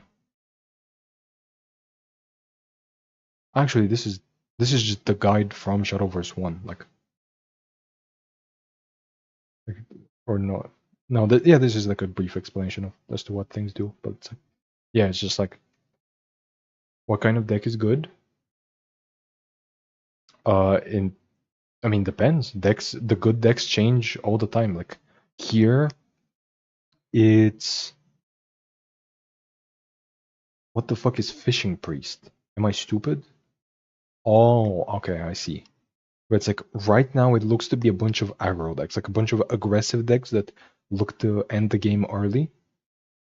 And then like in the A tier, some of the best decks in Hearthstone right now are aggressive. But then in the B tier, there's some like more passive decks or more combo-y decks. But like yeah. Oh, it is very similar. It is. That Shadowverse is like a lot of people compare it to Hearthstone. And like Shadowverse 2 is like the one big difference between Shadowverse and Hearthstone is the evolve mechanic, which is really interesting.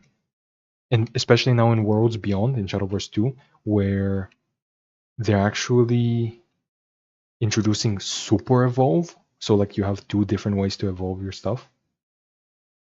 Okay, yes, here's a screenshot from Steam on the second game. It's like now you have both evolutions and super evolutions. And like I'm gonna explain it, but yeah.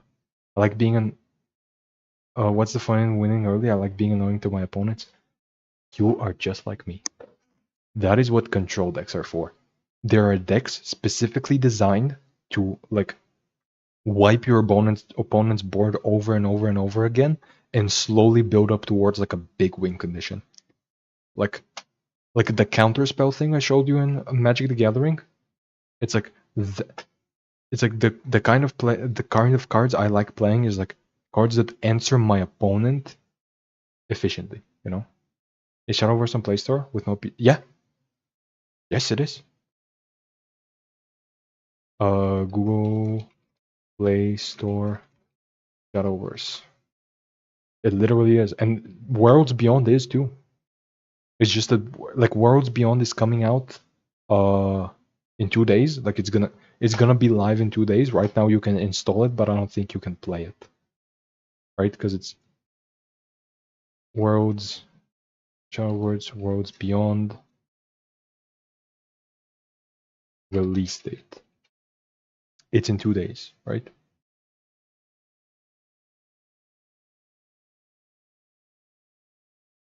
Yeah, coming June 17th, so it's in 2 days. But like yeah, it's on the Play Store right now. But like yeah, let's get like a Hearthstone deck I might like. Leech Death Knight maybe? Is this a thing? Yeah. The whole point of this deck is like the first card is giving your like one of your minion is making one of your minions heal you and makes it so your opponent can't hit you directly in the face. And also can make it like revive. So like it's just a bunch of value and a bunch of health. This one you don't like repeats the effect of a minion. So if you have like a really good effect, this one repeats it. This one just clears one of your opponent's stuff and gives you a leech, which the deck is built around leeches. You don't need to know what a leech is yet. But like this one gives you a bunch of health and draws you a card. This one deals a bunch of damage to a bunch of stuff. Like yeah, it's just this deck is about constant like the idea of control decks are just like you are eventually going to beat your opponent. You are trying to make your opponent run out of steam. Like you're clearing their board, you're drawing more cards than they are over time. Your cards are becoming better and better because like you play expensive stuff. Like here, you don't look at the 125 mana card. That's a whole different thing. But it's like you were running like 6-7 mana cards, and like you're constantly clearing your opponent's board so you can get to that late or end game and like beat them on pure value, or like eventually end the game with like a big combo, but like eventually, you know, like that's the whole point of control decks. And I love control decks. Like I love control decks. I'm a control deck player all the way. Like Dragon Maid, the Yu-Gi-Oh deck I was talking about, like that's my deck. That's control deck in a way. But like Yu-Gi-Oh is all about annoying cards basically. Fuck Hearthstone's resources, I'm gonna start Shadow Force. Yeah, let's go. Like again, I'll be playing it on Tuesday. Like once it drops, I'll be playing it. Like tomorrow I'm playing the WoW TCG. But then but like tomorrow I'm gonna be playing the WoW TCG, and then I'm gonna be playing Shadowverse. Like Tuesday. So like you can check out what the game is like that on Tuesday. Like I'm gonna be explaining. I might watch your stream. Let's go. Let's go. Like that's like you were basically gonna be getting into the game as everybody else, because there's probably gonna be a bunch of new players getting into Shadowverse too. And also like I'm not a good Shadowverse player. Like I haven't played the game, the first Shadowverse game, in like years. So I don't know what's going on there. Like I have card game knowledge, but I don't have Shadowverse knowledge. So in a way, like I don't know what the new cards are doing, right? Because the new game is gonna have new cards. So like you're in a way gonna be learning with everybody else. Like you don't know as much about card games, but you know just as much about Shadowverse 2 as everybody else. So like this is like when a new game starts, obviously that's the best time to start yourself. And also, you know what's great about Shadowverse 2? It seems really free to play friendly, because you get one free pack a day just for logging in. Kind of like, you know, a gacha game. But like here you don't have to like grind. Like packs obviously are kind of RNG, but yeah.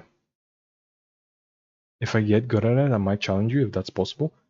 Yeah, that's possible. We can play against each other. Like, if you get good at it, you might not just challenge me, you might challenge other people. The tournament is in the client. The tournament is, you can play it on your phone. Like that tournament where I said the prize pool is $700,000. You can do that. You can play that. Like you might not win. Like I'm probably not gonna win. You know, like I'm probably not gonna get anywhere. I'm probably not gonna get far enough. But like I can participate, and I probably will be participating. But like, yeah, let me open the Shadowverse Worlds Beyond news page, because like here's something they announced in that article as well. Like the one free pack a day. I'm not a tournament player. I fold under pressure.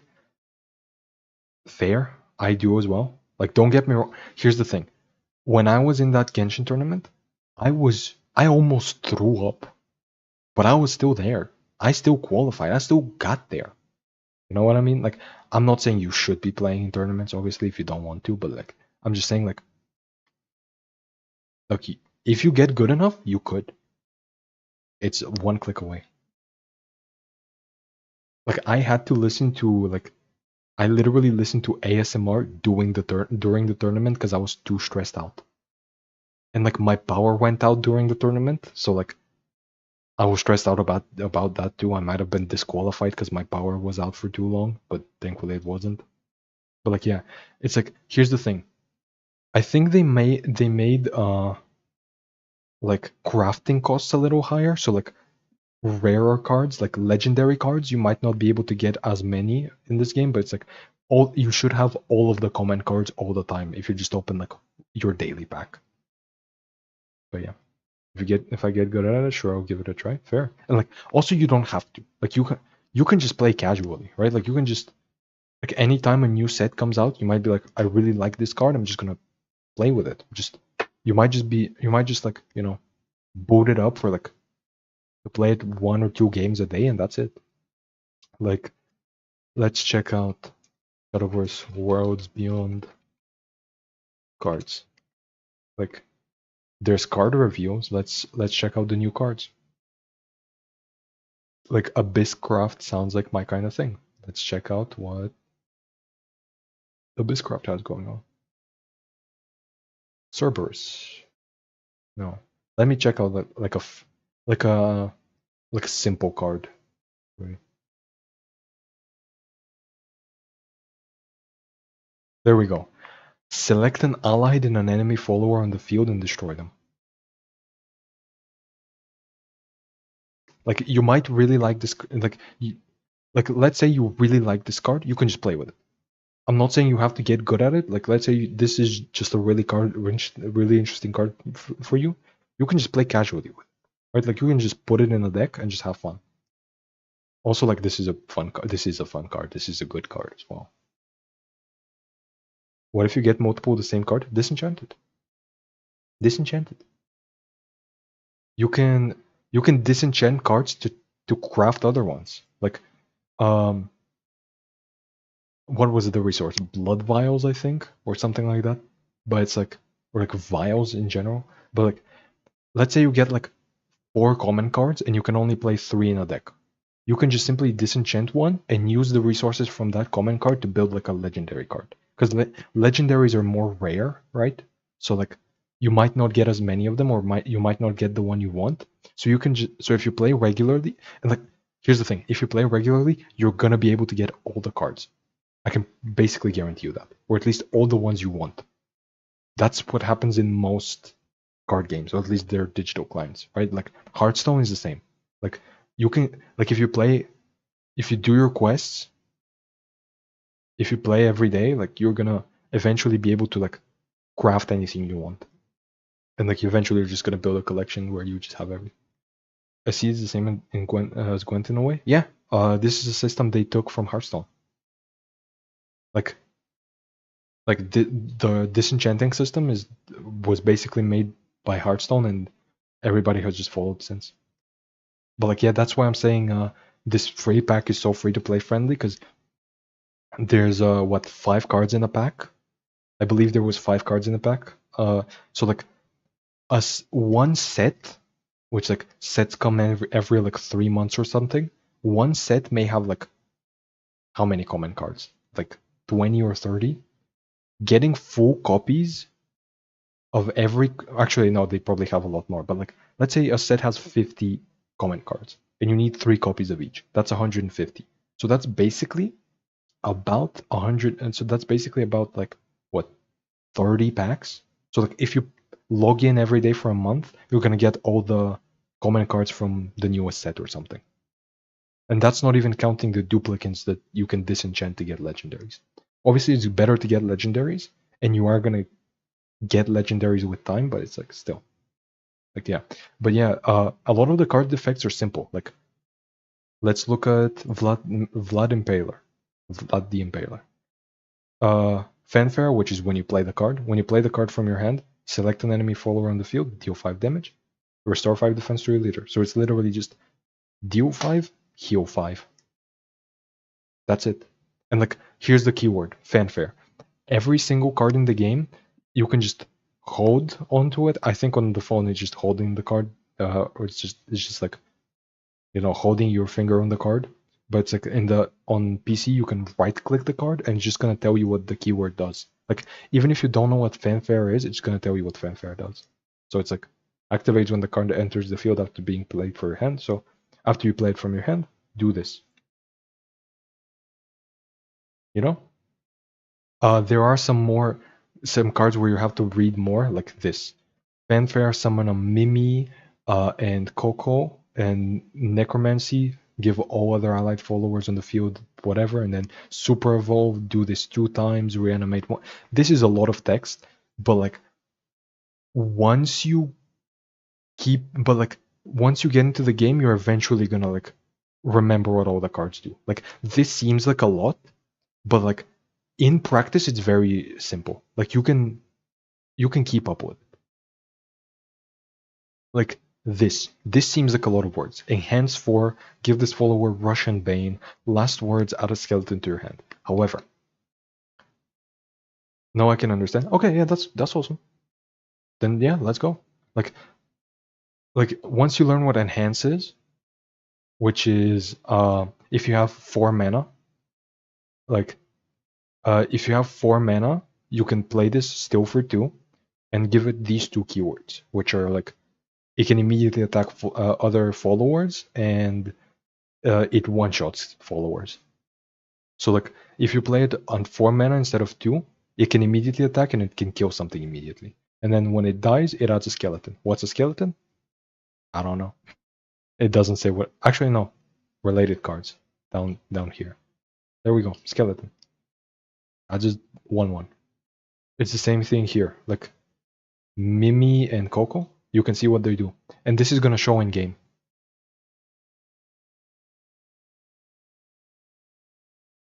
Like this is gonna, like once you hold the card, it's gonna show you all of the related cards that it might add, I believe. Like that's what it did before. What's the number in the bracket mean? You mean this? This just means like enhance activates when you play it for when you have a certain amount of mana. So like this usually costs 2, but if you have 4, you can get this effect. So like she usually doesn't have this effect, but when you have 4 mana, it does.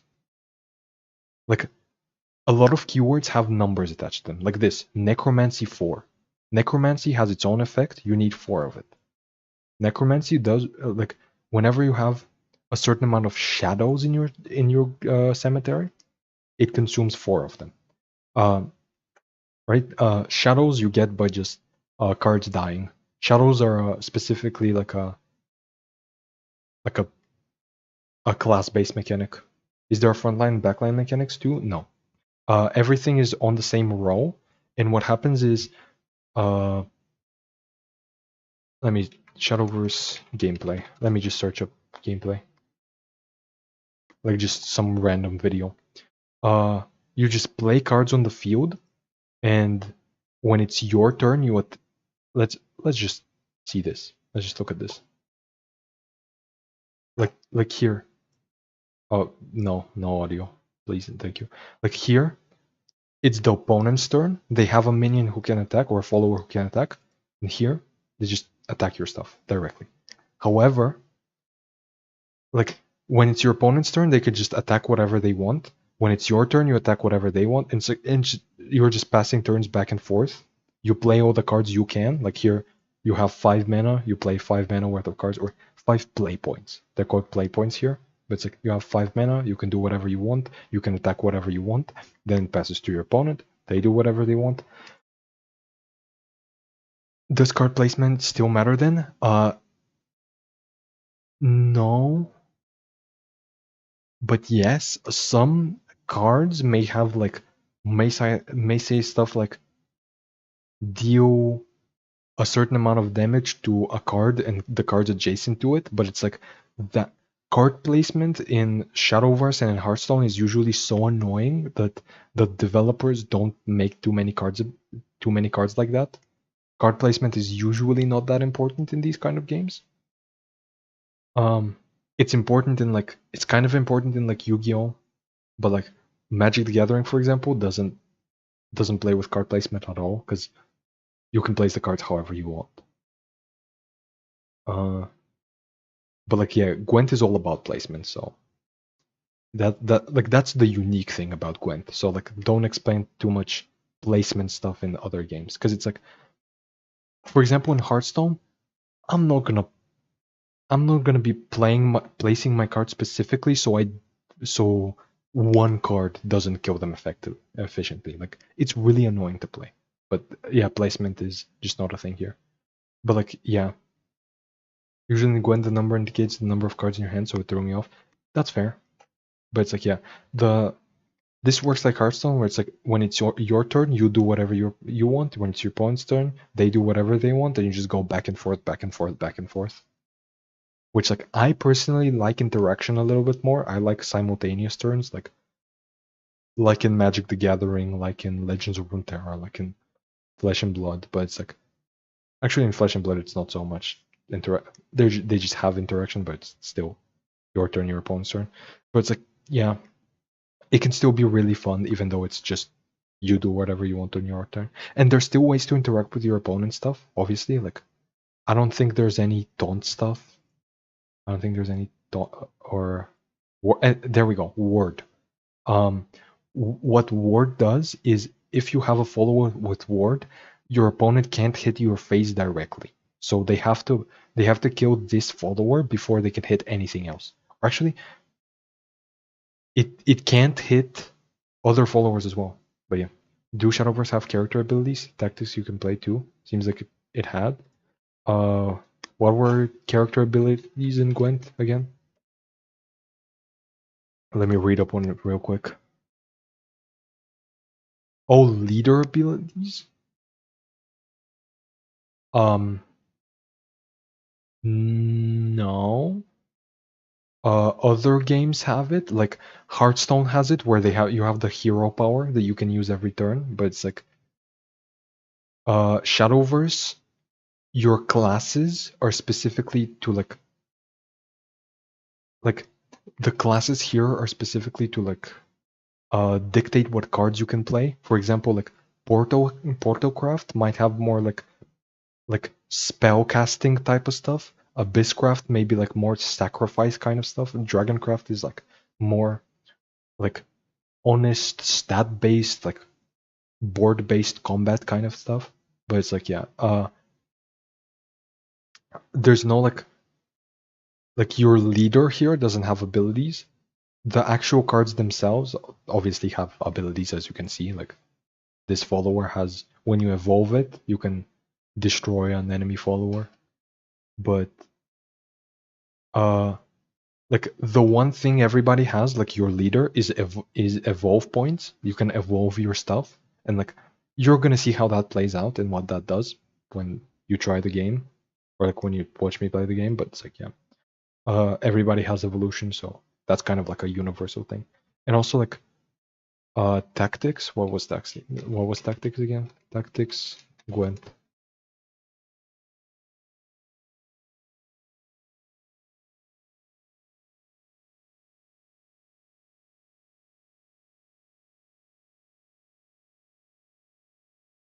I don't.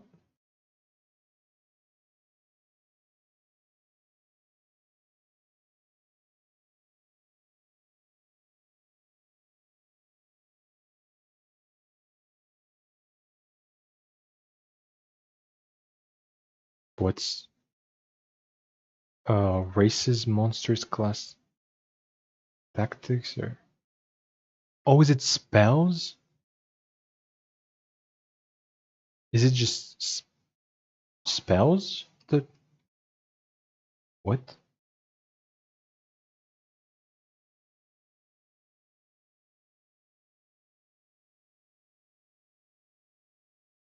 Like I don't. What specifically do tactic cards do? Like what's the Gwent tactic cards?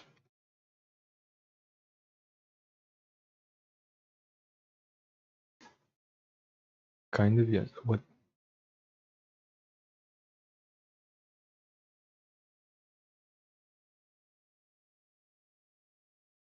Tactic deck 2.0?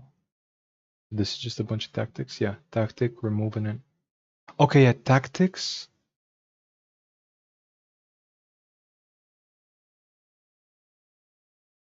Remove an enemy shield, give an ally shield, give it armor. What else is there? What other kind of tactics? Damage a unit. Okay, so it's like combat? Yeah, it's spells. The tactics are just spells. Of course there's spells in Shadowverse. Like this, I don't know if it would be a tactic, but yeah. Like this is a thing that you just play from the hand and it doesn't go on the board. You just play it. Like you just play it and it gets removed. It doesn't go on the board. It doesn't have like health or damage. Like it's just you play it, you select an allied follower, an enemy follower, and destroy both of them. That's it. Or like this one. Deal 2 damage or deal 7 or deal 4 damage. Yeah, that's tactic. Okay, yeah, that's just it just has spells. It has spells, of course. Like here, gain 1 max play point, so like increase your maximum mana basically. Or like your maximum resources. Then if you have 10, draw a card. So like this lets you play more cards basically. Dragoncraft is usually the like big stuff card deck, like the big stuff class. Like here, 10 mana stuff. Like Storm allows you to immediately hit anything, even the opponents. Will they add more categories / factions? No, they didn't in the first game. But there's what? Actually, they combined 2 of the previous ones into a new one, but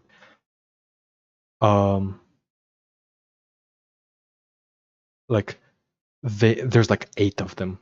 There's Shadowverse class leaders. Shadowverse leader. Or I guess I should for each class. The classes there's 7. Yeah, there's 7. There's Forestcraft, Swordcraft, Runecraft, Dragoncraft, Shadowcraft, Bloodcraft, Havencraft, and Portalcraft. Oh no, there's 8. In Worlds Beyond there's gonna be 7, because Shadow and Blood combine into Abyss. So like this is basically like kind of a they have like their own identities. Like Forestcraft does a bunch of like small stuff. Like they make a bunch of like really small cards, but they play a bunch of them. Swordcraft is like typically more like plays just like good rate cards, like just cards with good stats, and they play for the board. Runecraft plays a bunch of spells and they reduce the cost of their spells, and they just Like they just do a bunch of spells. Dragoncraft plays a bunch of big stuff. Shadowcraft sacrifices their own stuff. Bloodcraft plays with their own health. Like you can use your own health as a resource. Like a card may damage you to do like a powerful effect. Havencraft is weird. You're gonna get into it at some when you see the game. They use amulets, and amulets are weird. Portalcraft is kinda similar to like kind of like Rune and Forest combined, but yeah. Like these are like basically like your classes. You can only play cards from your class or neutral cards. So like for example, here you can see this card is in both the Dragon and Abyss. That's because it's a neutral card. So you can play it in any class, right? Like this is like a really straightforward effect that any class can have. Ward, so your opponent has to kill this before they can hit anything else. And then last words, so when it dies, it draws a card, or when you involve it, it also draws a card. So yeah. Oh, I like weird decks. So here's the thing. Havencraft, what they do is they spawn a bunch of amulets, and the amulets have like a cooldown, and like what you do with the amulet, like let's use here's a list of amulets. Let's use like a simple one. Is this a simple one? No, too much text. I want like one with really simple text.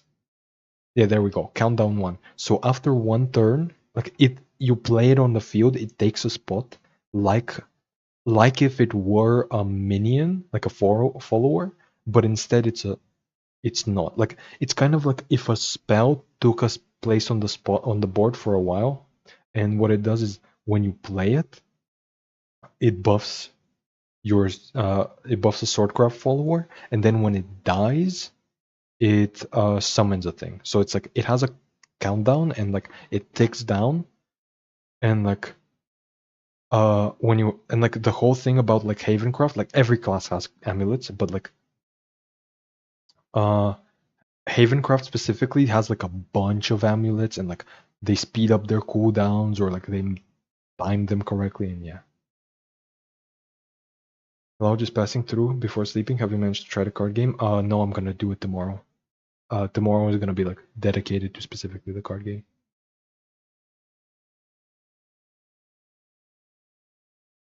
Like that's why I've titled the stream specifically like Wuthering Waves Act 4 and not the card game. Tomorrow is gonna be the card game.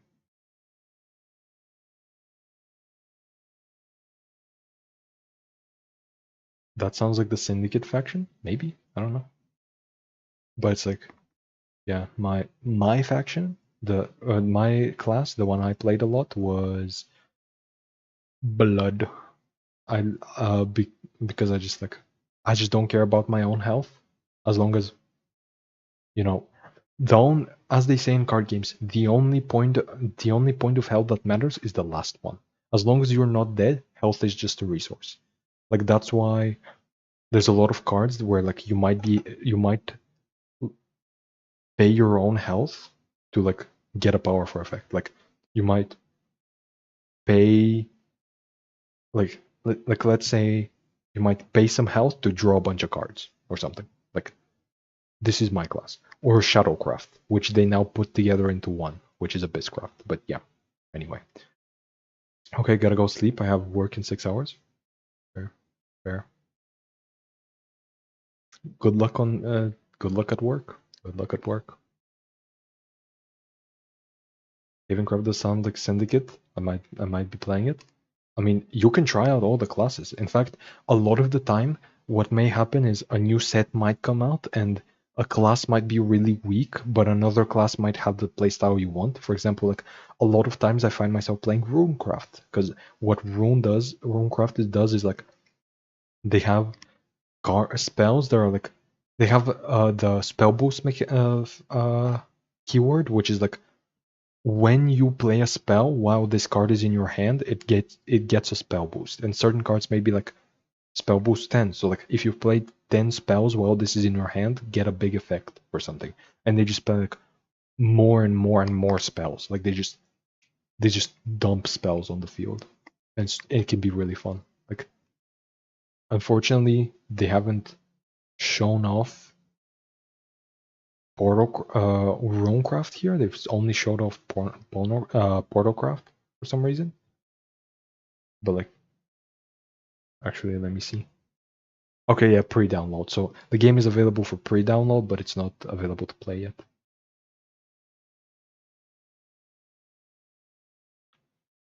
I don't know. Updates, announcements. I guess there's. Yeah, that's all the cards they've revealed so far. There's no.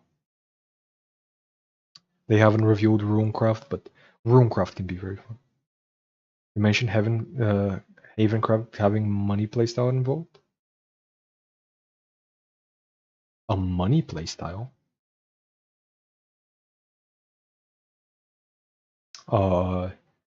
There is. I don't know what you mean by money playstyle, because I haven't said that, but I know Swordcraft has loot, but like Havencraft has a countdown thing, an amulet thing, where they like play a bunch of stuff on the field, kind of like they're like kind of like spells, but also like have effects when they die or while they're active, and you manage their countdown. Like, yeah, it's about managing. Yeah, I may have heard it wrong, maybe, but like you're gonna see what you like once you play the game. Like, here's Portalcraft. Here's the big 10 drop for Portalcraft. It gives a bunch of puppet. It makes a bunch of puppets, which die immediately, but then also like when it evolves, it buffs all your puppets. She summons a Lloyd, which, what the fuck was Lloyd again? Oh, this guy, yeah. It's like, basically what Portalcraft does is it kind of like summons a bunch of tokens, or like tokens is what we use for like cards. They're like puppets here. Puppets are just like generated cards that like you can't put in your deck, but like you can play with. Like a bunch of cards may give you puppets or stuff and stuff. Like this is one of the classes they've shown off for the new game. But yeah, how many rounds are there? Infinite. It's just whoever killed you. You just gotta kill your opponent. Is Shadowverse point system? Most points win? No. Well, there's not infinite rounds, but the game's gonna end at like round 20 or something. Like there's a system to prevent draws, but like the point of the game is to like kill your opponent's face. Like these leaders here, like let's say you're playing Forestcraft, your opponent's playing Portalcraft. You, as the love sign, as the Forestcraft player, are trying to kill the leader. It's not a point system. No. The only card games with a point system is like Gwent and Marvel Snap. Like Marvel Snap ends in 6 rounds and you just win the game. But it's like, but yeah, like I guess like it does play differently because there's no point system, obviously. But yeah, I see. So Hearthstone, yes, exactly. Like most card games are like this. Yu-Gi-Oh, you try to reduce your opponent's life to 0. MTG, you reduce it down to 0. Legends of Runeterra, you reduce the Nexus to 0. Hearthstone, you reduce the hero to 0. Like most card games have health. Like GITCG has health. Flesh and Blood has health. Pokemon, you gotta take out a certain number of stuff.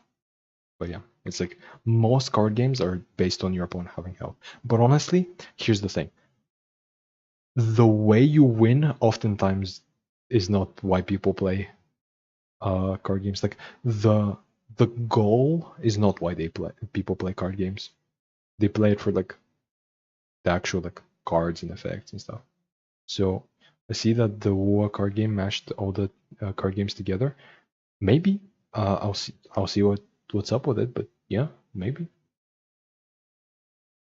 Like a lot of card games take inspiration from each other, but yeah, the reason so many are based on like killing your opponent is because Magic the Gathering was the first card game, and like that's what you do there. And the reason so many card games are like you start at 1 mana and then you go to 2 and then to 3 every round, every turn is because of Magic, because that's what you do there. Like, yeah, same. I'm here for the card effects. Yeah, exactly. Like, here's the thing. GITCG, the game I play so much, I don't play it because of how you kill your opponents, but because how like the character cards are really interesting. But it's like I don't play it to kill my opponent's character cards, but because I find the concept of character cards really interesting, right? Like I find your offense and your defense both being like everything is funneled through the character cards. You have cards in your hand to supplement them, and like it's and like you gotta protect them and also attack. I hate the mana system though. For what? Which mana system? For GITCG or for Hearthstone? Because this uses a similar system. Like there's not many card games that don't have resources like that. Like I don't know what's up with like how was Gwent's system again? Gwent mana system.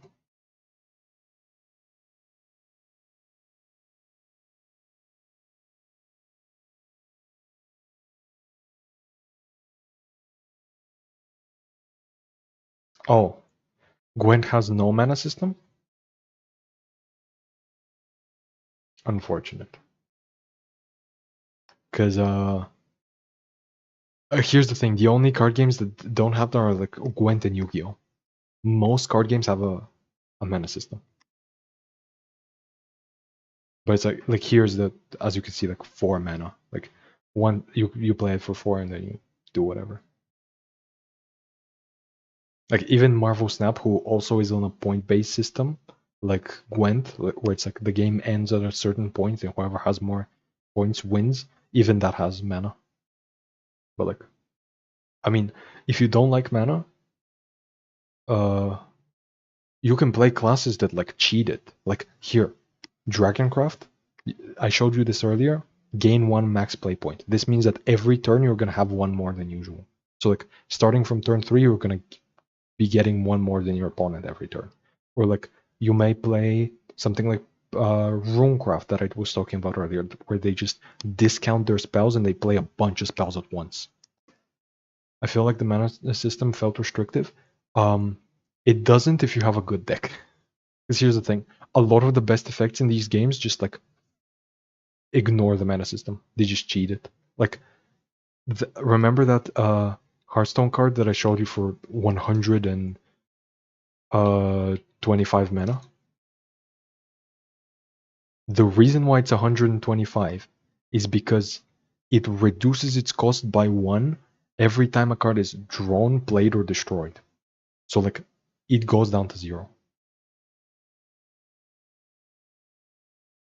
So like, a lot of the best cards in these games are like reducing their cost down, or like making themselves free or reducing their cost in some way, or like Runecraft, for example, reduces the cost a bunch. Abysscraft, this one, might pay something else for a bonus. Like here, this one is really cheap, right? You can destroy an enemy follower for just 1. For just 1 mana, you can destroy any enemy follower, but you also have to destroy one of your own. Like, there's classes like this where they pay with their health or with your own cards. Like, you might be discarding cards from your hand to get a benefit, or you might be taking damage to your hero for a benefit. It's like, there's ways to go around the mana system, and it's like, that's why I like control decks, because they get to play around, like they get to like slow the game down to the point where you get more mana and you get to play cooler stuff. Like Dragoncraft, for example. As you could see, this class gains more mana, and then see this effect? This is exactly what I like. You know, for 6 mana or 6 play points here, you deal 5 damage to all followers. So like the idea is you don't care about your own followers because you're not playing that many. You're just trying to clear your opponent's stuff. Like you use this, you wipe your opponent's board, and you get to play it for another turn, and then you delay it for another turn and another turn until you get to play something like this guy who just gets to hit your opponent directly for 9 damage, or this guy who can draw you 3 cards and wipe your opponent's board, right? Like reduces your opponent's followers' health by 9, so you get like a big 9/9 dragon that draws you cards and kills your opponent's stuff, right? Like there's a bunch, like this is what we call ramp, right? Like when you increase your maximum mana or maximum play points, this is what we call ramp, because you get to like it is like going up on a ramp. Like once you start going off really quickly. Like this might seem like a lot. You're paying 3 to get 1, but it's like that lets you, instead of like on turn 4, instead of playing a 4 mana card, you get to play a 5 mana card, and that 5 mana card might give you more mana, and then you just keep going up and up and up until you get to like play a big 10 cost card. When you're like, you might be able to play a 10 cost card on like turn 6 or 7 or 8, right? Like you're playing it like multiple turns early. Like this guy summons a bunch of stuff. Like he summons a 5/5. Like he himself is a 5/5, and then this is a 4/5, and then this is a 5/4, and like you get a bunch of stats, right? Or like the Abysscraft probably has like a really good example.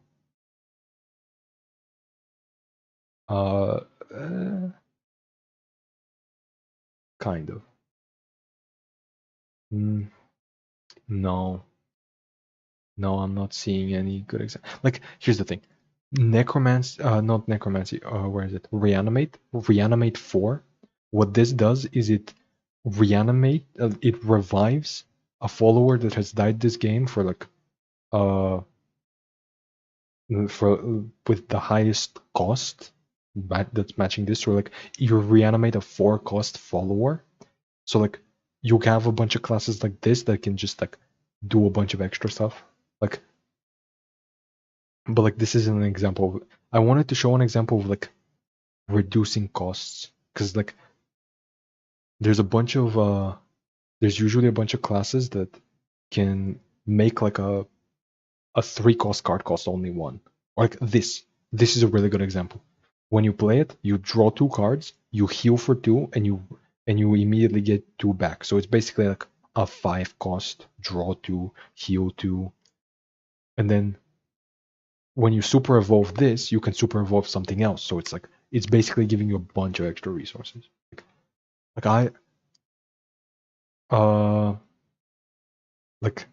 Actually, let me show you Runecraft. Let me show you Spell Boost. Some Spell Boost cards. Actually, I can just search Spell Boost. List of cards with Spell Boost.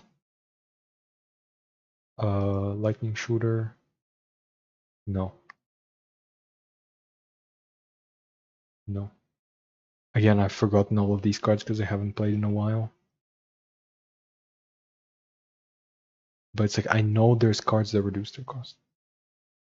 Yeah, there we go. Spell Boost, subtract 1 from the cost of this card, and it costs 20. And the actual effect is take an extra turn after this one. So what you do with Runecraft is like, you might have cards like this where you just play a bunch of spells. Every time you play a spell, while this is in your hand, you reduce its cost by 1. And then you reduce it more and more and more. And then you get to play an extra turn, which draws you an extra card, refreshes your play points. before your opponent can act. And during that extra turn, you might play a bunch of extra spells, reduce the cost of another dimension shift, and you might be able to play that to get even one more turn. And then you might draw the third copy of this and get an extra turn. Like, there's a bunch of ways to cheat the mana system. Like, some of the best cards are, like, in a lot of games, like here,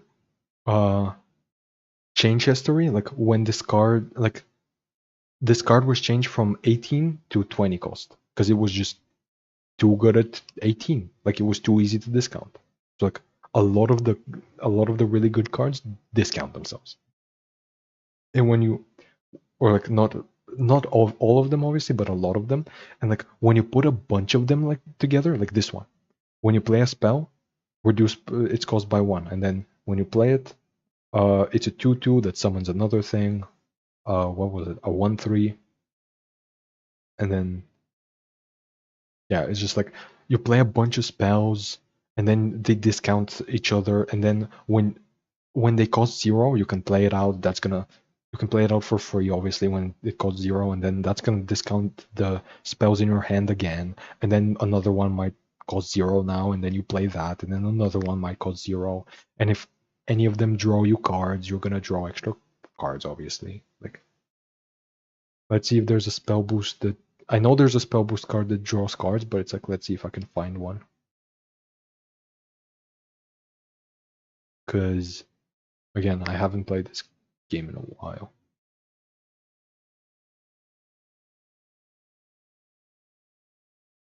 Can you please show me... No? Can you not show me a card that draws cards? And there we go. This doesn't reduce its cost, but it's like spell boost a card in your hand 2 times, so like it's already a spell, so it spell boosts 1, and then it spell boosts another 2 times, so it can reduce the cost of something by 3, and then it draws your card. So like for 3 mana, you reduce the cost of a bunch of stuff by 1, and another thing by 2, an extra 2, and then you draw a card to replace itself, and like, yeah. Hi to the other 2 people watching. There's no way there's 2 more people watching. There's no way 2 other people are watching me explain Shadowverse cards. But like, yeah, there's a bunch of effects that are just like, you know, like here, this card, 4 mana 1/1, might seem really bad, obviously, but it has spell boost that it gets +1/+1 for every spell. So like, if you play a bunch of spells, then you can play this for 4, and it might be like 10/10, right? Like, you get a lot more out of your effects for just playing spells, and this is really fun. But like, yeah, the whole point is like, it says 3 people on my screen. It oftentimes does that. Or like earlier today, it said 6 people are watching when it was 2. But like, yeah, like there we go. This is a perfect example. Banish all cards in your hand. So if you have an empty hand, it does nothing. It doesn't banish any. And then draw 5 cards and spell boost them 5 times. And this reduces its cost by 1 anytime you spell boost. So like, you can reduce this down to 0 and then draw 5 new cards and spell boost them a bunch. Like this, like, there's a bunch, like every card game that has a mana system has a way to break it. Like even Magic the Gathering, for example. What's a card? What's a good example? Why can't I think of any good... Actually, let me just check. CDH decks. Competitive commander decks. There we go. Urza Infinite Mana. Like, somebody has literally just recently made a deck list that's all about making as much mana as possible. Let's see the list.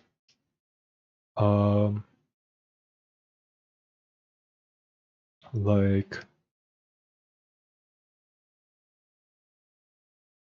I don't know. I can't really. Actually, I know what to show you. Famous Act. This is a really good card in Magic the Gathering, and what it does is it costs 9 mana, right? It's really expensive, but it reduces its cost by 1 for each creature on the battlefield. So if the battlefield is like really full, if your opponent has a bunch of stuff, it can cost 1. Because you have to pay the 1 red, but like you can reduce this 8 down to 0, and then you can clear them all because it deals 13 damage to each creature. So like, yeah. I love to build the deck around drawing cards. There are decks like that. Like, that is unironically how like Spell Boost Portalcraft plays. Like, this card, like you can build a deck around this card and a bunch of spells that just deal damage, right? Like, I can, let's see if I can find a Spell Boost card that increases damage every time you Spell Boost.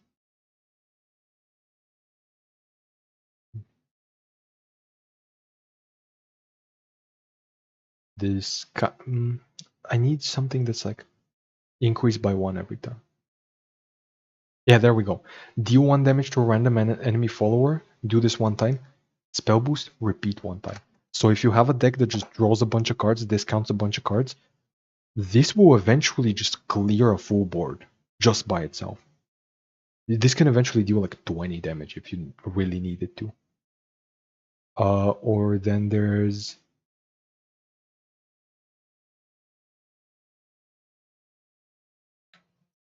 Is it this?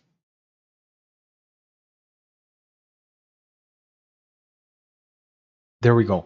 If this card has been spell boosted at least 5 times, put an Impalement Art in your hand and give it the following effect. At the end of return, discard this card. Deal 1 damage to an enemy. So what this does is like, you deal 1 damage to an enemy, and then if you've played 5 spells, you get an extra 1. And then if you play 5 more spells, you get an extra 1. And then 5 more spells, you get an extra 1. But like, obviously it discards itself at the end of the turn, the copy, so like, you can't do this infinitely, you can't wait infinite turns, but like, yeah.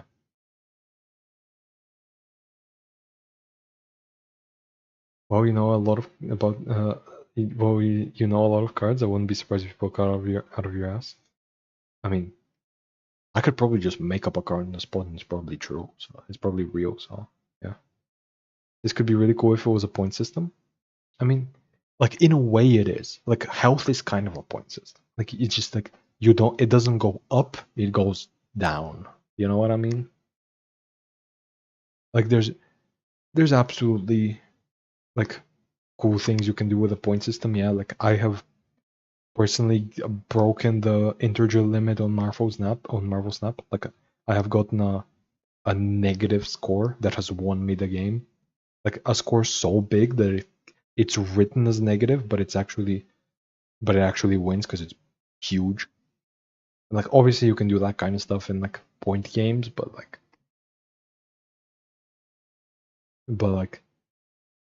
you know, like this provides like a different experience because like this is a constant back and forth, you know, like you can very often be scared, like you have to deal with your opponent's board because it's like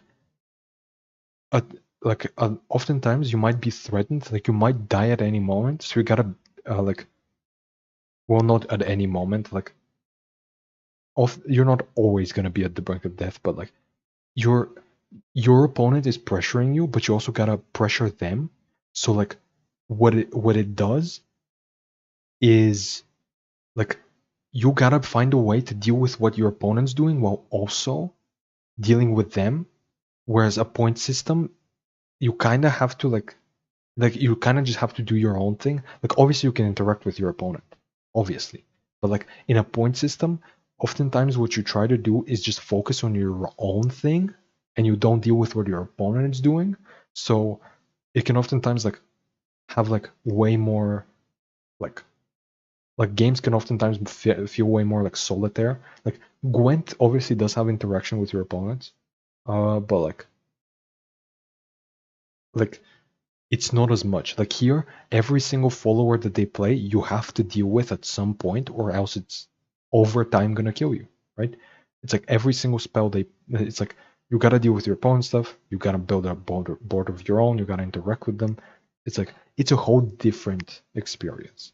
Whereas, like, for example, Marvel Snap, which is the point-based game that I'm familiar with, it's like oftentimes the way it plays is just you do your own thing, and then you might respond to your opponent's thing like at the end of the game, basically, just like at the last few rounds, just to surprise them. Like, let's see top decks. Yeah, here. The only effect, there's like a total of 2 effects in this entire deck that deal with your opponent. There's Shang-Chi, who destroys an enemy a card with a lot of power, and Enchantress, who disables ongoing effects. That's it. The whole rest of your deck is just doing your own stuff to get as many points as possible, and like that can oftentimes be like kind of like very repetitive, whereas a game with health is a kind of a constant back and forth. Like, yeah, there's obviously like decks that just focus on doing their own thing and don't care about the opponents as much. Like, there's combo decks, but yeah, like, but like, and like, here's the thing: you can play them if you want. Like, if you want a deck that just aims to like set up a big combo and kill your opponent in one turn, you can do that. If you want to do like if you want to like feel like there's no resource system and you want to feel like there's points, combo decks are for you. Because like let me show you like a Hearthstone combo deck, not like a competitive viable one, but like a meme one. Mark MCKZ. The whole thing this guy does, like all this guy does is just find really weird combos. What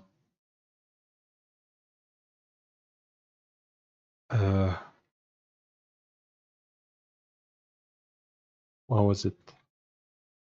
Line Cracker? Was that the thing I'm thinking of?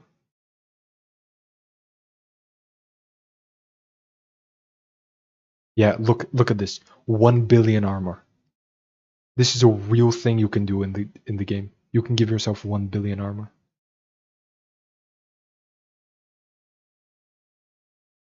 Like, let's see if I can show it off here. Is this the part where he plays it?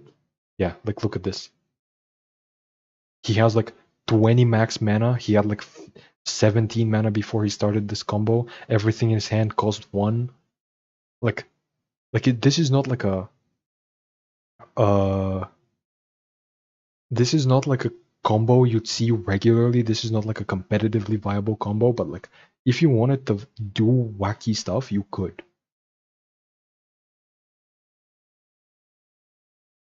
Like in GITCG, there's a way to get like, what is it, 300 shields or like 100 health.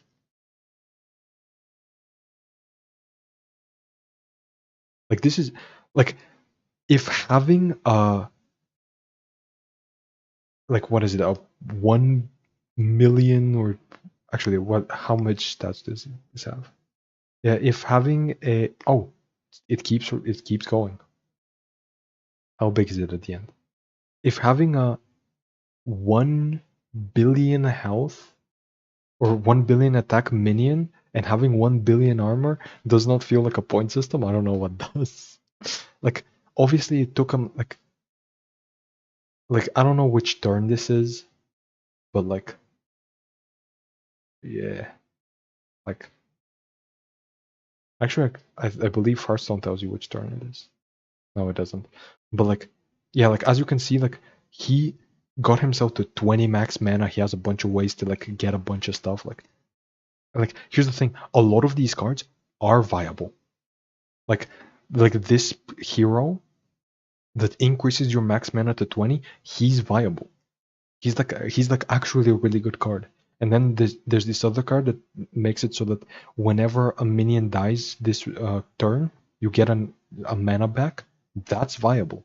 There's this card that repeats the effects of cards, like it repeats them, right? Like it repeats the battle cries, which is when you play them from hand. Like it just repeats them once. That's viable. That's really good.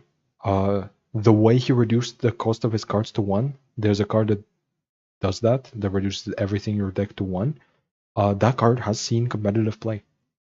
Like there's a lot of effects like this, the like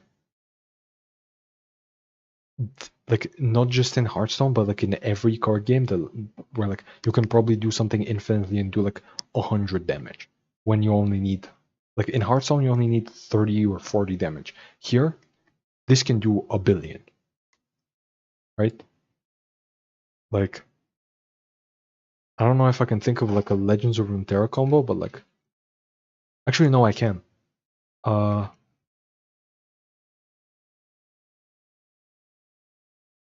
This guy's most watched video is him literally breaking the game with how many stats he made. Where is it? Is this a good example? Yeah, look at the stats on the board. 49,000, 54,000, 64,000. And his opponent has just like 2210.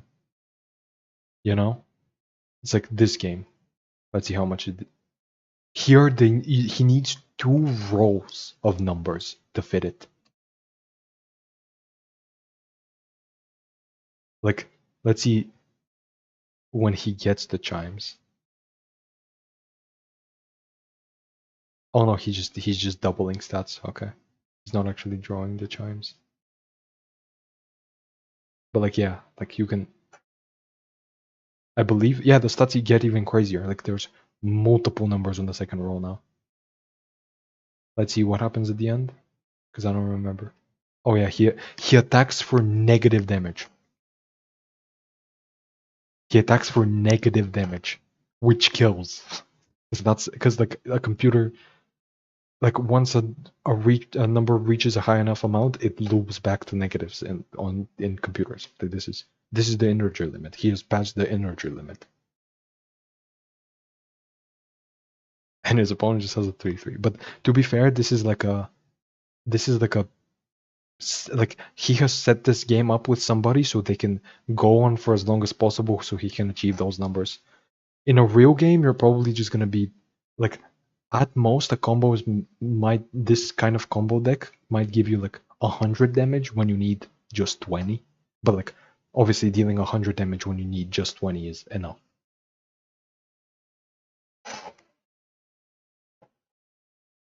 Like let me find.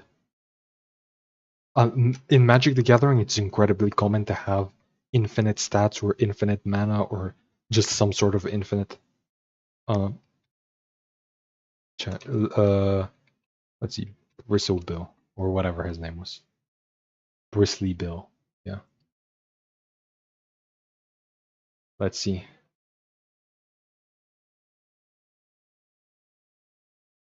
Does he ever get the infinite combo?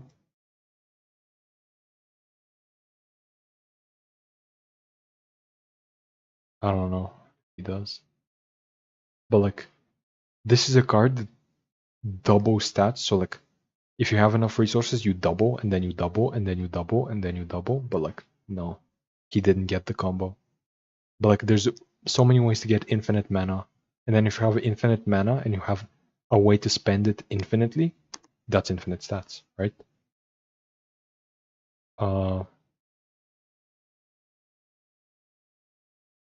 Like Magic the Gathering is full of infinites. Also, Yu-Gi-Oh! Yu-Gi-Oh! Has no resource system, so I'm not even gonna be showing you Yu-Gi-Oh! But like, Yu-Gi-Oh! Combos just are crazy. Like,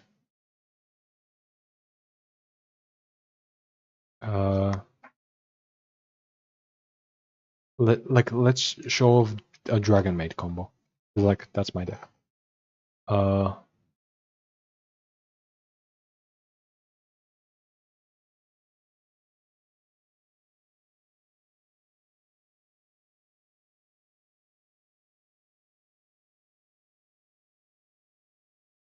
There we go. This probably can show off the Dragon Maid combo, but like this is, there's no point in showing this because this is actually a game with no resources. But like, yeah, here. It's this is a match against the best deck in the metagame. Like, or at least one of the best. Like, they summon this Dragon Maid, its effect gets negated, then they get an extra dragon, they pop the two of them, make this, set this up, get it back, send a dragon to the graveyard, make this, get a new card, this one gets you a card, then they activate another effect, get a new card, summon something with the two of them, set a card, and then it's off to the opponent's turn where they're gonna have 3 billion effects and bring out more cards. You know, like this is Yu-Gi-Oh! Like this is what happens when you don't have a resource system, and this is why they're so important. Because like technically, Yu-Gi-Oh! Has a resource system which is cards, right? Technically. But like when you don't have a resource system, this is what happens. And by the way, Dragon Maid, not a good deck. Like this is my deck, it's not good. I can tell you right now, nobody plays this shit. Well, some people play this, but like it's like this is why resource systems are so important. This is why you like this is like you need to limit the players somehow. If they want to break the system, they can. But like that's why it's so important for it to just be there in the first place. Like card games learned this the hard way from Yu-Gi-Oh! Pot of Greed was a fucking mistake. Like the reason, like imagine if you have no resources and you have a card like Pot of Greed. Like think about it. If none of your cards cost anything, isn't Pot of Greed just the best card you could ever play? Like literally ever? Like you play one card to get 2 cards. And it doesn't cost anything. And those cards don't cost anything. So basically your deck is like 3 cards smaller. Or like you get literally free cards. You play this card for free, you get free cards. Like Pot of Greed is so like so popular, so famous, specifically because it showcases just how broken the Yu-Gi-Oh! Can be because it has no resource system. Same with like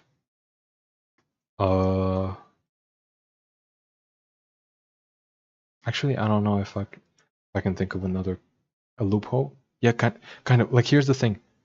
You know what's a card that's gonna seem crazy to you that it's really good in Yu-Gi-Oh, but it actually is? Upstart Goblin. Its effect is literally draw a card, give your opponent 1,000 health. This is a really, really good card.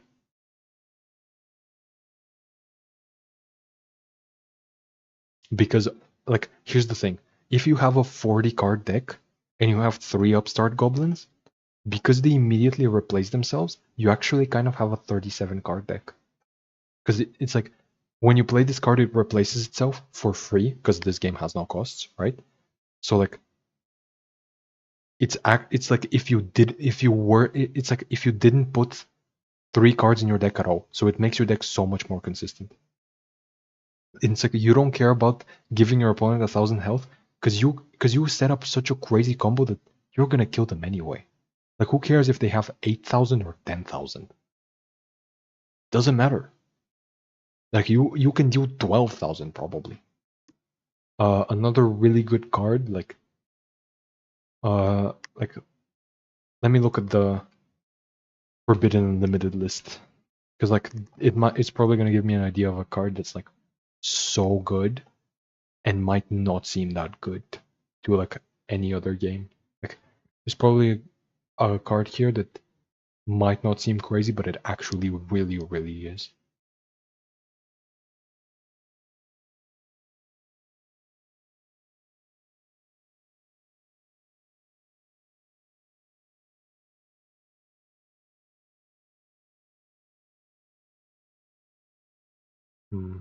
Actually, I think there's yeah, this card.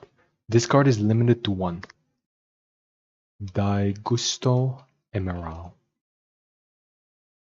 This card is incredible. This card is one of the best cards in the game. It had to be limited to 1. And all you need to do, and the reason why is because what it does is it can target 3 monsters in your graveyard, shuffle them back into the deck, draw a card. That's it. That's what makes it one of the best cards in the game. Well, there's a lot of other things around it. Like, the reason it had to be limited to just 1 copy is because if you had 2, what you could do is use this effect, send them to the graveyard, and then shuffle it back into the deck. And then you use that copy to shuffle the first one back into the deck. Like, you play this, you draw a card, you shuffle it back into you play another one, you draw a card, you put the first one in the graveyard, you shuffle it back. You draw again, you draw again, you draw again. And like, they're not in the deck, they're actually in the extra deck, which you can always have access to. So like, this is one of the best cards in the deck. One of the best cards in the game, another one, is Pot of... Is this one the one I'm thinking about? No. Is it Prosperity? I think it's Prosperity. I always forget my pots, which pot is which. Because there's so many pots. But like, this card might seem insane to you that it's so good, but it's like, no, it's not this one. Is it Extravagance? I think it might just be Extravagance. But like, there's... No. What am I thinking of? Pot of... It's not Greed, it's Pot of Desires? Yes. Yes. I think it's this one. Yes. Banish 10 cards from the top of your deck, face down, draw 2 cards. You can only activate 1. Like, here's the thing. Banishing 10 means, like, it's not even in the graveyard, it means you can't get them back, basically. Nothing gets these cards back, but this is a really good card. This is a really, really good card. Just because you have no resources in the game. So basically, like, here's the thing. Here's how you can think about this card. You're not banishing the top 10 from the 10 from the top of your deck. You're banishing it from the bottom. Because like who cares if you're never gonna see them? It's basically like they're at the bottom of your deck. Like if you remove them, it's basically like you can never see them. So like all this does is just give you a free extra card. Your hand, instead of you having a 5-card hand, you have a 6-card hand. And that's just really good when you have no resources to pay. That's just one of the best effects you can have. And I don't think this is limited anymore. Let me see which pots are limited or forbidden. Pot of Prosperity is limited to 1 copy. Prosperity was the white one, right? No, it's this one. What Pot of Prosperity does is you choose to banish 3 or 6 cards from your extra deck, which is like your more consistent deck. It's like really good. It's like it's worse that you banish from your extra deck than it is from your deck. And then your opponent takes half damage from the rest of the round, for the rest of the turn. And then you send cards from the top of your graveyard, or no, you look at the top 3 or 6 cards of your deck, depending on how many you chose to banish, and then you only choose one of them to add back. So, like, you banish 6 cards, you look at the top 6 cards of your deck, and you get one of them. And that's limited to 1 copy. Because it's just that good.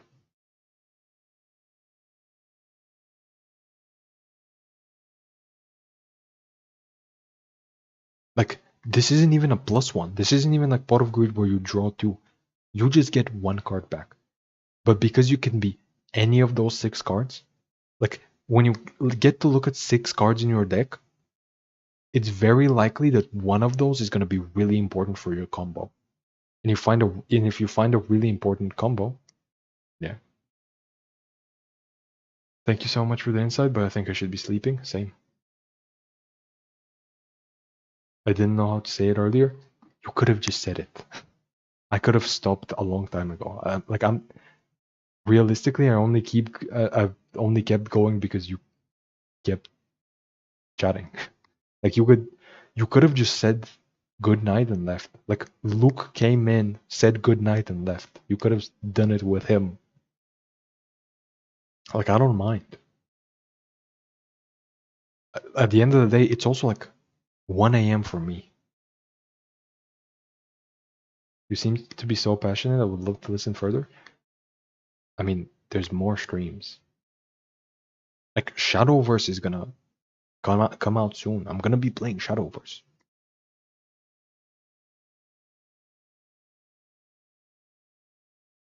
Like you're gonna hear me talk about cards.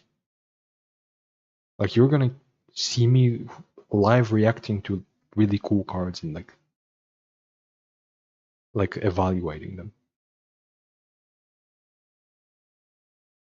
I made my sentences shorter and shorter and hope you noticed.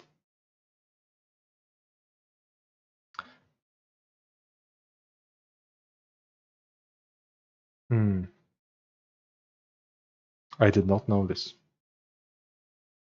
Here's the thing. Don't ever do a thing in the hopes I notice. Just tell me. I'm not gonna notice. I can tell you right now, I'm not gonna notice. I am not good at picking up on signs. I'm just not. I felt bad stopping you mid-sentence. I mean, you can stop me in it. Again, the only reason I'm streaming is because people are watching. Because people are watching. Because like, I would have ended the stream much earlier if you didn't stick around. So like, there's no point for me to keep going if you don't want to watch. Like, if you want to go to bed, just go to bed. You know what I mean? Like, there's gonna be more days. I'm not gonna keep you around more than I need to. Think you'll play Shadowverse? Nice. I don't know how big the download will be compared to Hearthstone, but like, I don't think it'll be too much. Because I don't remember the last time I downloaded Shadowverse, but it might have taken a couple of minutes, but I don't know. You were quiet then, kept going like.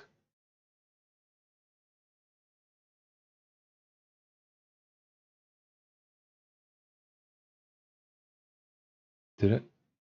Oh. I was laughing over here? Damn. Damn. Fair enough.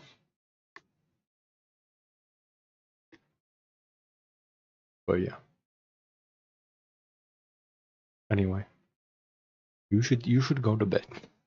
You should sleep, yeah. And you should have went earlier. Like you should. Like when did Luke come in the chat and say good night? An hour ago. You could have done it an hour ago. I should have done it an hour ago, to be honest with